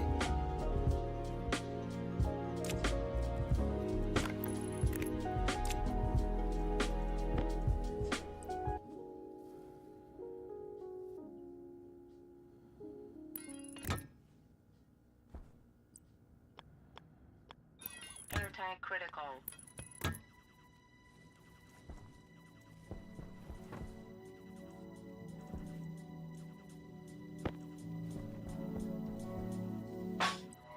Todo flexi con mi chica, dando vueltas pica pica. Estoy usando la varita, mientras todo dinamita. Todo flexi con mi chica, dando He's vueltas pica increasingly Estoy usando la varita, say weird. mientras todo dinamita. Come on. Debo, despego, quemo eso, subo al cielo, pero arriba no me encuentro nada nuevo y luego acabo todo tirado. That's way too much N2O in here. Quería subir para no bajar, con cara de póker grabando el track, soltarme unas barras y poco más, sin imaginar lo que podría pasar. Siempre sonrío con los ojos cerrados, bebo batido en la escalera sentado. Hermano, ¿por qué andas preocupado? Pensando en las cosas que aún no te han pasado. ¿Qué pasó, mi pana? Estoy matando monstruos con las hawaianas, volando en posiciones raras, el peso de mi alma en una dana. Todo flexi con mi chica, I'm pressurizing these things. Oh, there we go. estoy usando la varita, mientras todo dinamita. Todo flexi con mi chica, dando vueltas pica pica. Estoy usando la varita, There we go. todo dinamita. Los sueños se derriten por aquí, es así. Veo la vida como Dalí, yo soy quien soy, yo no pienso huir, aunque tenga que subirme Oh my God. al ring. Aunque busques el significado del amor en Google. Where did I put it? Where did I put it? Que me quieres pero no lo jures. Yo sigo como Goku, yo sigo en mi nube, regando las plantitas empezando el lunes. Mi vida es una jam. Yo no Hey there, Walt Dingleberry. lo que tenga que venir, Things are pretty hectic right now. There we go. That's the one. Wait. Tú solo pisas pasos de cebra. ¿A qué esperas? Abre una ventana nueva. Súbete al tejado, tumba las antenas. Respira bien hondo. There was a bit of an explosion at the space station, and now I'm desperately trying to get my oxygen production and, well, everything kind of production back in order. And to smelt ice in on one end and do all the things. Oh, it's getting hectic. En el onda con el I hope you're doing well, Bing Dingleberry Man. Let's see here. Okay.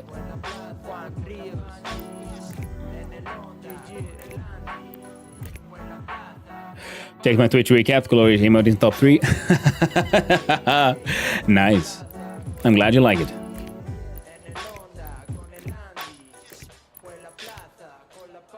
And hopefully they should not short fuse. Hey, nothing even blinked. Excellent. And so oxygen is being filtered.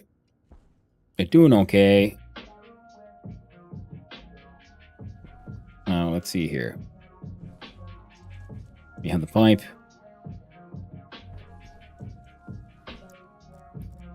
I want to make this work. We'll have to put this one there. Remove that one. Grab these.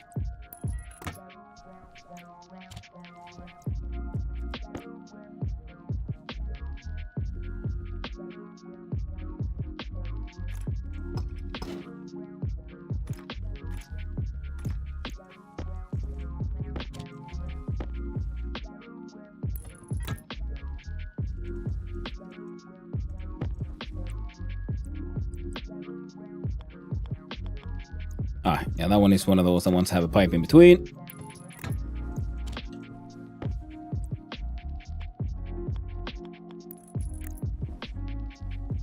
We'll... well, just have to hope for the best.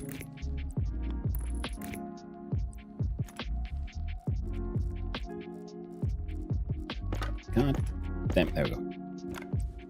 Oh, come on. Nothing blinked, but everything's still working. So now...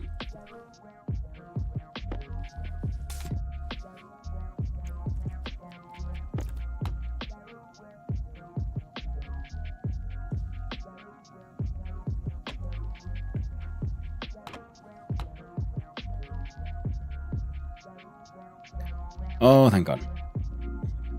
Now get enough oxygen. Airtime critical.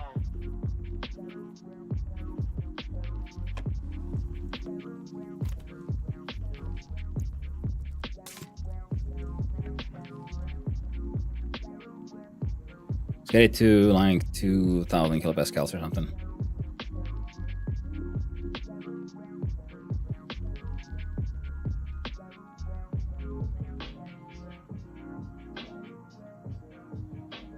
Come on.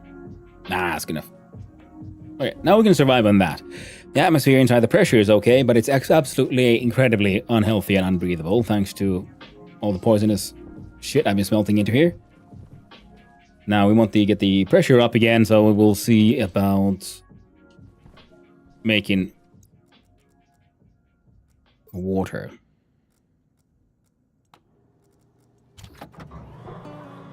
Oh, shit.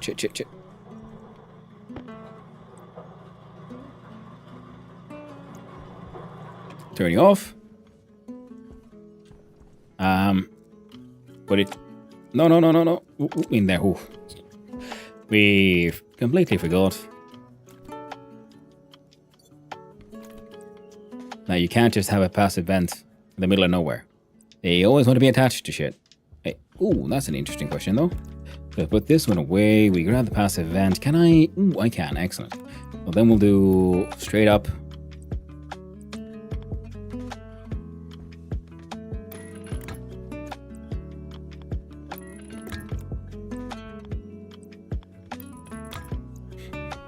There. Because normal water ice should just produce nitrogen as gas.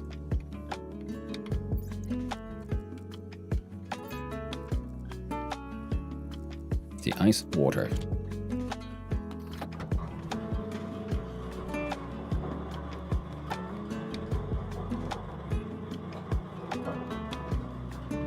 And that way we can increase the pressure inside this space.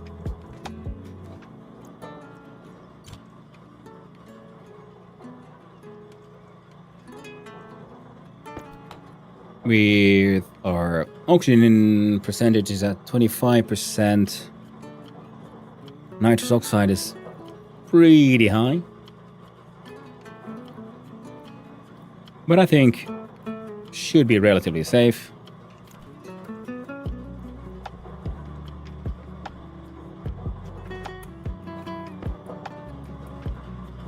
TGF4. Oh man, I hate these crates.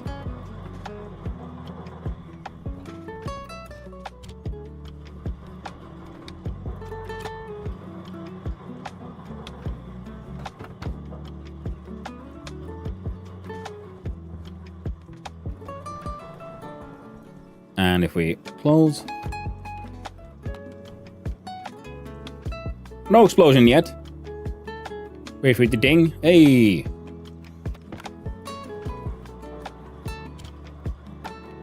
Now, we gotta be fast.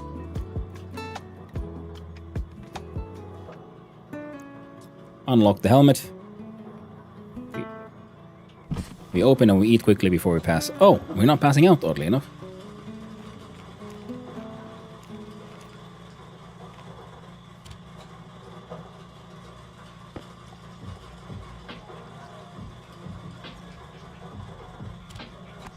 Even with the relatively high nitrous levels. Sweet. You know. Oh. Wonderful news.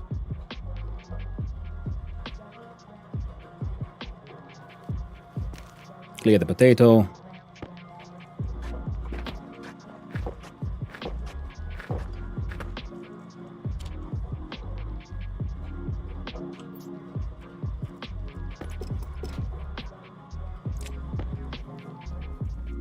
There we go. Now they have this little tank of water. Thriving towards fruiting. Excellent. So now we need to plant more plants here. Make more oxygen inside this space. A beautiful little greenhouse. And pump it all out. Because plants don't... That is what they exhale. It is not what they inhale. So this place doesn't need oxygen. The temperature is a little low, but it's fine. We only got 12 liters of water inside there as well. This system has absolute nonsense inside as well. So we'll have to figure out a way to purge that one. I'm assuming there must be a way to make a little vent or something to allow gases to come out of liquid pipes. But our coding worked, our power rewiring has been a success, and our oxygen generation was an absolute failure and led to an extremely unfortunate explosion. I wonder, can I see this thing? Small tank insulated. We have 1.83 kilomoles. How much does this thing have? 48 moles. Okay.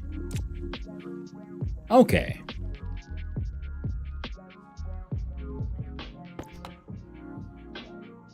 We had 53 moles. We are at 21% oxygen. Our CO2 levels are acceptable. Nitrogen is high. You know what? We're safe. We're good.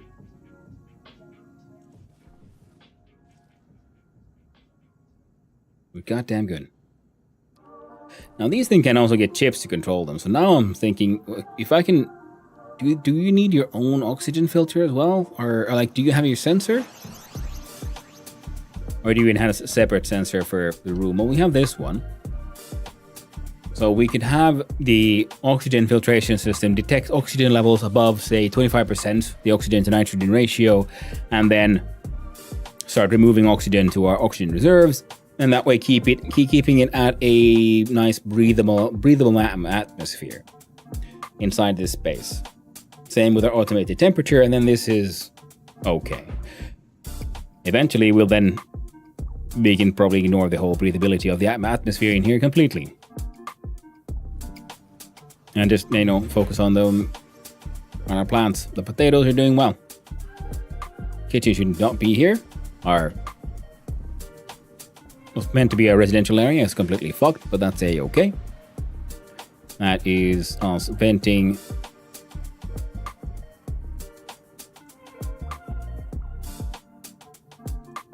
Our nitrous oxides. Holy shit. I feel sort of surprised. Everything went better than expected.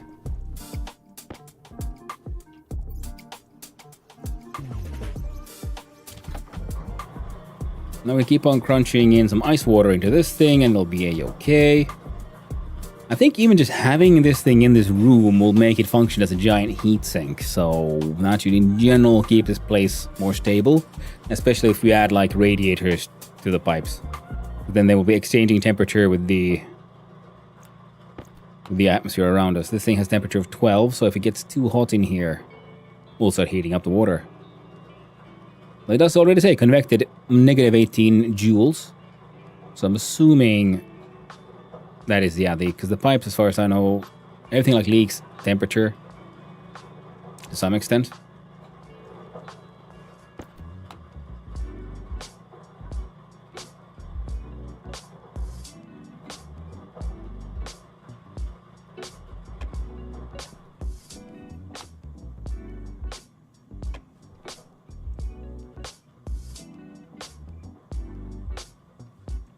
Yeah.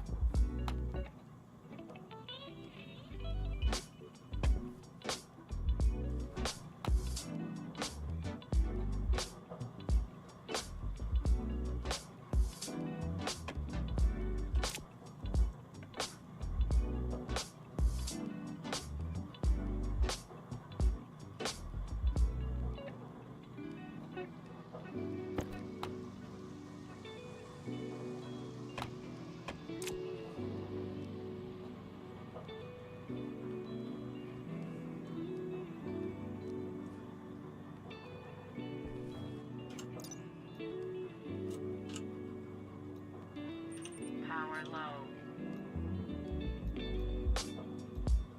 What's a smart one then? Oh, it doesn't explain it. Nice. Has modes apparently. Oh, maybe it's just smart because it has a thingamabob. Copper, steel, and silicon in a high bender tier 2. With the high volume one. No explanation. I guess they just exist. Maybe we can buy them or something. Canister itself, maximum pressure is 10,000 kilopascals. And I've been like so worried about some of those.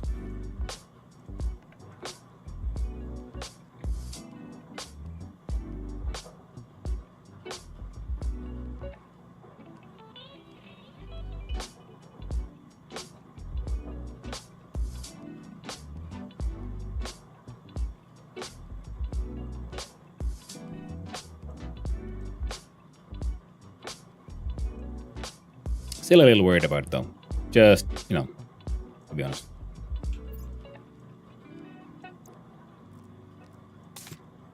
So, there we got oxygen for quite a while. We have, our filters are doing okay. We did get a lot of mining done. We got a bunch of silicon need to be smelted. Make our insulated tanks. We made that one insulated because it is technically on the in the vacuum. Beyond that door. Maybe I should put more battery chargers around, but for now, I can just do that. They are freaking thriving.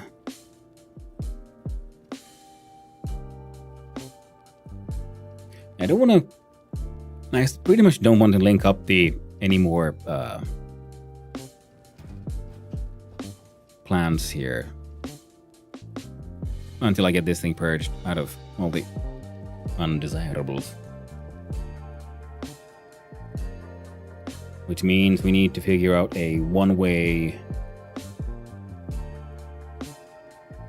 I did have a liquid pump.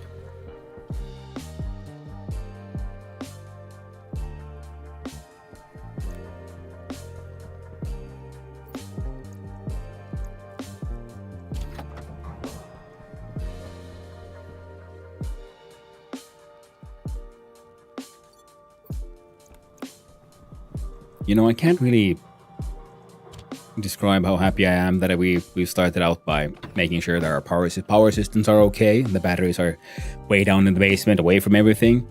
Because even despite the explosion, despite all the bad stuff, it's going okay. I came here to look for these, and I was hoping I would have a liquid pump / vent here somewhere.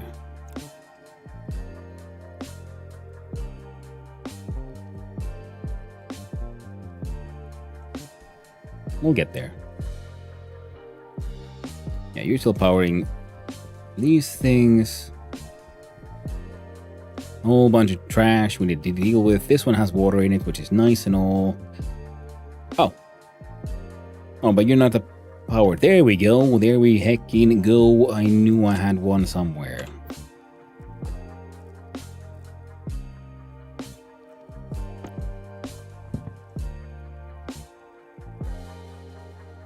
I'll leave you here for now.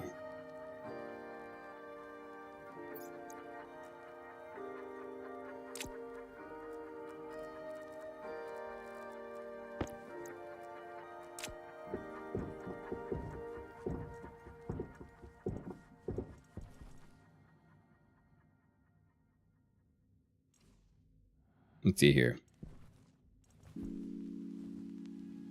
Poor thing's confused. Let's turn you off.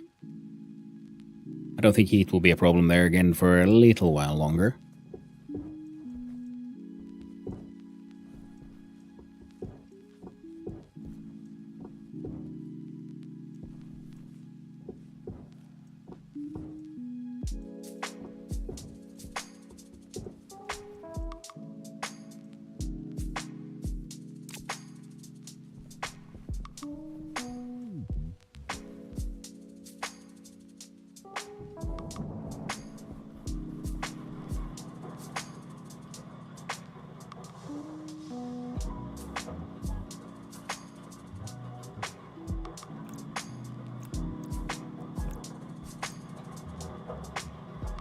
Ah.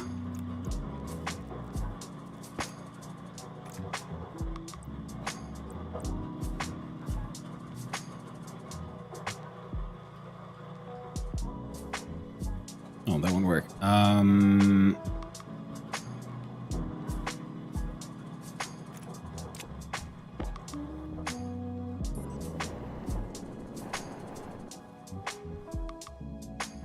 Now these, I don't think are linked to much of anything anymore.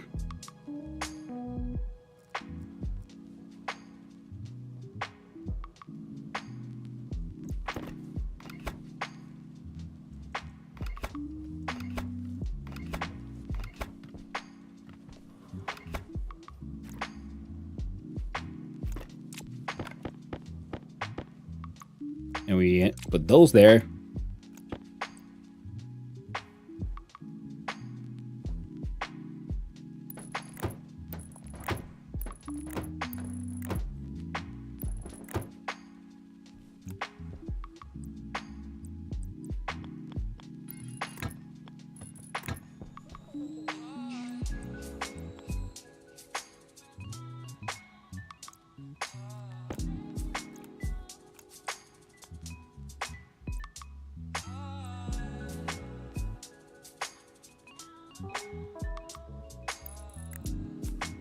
And I'm pretty sure that'll be more than enough.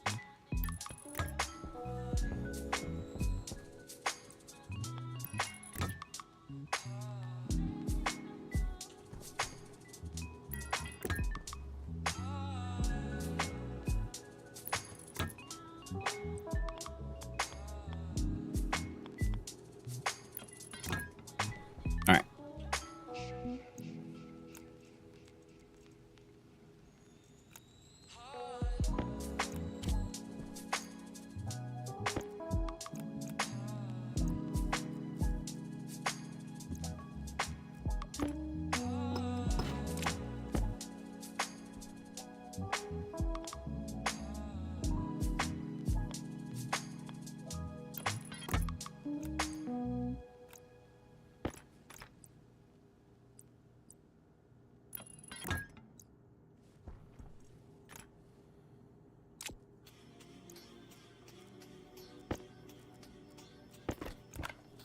We're almost done.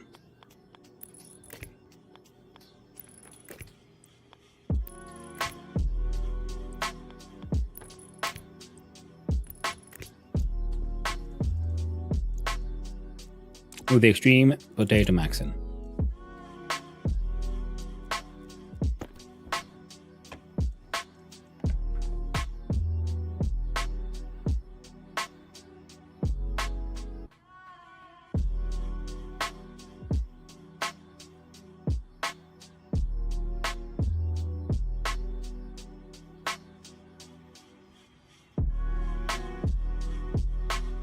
+20 liters. This one has 48 liters. Yeah, that's 40 liters. There we go. Should be more than enough.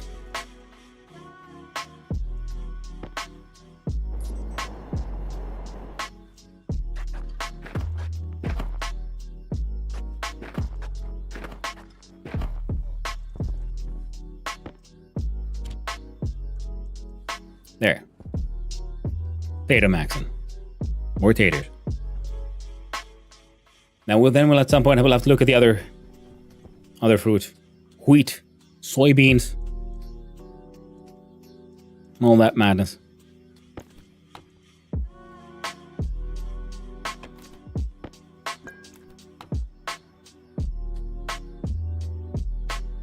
This one has oxygen, nitrogen,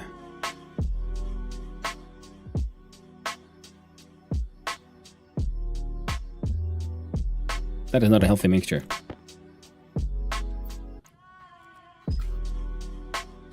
Let's vent it in here.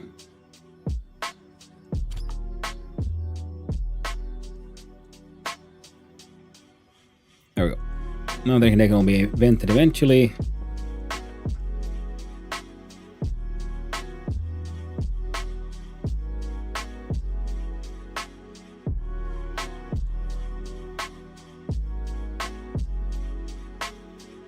Our fields will grow eventually.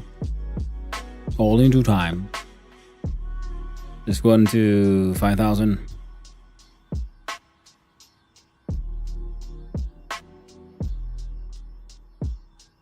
Well, I guess we're going to 6. There we go. The room itself, pretty low oxygen at this point, so we're going to turn you off. I'm gonna throw you in here. Raise the oxygen levels a little bit in a unhealthy way.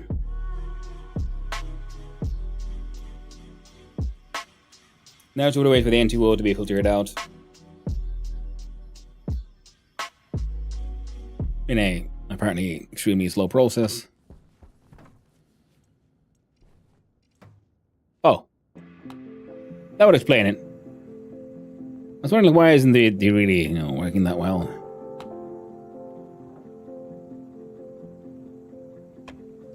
Fucker wasn't even on.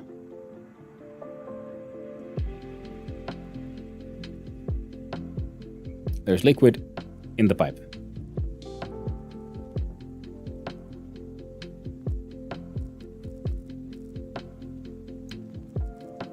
We do this.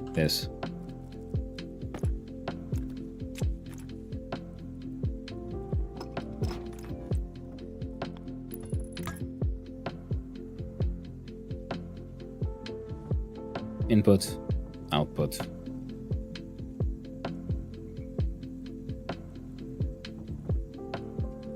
We need to have a single. We did. Okay, we're gonna have to change that one pipe into an insulated one.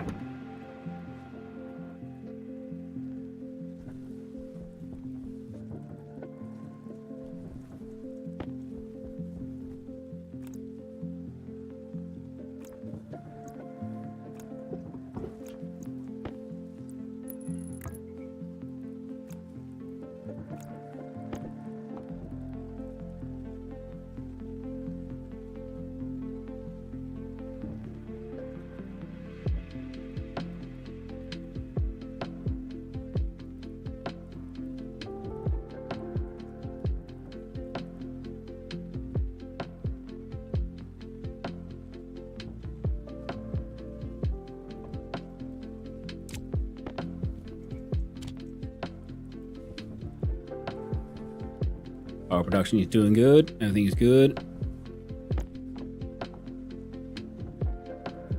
Now we should have, frankly, more than enough oxygen for quite a while. And we have water here that needs to be dealt with. In the sense, just moved from point A to point B. Oh, sweet baby Jesus. Not scary. But we made it. We survived. And now I must go and empty the duct. Jesus Christ, I'm late. Okay. So, like I said, tomorrow we'll be returning to the grand glorious lands of the very casual store. And the day after that would be a Thursday, so we'll be back in Stationeers, continuing our endeavors and rebuilding what was lost. We must rebuild our residential hub, and we must make a proper gas processing area. Thank you, Aurelia, for hanging out. I really do appreciate it. But now... Oh, wait, first...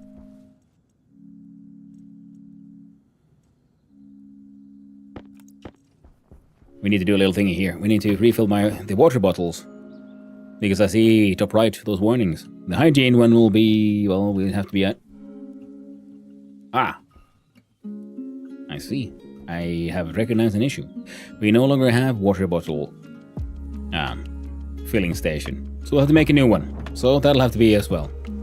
Next time then. See, I was trying to be proactive and shit. Didn't really help out there. Well, thank you, Knapzor. I will do my best to have a good walk of the doggos. But that was a pretty adventurous day we had in Stationeers. Much was learned. Mistakes were made. Explosions were experienced. In more than once, actually. But look at that, the potatoes are already growing. It's beautiful. We're gonna have... I want this place like covered in greenery.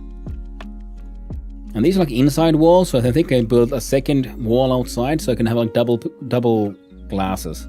Double layer glass just to make sure the place stays as, secure as possible. Potatoes, exactly, Knapzor. Exactly.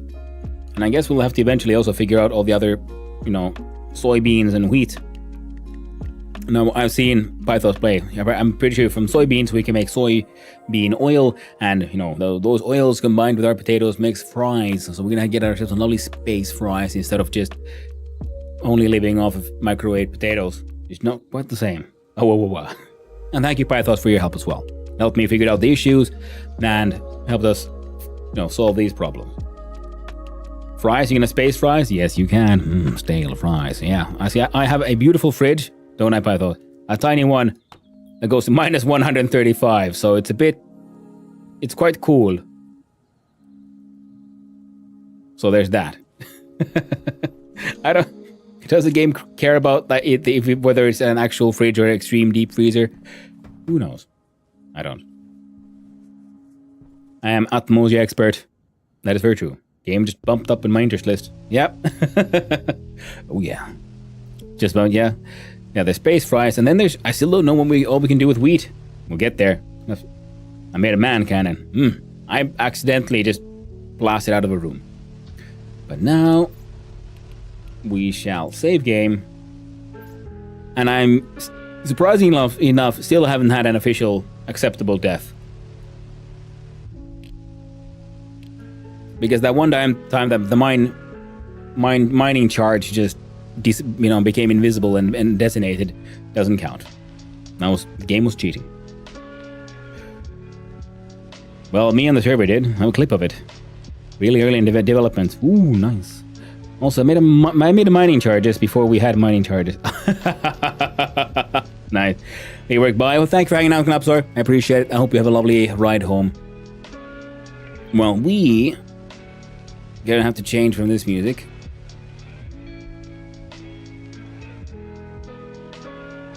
Because when I raid, it turns that stuff off. No, it's not this one. Where's the list?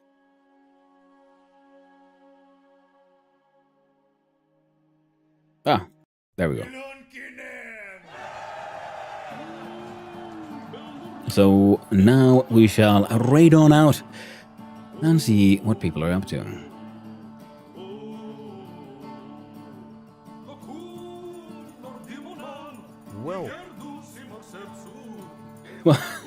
Well, thank you for coming to say hi, Raggy. I appreciate it. Hope you're doing well. We'll be doing it in about 2 hours. Ooh, nice. But first, we're going to over the year in review. I'm by. That's what it. Well, sometimes that's how it goes, Raggy, with our time zone differences.